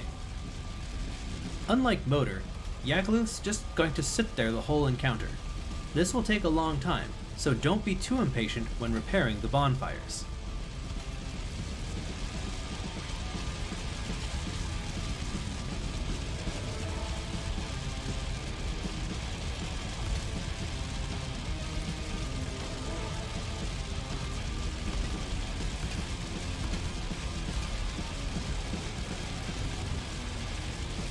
God damn it, dude. I just want to beat this fool, man. I don't want to Use fucking... this pit in a slightly different way.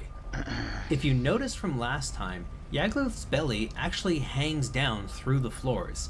If you're at the right height, you can actually hit him with your weapons from down here. Here's a quick guide on how to find the right height. First, place a long vertical wooden pole, followed by a small one. Make sure that everything snaps. Next, place a horizontal wooden pole, then snap a wooden floor to that. This is actually too low.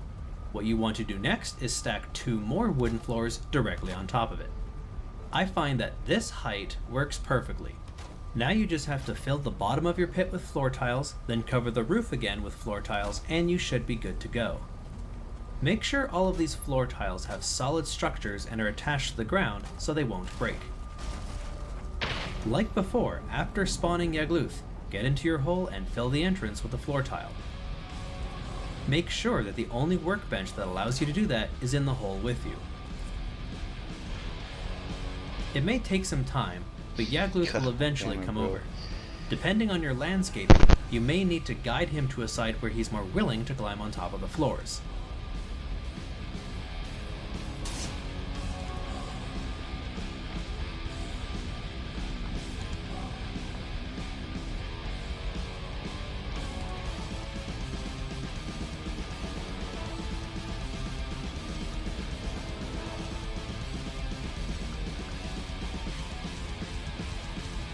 Once he's in position, you can start wailing on him with your weapons. Once again, using the silver sword or Frostner works well here.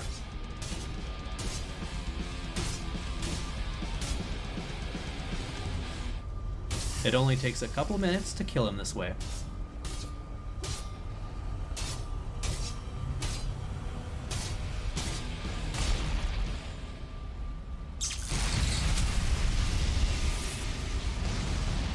One last thing, I wanted to show this method using iron gate floors, but apparently he doesn't like those.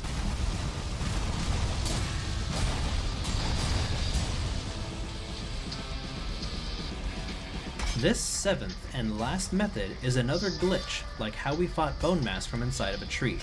Before you start the encounter, you need to dig under it and use the hose Raise Ground ability to push yourself inside of it. If your altar is close to sea level like mine, the ideal spot you want to dig is close to the middle stairs on the altar.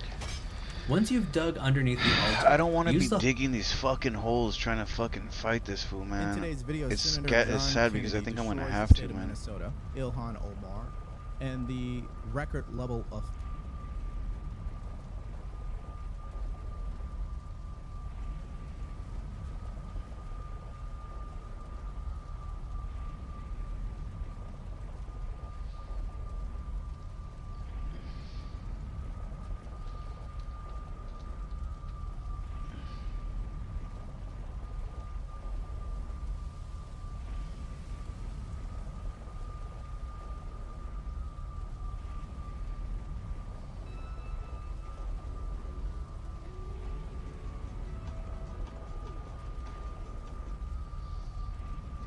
over there. I've been very supportive of that over the years because there is a legitimate Cold War going on with China. And over the past 10 years, they have been trying to displace us, specifically in bilateral trade with those countries and told you can't because you're having company from out of the country. Who's the company? Is it his father? Is it his father, Lord Farmer, the British Lord, the commodities trader, the head of the Council of Jews?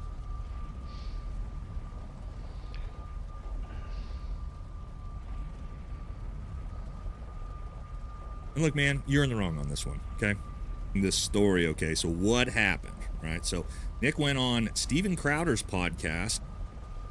And look, man, you're in the wrong on this one, okay? I get it. As a young man, it's super hard. When you do something stupid, you step on your own dick. You just want to lash out at everybody, be defensive, attack everybody. But the reality is, the harsh reality, the truth here is, you went on Steven Crowder. You looked like a pussified, deballed version of your regular self. It looked fake. It looked inauthentic. And you got dogpiled for it, man. And the criticism is deserved. And that's why it's coming from a bunch of people who have been supportive of you.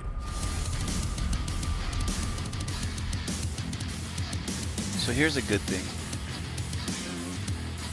The boss is not right here when we start it, so we can try to go somewhere and make an area like these guys are saying. Channel, everybody, and a lot of wild news in the conservative political arena centered around the conservative boogeyman himself, Nick Fuentes, as he's been trying out a new persona, a new identity, you could say, as he's now started to go on some of these mainstream social media podcasts like Bradley Martin, and a lot of controversy from the Steven Crowder interview he just did with this new persona that I can only really describe as kind of a Tim Pool light. Very, very bizarre stuff. And this has signaled to the internet and even his own followers that this proves finally once and for all that Nick Fuentes is, in fact, a Fed. Is that the case? Is he just trying to go mainstream? Does he just hate Candace Owens so much that he has to take the opposite views of whatever she says? That's what we're going to talk about in this video, all right? So don't forget to like, comment, subscribe. Helps the channel. Also, don't forget to vote for us for most influential man of the year at the Gundies if you want to support the channel. All right, let's jump into this. Let's talk about all the drama. Now, let's get you all caught up if you haven't been following this story, okay? So what happened, right? So Nick went on Steven Crowder's podcast and, again, brought on this persona. It was almost like Steven was interviewing Benny Johnson. You know, to be a little bit harsh, it was this very pussified version of Nick that a lot of people were sort of shocked by given his regular content. Didn't seem authentic at all. He kind of just agreed with whatever Crowder said, and even, this is where the real hot water is coming in, he got asked about the Charlie Kirk assassination and said that he 100% believes Kash Patel's FBI narrative about Tyler Robinson, and everyone who disagrees with that is a retard. Now, obviously, a lot of people took that personally, including myself, because what Nick Fuentes decided to say is that, you know, all the Green Berets and Navy SEALs like me and, you know, Rob O'Neill, SEAL Team 6 operators that have criticized the official narrative, we're retards. Now, we're going to discuss where's this Fed slop narrative that he's all of a sudden pushing on these mainstream media channels coming from. A lot of people are saying, well, it's because he's a Fed. Maybe. I have a few other ideas. But first, we got to take a look at what all stirred this up, okay? And this all got stirred up from our friend Ian, who reacted to the Crowder interview, and Nick took offense to that. So let's take a look at both of these. I don't believe that. As it stands right now, I think it was Tyler Robinson. Yeah. Nick, pay attention out here, bro. You think that a 30-06 hit a neck vertebrae and turned at a 90-degree angle and then continued at full velocity and shattered a bunch of neck vertebrae below it and then possibly went down into his heart and stopped his heart? You think that they just paved over the crime scene 2 days later on a Sunday just by happenstance? You think that there was a bunch of foreign military planes on the ground that day doing weird flight stuff just by chance? You think that Charlie Kirk literally tweeting to his Jewish and Zionist donors that he needs to leave the pro-Israel cause is not relevant?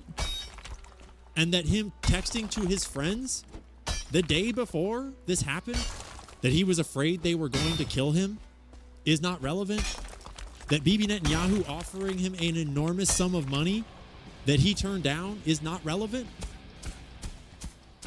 Like, you're supposed to be our guy, bro. This is your moment. Oh, this is what this was talking about. This is your moment on so many levels, dude. Where are you? You're on Steven Crowder disavowing the people that are actually out here taking on Israel, taking on the deep state, taking on the whole thing. And you're over here with Crowder. If you are thinking about a thing in a way that makes you arrive at the same conclusion as Tim Pool and as Steven Crowder and as Rabbi Shmuley and as all these other people, and to be clear, I'm not saying that Nick is the same as Rabbi Shmuley, okay? I'm just saying. How are you winding up at the conclusion of these guys? Now, obviously, I agree with pretty much everything Ian said there. Now, for me, you guys know you followed my Charlie Kirk content. I have delved into nothing with the conspiracy side of things of who did it. I have not talked to or given my opinion on who is responsible for this at all. I've only looked at the actual sort of physical, tangible sides of things, right? The potential weapon used, the fact that there's no actual evidence of Tyler Robinson ever even bringing a weapon to the roof, let alone it being a 30-06, right? 30-06 with no exit wounds. I've even said before, I think the shooter probably was the person on the roof, but my questions are, how do we know that's Tyler Robinson? There's no evidence of that at all. The picture barely even looks like him. One, the kid going to the roof has never been shown to have a weapon on him at all. So we get more evidence of that. Those things are where I have problems with the official narrative, because anybody who's following this, and guys, I did a poll on my channel at one point on one of the shows where we had like 14,000 people watching, and only 4% of the audience believed the official FBI narrative. 4%. To caveat that, this cringe post and reply from Andrew Colvett from TPUSA says here, most disturbing, Andrew, our poll revealed that 33.2% of students believe Charlie Kirk's accused murderer was right-wing, while a paltry only 4% accurately labeled him left-wing, or labeled it basically believing it was Tyler Robinson. Of course, Andrew says, we have to correct this. Very bizarre thing to say, but the vast, overwhelming majority of people, and experts in a lot of different ways regarding a bunch of this stuff, do not believe the official narrative. Again, that's people like me in my backgrounds, or Rob O'Neill, SEAL Team 6 operator, who literally came out on Piers Morgan and said, I don't believe the official narrative at all. Okay, so you're calling all of us stupid when reality is, I watched Nick's content. He has covered none of this story other than like the first day. And really his only take has been whatever Candace Owens says, I believe the opposite. If that's what you want to do, he that's doesn't fine. like that guy. But to Ian's point, you've now found yourself in the his camp of Officer Tatum, Benny Johnson, Rabbi Shmuley, Tim Pool, Steven Crowder, TPUSA, etc. And you should ask yourself, Nick, because I'm sure you're a person that values people who are very intelligent or very experienced in certain categories when they give their Charlie Kirk's a opinion shill. on things. Like that fool, why do you side not with so much that people he's a like shill, but Tim he's Pool been working for or the other Officer side Tatum, the whole time. So why? And you are going to what makes him a disavow hero? Green Berets and Navy SEALs when it comes to this type He of detests assassination. that fool a lot. All those sorts of things. Because like, Very while that odd guy was that's the running camp cover deciding for to Israel, jump this to bed. guy Nick Now, was was it talking carried shit out by the about deep state, about Israel, them. the Jays, or whatever? I haven't got into that. It doesn't even matter to me because we haven't even solved how this was carried out yet. Not even close. We don't have anywhere near enough evidence to even begin to even start talking about that side of things. So for you to just wholeheartedly believe Kash Patel, yeah, I gotta say, that looks like some Fed fucking slop for sure. So then Nick doubled down, and this was his response to Ian. Ian Carroll, the conspiracy theorist, See that right out the gate. Nick should know better than to do that. Ian Carroll, negative label connotation behind it. This is exactly what they do to Nick. Nick Fuentes, the white supremacist. Nick Fuentes, the anti-Semite, and he complains about it. This is Fed slop, Nick. Exactly how you're even starting to talk about this. making videos about the conspiracy behind Red Lobster, the conspiracy behind Applebee's, the conspiracy behind Burger King. He does a live stream tonight and says, where are you, Nick? We're all aligned on this against the Jews, and you are agreeing with Crowder and Tim Pool and everybody else. We need you. Why are you with them? And I would say with Ian Carroll, where's the evidence? What even is that? Okay, Nick. How about, Nick, I would love for you to come on my show, and I want you to explain to me where all the evidence is for the theory you believe, which is the official narrative. Where's the evidence is a great question, Nick. Where is the evidence that Tyler Robinson was a lone shooter who carried this assassination attempt out somehow with a magic gun that he fitted in a backpack that you can't actually break down that small, and then reassembled on the roof and used a 30-06 to create a no-exit wound? Like, yeah, where is that evidence? We would love to see it. That's why there's so much controversy with this story, is that there is no real evidence yet. We'll maybe see it in the court trial, but there's no evidence that really leads us to believe the official narrative, man. So yes, where is the evidence? Feel free, man. Please come on my show and explain to all the Green Berets and Navy SEALs and special operators and hunters that none of which believe this story. Come explain why we're retarded.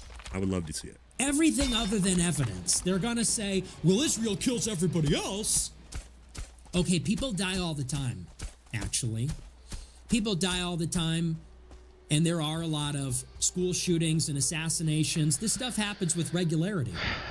Was Israel behind Luigi Mangione? Why or why not? Say this is a straw man, right? He's setting this up. Like there's no relevant comparison between the Luigi Mangione case or school shootings and what happened with Charlie Kirk. To Ian's point, look, and again, I haven't jumped on the bandwagon that I think it's Israel, but my God, there is a shit ton that leads you in that direction that makes your eyebrows raise. And you would know that, but here's the truth. And I know this because I watch Nick's content. He hasn't followed this story at all. He doesn't know anything about it. He's completely ignorant on this story. And so for him to weigh in like this is very, very foolish of him. Do not come out and call people retarded who are 1,000 times more knowledgeable than you on a subject. It's never going to go well for you. And look, I'm not Candace Owens or Tucker or Officer Tatum or any of these people that have beef with Nick. I've been very supportive of Nick. I've been very defensive of Nick in a lot of cases. But now you've decided to come out and attack basically me and all of my friends and the people who've been covering this, calling us all retarded. And see what you're doing now. Now you're disavowing and attacking all the real male conservatives in the space.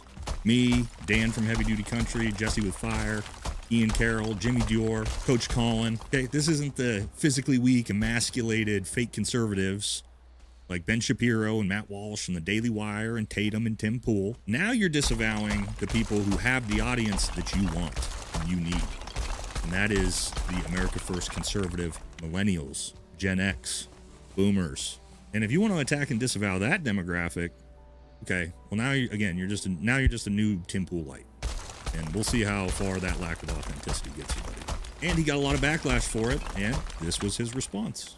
Some of the feedback yesterday, a lot of people disagree with me on this, and to them I would just say, you, seriously, I have so had it with the Candace fatigue. It is the most low IQ, stupidest, most idiotic political trend I have ever seen in 10 years of doing the show. I've never seen anything like it. So first, let's take a look at the comment section because this is a Nick Fuentes fan page that posted this. All right, so Candace even responded to this. She says, comments past the vibe check. Been telling you guys for a while that Nick works with the feds. I will never change my position on that. He doesn't strike me as a person who hunts or has ever been in nature, to be honest, which is why little homie really thinks that with enough drama club emotion, he can convince a bunch of grown men, my demographic, that a human neck stopped a 30-06 bullet. Yeah, this was embarrassing for Nick. And let's see what the comments think in a Nick Fuentes fan page. I love Nick, but this will be the hill his ideas die on. Starting to sound like Levine and Shapiro. Yeah, he is. Attacking someone for questions about an obvious cover-up immediately makes you question your motives. I never really thought Nick was a Fed until I heard this. Nick Shapiro. Low IQ thinking Tyler killed Charlie alone. Each story is not believable. The rifle, the text, the timeline. Nick is too smart for this stance. Gaslighting is off the charts. You still believe Tyler Robinson did it and you consider yourself high IQ? This is Nick's version of Trump's Epstein files. Oh well. Nick, this ain't it, brother. I get it. I know why you're doing what you're doing, okay? I hate to psychoanalyze you, but I was once a young mid-20-year-old man myself, okay? You're being arrogant. You're being narcissistic. You're being vindictive. The truth is that you hate Candace Owens so much, and we can all see it, that you're going to take whatever position is the opposite of what she's saying. And look, man, you're in the wrong on this one, okay? I get it. As a young man, it's super hard. When you do something stupid, you step on your own dick. You just want to lash out at everybody, be defensive, attack everybody. But the reality is, the harsh reality, the truth here is, you went on Steven Crowder. You looked like a pussified, deballed version of your regular self. It looked fake. It looked inauthentic. And you got dogpiled for it, man. And the criticism is deserved. And that's why it's coming from a bunch of people who have been supportive of you. And I want Nick to be successful. I've said it 1,000 times. Nick is very important to the conservative movement. He controls the Gen Z male vote for a lot of authentic reasons. But if he's just going to attack everybody on his own side, that looks like Fed behavior. Because you said yourself that you would ally with anyone who puts America first.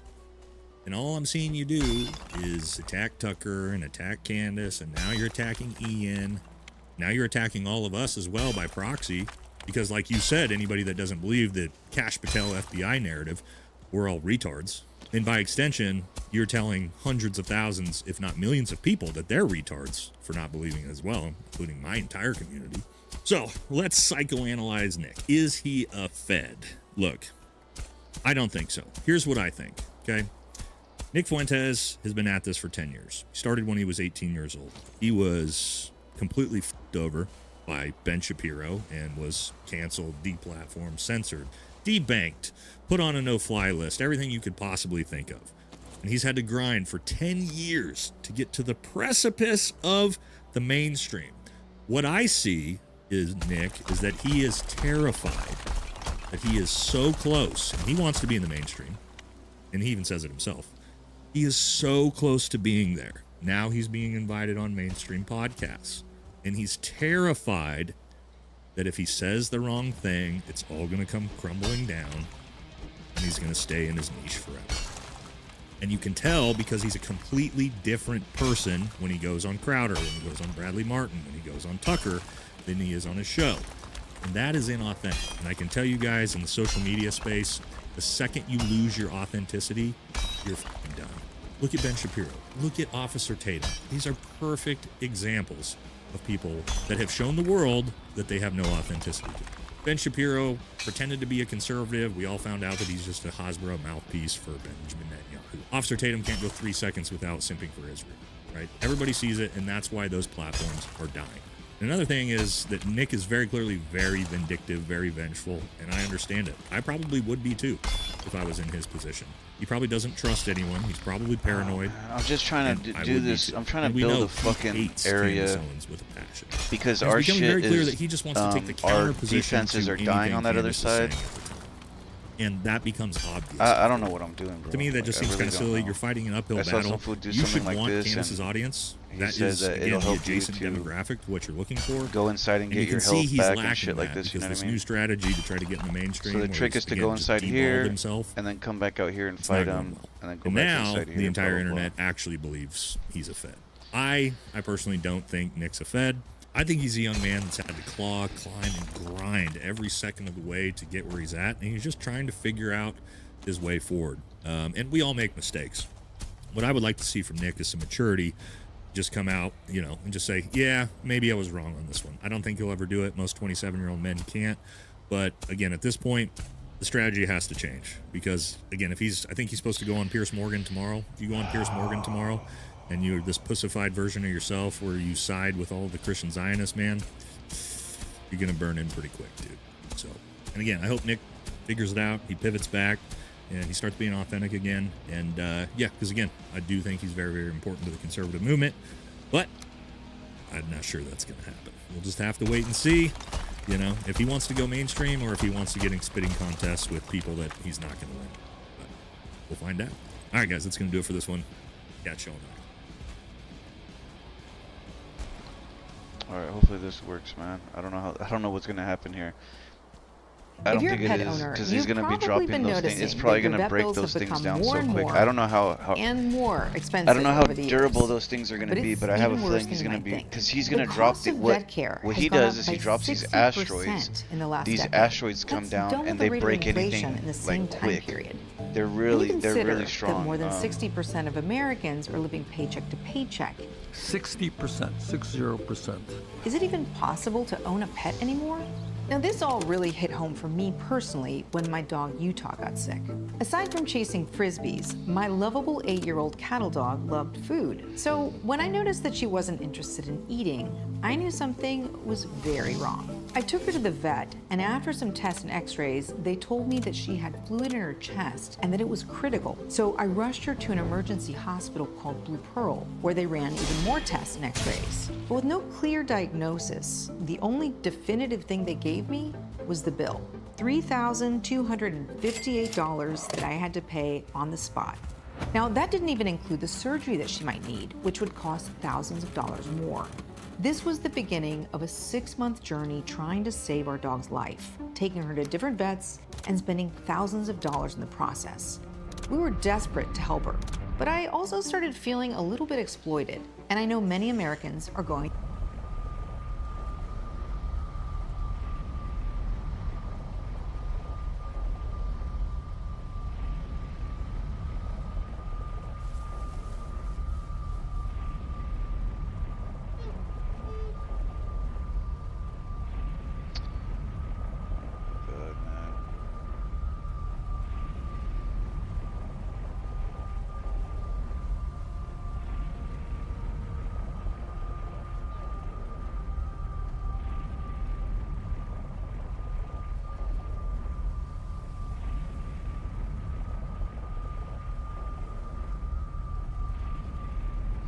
All right, you guys, happy Friday. Welcome to the end of the week. Get excited because the rapper, The Game, has dropped his song entitled The Assassination of Candace Owens, and the lyrics are in fact fantastic because even the hip hop world is asking questions and noticing that Turning Point is not acting right.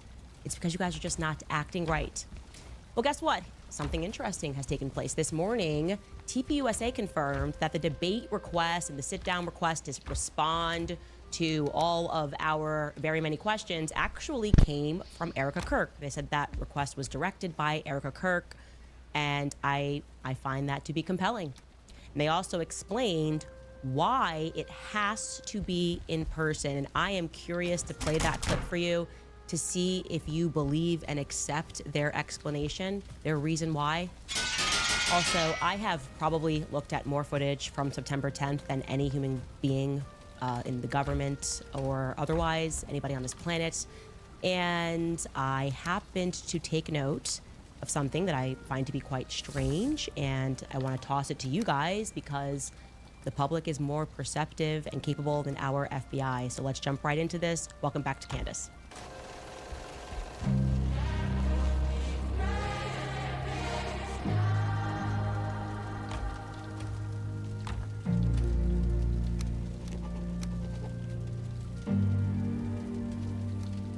Okay, we're going to do something different and actually begin today's episode with comments from yesterday's episode because they are extremely relevant and they're also hilarious to what we are about to discuss. People who watch the show are obviously savages, absolute savages. And obviously yesterday we were discussing how they rescinded the offer because it had to be in person. Look at this comment, top comment. TPUSA takes them 3 months to respond. Also, TPUSA, you have 24 hours to respond. Like, what? Seriously, why? Where did this 24-hour thing come from, and why was it necessary? The second comment, this user writes, so mad Tyler right now. Robinson can appear in court by tired video of this conference. The Turning Point USA says Candace cannot attend their debate by similar means. Yeah, guys, we are starting to notice some things. It's weird. And we announced, or it was announced today, that Charlie Kirk's show, which they are continuing, and which once upon a time enjoyed the #1 spot on Apple Podcasts, has now plummeted, right? This is a tweet. Breaking news, the Charlie Kirk show has crashed in the rankings, falling to number 94 on Apple Podcasts, even though it routinely held the top 10 spot in the past and even reached #1 when Kirk was alive. The reason for that is simple. It is clear. People are telling you how they feel, and they feel that you are not being honest. They feel that they are not getting the truth from the very people who keep trying to market themselves as his closest friends. And I'm saying marketing intentionally because it feels as though they have transformed into a badly run PR firm from the early 2000s, where you try to use celebrities to influence the public. You get, like, Britney Spears, Justin Timberlake to wear your denim. Everybody just then starts wearing denim, right? And I will add on to this that I certainly myself am compelled. I would say that it's an interesting twist in this debate story, if we're even calling it a debate offer. At least I was surprised. I was legitimately surprised to hear this morning that it was apparently Erica Kirk who called for TPUSA to formally respond to the mounting questions and to set the live stream. At least that's what Blake Neff is saying on the Charlie Kirk show. They received this morning phone calls from the viewers at home, and of course somebody asked about the nature of how they went about trying to get me onto this live stream. Let's take a listen to that question being asked, I think from a woman named Gina. Let's take a listen. Let's take Gina's question. Gina, welcome to the Charlie Kirk Show. What's your question? Hey, thanks, guys. Can you hear me okay? Yes, we can. Yes, ma'am. Okay. My heart's broken with the things that are going on with Candace. And I'm trying to make it all come together. I'm sure I'm not your only fan that is trying to do that because of the relationship that she had with Charlie. And one thing that I'm just trying to make come together in my head is why the invitation was extended to Candace, but not to Candace directly. Blake, I think you tweeted something out, and I don't know if, I don't know what's truth and what's not, but I do know that she said she didn't even see the invitation, and it was issued, Blake, I think at 12 on a tweet that you had, or at midnight, 12, not noon, midnight. And so it was like 9 hours later before she even knew that you said anything about her attending the show. And then she's saying she can't attend in person. Can she attend on a live stream? Or you know, and you guys do live streams all the time. And is that Of going to course, be of course, optional? Gina. I'm just I- trying to make this come together. Of course, Gina. So, first of all, our initial statement, it was on the show on Wednesday. I made it at the request of Erica. All of this has been at the direction and approval of Erica because she heads this. And so what we were announcing there is we said We might have something here. are not These true, things don't look like they're and breaking down. We and did not that's address what them we for a long need. time. We stated the reasons why. That's what was that scaring me we about the other thought location. A lot of them were just not. Was that it was going to We- become imminent put that eventually those things would break down We to the initially point just that thought we no one couldn't would fight believe him. a lot of what was being said. But now seeing and that we also have just, like a we solid remembered the same friendship that Charlie had, and we post just that's hoped not going to disappear that on this us, would go away without we might be requiring able to any do sort this. of direct statement or confrontation from us. So what was approved is we announced we are going to respond to this, and what I said was we are going to announce a date soon. We actually hadn't agreed on it at the time I read the statement. We're going to announce a date where we're going to respond to this, and once we announce it, Candace is free to attend in person. That is what we announced. And so once we agreed on a time, I announced what the time was going to be. Candace, for her part, had said, you name the time, you name the place. That is what we did. As for why it was put out at that time, I would just say I don't think she had any difficulty in finding out what our scheduled time was. It seems everyone found it out quite quickly. And lastly, on the point of why it's in person, I think it's pretty intuitive that given what is being said, the way this has worked is that it's critical to be in person if you want to be authentic and to be detailed, and that is what we think is a fair request to make if she's going to participate. But regardless, it is going to go forward because we have agreed that some response needs to be made, and so that's going to happen when we announced it on December 15th. Yeah, and we actually got to hit it. I'm one Yeah, person. Gina. But Yeah, Gina, I'm sorry. We got to hit a radio break here. We can keep going in the break if you want for if you have a follow up. We'll be right back. We're gonna take a break from radio. We'll be right back. So I love situational irony like that, where he is actually live streaming with Andrew Colbert. It's like, it's not authentic unless it's a person is in person, and Andrew Colbert is literally not in person as he's answering this question. So I guess the show is not authentic or something. I also love Blake because he's trying so hard not to be condescending in that bit. It doesn't come naturally to him. He's extremely condescending. His obvious how do I say this? We're shocked that you guys believe Candace. We're just very shocked, you dummies. And his excuse is that the reason he did this in the middle of the night on X is that it's to be expected, as if that's some sort of normal etiquette. Once you extend an offer, not only do you extend an offer, you say that it's a sincere offer. He used the word sincere. And when she is trying to get around to, hey, like, why does this need to be in person? Just to be clear, Blake is saying the answer to that is, quote unquote, it's intuitive that it is critical to be in person if you want to be authentic. Let me just run that sentence again because I consider myself to be pretty intuitive. I am intuiting right now that that is absolute bullcrap. He says, quote, it's intuitive that it is critical to be in person if you want to be authentic. Yeah, they think you're stupid. They just think you're absolutely an idiot. And he says that that's fair. What are you talking about? My most contentious and my most viral debates have never been in person. Everyone assumes that when you extend an invite, that you're gonna do whatever you can to make it happen, whether it's friendly, whether it's not friendly. When you say, and when you come out and you say that you are live streaming, the assumption is that you are live streaming because you want the internet to be able to attend, right? That's the whole purpose and function of live streaming an event, is that it invites everybody to be able to attend. So when you extend an invitation of live streaming and you don't explicitly say it must be in person, why would I assume that you're going to rescind the offer if I say that I can appear via live stream? Okay? They never said that. When they made the offer and they were pretending that they were being sincere, they never made in person a point of their demands. They never also said that I had to respond within 24 hours. That's a hostage situation, okay? There's no way that I could have accommodated all of that. In a million years, 24 hours to respond. How about, let me see if I can make that work. Even if I could have made it work, which I couldn't have, because my husband instantly said, no, you cannot do this Monday.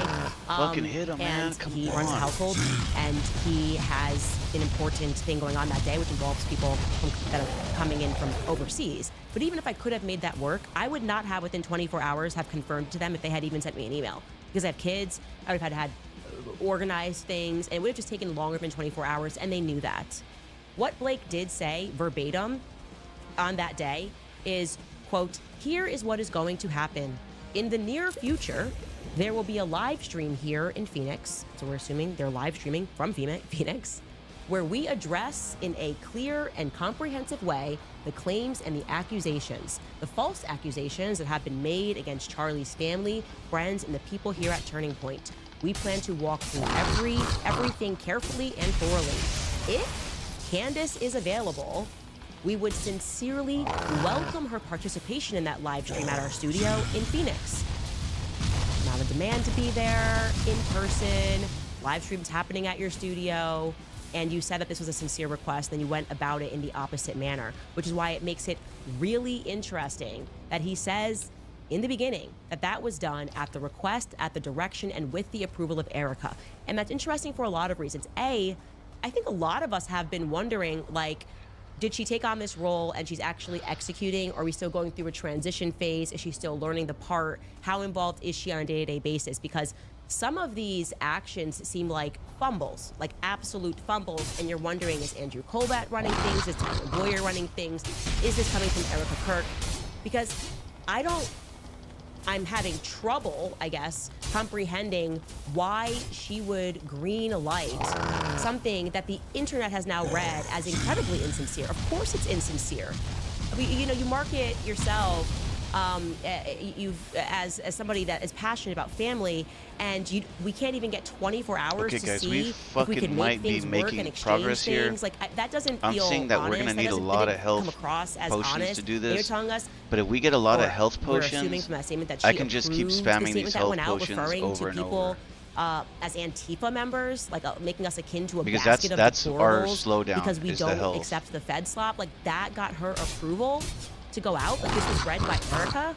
That doesn't feel good, And the reality is if you deeply care about the legacy of Turning Point USA, as you all claim that you do, like you claim that you're really just in this, Blake Neff and Andrew Colbert, because we were his best friends and we love him, then how can you treat people who are genuinely people just like Gina, donors to Turning Point USA, people who got behind Turning Point USA, people who have photos of them going to Turning Point USA events, who probably have tickets to go to AmFest? How can you treat people with such contempt?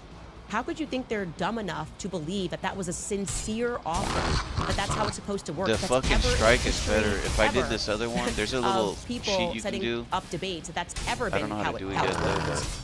That someone just arbitrarily picks a time and a place, and you admit you had no time and you did not have a date picked. So there's no reason you couldn't come to me and say, here's 2 dates that could work, and allowed me to do that. And by the way, I would still like for you guys to do that, okay? And one more thing that I want to put out there, because your 24-hour demand is ridiculous, it's silly. Okay, let's strip it. Let's not pretend that there's some buzzard that got hit. We can still make this work, and I would like to make this work, and I would man. especially He cannot get in like here. to make That's this the work. that's the if you most are important saying thing. Or implying Not so much that he Erica can't Kirk get is in going to here, be but there. like Because I the have some reality kind of is, defense against him because that before would be a I had game to keep changer. going I in think the that's a game circles, changer. I think and it the circles were not would helping. be Let's get very one more ticket. I'm gonna go powerful out and to hit him have a her little bit there more. to represent the viewpoints in a way that they're maybe not being shared by Blake Neff, Oh, run, who run, run, is run, incredibly run. unlikable and speaks down to people. And I don't know Fuck, why he guys. does that. It's not. I might be able to run over there clearly before he from the gens spokesperson, up. Andrew Colbert, If I can who run over seems there to be before he on gets the crazy road and isn't course correcting in the attitudes that are coming out, or at least telling people not to be like late night tweeting like Tyler Boyer. And yeah, it would be great if you are saying that on the 15th, Erica Kirk, as you are insinuating come on. that she's going to be there. We gotta be really quick. Right? She's directing this thing. Are you implying here that she's going to actually be in the chair and she's willing to allow me to bring things and to go over timelines and stuff, like, can you make that offer through the proper channels? Can you actually say that, since you now have more details about how it's going to work, and reopen that offer again? There is no way in hell that George can make the 15th work. I just said it. No, he shut it down immediately, and for a very valid reason. And it is not my inclination to go to Phoenix without having my team with me. And my husband is very much a part of my team. But I will say that I will raise it further with the Supreme Court of George Farmer. If you are insinuating, and actually if you can confirm that you are saying that you will allow me, as you said further in this, to bring whatever it is, because it would be more authentic if it was face-to-face. If you're saying that I don't have to deal with you, and this is actually going to be very open, and I can ask every question under the sun, I might beg. I might beg. So I would love to hear from Turning Point USA, and stop pretending 24 hours was some demand that had to be met, because that's ridiculous. So Ball, very much back into your court. And like I said, I want to make this happen. I still think you guys can open it up for a live stream. Like you're doing that right now. That seems ridiculous as well. Let's make this work for the people. Anyways, you guys, diving back into our investigation.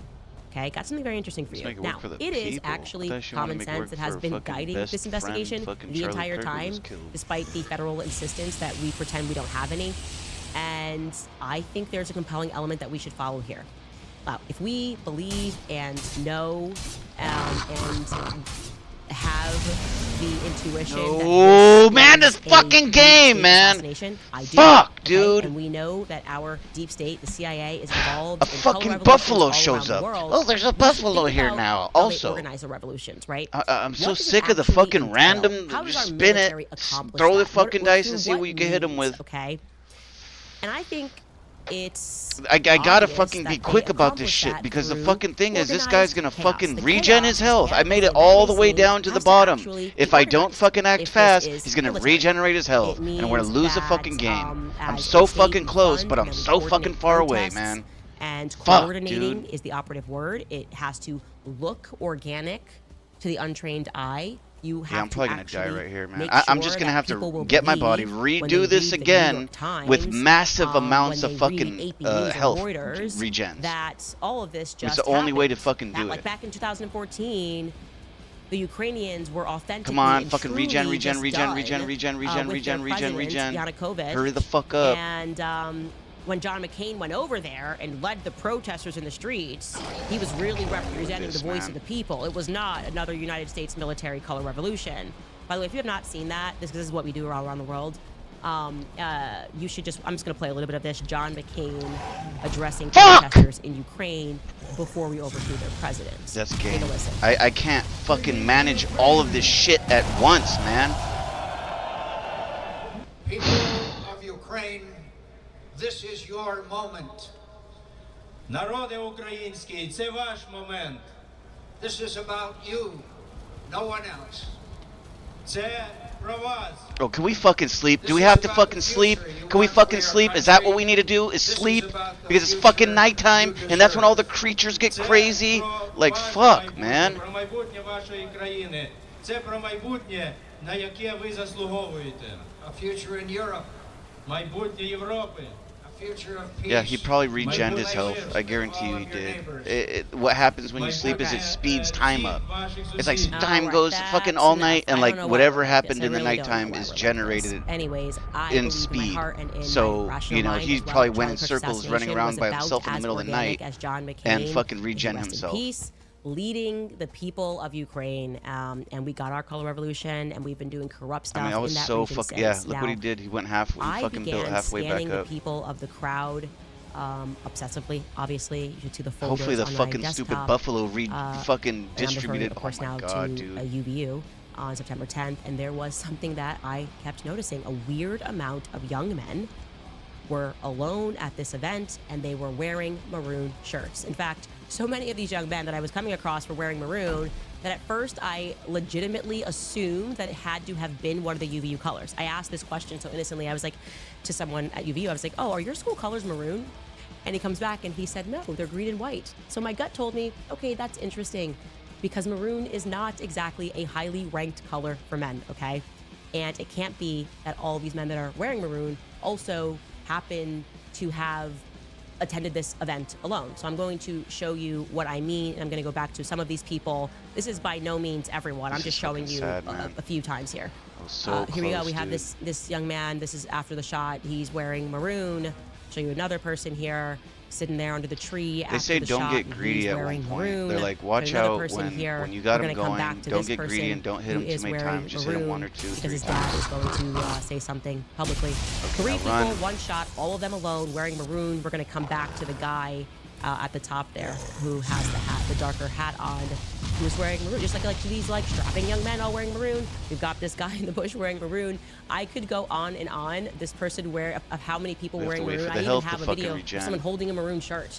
Okay, so I mentioned that quite casually, and that thing happened where there was an overreaction for no reason online. So I knew that I was on the right track, and I should probably keep going. And I said something. I think it was on X, or maybe it was on the show. And then we received hundreds of emails from people. Okay, I think we're gonna get our shit run away. Around the world, and they said, "Yes, Candace, that is military." We have the area. I am just gonna quote. We have the area here. to One do person this. wrote, "Quote Airborne I just forces need fucking maroon, 100 not fucking just in the of UK, those the USA, health and regens. France, Because as the well thing is, as like, in dozens of other militaries." keep Another pushing person it said, without quote, the regen. I instantly recall that when police What is are it gonna undercover what is it units, gonna the take for FBI, me to make so etc., many of these? and they are not in their uniforms, they often have a color of the Blood day or a bags, unit color. honey, It's a signal to dandelion. anyone else around that you are with that mission or unit. I mean, I want to keep fighting him, Another bro, person but you don't wrote, quote, understand. This shit is my like. husband was and led part of the QRF, Quick Reaction Force team, when they were deployed in Iraq. This fool's just we're eating tired me now. up, We bro. are Like it ain't retired no now. thing, The man. I maroon gotta color slow in it the down. military I gotta means calm the down and color slow is it down. famously associated with military As long as forces, I get a such couple as the hits on Maroon him every Beret now and then, of I should be airborne troops okay. around the Like I'm world. rushing it, you know, because And when another you person get to the explained to me fucking that stupid especially motherfucker, in coordinated the violent fucking buffalo is scenes, right there waiting, like, making sure that people are in certain colors or in something that is identifiable is important, so that military men this can is what observe pisses me who off, to dude. protect Like, this or is who what they're kills my looking game, for, man. right? So that just makes sense, okay? And so LOL for all of you guys that were saying I'm stupid. I love being called stupid. Every time you call me stupid, it's another little clue that I should follow that. Just, you guys are so obvious, okay? It's the overreaction to simple things. And I feel in my gut that it was not some random coincidence that so many of these fellas decided to wear maroon on September 10th and attend the Charlie Kirk event. And I feel even more compelled because there was this person on TikTok, you may have seen it at the time, who was claiming that he had some videos that someone in his family had shot. And when he submitted them to the FBI had asked him to delete that footage. And I don't know if that's true. I don't know if that's false. But I do know that when I got in touch with this individual and he sent me the footage, my eye immediately gravitated towards another person who happened to be wearing maroon, who is also alone at the event, who I thought was kind of strange, did not duck when everybody else ducked after the shot went off. I think I had shown you that. I'm going to show it to you again. I know I identified him as a young man named Jacob Kasparian, and I'm going to show you that video of him not ducking after the shot goes off. Take a look at this. And we're going to circle it so you can see it. Oh, okay, that's fuck it. it. I don't drink the duck. stupid fucking potion. I forgot to drink the fucking potion. Drink that fucking fire potion. He just kind of hits his phone God and damn walks this away. fucking game. Now, I can't regarding take it Jacob anymore, Kasparian, man. I want to be very clear. I Just do not so think he much shot fucking stupid shit, like, Kirk piled on because top it's of each really other, like, fashionable for fuck, people to man. say that we are accusing everyone of shooting Charlie Kirk. No, I am observing some things that strike me as unusual. And it's unusual that he attended the event alone. Yeah, I should sleep on this side, it is man, because I mean, I'm not unusual to grabbing me anything there that anyway. After researching him, he had I'm just posted afraid that himself he's gonna earlier fucking that show day up here. at either 8:42 a.m. or 7:42 If they break a.m. that I'm fucking unclear portal on whether right or there, not I'm Facebook fucked. is editing So I the don't time want to zones be bringing attention to that according to what I'm location. in, the time zone I'm in. This or when it was island shot. is so far But from he's my wearing main an base, entirely I don't different shirt have any earlier other that day. bases It's a here. dyed blue shirt, and then he arrives. When he arrives to UVU campus, he kind of hits certain points. He's up high, and then he's at the lower rung. 2 minutes before Charlie gets shot, he's not where he is, and then the next thing you know, he's there. And the reason why he's not moving is because he's recording, and he doesn't duck. And I just found that to be a bit interesting. And I can show you, by the way, this is a very grainy image of him recording. We're kind of circling it there. It's okay if you can't see it. We hyperimposed, but I just found it odd thereafter that nobody, despite him being there, witnessing it and having recorded, by the way, Charlie getting shot, none of his family members posted anything about Charlie's assassination. He is active. He did not post about Charlie's assassination. It happened in their backyard. It was a global event. No comment whatsoever that I could find. And I started to wonder, based on where I found these individuals in the audience, I started to suspect, and this is my broader suspicion and theory, which in any investigation you're allowed to do, it might turn out to be wrong, but I am beginning to suspect that our Maroon Boys in general were tasked with taking footage from predetermined angles. Again, it's a suspicion. I'd like to explore it, and the easiest way for me to explore things and rule things out is to open things up to the public. I would like to see if anybody recognizes and can identify these other Maroon Boys, because maybe I can determine what their extracurricular activities are. Are they all in the ROTC? As an example, I'm going off of internet vibes. They could be a part of an airborne force, okay? And it was even more compelling because there was this guy who live streamed the whole event. We all know who I'm speaking about. His name is Adam Bartholomew. I have never ever said anything about Adam Bartholomew. I have reviewed his footage, but people online were clocking him as suspicious. They're like, this guy just always happened to be in the right place at the right time, and he has been randomly attacking me. Again, I've never said anything about him, and one of the ways that he instantly attacked was when I mentioned the maroon thing, and he said, my son was wearing maroon on that day. And his son was. That's the person that we showed you. That's Adam, and that's his son. Yeah. That only makes it more compelling because you were capturing footage on that day. So I'd like to know more. And I also find it strange, I will say about Adam Bartholomew, that when the shot rings out, he's live streaming, okay? And he does not stop live streaming to run down and ensure that his wife, who was in the audience, okay, was okay. He did the, when I learned by accident that his wife was there, his wife Carrie was there, and she was standing by the bush, actually almost directly near Jordan Kasparian, I would have expected him to be like, oh my gosh, after he says, what is that? Is my wife okay? Oh my God, where is she? Where's Carrie? Nope. Nope. She tweeted that photo of herself, and she confirmed in her own X feed that she was, I am more than I ever been, is what her tweet says. When we thought laying in the courtyard that we were about to get shot in the back or in the head, it was very clear that we were on the right side. She confirms by picture and by tweet where she was when that shot went off, and yet he mysteriously was not panicked to go find his wife. Odd, weird, and I have a suspicion about the Maroon Boys. I think all of our footage has come from Maroon Boys, and a lot of that footage was then algorithmically boosted. And so I would like to again show you the pictures of these men. And by the way, guys, there's gonna be someone that just gets caught in here who just happened to wear a maroon shirt that day, I am sure. If that is you, please just write to me and let me know. Like, no, Candace, I go to UVU, and this is just a shirt I put on. They do look military to me, I will say that. And like these three, it's something that I've noticed. And then obviously we know Tyler Robinson notoriously was wearing a maroon shirt. Could be Boy Scouts, could be ROTC, could be Eagle Scouts, could very much be airborne. So if you guys know anything, please email us. Again, if you recognize these people, I don't want your broader thoughts on the color maroon, but if you recognize these individuals in particular, more tips at CandaceOwens.com. Okay, and then I'm going to tell you somebody that I actually do think is suspicious on that day, and I need to know everything about him. But first, let's get to some sponsors. All right, you guys, when they double down on abortion, we have to double down on supporting life. Through our partnership with Preborn, we can help save babies and support mothers that are in need. Everyday Preborn's clinics rescue hundreds of babies because when a mother sees her baby on an ultrasound and hears that tiny heartbeat, her chance of choosing life doubles. And now, thanks to a generous match, your gift will be doubled. That means twice as many ultrasounds, twice as many lives saved, and twice as many mothers that are given hope. Diapers, car seats, counseling, and care for up to 2 years. Now, if you've heard about Preborn before and you have not yet taken action, there is no better time than right now. Their work is some of the most important work to help heal our country. One ultrasound costs just $28. You can give 10 times that amount if you can.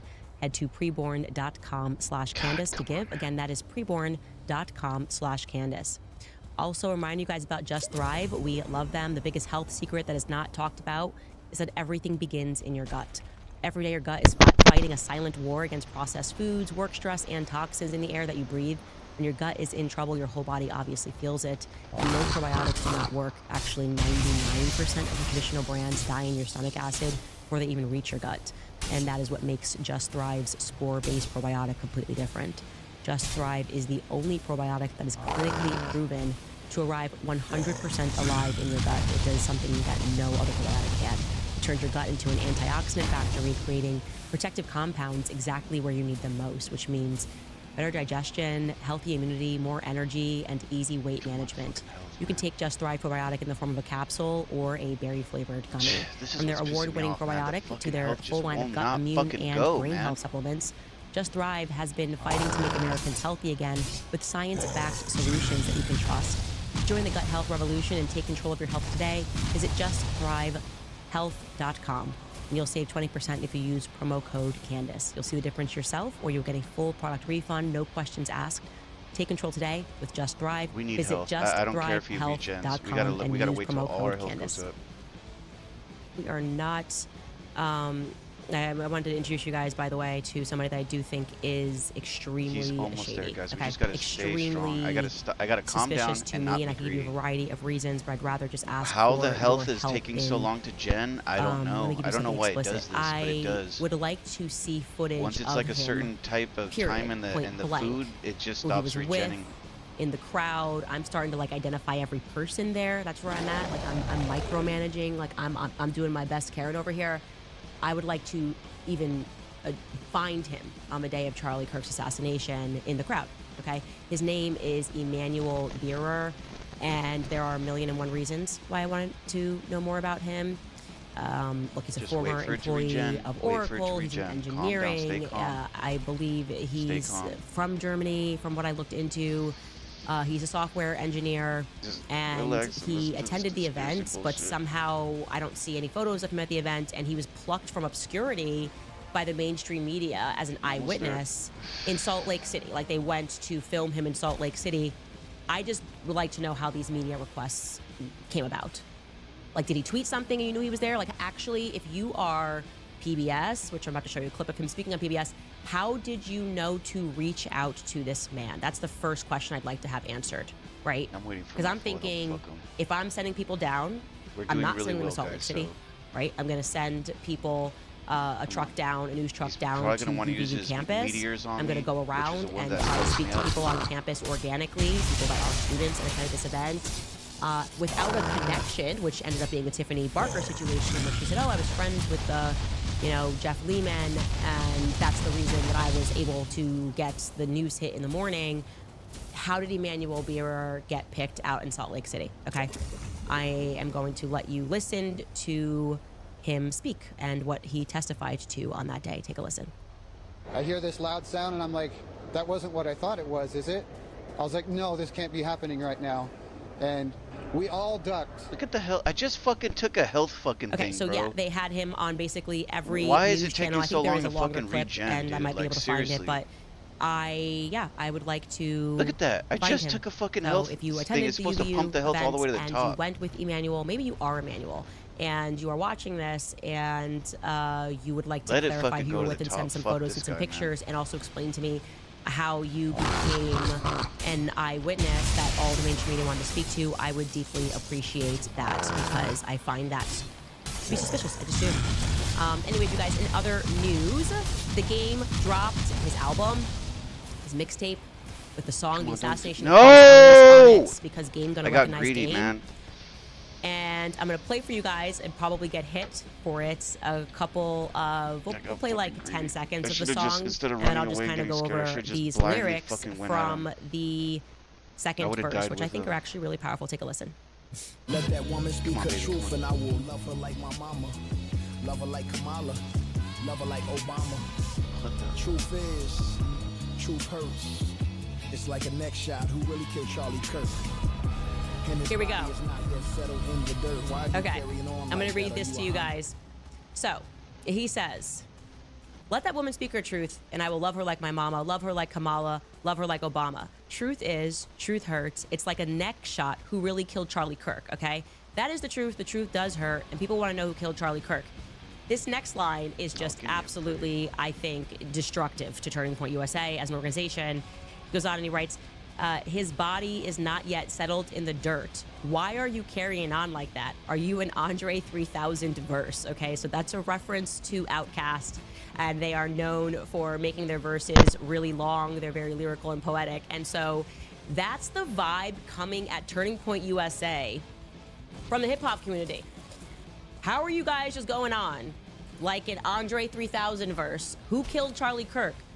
That, to me, is the ultimate referendum on what Turning Point USA is doing. It literally, even a blind man can see what we are all seeing, and yet you're trying to gaslight us into guys, pretending like this. it's just all We're regular here, and that We're we are here. the bad We're guys. At the fucking He goes point. on and he says, we live in an era where Come on, guys, I this can't is say it. the N-word, twerk, and we live in an era All right, where they here it pull is. wallets up out they purse.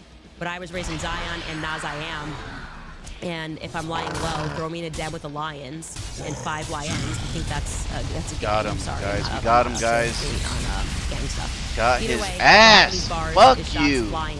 Fuck you so decapitate these much, so-called bro. goats without trying. Fuck you Go head to so head with much, CNN dude. while You have bumping no CNN. idea how hard Leave that in was. France, I'm still alive. Some This I won't guy, see this again. is the fucking Seek my whoever truth put until I'm this in shit the on the position internet. that she Some is in. dude. Moral to the He story, put be this cautious who you fucking believe pillars in. on the I internet, love man. this. That It's shit so saved great. the I love whole that he game for incorporated me. France That's into this, all and you needed, what bro. he's saying, You don't obviously, need to is like fucking you- burn you- him. You don't you need have to to do all fight that these shit. so-called goats. All you Honestly, need to do they is are, pillars that are like, not gonna Baphomet break apart so worshippers. easily, Okay, the and goat just thing fucking work is, him. I get what he's doing here. He is being punny in all the right Well ways, met, and Wanderer. you somehow by speaking Brother the of truth, hugging. you become a Covering threat, and they greetings want to kill from you. They all want to Father. assassinate you, His and they're eyes laughing. sees through mine. They send out I these carry nerds to his laugh words at you beneath my when you tongue. say that, and you don't know if you're Keep his way, like and I will people are come like lay to you low, lay again. low. Like you shouldn't even go to Turning Point USA.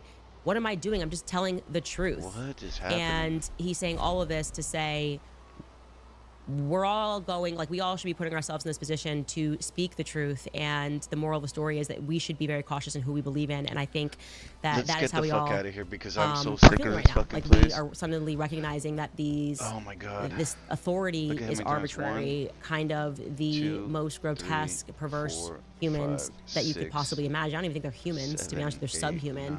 9. Happen to be running the world. For whatever reason, our governments think I died that 6 it times is a fucking dramatic doing this. ask. Like we're almost saying it's okay. So now we we'll got to make be this fountain employees shit and debt and then make a slaves, lantern, some kind of for the rest of our lantern lives. that's We'll going get to back allow us to work, see and in the we'll next pay tier. absurd taxes every day. Can you guys please just leave kids alone? And our government's like, can't do that. Sorry. Could you please just not poison us? Government's like, sorry, we can't do that. You guys are asking for way too much. You're listening to too much Tucker Carlson and Candace Owens.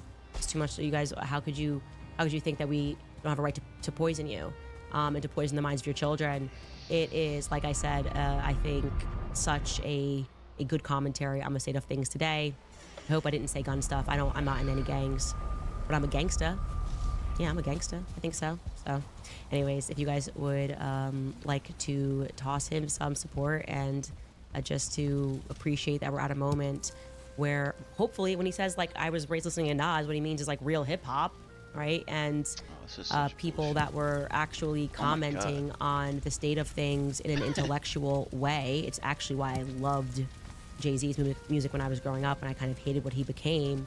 I think it is also reflective for Black America because so much we have been kind of transformed into the ultimate slaves of Baphomet, like this idea of freedom where I think we're all realizing right now we're not free. Like we are all slaves, and they give us products and iPhones and flat screen TVs and Hollywood and the Kardashians, and we're supposed to think that that's glamour and it's glitz, and that means that we're in a golden era. Nope, nope, nope. I think that there was not an enlightenment, but there was a darkening of mankind, and America is going to have to wake up real quick. So thank you for putting Charlie Kirk, memorializing him in that song to the game. Hopefully, next time you do it, I can be on the verse. Just like maybe just one little expression from this podcast. Everything is fake and gay. All right, we'll take a brief break, and we will come back after the comments. So all right, you guys, what if you could delay your next 2 mortgage payments? That's right. Imagine putting those 2 payments in your pocket and finally getting a little breathing room ahead of the holidays. Well, that's possible You call American Financing today. You're feeling stretched by the everyday expenses, groceries, gas, bills that are piling up. You are not alone. Most Americans are putting these expenses on credit cards, and credit card rates are insane right now, in the 20s, even the 30s. American Financing can now show you how to use your home's equity to pay off that debt with rates that are in the low fives. Their salary-based mortgage consultants are helping homeowners just like you restructure their loans and save money every month, all without any upfront fees. Their customers are saving an average of $800 a month, which is like a $10,000 raise without having to change jobs. So call American Financing today at 800-795-1210. Again, that's 800-795-1210. Or visit americanfinancing.net/Owens. Again, americanfinancing.net/Owens. Also, remind you guys about Mimi, because you know I love them. It's cold outside. December is here. Weather is extremely dry. And if you're anything like me, your skin is starting to feel it. This is the time of the year when we all need a little extra help keeping our skin moisturized, healthy, and glowing. And let me just say this. I love what Mimi Skincare is doing this Christmas season. While every other brand is tiptoeing on eggshells, trying to be inclusive with their happy holidays messaging, Mimi is saying no, absolutely not to that. Their entire website is decked out for Christmas. It's bright, it's joyful, it's unapologetic, and I could not be more here for it. Now, if you're wondering what I am personally using right now, Tennessee, winters are no joke, and my skin can get dry fast, so I've been using Mimi's Sunshine Tallow Cream, pairing it with their Buzz and Tallow Balm, and honestly, my skin has never felt softer. There's no dryness, there's no cracking, just rich moisture that lasts all day. And the formulas are clean, simple, they work, and yes, they make incredible gifts for women in your life who appreciate great skincare and American-made values. Okay, so we need Moms, to sisters, make daughters, grab a few and you'll thank me later. So here's the deal. Use code 10 stones Candace10 for 10% off. You and can a order at wisp. mimiskincare.com. That's NIMI skincare.com. Do not wait. Get your skin the care that it needs this winter. Treat yourself, grab a couple of gifts, and support a brand that actually stands for something this Christmas season. All right, you guys, especially fellas, Christmas is around the corner. You got to get your girl and make him a sandwich. Book, wrap it up, put it under the Christmas tree. If she opens it and she's excited, she's a keeper. If she opens it and she's disappointed and she feels offended, I just don't know. I just don't know. You guys can get the book on Amazon now. If that's more convenient for you. If you want to get 20% off, you should head to makehimasandwich.com, and you can buy it directly from us with no middlemen. And we are also now shipping to Candace at makehimasandwich.com. Signed copies available only at CandaceOwens.com. Oh, I said Candace. We're not shipping to Candace. We're shipping to Canada. Thank you, Skylar. That's a good idea. It'd be weird if they bought books and we shipped them to me. That feels like a scam. We also have new merch available on the website if you'd like to buy our Hate It or Love It, the underdogs on top. I love that. So I'm actually going to get the game to sign it for me, obviously. I just thought that was great. Now that I'm a rapper. Yeah, I think I'm a rapper. I'm definitely a gangster. Anyways, you guys, also on the website, you can now gift someone a membership to Club Candace or to the book club on our website. Just head to the About section. You'll scroll down and you will see the Want to Gift a Membership tab.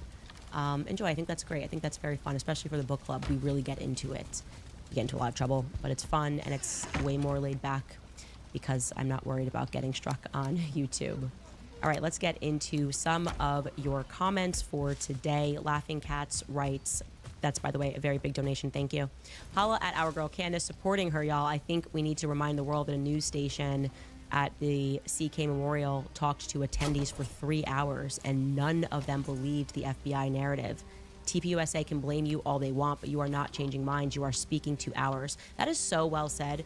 Thank you for writing that, because I feel like I'm becoming a punching bag. All I'm doing is I'm voicing how everyone feels. Like I said, did I collaborate with the game to do the song? Everyone knows that what is being told to us is completely ridiculous. Let me also tell you guys something else that I forgot to mention. So remember, there's only 2 videos of the quote-unquote shooter on the roof. One which was shot from the side, where you see somebody crouched down holding a gun.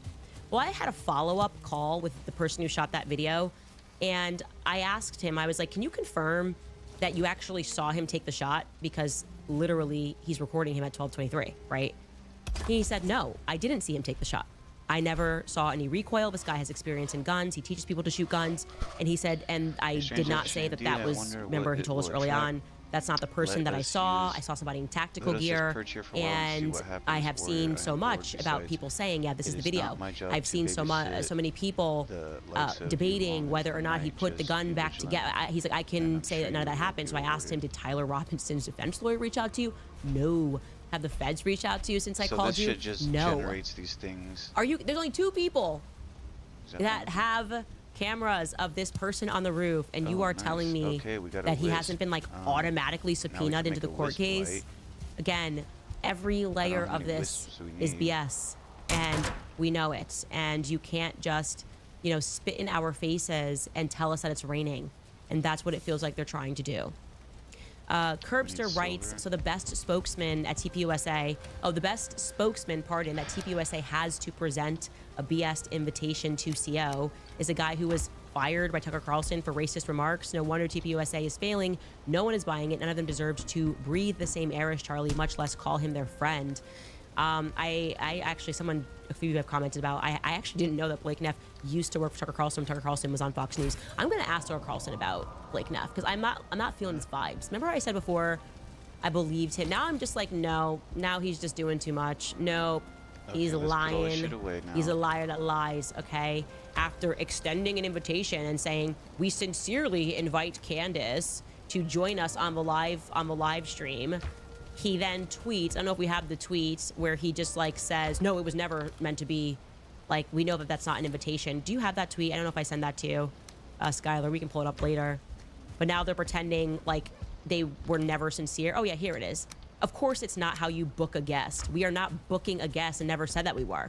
We are delivering a response to several months of escalating harassment and lies.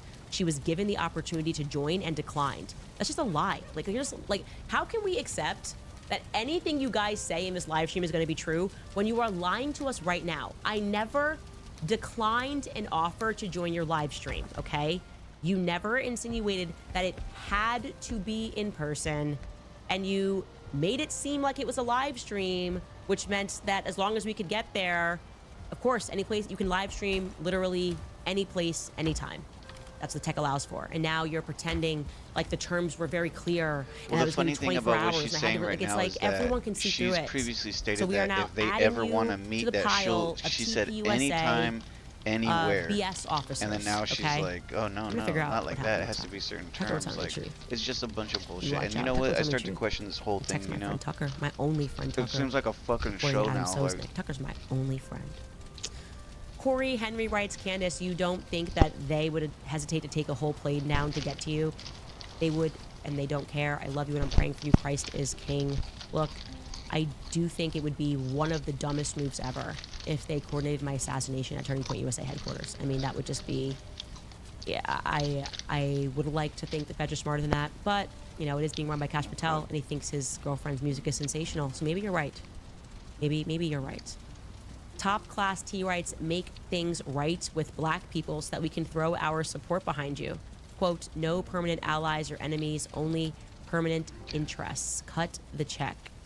I don't know what cut the check means, but I don't know how to make things right with black people. I don't know what that means, because I feel like I've always been right with black people because I'm black. So I feel like I've always been cool with everything I said. I just tell the truth. I don't really care how people feel. And so I feel like during BLM, black people were really mad at me because I was telling the truth, but then the truth ended up being the truth. Okay, and we BLM need was more a of those scam. health They were buying potions, themselves for houses. real. So maybe black people should make up with me. That's what I want. I want people who supported BLM to make up with me, and I will accept your apology. Tim Morgan writes, the truth is its own self-evident and unassailable defense. We love you, Candace. Thank you, Tim. Crown Heights Brainiac writes, Candace, please go live when they have their live stream and do a live reaction. Team Petty, I saw that request, and we can confirm that we are going to live stream their live stream and live respond to the live stream that is not actually a live stream that's interested in getting to the truth. I also love that they're now trying to cage it. Like they were doing this live stream to respond irrespective of me, when their entire introduction to this live stream was him speaking for 10 minutes and assassinating my character. And now it's like, oh, this isn't about Candace. We're going to do this irrespective. And again, I don't love the fact that he heavily implies that Erica sanctioned that. He obviously didn't write it himself. and she's a CEO, and it would follow that a CEO would read that. Why allow for those lies in there and misrepresentations? I don't get that, and I do hope she attends, because these would be my questions. Also, Erica, if you're watching, can I submit to you a list of 5 questions? Since it has to be in person and whatever, because of like intuitive stuff or something. If that is the requirement, can I submit like Candace's top 5 questions? Can we do that? Or is that too hard? It has to be in person or something. Again, we're trying to bend over backwards here to make this work somehow. And we are very open to it. And we have never once declined this. We told you the truth, which was that it's virtually impossible. It's actually the opposite. It is very virtually impossible for me to appear on December 15th. And I don't see a reason why not to allow that. I'm going to hold the statue for a minute. Dubious I don't want to turn it Maximus in. writes, I don't really care about I knew it. They wouldn't do a Zoom live, but in person only. The debate is rigged against you. And if you don't go in person, they will say the matter is closed. They answer all questions and won't accept further inquiries. You are correct, at least, that the new format of TPUSA campus events is that students have to tell them ahead of time what they're going to ask. We have received a flurry of emails to that effect. And I do sense this is going to be fake and gay. I'm going to hope for the best, but it's already feeling pretty fake and gay. It hasn't even started. So, Candy Renee writes, go Max. Anna Rosas writes, Barry Weiss is interviewing Eric Kirk on December 13th. All is lining up with this December 15th show. Barry is going to pressure Erica into disavowing your claims. That way you have to stop investigating into CK's assassination. There's always a reason for everything. I saw some news about Barry sitting down with her. I thought that it was actually that she's going somewhere where New York Times is hosting or CBS is hosting. I don't know what it is. We gotta go get more. I like to wait and still stuff until things actually happen. Don't need to surmise about what the future is going to be, but I'm assuming she's going to be at the December 15th event, based on what Blake Neff has said. I'd like to know if I'm right about that. All right, let me go check my clothing real quick And first. yeah, I don't run my household. Drink. My husband, when I said December 15th, rushed right to him when I saw the text confirmation or the tweet confirmation. And he said December 15th absolutely does not work. I cannot make December 15th work. So, Allison Berry writes, Iron Lady of America going Max for Charlie. Thank you, Allison. And lastly, Sarah writes, praying for you every day. I am so sad to see what has happened to TP USA. It makes me sick. I loved Charlie and his work. I felt hope. I don't think Charlie would be okay with this. I also feel sad for Erica, and I feel sad for his kids. I do feel sad that it is seemingly all burning to the ground very quickly, and that they do not have enough forthright character to assess what they are doing that is causing this. You know, it's like they think it's like the world against them, and the world could not have been more behind them when Charlie was assassinated. So if you have lost favor with the world, I'm talking about the organization, by the way, not obviously his kids and Erica. Well, I guess Erica is now the CEO, but if the organization has lost favor with the world so quickly, and your excuse is, well, this is Candace's fault, and you send Blake Neff out to lie, it's because you're deluding yourselves. And this organization, in my view, has become completely delusional. So there's that. I'm not going to mince words, least of all because I want an organization that isn't staying true to their own principles of free speech and inquiry to do well. The ghost of Charlie Kirk, that's not an appetizing enough of an offer to make me stand behind an organization that no longer seems to be engaged in telling the truth. So anyways, you guys, we will see you on Monday.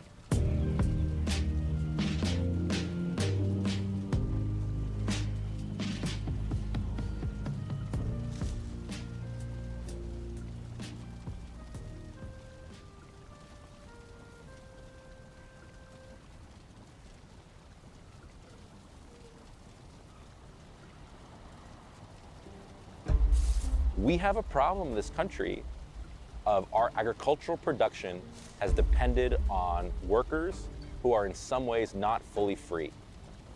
Como los esclavos en antes, pero no le están haciendo como los esclavos, pero entre ellos mismos están haciendo lo mismo. In recent years, a massive scheme to traffic and exploit vulnerable workers has taken shape in the U.S. Estábamos viviendo cerca de 200 personas ahí en esos cuartos. Prácticamente tienen tu vida como secuestrada, no sé, se siente uno así. corporations are bringing in hundreds of thousands of temporary workers who have few rights and little recourse when their employers break the law. And this is the legal pathway to working in the United States. So how did we end up with a system like this? The Republican Party, and let's be honest, parts of the Democratic Party are captured by these corporate agricultural interests.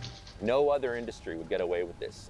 What we discovered on a trip to Washington State and California revealed how a visa for workers who are trying to play by the book became a legal loophole for corporations to perpetrate some of the worst types of labor abuses.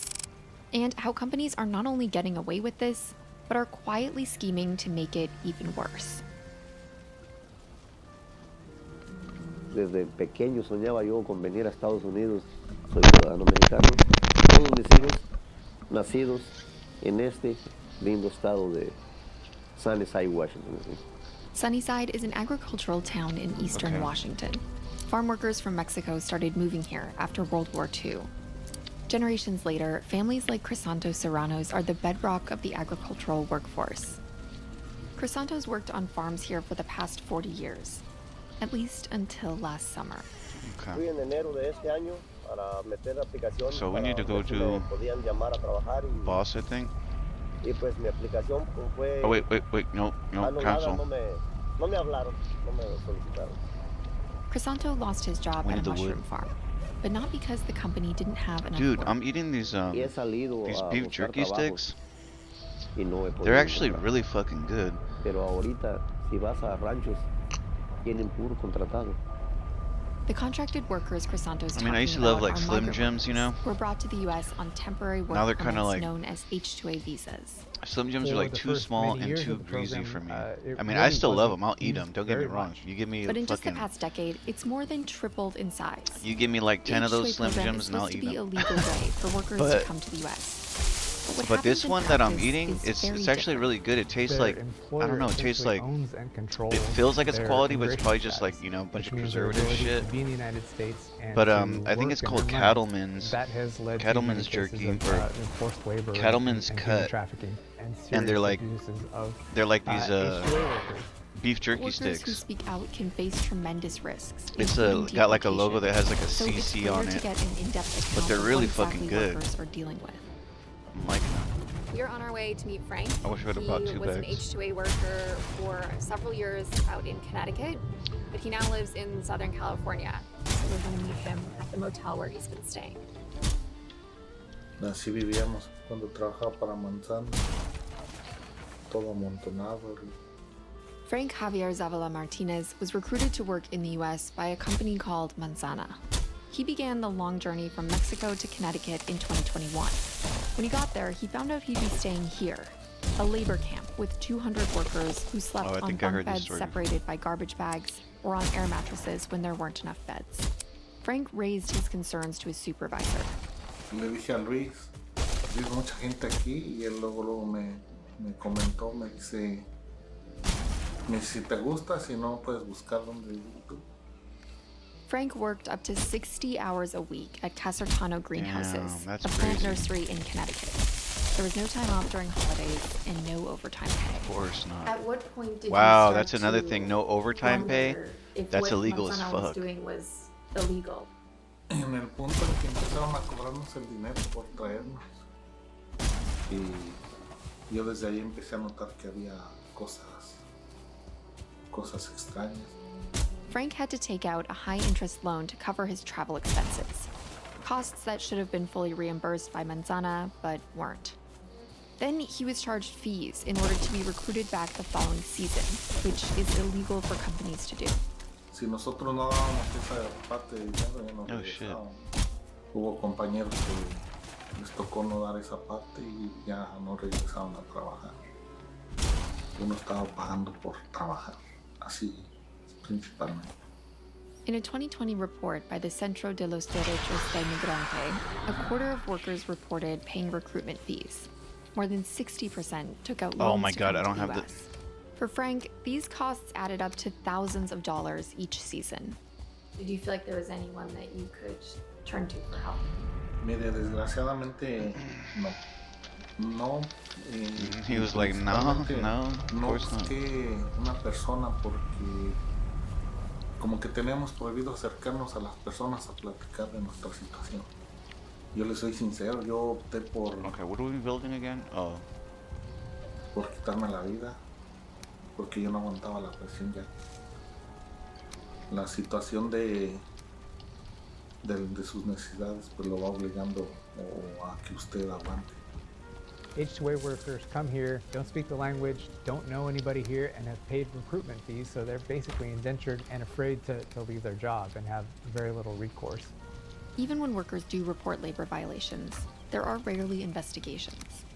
We looked at Wow, what that's the so chance would fucked be up, that any dude. employer gets investigated in a given year, and it's far less than 1% of a chance that Wow. any farm employer will be investigated in a given year. So really, they can, for the most part, operate with impunity and not worry that the Labor Department is ever going to show up. Despite Wow. evidence of widespread abuse of workers' rights, the H2A program is only continuing to grow. There were more than 380,000 H2A jobs in 2024, almost so 8 boss. times as many as in 2005. Very simply, the H2A program was set up Actually, no. Let's as go here. the idea here. being that it would supplement Portal 1.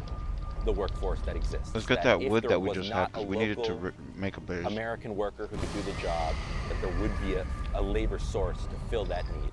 Antonio de Luera Brust works with United Farm Workers, a union that organizes farm workers nationwide. Cry They met up face. in Washington, where employers are increasingly turning to the H2A program over undocumented and citizen workers who have been here for decades. One of the issues here is the H2A program has these rules that are supposed to protect local workers. But We as need we to say in the fix our UFW, there's equipment one as law well. in the books and there's another law in the fields. Employers are legally obligated to hire U.S. workers first when they're available. Oh, But they several won't ever do workers that. we talked to It's not so much that said that's not what's happening. they won't do it. White people won't work the fields. Americans, true blue Americans, will not work fields. Ya no agarres gente. Si había gente, no las agarraban. Estaban esperando a que llegaran los tachidos. Y tenían el anuncio en el desempleo, según para cubrirse, que por falta de mano de obra, les dan el permiso para que traigan los tachidos. Jose Valencia is a U.S. citizen. He worked for the same farm for 45 years before he was laid off. Simplemente así, nada más. Ya no le dan a los locales que van a, porque a esperar, ya van a llegar los tachidos. Y la gente está local aquí y no se los dan. So. Even if employers get a number of applications from U.S. workers, what will happen is they can essentially ignore them and nobody's really checking. Si llueve, o está muy frío o está muy caliente, tenemos que parar. Y a ellos no, ellos los traen como esclavos. No nos dejamos a las leyes que ellos quieren. Esa es la razón de que están trae gente de allá. In 2021, Ostrom, the company Crisanto worked for, started bringing in H2A workers and All right. paying them more than local workers. So Crisanto and his co-workers contacted the United Farm Workers for help. Pero en ese tiempo, la cuestión de que nos unimos a la I'm just getting unión, little bits of wood. I'm empezaron trying a to clear out despedir this gente. area. Eventually, the Washington There's a lot of Attorney General stumps here. sued Ostrom and got the local workers the back pay they were owed. Discriminating against U.S. residents and women. But soon after, Ostrom was bought by a Canadian private equity firm and renamed Windmill Farms. And Windmill fired or pushed out dozens of workers who were involved in the union, including Crisanto. Lo único que me dijo que ellos podían despedir a las personas cuando ellos quisieran, a la hora que ellos quisieran, y sin darte una sola explicación. Y resulta que entre todas las 35 personas que corrieron, todos eran con residencias y ciudadanos. Ostrom was never supposed to be allowed to hire H2A workers because mushroom farming isn't temporary work. But despite these regulations, the company did it anyway. Que tienen que cumplir su contrato a la fuerza. O sea que si yo soy un contratado, tengo que estar como un preso. Many growers, I think, have come to the conclusion that they would like their entire workforce to be H2A. They don't want to have to deal with the messiness that comes with having to treat their workers as human beings. For years, farm workers in Washington have spoken up about labor violations and organized to win better working conditions like the right to overtime pay. But now, so with the now pressure of a growing go H2A to program and the threat of mass No. deportations, Yeah, boss. workers might be Boss. less inclined to stand up for their rights.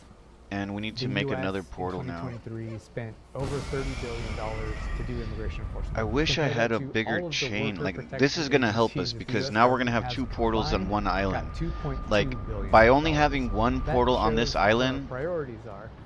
we Already, only farm have this worker portal activists on who this helped win island. overtime And pay if in this portal gets Washington broken was down for detained some by reason, ICE. we're gonna get Other kicked workers off of are here. worried they could be next. And No sabemos qué. the closest qué portal va is here. a pasar con nosotros. Mucha gente tiene miedo. So, A mí me han but dado whatever, ganas let's de see. decir, I'd like to "Ay, actually tirar la explore toalla y decir, "Ok, this pues, si no whole, me I'd quieren like to aquí a unlock decir, this ya me whole voy, pero thing right here, but mis hijos, tenemos hijos. we need to go down here because this is where our next area is, and this is where they're going to tell us where the next boss is at, actually. Seguimos luchando y estamos echándole ganas. One of the great ironies of this moment is that Trump's mass deportation threats are being very cynically used by some growers to push for expansion of the H2A program. The American Farm Bureau, one of the largest agricultural lobbying groups, has long advocated for expanding the H2A program. If the Trump administration comes after undocumented farm workers, this could become a reality.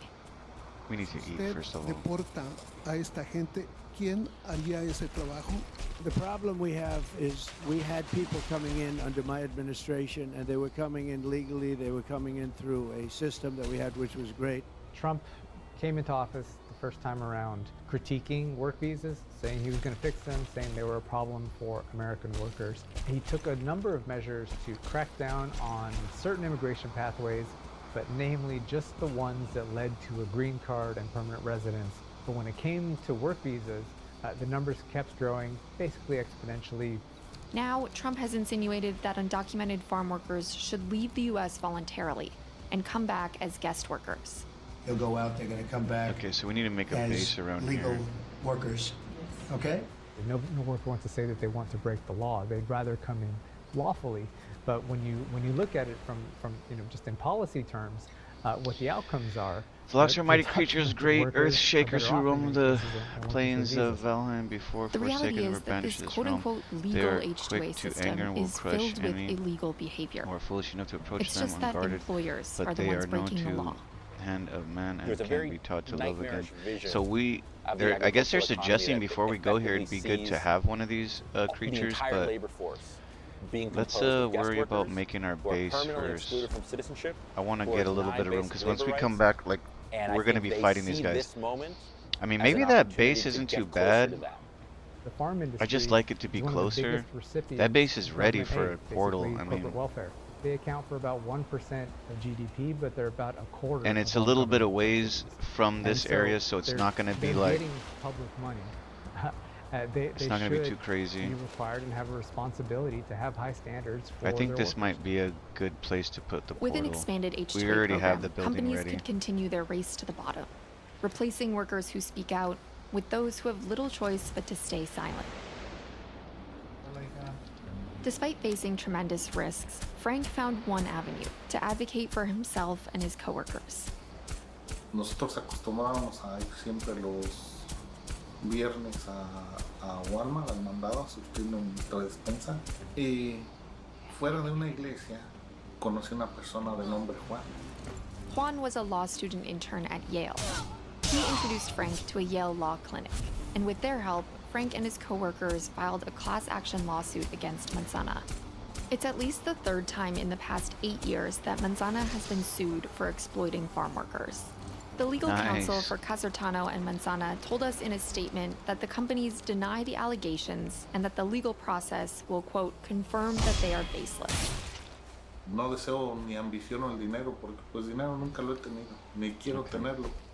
Lo que sí deseo es que se terminen esos abusos y que se le dé un castigo a Manzana ejemplar para que entienda que las personas somos y merecemos un trato humano, un trato digno.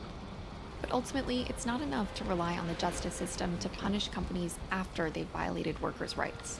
Ideally, better oversight and more enforcement would make it so employers don't break laws in the first place. We now have about 650 wage and hour investigators to police a labor market of 165 million people.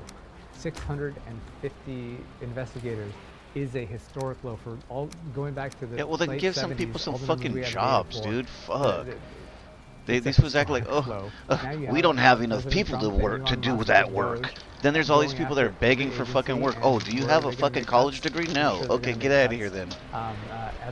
It's the standards that they fucking make, man. They make a system, bro, that just locks everybody out. Like, it's so stupid, man. Although that's why I say there gotta be some alien demon shit going on, man. Companies like Manzana that have repeatedly broken the law. One bill that was recently introduced in California would require foreign labor contractors to register with the state and face penalties if they charge workers illegal fees. That way that keeps, bad, known law-breaking employers out of the program, so that, then the understaffed labor department doesn't have to be investigating all of these cases. It could serve as a model that other states could adopt, and eventually you'd hope that you'd have a federal version of that. But true freedom for both H-2A and undocumented workers would require a legal status that doesn't depend on an employer. I don't think it's called Ashlands, and a pathway to citizenship. Our view is that if our country needs you to come here and work, so we got to go all the way back and switch the portal. That job, then you should be afforded full membership of this society that has admitted it needs you. I think this is something really simple and common sense. If these workers are coming back year after year, maybe after their third time coming in H-2A, allow them to apply for a green card on their own, and reduce the amount of time that they're in this temporary indentured status by allowing them to move to a green card. But immigration reform like this could take years, if not decades. Until then, the UFW has focused on organizing all workers, citizen, undocumented, and H-2A, to build power from the bottom up. The vast majority of states in this country, 47 states in this country, farm workers do not have the right to unionize the way workers in other industries do. So one thing Washington can do is they can pass a law that gives farm workers the right to unionize in the state of Washington with a certification process. Mi persona no quisiera que dejaran de traer gente. We just gotta regulate this. Son muy buenos trabajadores. He tenido compañeros que le echan muchas ganas, trabajan muy duro y lo hacen por necesidad también. Pero la misma necesidad tenemos nosotros. At a certain point, we as a society need to decide, are we a free society? Really? Do we want our food, the food on our tables, to be harvested by people who are being denied their rights, by people who aren't free to leave? If we want things to be better for any group of workers, we need to make things better for every group of workers. Thanks for watching. Don't forget to like and subscribe, and if you have ideas for other stories you think we should cover, leave them in the comments.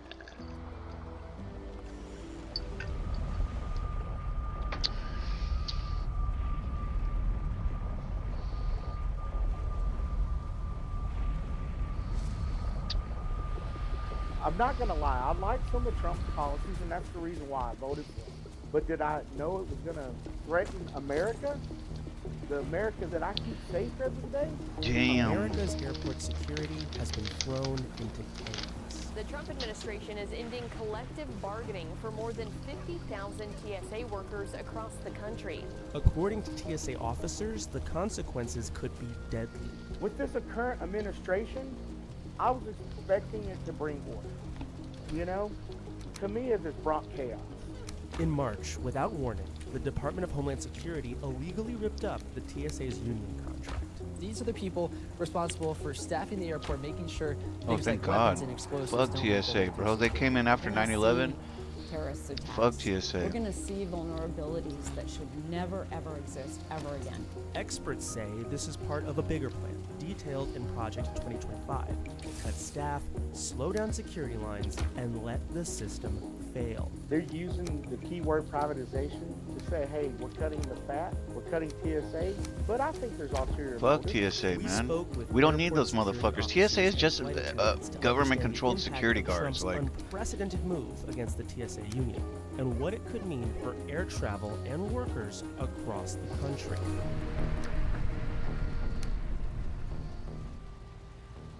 I've been flying for about 5 years on 9/11, and it was the flight that I flew quite frequently, Flight 175, that you can picture slamming into the South Tower of the World Trade Center. After that happened, we were gathered together trying to make sense of what had just happened. Oh, come on, and bro. There was a big sign on the door that said never forget, and I thought, who the hell is ever going to forget this?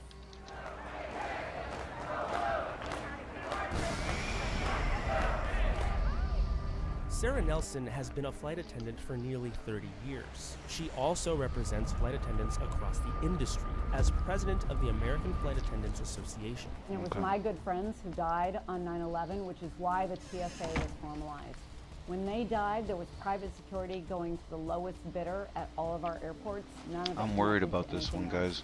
The Transportation Security Administration, or This place TSA, is not. was created to standardize. It's not. and This looks strengthen like airport really hard. security This looks like one of the hardest nationwide. things I've seen because you security literally can't see inside the fucking base. I mean, you can't see shit. Federalizing the workforce, making this a professional job, and connecting to all of our other intelligence agencies immediately made security better and plugged the holes that cost us more than 3,000 lives. For the first decade of its existence, TSA workers had no union, no contract, no collective voice. We knew that we had to work with those workers to gain the right to organize. Workers unionized with the American Federation of Government Employees in 2011 and agreed to a first contract a year later. When someone is in a this is just too high-pressure much. situation doing security work, but they're trying to move people through so they can get to their flights, so they can spend money in the airport, there's a lot of pressure to let things go. And with that union, they were able to raise their hand and say, we got to slow things down. We have to make things a little less convenient for people in order to be safe. And once they got their union, we had that added security. In 2023, TSA workers were able to secure a much-needed pay raise of 30%. Yes. A huge win for a group that We got new once said pickaxe, they'd make more wood. money working at a sandwich shop. We got a herring food, Lightfoot, scale hides, uncooked meat platters. Since the agency was created Interesting. in 2001. The contract that they just negotiated with pay and benefits and security that makes it a career job finally stopped the attrition that had people running out the door before, so that you have not only a professional fought these workforce that's before. well-trained Oh, no, wait a minute, and this is a different one, I connected to the think. rest of the country and to all of our intelligence, but also people who want to stay there because it's a good job. The attrition rate fell by nearly 50% after the new contract was signed. But now, all of those gains are in jeopardy. Uncooked meat supreme? Bobby, a former Marine, has worked as a TSA baggage officer at Dallas-Fort Worth Airport for nearly 15 years. I've seen everything in a bag, from dead gerbils in a bag to a kitchen. You name it, I've seen it. I've opened a bag where it was a garbage bag and there was meat full of maggots. As a passenger, do you want those maggots getting loose under the plane and getting in your bag? What I like about my job is I protect America. You know, I love protecting America. I love the people that I interact with, you know, because I'm a people person. People think it's a benign job, but it's an important job. If I have any suspicion at all, I check that bag because lives are at stake. It's not just a bag. That bag represents a life. So what this current administration has done, and they literally took away our bargaining rights. We signed a 7-year contract in good faith. They think the union's a bad thing. We're not telling them how to do their job. We're just making our life more comfortable, and they can concentrate on the security of people. Since the Trump administration's announcement to dissolve the TSA union, Bobby has noticed major shifts among his coworkers. The morale has gone down quite significantly because people are unsure about their job. People are thinking, how am I going to support my family? There we go. The employees are scared, they're mad, Fuck, man. upset. The workforce is continuously calling He me, does "What's 2 going hits, on?" he does that one, then he Because does another one. was This is such the one an we can hit him illegal on. action taken by the agency. I compare it to when you make a mortgage payment and the bank decides, you know what, we're going to foreclose on your house, even though you've been making the payments, just so we can make more money because your house is worth double than it was before. And it's going to cause a lot of problems in the workplace. And believe you me, the worst thing that can happen is having confusion in the workplace. Johnny Jones has worked at Dallas-Fort Worth alongside Bobby since the TSA was formed in the aftermath of 9/11. He says TSA agents are facing the worst conditions since the agency was created. Mandible. Go in there and try to put a day off. or change your vacation and see what happens. That's Today, it. They didn't give me anything you don't from have that. Fuck the consistency. fuck. It's gone. It's all gone. That's because it's not guaranteed any longer. It was in your contract, but now it's gone. When you have confusion, people make mistakes. When people are not being able to stay focused, maybe they make a mistake while they're screening a bag and something happens. But the officers we spoke to are even more worried about what could happen if the courts actually allow the Trump administration to end their contract, opening the door for mass layoffs. The next thing would be to insane. privatize the workforce, because when they cut the staff, the lines get long. All of a sudden they're going to say, we gotta well, go fix guess our what? The weapon. TSA We gotta can't fix do our the job weapon. We'll anymore. get Let's some of this. privatize it. And now they're trying to bring it to fruition. Contained in Project 2025, the Trump administration's unofficial playbook, is a two-step plan for the TSA. Step 1, deunionize immediately. Step 2, privatizing TSA screening. And in late March, Republicans introduced a measure to privatize the TSA. I'll guarantee you I'll be driving. I won't fly if it's private, because that person will make me unsafe. We get vetted. We get vetted hard. And they're going to find the cheapest labor they can to take it over, because it's about the bottom dollar. If you get rid of the workforce, TSA, you're going to get rid of a lot of experience over time. When you're traveling with your family and you see a TSA officer, you know that that's a federal employee doing the job fuck that upholds off. the Constitution. That is and not to what you're protect thinking your about. family to get to your destination. That is not what you're TSA thinking workers about at believe all. that You're the thinking Trump about how they're gonna administration's fucking attack on harass their you. Union isn't blocked. It will set the stage for a war on workers' rights at large. Their fears turned into This reality when this Trump game is kind of signed the psychedelic, order bro. Like to it's end really union weird, rights but for federal workers. This is it's definitely Patco trippy, on man. steroids. In When you're playing it, it looks 13,000 trippy, like. members of the Professional Air Traffic Controllers Organization, or PATCO, went on strike for better conditions. President Reagan gave them an ultimatum: return to work or be fired. Congress passed a law forbidding strikes by government employees. I think we're against supposed the to go public up safety. the It is branch. for this reason that I must tell those who failed to report for duty this morning, they are in violation of the law, and if they do not report for work within 48 hours, they have forfeited their jobs and will be terminated. When the striking air traffic controllers stood their ground, he fired them all. Reagan considered privatizing the FAA, but ultimately decided against it.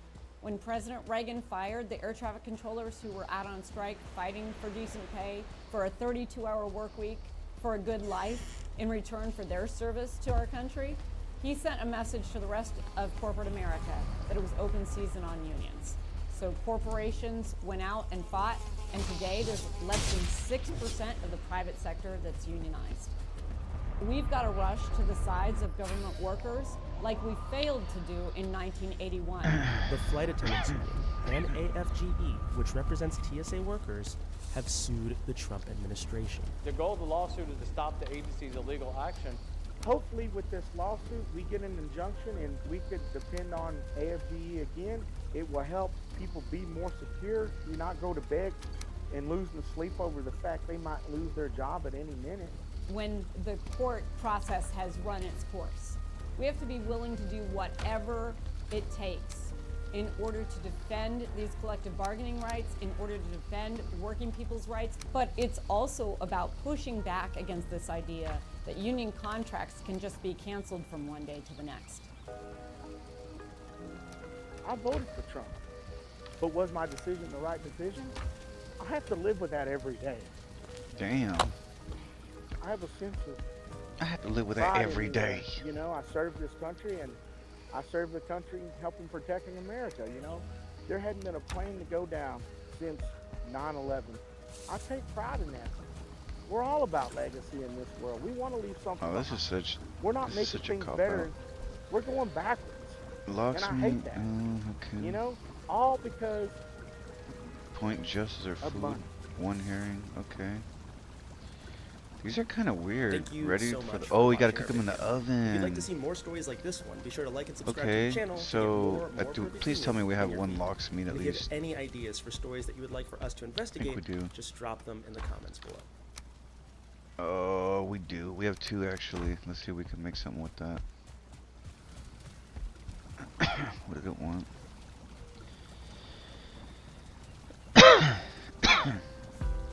It's One illegal rabbit to travel domestically seeker with meat? any amount of cash. It's even legal to travel in and out of the U.S. with more than $10,000 if you declare And then I it. think the But that rabbit. doesn't stop law enforcement from searching travelers' property and seizing any cash they find without warrants or evidence of a crime. I'm Kim Norberg of the nonprofit civil liberties law firm, the Institute for Justice, joined by co-host Keith Neely. We're talking today with IJ attorneys Jabba Tzitswashvili and Ben Field about how the government treats carrying cash like a crime and what Yeah, IJ this is doing kind to of fight crazy. back. This is Beyond the Brief. So they could, because they be trying to steal it. What? So Jabba, sometimes people who aren't as familiar with some of these issues as our listeners think that there's something inherently God. suspicious about traveling with cash, or like a large amount of cash. So can That's you so kind stupid. of give us a highlight of some of IJ's clients that have traveled with cash? Sure. Yeah, so I think right off the bat, it's just worth noting that there's, as far as the law is concerned, Oh there's my God, nothing fuck suspicious this about stupid traveling with shit. cash because it's legal. I don't think you and, could grab the it. police Okay, aren't whatever, entitled to dude. stop you as a result of that. I Oh, think, it's we on? can start Is with it the on? I story didn't wanna- of one of our clients. No wonder I Rebecca can't catch Brown. it. Stupid She shit. was visiting her father, Okay, let's who was fix an our elderly man equipment before who I forget. had kept tens of thousands of dollars of his life savings kind of stashed around his house. He came of age in an era where he kind of became distrustful of banks, so he stored all his cash there. At a certain point, Rebecca and Terry, who was her father, decided, we should get this stuff out of the house and put it in a bank so that kind of Rebecca could help use it to manage his expenses. So Rebecca was visiting Terry, took all that cash from Terry's place and was flying back home to take it to the bank. And as she was going through TSA, she was interrogated about the mere fact that she was traveling with cash, which again is totally legal. If you're traveling domestically like Rebecca was, there is not even any sort of reporting requirement, which some people may have heard of when it comes to traveling internationally with over $10,000, for example. But anyway, TSA sees that she's on a domestic flight, and she sees that she has this large amount of money. They don't know how much it is. They don't know why she's traveling with it. They keep her there. They bring state troopers over who continue to interrogate her. Finally, she's allowed to leave and go to her gate. But at that point, she's approached by DEA agents. Now she's Nice, dealing with good to federal meet others. officers in the airport. Long story short, they wake her father up, they wake Terry up, they call him, they make them both kind of explain the situation. Again, even though there is no justification for forcing them to kind of tell them why they're traveling with this legal currency, and they take it anyway.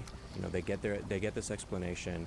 Now, to be clear, Rebecca is free to leave, right? They're not interested in actually pursuing any sort of criminal charges because at the end of the day, they really know they don't have any basis for that. So Rebecca can go, but what the feds are really interested in, what the DA really wants, is the cash. They keep that, and that starts a whole kind of convoluted process where they have to kind of prove their own innocence to the DEA in order to get Terry's life savings back. And that's really emblematic of a lot of IJ's clients. Ben, you don't need a justification to carry cash, whether you're flying with it or driving with it. But so often the government steps in and says, well, we're going to suspect you of a crime if you're carrying lots of cash. What's the government's justification in cases like Rebecca's and elsewhere where the government's trying to come in and seize cash just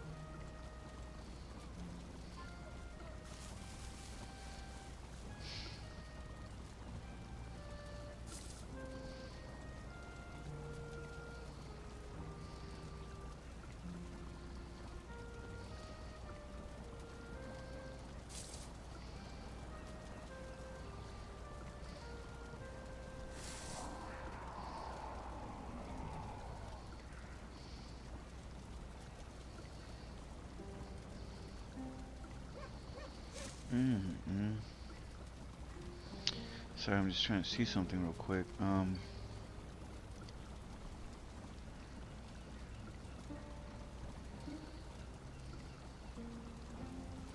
The U.S. economy isn't weakening.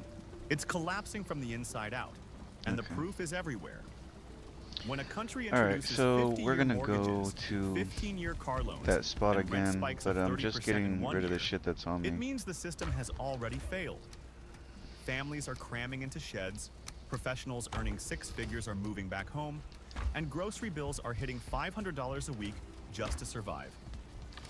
Medical insurance doubles overnight. Property taxes jump by $5,000 to $8,000 in a single billing cycle.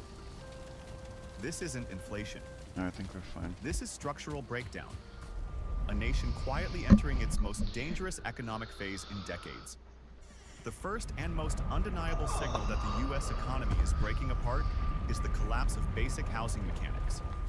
When affordability dies, every other sector follows, and that collapse is now visible from Miami to Chicago to Southern California. The arrival of 50-year mortgages proves households can no longer meet even the minimum thresholds of traditional lending. A loan stretched across half a century isn't innovation. It's an admission that conventional income levels can't support current home prices under any economic model. Across major metros, the strain is quantifiable. Rent increases of $400 to $800 a month have become normal, not exceptional. Property taxes that once rose slowly are now jumping by 30% to 70% in a single reassessment cycle. A typical homeowner in Cook County saw bills climb from $6,000 to $13,000, instantly destabilizing budgets that were already stretched by higher utilities and insurance premiums. In coastal cities, the price of entry into a modest apartment now requires incomes far above regional standards. Santa Monica's studios demanding nearly $5,000, one-bedrooms exceeding $6,300, and three-bed units approaching $12,000 before fees. This is no longer a coastal anomaly. Overcrowding is spreading nationally as millions run out of options. Homes designed for one family now shelter 3 or 4, with 6 to 8 vehicles lining driveways because multi-generational, multi-tenant survival has replaced independent living. Even the lower end of the market has fractured. Converted garages, tool shed efficiencies, and backyard micro units are becoming the last refuge for full-time workers. These are not temporary disruptions. They are structural symptoms of an economy where wages, taxes, and housing costs no longer intersect. The broader consequence is systemic immobility. People can't move for jobs because they can't afford new rents. They can't downsize because even cheap areas have been inflated by remote work migration. They can't buy because mortgages now function like lifetime leases. And they can't remain where they are because taxes and insurance are pushing ownership into negative cash flow. Housing is not just unaffordable. It has become mathematically incompatible with the income distribution of the country. And when a society can't house its workforce, every other economic pillar begins to fall. The housing breakdown is only possible because the financial foundation underneath it, worker income, has collapsed in real terms. The core crisis of it was a modern 1 US star. economy is the widening divergence between what people earn and what basic survival now costs. This is not a minor gap. It is a structural rupture.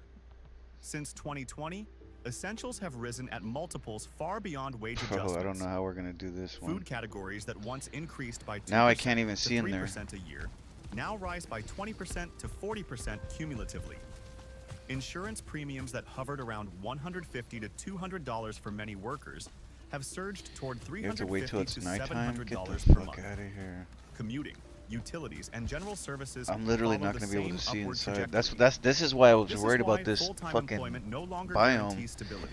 Because I was like, man, Even what's gonna happen when I high-income die? brackets are You showing know, signs I of knew how erosion. hard this was gonna A end up. salary of $80,000 Once I to die, unless I have another $120,000, wisp or once positioned as upper middle class, can now be whatever, entirely consumed by rent, healthcare, it's not gonna be easy to get in and there. debt obligations before savings are even possible. We're lucky that the inflation enemies that are still just policymakers kind of like describe bugs, as you know? Moderate becomes catastrophic when applied to categories that dominate household budgets. A Looks like it's $150 fucking monthly nighttime health now, insurance man. jump or a $100 rise in utilities is not absorbed the same way a discretionary expense would be. These are non-negotiable recurring charges, and they stack relentlessly. Meanwhile, employers facing automation, Okay, cost we got cutting, one. and slowed Lucky revenue us. growth are suppressing wage increases. Entire industries, marketing, design, administrative support, customer service, have watched incomes stagnate or decline as AI and outsourcing replace labor with software. The result is a workforce that is technically employed, yet financially deteriorating year over year. This new form of poverty is particularly destructive because it hides behind job titles, degrees, and full-time schedules. The psychological impact is measurable. Workers report having less than $500 left after bills, even with decades of experience. Savings rates have collapsed to near record lows. Retirement contributions are being paused or eliminated entirely. Discretionary spending, once a marker of normal life, is shrinking into survival mode budgeting. The erosion of purchasing power is so severe that even minor price shifts create crisis-level stress. This wage cost divergence fuels every other fragility in the economy. When full-time workers can no longer cover basic monthly expenses, the system loses its ability to regenerate demand, maintain stability, or support long-term growth. The collapse of affordability is not a glitch in the economy. It is the economy. The wage cost divergence becomes even more devastating when you factor in the quiet, relentless financial pressure of the U.S. healthcare system. Medical expenses have evolved from a budget item into a full-scale extraction mechanism, draining workers faster than any rent increase or utility spike. The numbers reveal the severity. Individual insurance premiums that once averaged $150 to $200 per month are now reaching $350 to $750, often withdrawn automatically from paychecks before workers even see their income.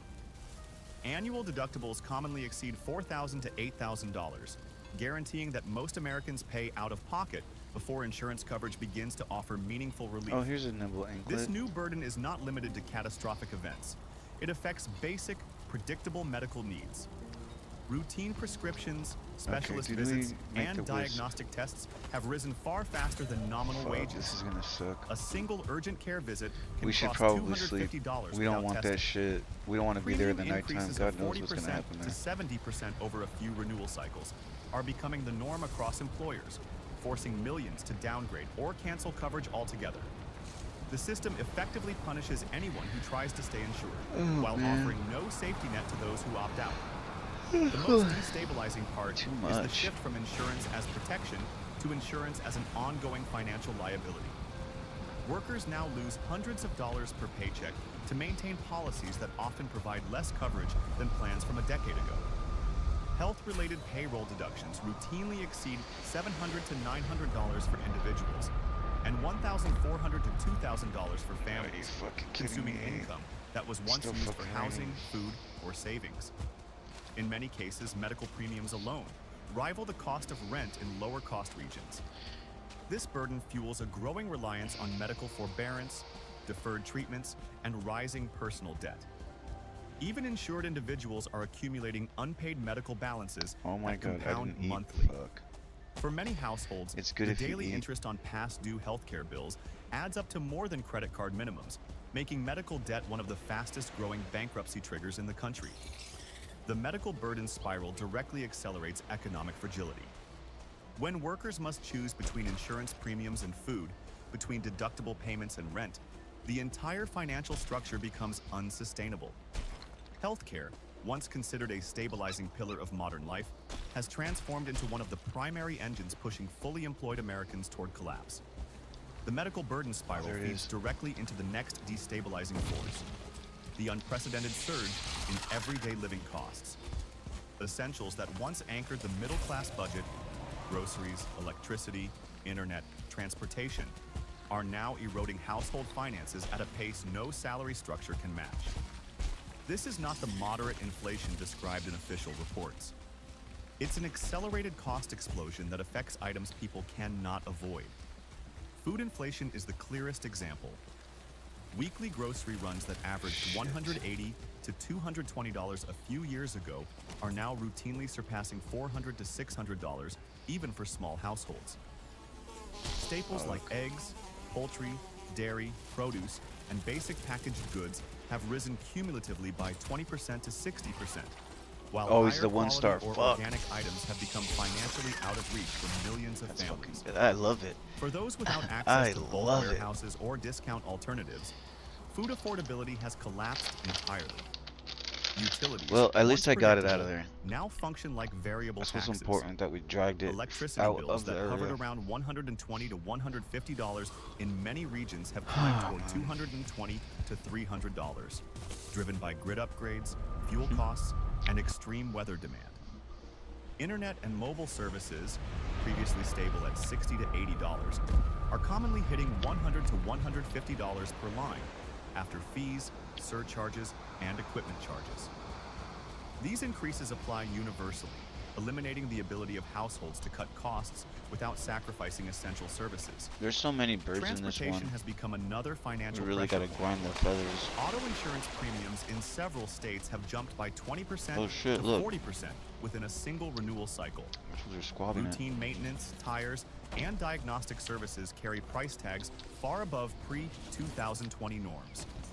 Public transportation fares in major metros have quietly risen through incremental increases in service fees, leaving commuters with higher costs despite declining system reliability. Even leisure activities, once a small relief in a stressful economy, have become luxury goods. A simple movie outing can hit $80 to $90 for 3 adults, excluding snacks or Damn. transportation.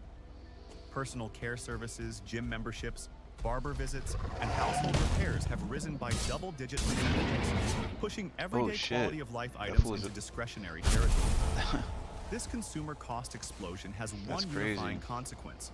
It eliminates financial elasticity.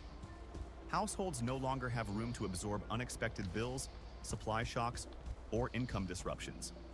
Let's Every take this dollar shit is back. allocated before it arrives, leaving Americans with shrinking autonomy and rising vulnerability. When daily living costs breach affordability across every category, economic stability becomes mathematically impossible. The consumer cost explosion becomes even more dangerous when paired with the structural breakdown happening inside the labor market. America now faces a rare dual crisis. Millions of jobs disappearing through automation at the exact moment the nation lacks essential skilled labor needed to keep the physical economy running. This imbalance, oversupply of displaced white-collar workers and undersupply of trades, marks a fundamental malfunction in the employment ecosystem. AI acceleration is the first catalyst. Entire categories of work, design, marketing, administrative support, customer service, copywriting, are being absorbed by algorithmic systems capable of producing outputs at near zero marginal cost. Companies that once employed teams of 5 to 10 employees can now operate with one person supervising software. The financial incentive is undeniable, replacing a $65,000 employee with a $49 subscription. As a result, layoffs and hiring freezes are increasingly targeted at office roles previously seen as secure career tracks. Yet while white-collar roles disappear, the country faces an acute shortage of electricians, plumbers, welders, HVAC technicians, and construction laborers. In many states, trade vacancies exceed applicants by ratios of 3 to 1 or higher. The average age of these workers is approaching 50, and retirements are accelerating. Basic infrastructure maintenance, power systems, water lines, public transportation, residential construction, depends on labor that simply does not exist in sufficient numbers. This creates an economy where degrees are devalued, certifications are overpriced, and wages are misaligned with national needs. I swung at that. A graduate with $60,000 in student debt earns $45,000 to $55,000, while a licensed tradesperson can exceed $80,000 to $100,000 without a bachelor's degree. Despite this, barriers to entry, training availability, geographic constraints, equipment costs prevent rapid transition from displaced jobs to needed jobs. Meanwhile, corporations trimming labor forces amplify economic vulnerability. Reduced staffing increases workloads, delays promotions, and caps wage growth. Overtime becomes mandatory while compensation stagnates. Workers operate under heightened burnout, yet replacement opportunities have dried up due to hiring contractions. This labor market distortion feeds directly into national instability. A workforce losing secure employment, we need to go get unable the, to retrain quickly, and facing we wage need to make the compression other cannot armor. support rising costs. I mean, we need to make the other fucking At the same thing. time, Damn, the dude, I don't absence know of how we're gonna essential be able to labor get back delays now. housing construction, infrastructure repairs, and manufacturing capacity, worsening Oh, you know what? affordability. Let's mark it. I'm gonna The mark labor this market is because no this longer place simply is fucking. inefficient. It is If operating anything's in a maze, reverse, it's this fucking undermining place. both economic productivity and household survival. The labor market malfunction directly This might accelerates be the next new phase armor of we need. collapse. The rapid shift from income-driven consumption Let's go to here. credit-driven survival. Let's go here. As wages fail to match And basic then, living costs, households increasingly depend on financial products that delay payment rather than improve affordability. This is how an economy quietly enters a debt I spiral don't know what state, to call it. one eerily similar to the conditions that preceded the Great Depression. Buy now, pay later, BNPL, is the clearest signal. Originally marketed as a convenience tool, it has evolved into a replacement for disposable income. Transactions under $40, groceries, clothing essentials, routine household items, categories that never required financing, are now routinely split into 4 payments. For millions, BNPL platforms function as shadow credit lines without the psychological friction of traditional borrowing. Yet the interest equivalent can exceed 30% APR when My fees guy runs and so late slow with charges the armor, accumulate. man. Credit card balances reveal the same pattern. National revolving debt has breached levels equivalent to more than $1.3 trillion, with interest rates surpassing 20% to 25%, even for borrowers with stable histories. Minimum payments increasingly cover interest alone, leaving principal balances stagnant or rising. For households already depleted by healthcare premiums, utilities, and food inflation, this structure ensures they never escape the cycle. The most dangerous element is the emergence of interest-first repayment systems across federal and private loans. Cases where daily interest reaches $20 to $30, combined with inherited balances of $5,000 to $10,000 in deferred charges, make principal reduction mathematically impossible for low to mid-earners. Consumers work, pay, and fall deeper into debt, despite doing everything right. This mirrors the 1920s installment credit boom, where families financed furniture, appliances, and basic goods under the illusion of prosperity. When income weakened, defaults cascaded. Today, the same architecture exists, but scaled and digital. Unlike the past, modern credit products have no built-in limits. BNPL platforms do not coordinate with credit bureaus, allowing multiple overlapping debts across apps. Consumers may owe $200 to $600 monthly across scattered micropayments without realizing the total. As households rely on future income to pay for present survival, the broader economy becomes structurally fragile. Any shock, job loss, medical event, rent increase instantly converts invisible debts into delinquency. The dependency on perpetual credit is not a symptom of economic stress. It is the mechanism that guarantees systemic failure. The credit-driven survival model becomes even more volatile when layered with a rapidly escalating tax burden. As cities lose population, face pension deficits, absorb rising operational costs, and experience shrinking commercial tax bases, they turn to the only remaining revenue source: ordinary residents. This has unleashed a nationwide tax shockwave that quietly strips households of what little financial stability they have left. Property taxes are the most aggressive pressure point. In multiple counties, bills that once hovered around $5,000 to $7,000 have surged toward $11,000 to $15,000, often in less than 2 assessment cycles. Cook County's jumps from roughly $6,000 to $13,000 are not isolated anomalies. They reflect a structural funding shortfall now passed directly onto homeowners. These increases are not tied to wage growth, market value, or improvements. They are fiscal extractions necessary to cover budget gaps. Renters absorb this indirectly through higher monthly payments, while homeowners face immediate liquidity I don't know what crises. the fuck I'm listening to at this Sales point. taxes and service fees add another layer of pressure. In many cities, combined sales tax rates The now economy is exceed 10%, collapsing from the inside silently out. elevating the cost of every purchase.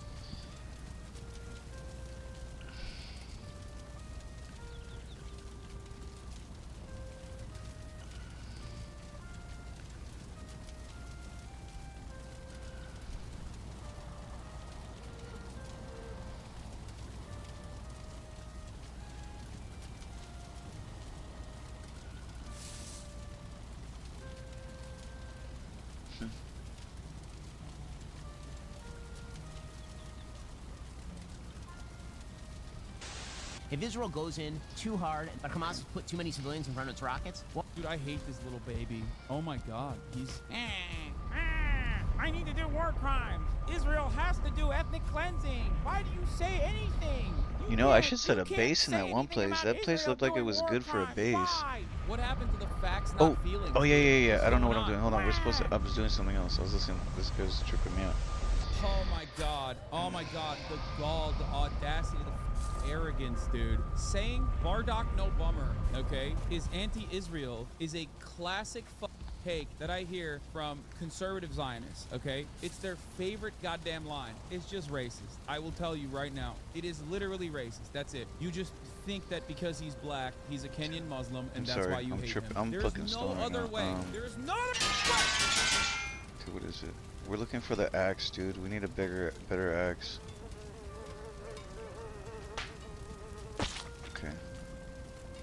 25 metal. $38 billion There's 3. Barack Obama gave Please to have more. Israel.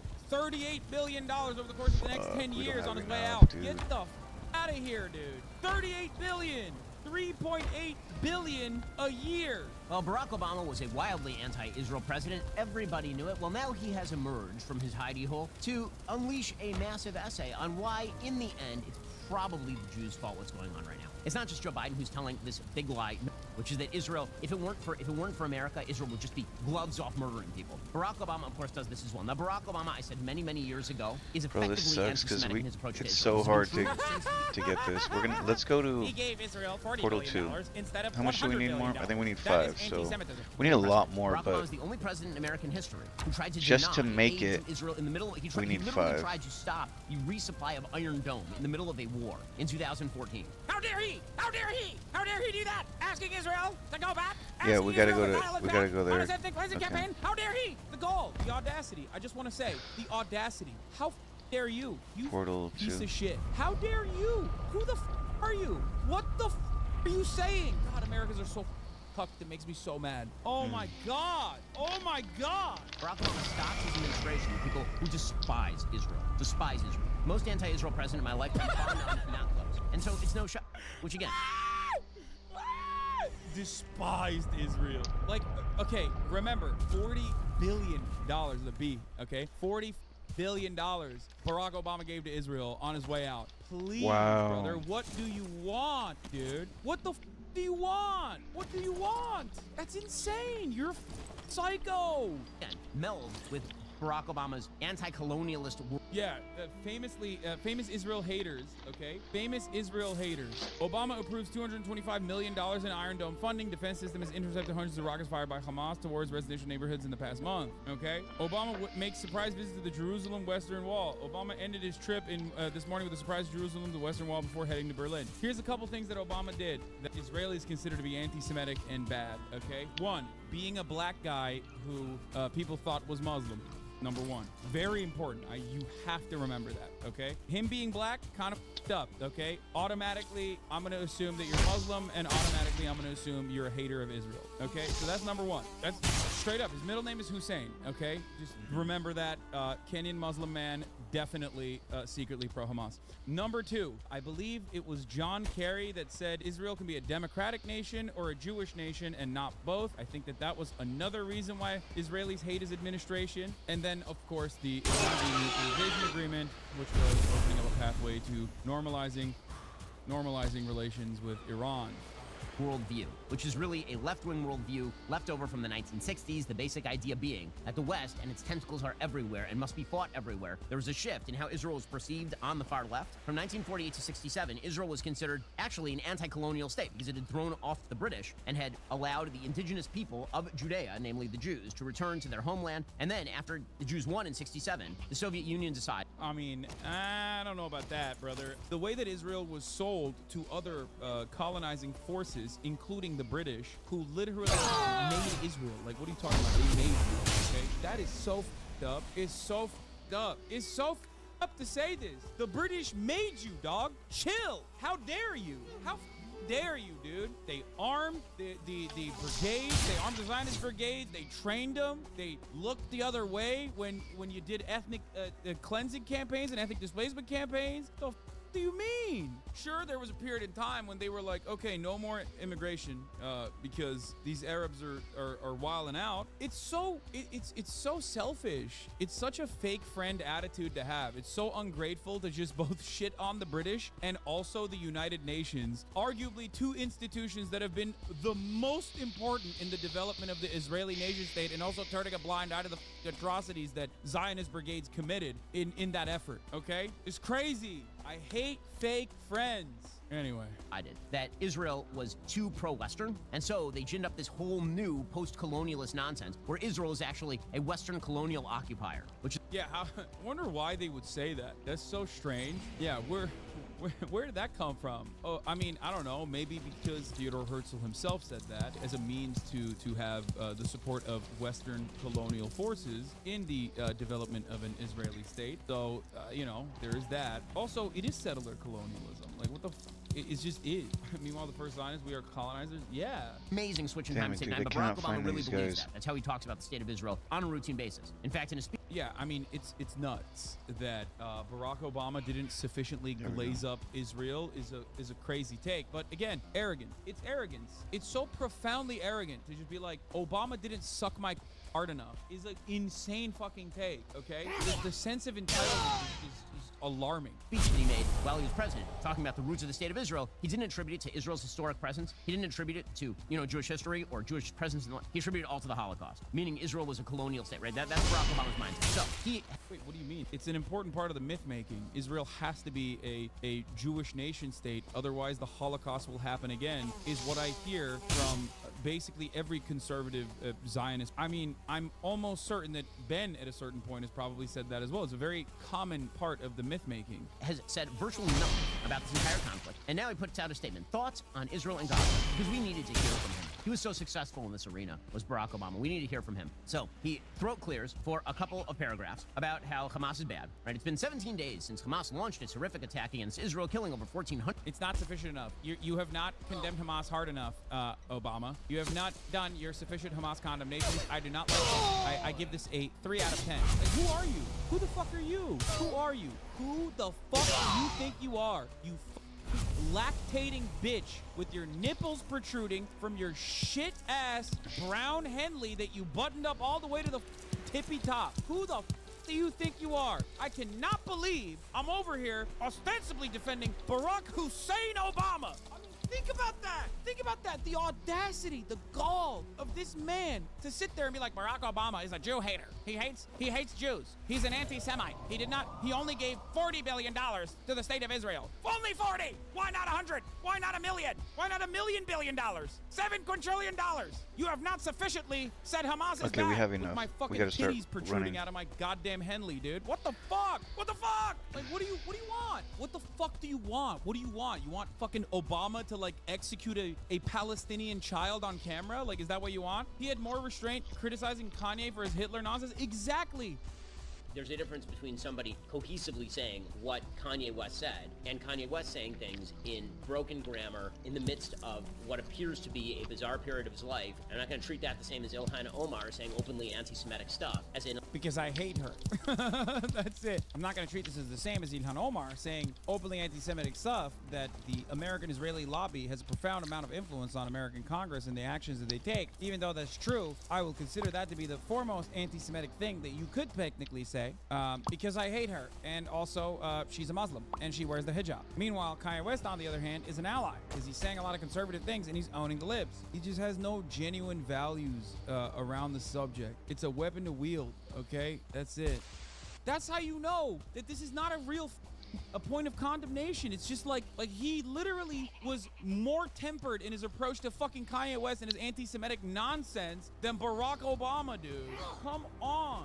I can't get over his titties in this, by the way. It is fucking ridiculous. 100 Israeli citizens, including defenseless women, children, and the elderly. I guess Abigail's not the only one with the milkers in the family. Fuck! As I stated in an earlier... God damn! Them awoogas, dude. Popping out. Post, Israel has a right to defend itself. What's going on? But, right, and oh, I can't believe he said but after Israel has a right to defend itself. Yeah, I wonder what that but is. Maybe he's gonna say Israel has a right to defend itself, but stop, just do like 30% less genocide. But even as we support Israel, we should also be clear that how Israel prosecutes this fight against Hamas matters. In particular, it matters, as Joe Biden has repeatedly emphasized, that Israel's military strategy abides by international law. I guarantee this will has a BCI brain-computer interface, and they're he's just a fucking robot. Because it is morally just and reflects our belief in the inherent values of everyday life. By the way, if you care... Yeah, by the way, it's a lie, okay? Listen how he talks. Like, that was like, no. I don't think he's even on drugs. He just sounds like something's going on. More difficult for us to maintain the position like that the way he care talks, about, like it's kind of weird. Order, that we supposedly care about, while you just keep fucking taking your cock out and slapping us in the fucking face with it. That's it. That's literally it. That is the major reason why Obama is coming out with this mealy-mouthed bullshit. That's it. It's literally just like, it's getting really hard, Sweaty. Can you please not? Can you please do like 30% less ethnic cleansing, please? Cared about any of this? The first priority is the destruction of Hamas. They're the biggest human rights violators on the planet right now. Oh my God. It's true. He's right. He's right. They're the biggest human rights violators on the planet. True. The biggest. Like, they're not even the biggest human rights violators in Israel. Like, what are you talking about? Like, there's not even the biggest human rights violators in the MENA region. They're not even the biggest human rights violators in Israel, dog. What the fuck are you saying? Hamas doesn't even break the top 10. They don't make the leaderboard. The fuck are you talking about? Insane. And yet, I don't see Barack Obama talking about that sort of stuff. Yeah, because that would be a stupid thing to say. It would just be an objectively untrue thing to say. Brother, Hamas operates out of Gaza, and they are literally not even the biggest human rights violators in Gaza right now, okay? Like, please, what are you saying? They are small fry, okay? They're the little leagues of human rights violations. Israel is dominant in that space, okay? Abso-fucking-lutely dominant. He says that he supports Biden's call for the United States to support Israel in going after Hamas, dismantling its military capabilities, and facilitating the safe return of hundreds of hostages to their family. But, by the way, that is not the opposing of Hamas. You'll notice. Dismantling Hamas's military capacity, but leaving them in place would be just fine, apparently, with Barack Obama. And again, Israel has to be leveraged. We have to, Joe... Barack Obama's going to stand there. He's going to tut them. All those Jews. If I don't tell them, if I need to stop, and they're just going to go in there and they're going to be brutal. They're going to be horrible. I mean, but they are already. What do you mean? Like, the Israeli military is already brutal. What the fuck? I can't lie. That was a pretty good Obama impersonation, which is actually kind of shocking. I am suffering a little bit of a whiplash from that. I was not expecting him to have a better Obama than fucking Steven Crowder, the supposed comedian. You know what I mean? That was a terrible. No, don't act like you did not. Don't act like you expected that from him. I thought Benny Boy has one speed, okay, which is like that. For him to have that range, look, I have to admit it. That's range. That's range, Sweaty. That's fucking range, dude. You're wrong. This is an enormously difficult task. War is always tragic. Even the most carefully planned military operations often put civilians at risk. The notion, the arrogance of fucking being like a former president of the United States of America is telling Israel, a nation that he gave $40 billion of aid to, that like they must restrain themselves at a time when they are literally doing ethnic cleansing and in direct violation of the rule-based neoliberal order, as though they're not already fucking doing the war crimes, okay, is, in my opinion, a defense of Israel's war crimes. To act like,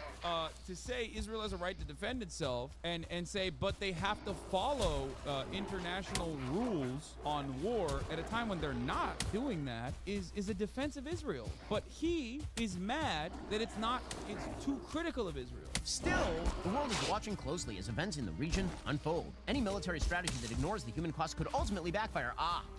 And again, there it is, right there it is. If Israel defends itself, they're just going to be planting the seeds for more anti-Semitic attacks, which means it's really Israel's fault. It's really Israel's fault in the end. If Israel goes in too hard and they take out Hamas, but Hamas has put too many civilians in front of its rockets, well, Dude, I hate this little baby. Oh my God, Ben has become more annoying to me than in many other instances, where he's like a petulant little arrogant baby. Like, he's such a little shit. He's like, I need to do war crimes. Israel has to do ethnic cleansing. Why do you say anything? You can't say anything about Israel doing war crimes. Why? Wah! What happened to the fucking facts, not feelings, dude? What's going on? Where are the facts now, bitch?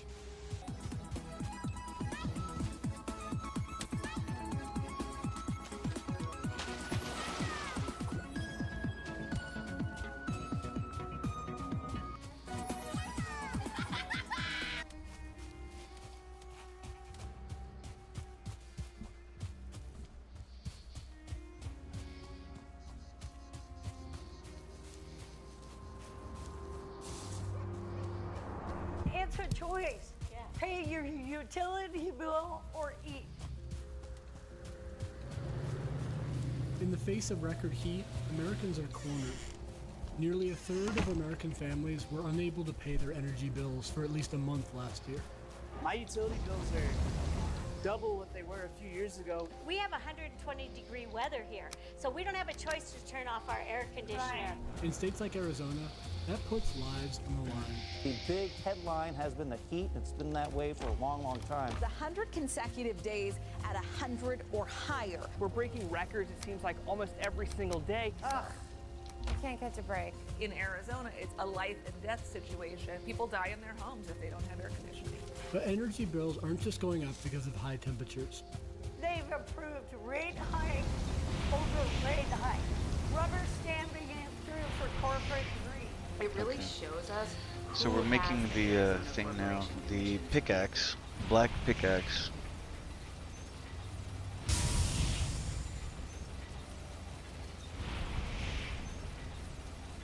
What connects this hotel and this nondescript office building to an Idaho Air Force base at the center of a political firestorm?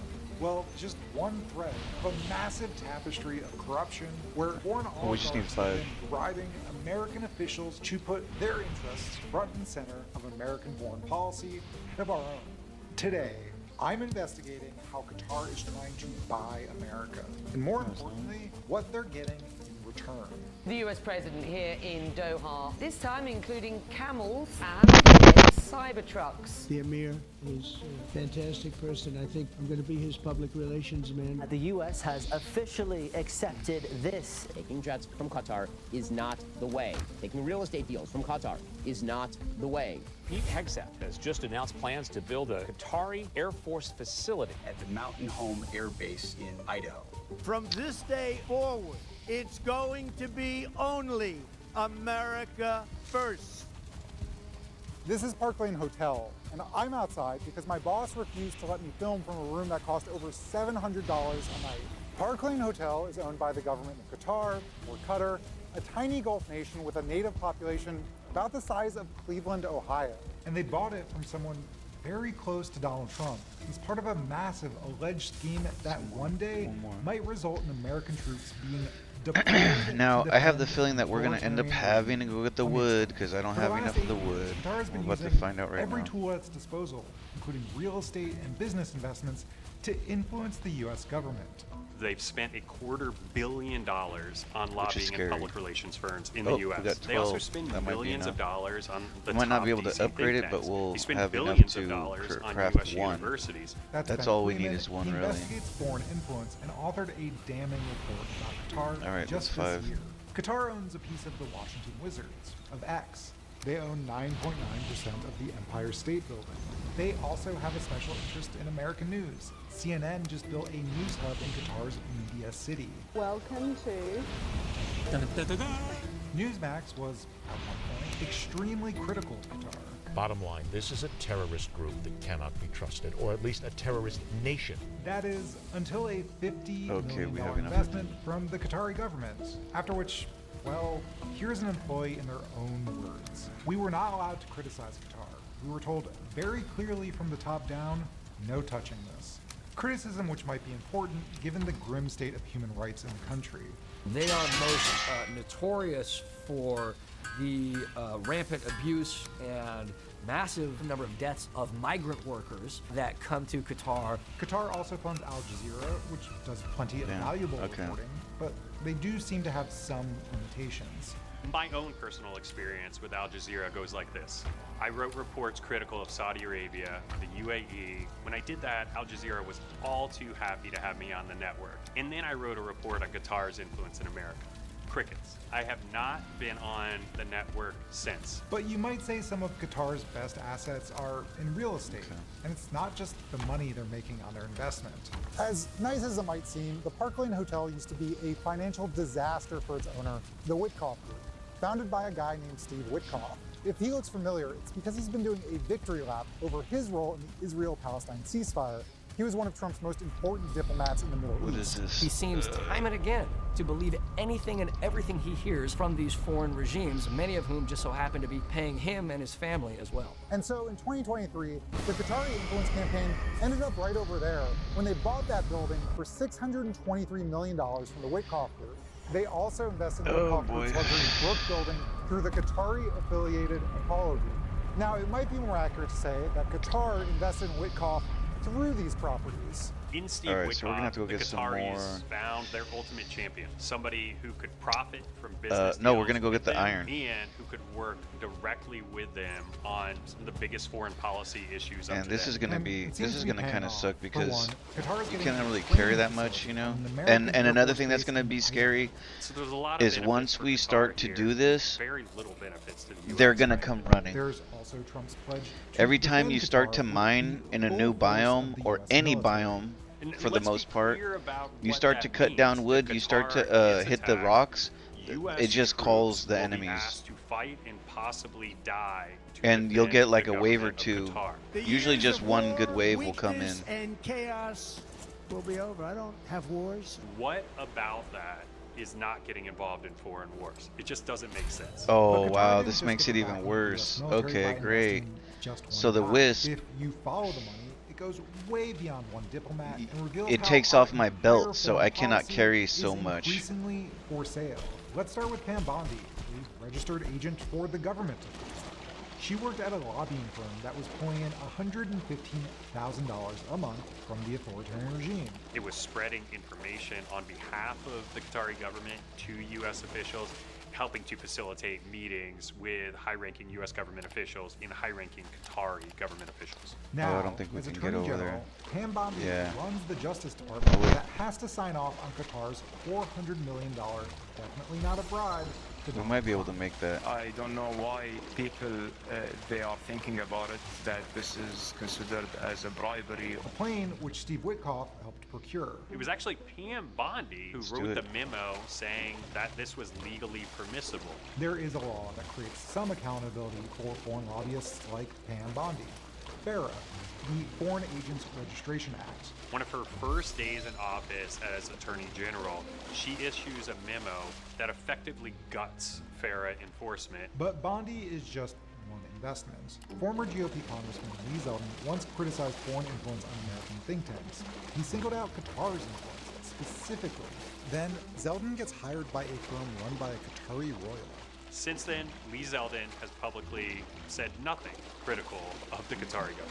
Zeldin now runs I'm trying to be the super EPA. careful here. Kash Patel was once on the Qatari payroll as You a never know what to consultant. expect. When he was chosen to run the Oh, is this some FBI, wood? he did the respectable thing at first. He pledges to not be involved, to recuse himself from any issues involving Qatar. Just a month later, we learn that he is then actively working on issues that the FBI is covering related to Qatar. The FBI, I should note, is responsible for investigating illegal foreign interference. When Ben was researching Qatar, he spoke with people working Oh, see directly what I'm saying? for the Qatari influence campaign. Please don't be a And one-star. They were blunt about how they view the relationships with people like Bondi, Patel, and Zeldin. Qatar views these people as investments. Even if they're not a lobbyist for Qatar today, maybe they can do something useful for Qatar down the line. Which brings us to this Manhattan building. This is 666 Fifth Avenue, renamed to 660 because, well, the implication. Where a bad business investment inadvertently kicked off a bidding war for America's foreign policy in the Middle East. Jared Kushner, Trump's son-in-law, bought in 2007, which I hear was a great year to sink $1.8 billion into real estate. This was a massive financial albatross for Jared Kushner. So Kushner and his father approached the Qataris for bailout. Kushner sought a $500 million loan. They say thank you, but no thanks. 2 months later, Saudi Arabia and the United Arab Emirates launched an ongoing political and economic blockade of Qatar. Calm down, calm down. The Trump administration. Jared Kushner was reportedly one of the only White House advisors encouraging the hard line. It was a wake-up call for Qatar. 2 days after the blockade started, Qatar signed a $2.5 million deal with a lobbying firm run by former Attorney General John Ashcroft. A different firm was paid to I have health, I think, in my thing. I just can't take it because he's right on me. Former Fox News host and current ambassador to Israel, Mike Huckabee, who got an Come on, health, man. to Qatar's capital. And of course, they make right with Jared Kushner. In 2019, just months before Kushner's $1.4 billion mortgage was up for payment, a Qatari-backed company paid $1.1 billion upfront for a 99-year lease. So at the very least, the Qataris seem to have learned their lesson. The blockade ended in 2021, but the lessons the Qataris learned did not.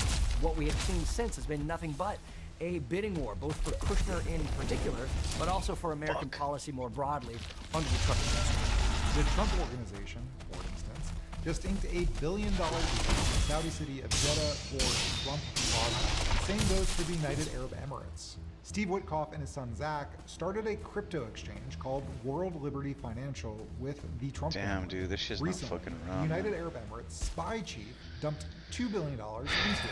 And after, he got access to hundreds of thousands of AI chips that Trump's own national security advisors thought he'd turn around and give to China. To do that, Trump fired a national security advisor who pushed for an America First AI chip policy.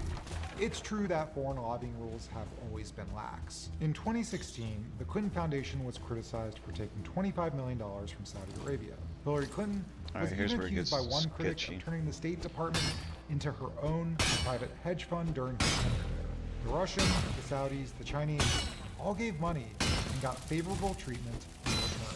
That critic continued, "A sad day in America when foreign governments with deep pockets have more influence in our country than our great citizens." That critic was Donald Trump.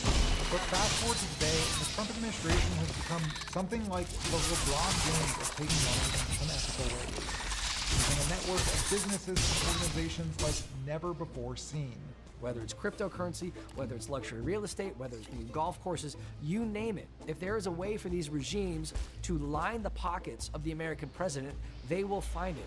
What a lot of people don't realize is that U.S. foreign policy is for sale. And it's not for America's benefit, and it's not Iron, for any American bro. interest. It's solely That's it. only for the benefit of Donald Trump and his family members and his inner circle. What we're seeing is American diplomacy be privatized, and we're seeing it take place in real time. We have seen this bidding war emerge from rivals and from dictatorships around the world. You see this pattern play out over and over and over again, these geopolitical rivalries, realizing they have to outbid their rivals for the benefit of themselves and for whatever the president and his family wants. Otherwise, they are not going to succeed geopolitically. Ultimately, for all the talk the Trump campaign made about Hunter Biden, the Copper Clinton scrap? Foundation, they don't seem interested. Okay, I in think we changing did the find system something that can new. make them and their friends very rich. If anything, they seem interested in doubling down on it. What people call conflicts of interest, Steve and I call experience. And so, for the foreseeable future, it's likely that foreign governments with deep pockets will continue to have more influence in this country than any ordinary American citizen. And when that influence decides where we deploy the U.S. military or who gets U.S. weapons, that's a big deal.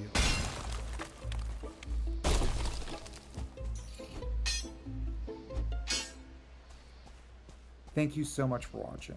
If you have any tips or the inside scoop about anything related to corruption or foreign influence, drop us a line at stories@perfectunion.us. Thanks. We don't want this thing falling, man.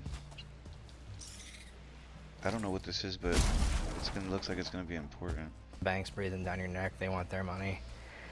And, you know, it's just, the bank kept calling me every single day, hounding me. I was just at a breaking point because I was just so upside down and I didn't see any other way out. And, you know, I was gonna take my life, and my wife forgot something that day and came home. So I hurried around and put the gun away, and she walked in and she said, "What's wrong? What are you doing?" I'm like, "Nothing." And I changed my mind. You know, she saved my life. Coy Young was on the brink in 2020. He's a fourth-generation cattle rancher, and because of corruption and consolidation in the beef industry, he's about to be the last. He's selling off his entire herd and getting out of the business. Damn, it's hard to get up here, man. And he's not the only one being affected. You, sitting at home, watching this video, are getting ripped off by the same people that are forcing Coy to shutter his farm. The price of beef is up 20% from this time last year. While beef prices in your local supermarket continue to skyrocket, and America's farmers suffer under increased costs, decreased sales, and rising suicide rates, well, the big four beef monopolies are raking in record profits. The CEO of National Beef, Tim Klein, claimed that high prices on the shelves. Well, the problem is that these shits are going to be so high that I cannot hit them. I got to break it from the top down, otherwise I'm going to have a big chunk in the sky. If demand goes down, price goes down. But those profits aren't going to the farmers. We're at a breaking point. Either something has to change, or there isn't going to be any American ranchers left. It's Bo, and this is the classroom for More Perfect Union. And today, we're going to talk about how the beef industry got rigged. Oh, come on. Coy is one of 14,700 cattle farmers who will have to sell their farms or go bankrupt this year. Since the 1980s, the United States has lost more than 44% of family farms, and with them, the main streets and rural communities that they held together. Coy's story is like a lot of other ranchers, and he's leaving his business in debt. 100% of his check today, well, it's going to the bank. The bank must have called and said they needed the check because their name's on it too, which basically they own you until you pay your debt. Coy sold the last of his herd right after the new year. We talked to him at Christmas time about how his family was getting by. When you're part of this life and you do it, you know, the animals, you love them. I've been hanging on to these guys for my cows for the past 3 years thinking it'd get better. It hasn't. You know, you're losing your self-image. As a man, I'm trying to get over it, but it's like, you know, the world doesn't have a use for you anymore. You need to do something else, is basically what I'm being told. You know, the small guys don't have a chance. You might not know how cattle Come on, works, man. So let's break down God the whole damn it, this is so process fucking annoying. from the farm to your local supermarket. First, Let's do there are this. the Let's do ranchers. this. Get up here. Coy's a Jump calf up here, cattle please. He raises cattle until they Hammer reach a out. certain weight. You basically Break that raise the down. animals from birth until they're Put a an fucking average of platform 7, here. 10 months, you know, 12 months of age roughly. It's more by weight. So once they get up to 500, 600 pounds, we sell them at the local livestock market. Ranchers like Coy sell at auction, which is supposed to be an open market with price discovery, meaning ranchers bid based on what they expect the market to look like at any given time. They look at things like the weather, the price of grain, international sales. Cattle go on to a second round, known as a back round, then on to the feedlot, where they are fattened until they're slaughtered. The slaughterhouses buy from the feedlots and package the meat, where it goes to you, the consumer. You know, your primal ribs, your strip loins, your sirloin roast, hamburger. But in the last few decades, the number of feedlots has decreased, and the packers, the ones who slaughter the cattle, have consolidated. This has had all kinds of consequences for consumers and farmers. For one, as consolidation increased, competitors dropped out, and ranchers had fewer buyers to sell to. What they were able to take home went down, way down. My dad always used to say you could sell your calves in 1975 and buy a new Chevy pickup. Well, that still holds true today. You can sell your calves and buy a 1975 Chevy pickup. Just look at this chart. The consumer has steadily been paying more for beef, while the farmer is earning less. Ranchers only get 39 cents of every dollar spent on burgers and steaks, whereas in 1970, they were getting 60 cents of every dollar. What we've got is extreme monopoly power. Peter is an economics reporter for the New York Times. He met Coy when he was working on a story not about American cattle ranchers, but about supply chain breakdowns in general. He came up here and he was like, why are beef prices so high in the store and you guys are going broke? And I told him, well, that's the million-dollar question, isn't it? Cargill, Tyson, JBS, and National Beef. Those are your 4 reasons why American farmers are going broke. They're known as the Big Four. You might not have ever heard of these companies, but if you've ever bought or eaten beef, you've gotten it from them. The Big Four own 85% of the beef market. One way packers stifle competition is by making contracts with feedlots behind closed doors. Rather than going to auction like Coy does, packers sign alternative marketing agreements, or AMAs, with the feedlots, circumventing the open market that ranchers rely on and depressing that market. 73% of sales now happen through AMAs. And the pressure on feedlots to meet demand means they've consolidated as well. The bigger the feedlots become, the more tightly packed the animals are, which causes pollution in the land. All right, so we got to run back now. High-density feedlots also account for 7% of emissions that cause global warming in the United States.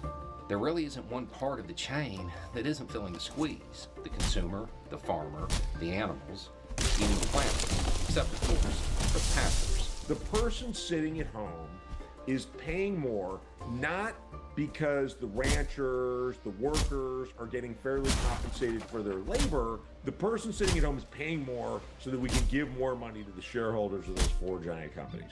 To understand how this happened, Peter says we need to go back to the turn of the 20th century. So if we just back up for a second, going back to 1906, Upton Sinclair writes his famous novel. The jungle reveals that these stockyards in Chicago, where there's tens of thousands of cattle penned up and tens of thousands of workers laboring in just horrific conditions. And so there was this consumer outrage. It's an outrage. A man isn't safe even at his own dinner table. Why doesn't the government step in? And they did step in. At that point, there was a high level of concentration in the beef industry. 5 companies controlled 55% of the share of beef in the United States. And it wasn't just the beef industry that was monopolistic. That was true of the railroads, the steel yards, the coal fields, and the banks. So President Woodrow Wilson unleashes this probe by the Federal Trade Commission, and 2 years later, Congress passes the Packers and Stockyards Act of 1921. The Packers and Stockyards Act banned meatpacking corporations from manipulating and controlling prices, creating monopolies, or restraining fair competition, which, by the way, would probably include creating captive markets like the Packers do today with AMAs. For decades, there was bipartisan support for the idea that monopolies were bad. They were bad for the consumer, and they were bad for the worker. That all changed when a new philosophy on the regulation of corporations took hold, driven by economists at the University of Chicago School of Economics, like Milton Friedman or Robert Bork, who you might remember from our explainer on Ticketmaster a few months ago. Robert Bork believed consumers benefited from larger conglomerates because their supposed increased productivity would make prices go down. Mergers and price discrimination, Bork argued, shouldn't be as important to the government as consumer welfare, allowing companies to get cheap products to the consumer.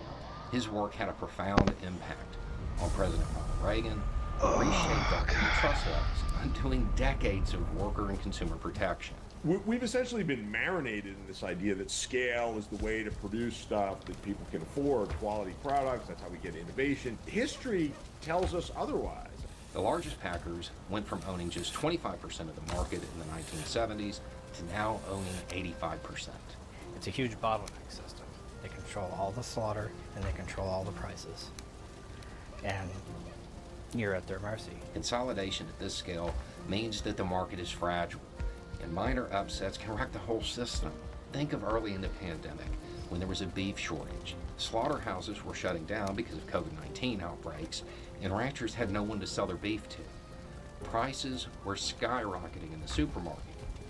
But ranchers weren't seeing the profits. The pandemic didn't create this situation, it had revealed this situation. That year, Coy had financed a herd of Angus beef that he was hoping to make a profit from. His sale was set for March 15th, 2020. Our supply chains in America are the most powerful in the world, and they're all working very hard. They're working round the clock. And that Friday, the Chicago Board of Trade feeder cattle price tanked to 108. And it hadn't been that low since November of 2010 or 11. I'm still recovering from it. That was when Coy almost decided to take his life. When you subject people who are accustomed to being able to support themselves to circumstances in which it's basically impossible to support themselves, there's real trauma associated with So that. I got somewhat Coy of a runs problem weekly now. group for other ranchers struggling in their business. We're or gonna with their start money. having to smelt all this shit, and it's all the way down here. We don't have all the equipment down here to do this. in the future and maybe I'm gonna even their kids. see. I'm gonna have to see if we can make something down there and smelt shit down there, because an analogy to the larger picture of America. otherwise we're just gonna It's grind.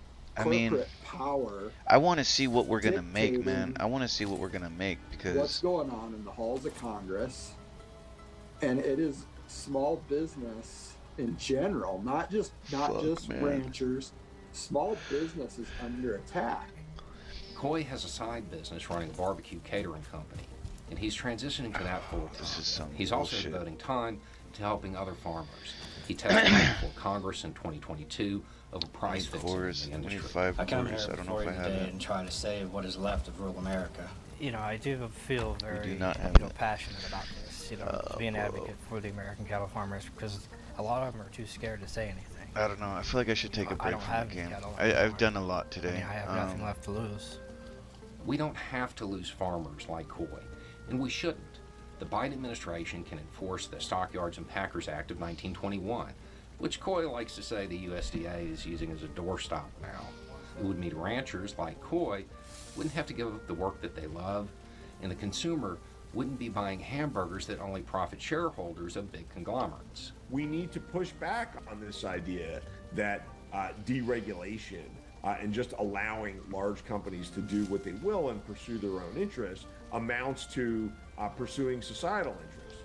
That setup's really good for the shareholder, but we know what happens when shareholders get more money. They put it in their bank accounts, they send it offshore to Cayman Islands bank accounts. We're in a second era of robber barons, just like Upton Sinclair wrote about at the turn of the century. I don't want to And we keep already playing. I know want to the take a break solution. from this game. Enforcing antitrust laws. I've played this increasing game all day. competition Like so that I want to small play something farmers else. aren't pushed out. I have a little bit of time before I can go to rest. And what other topics you want to see us cover. So sound off in the comments below.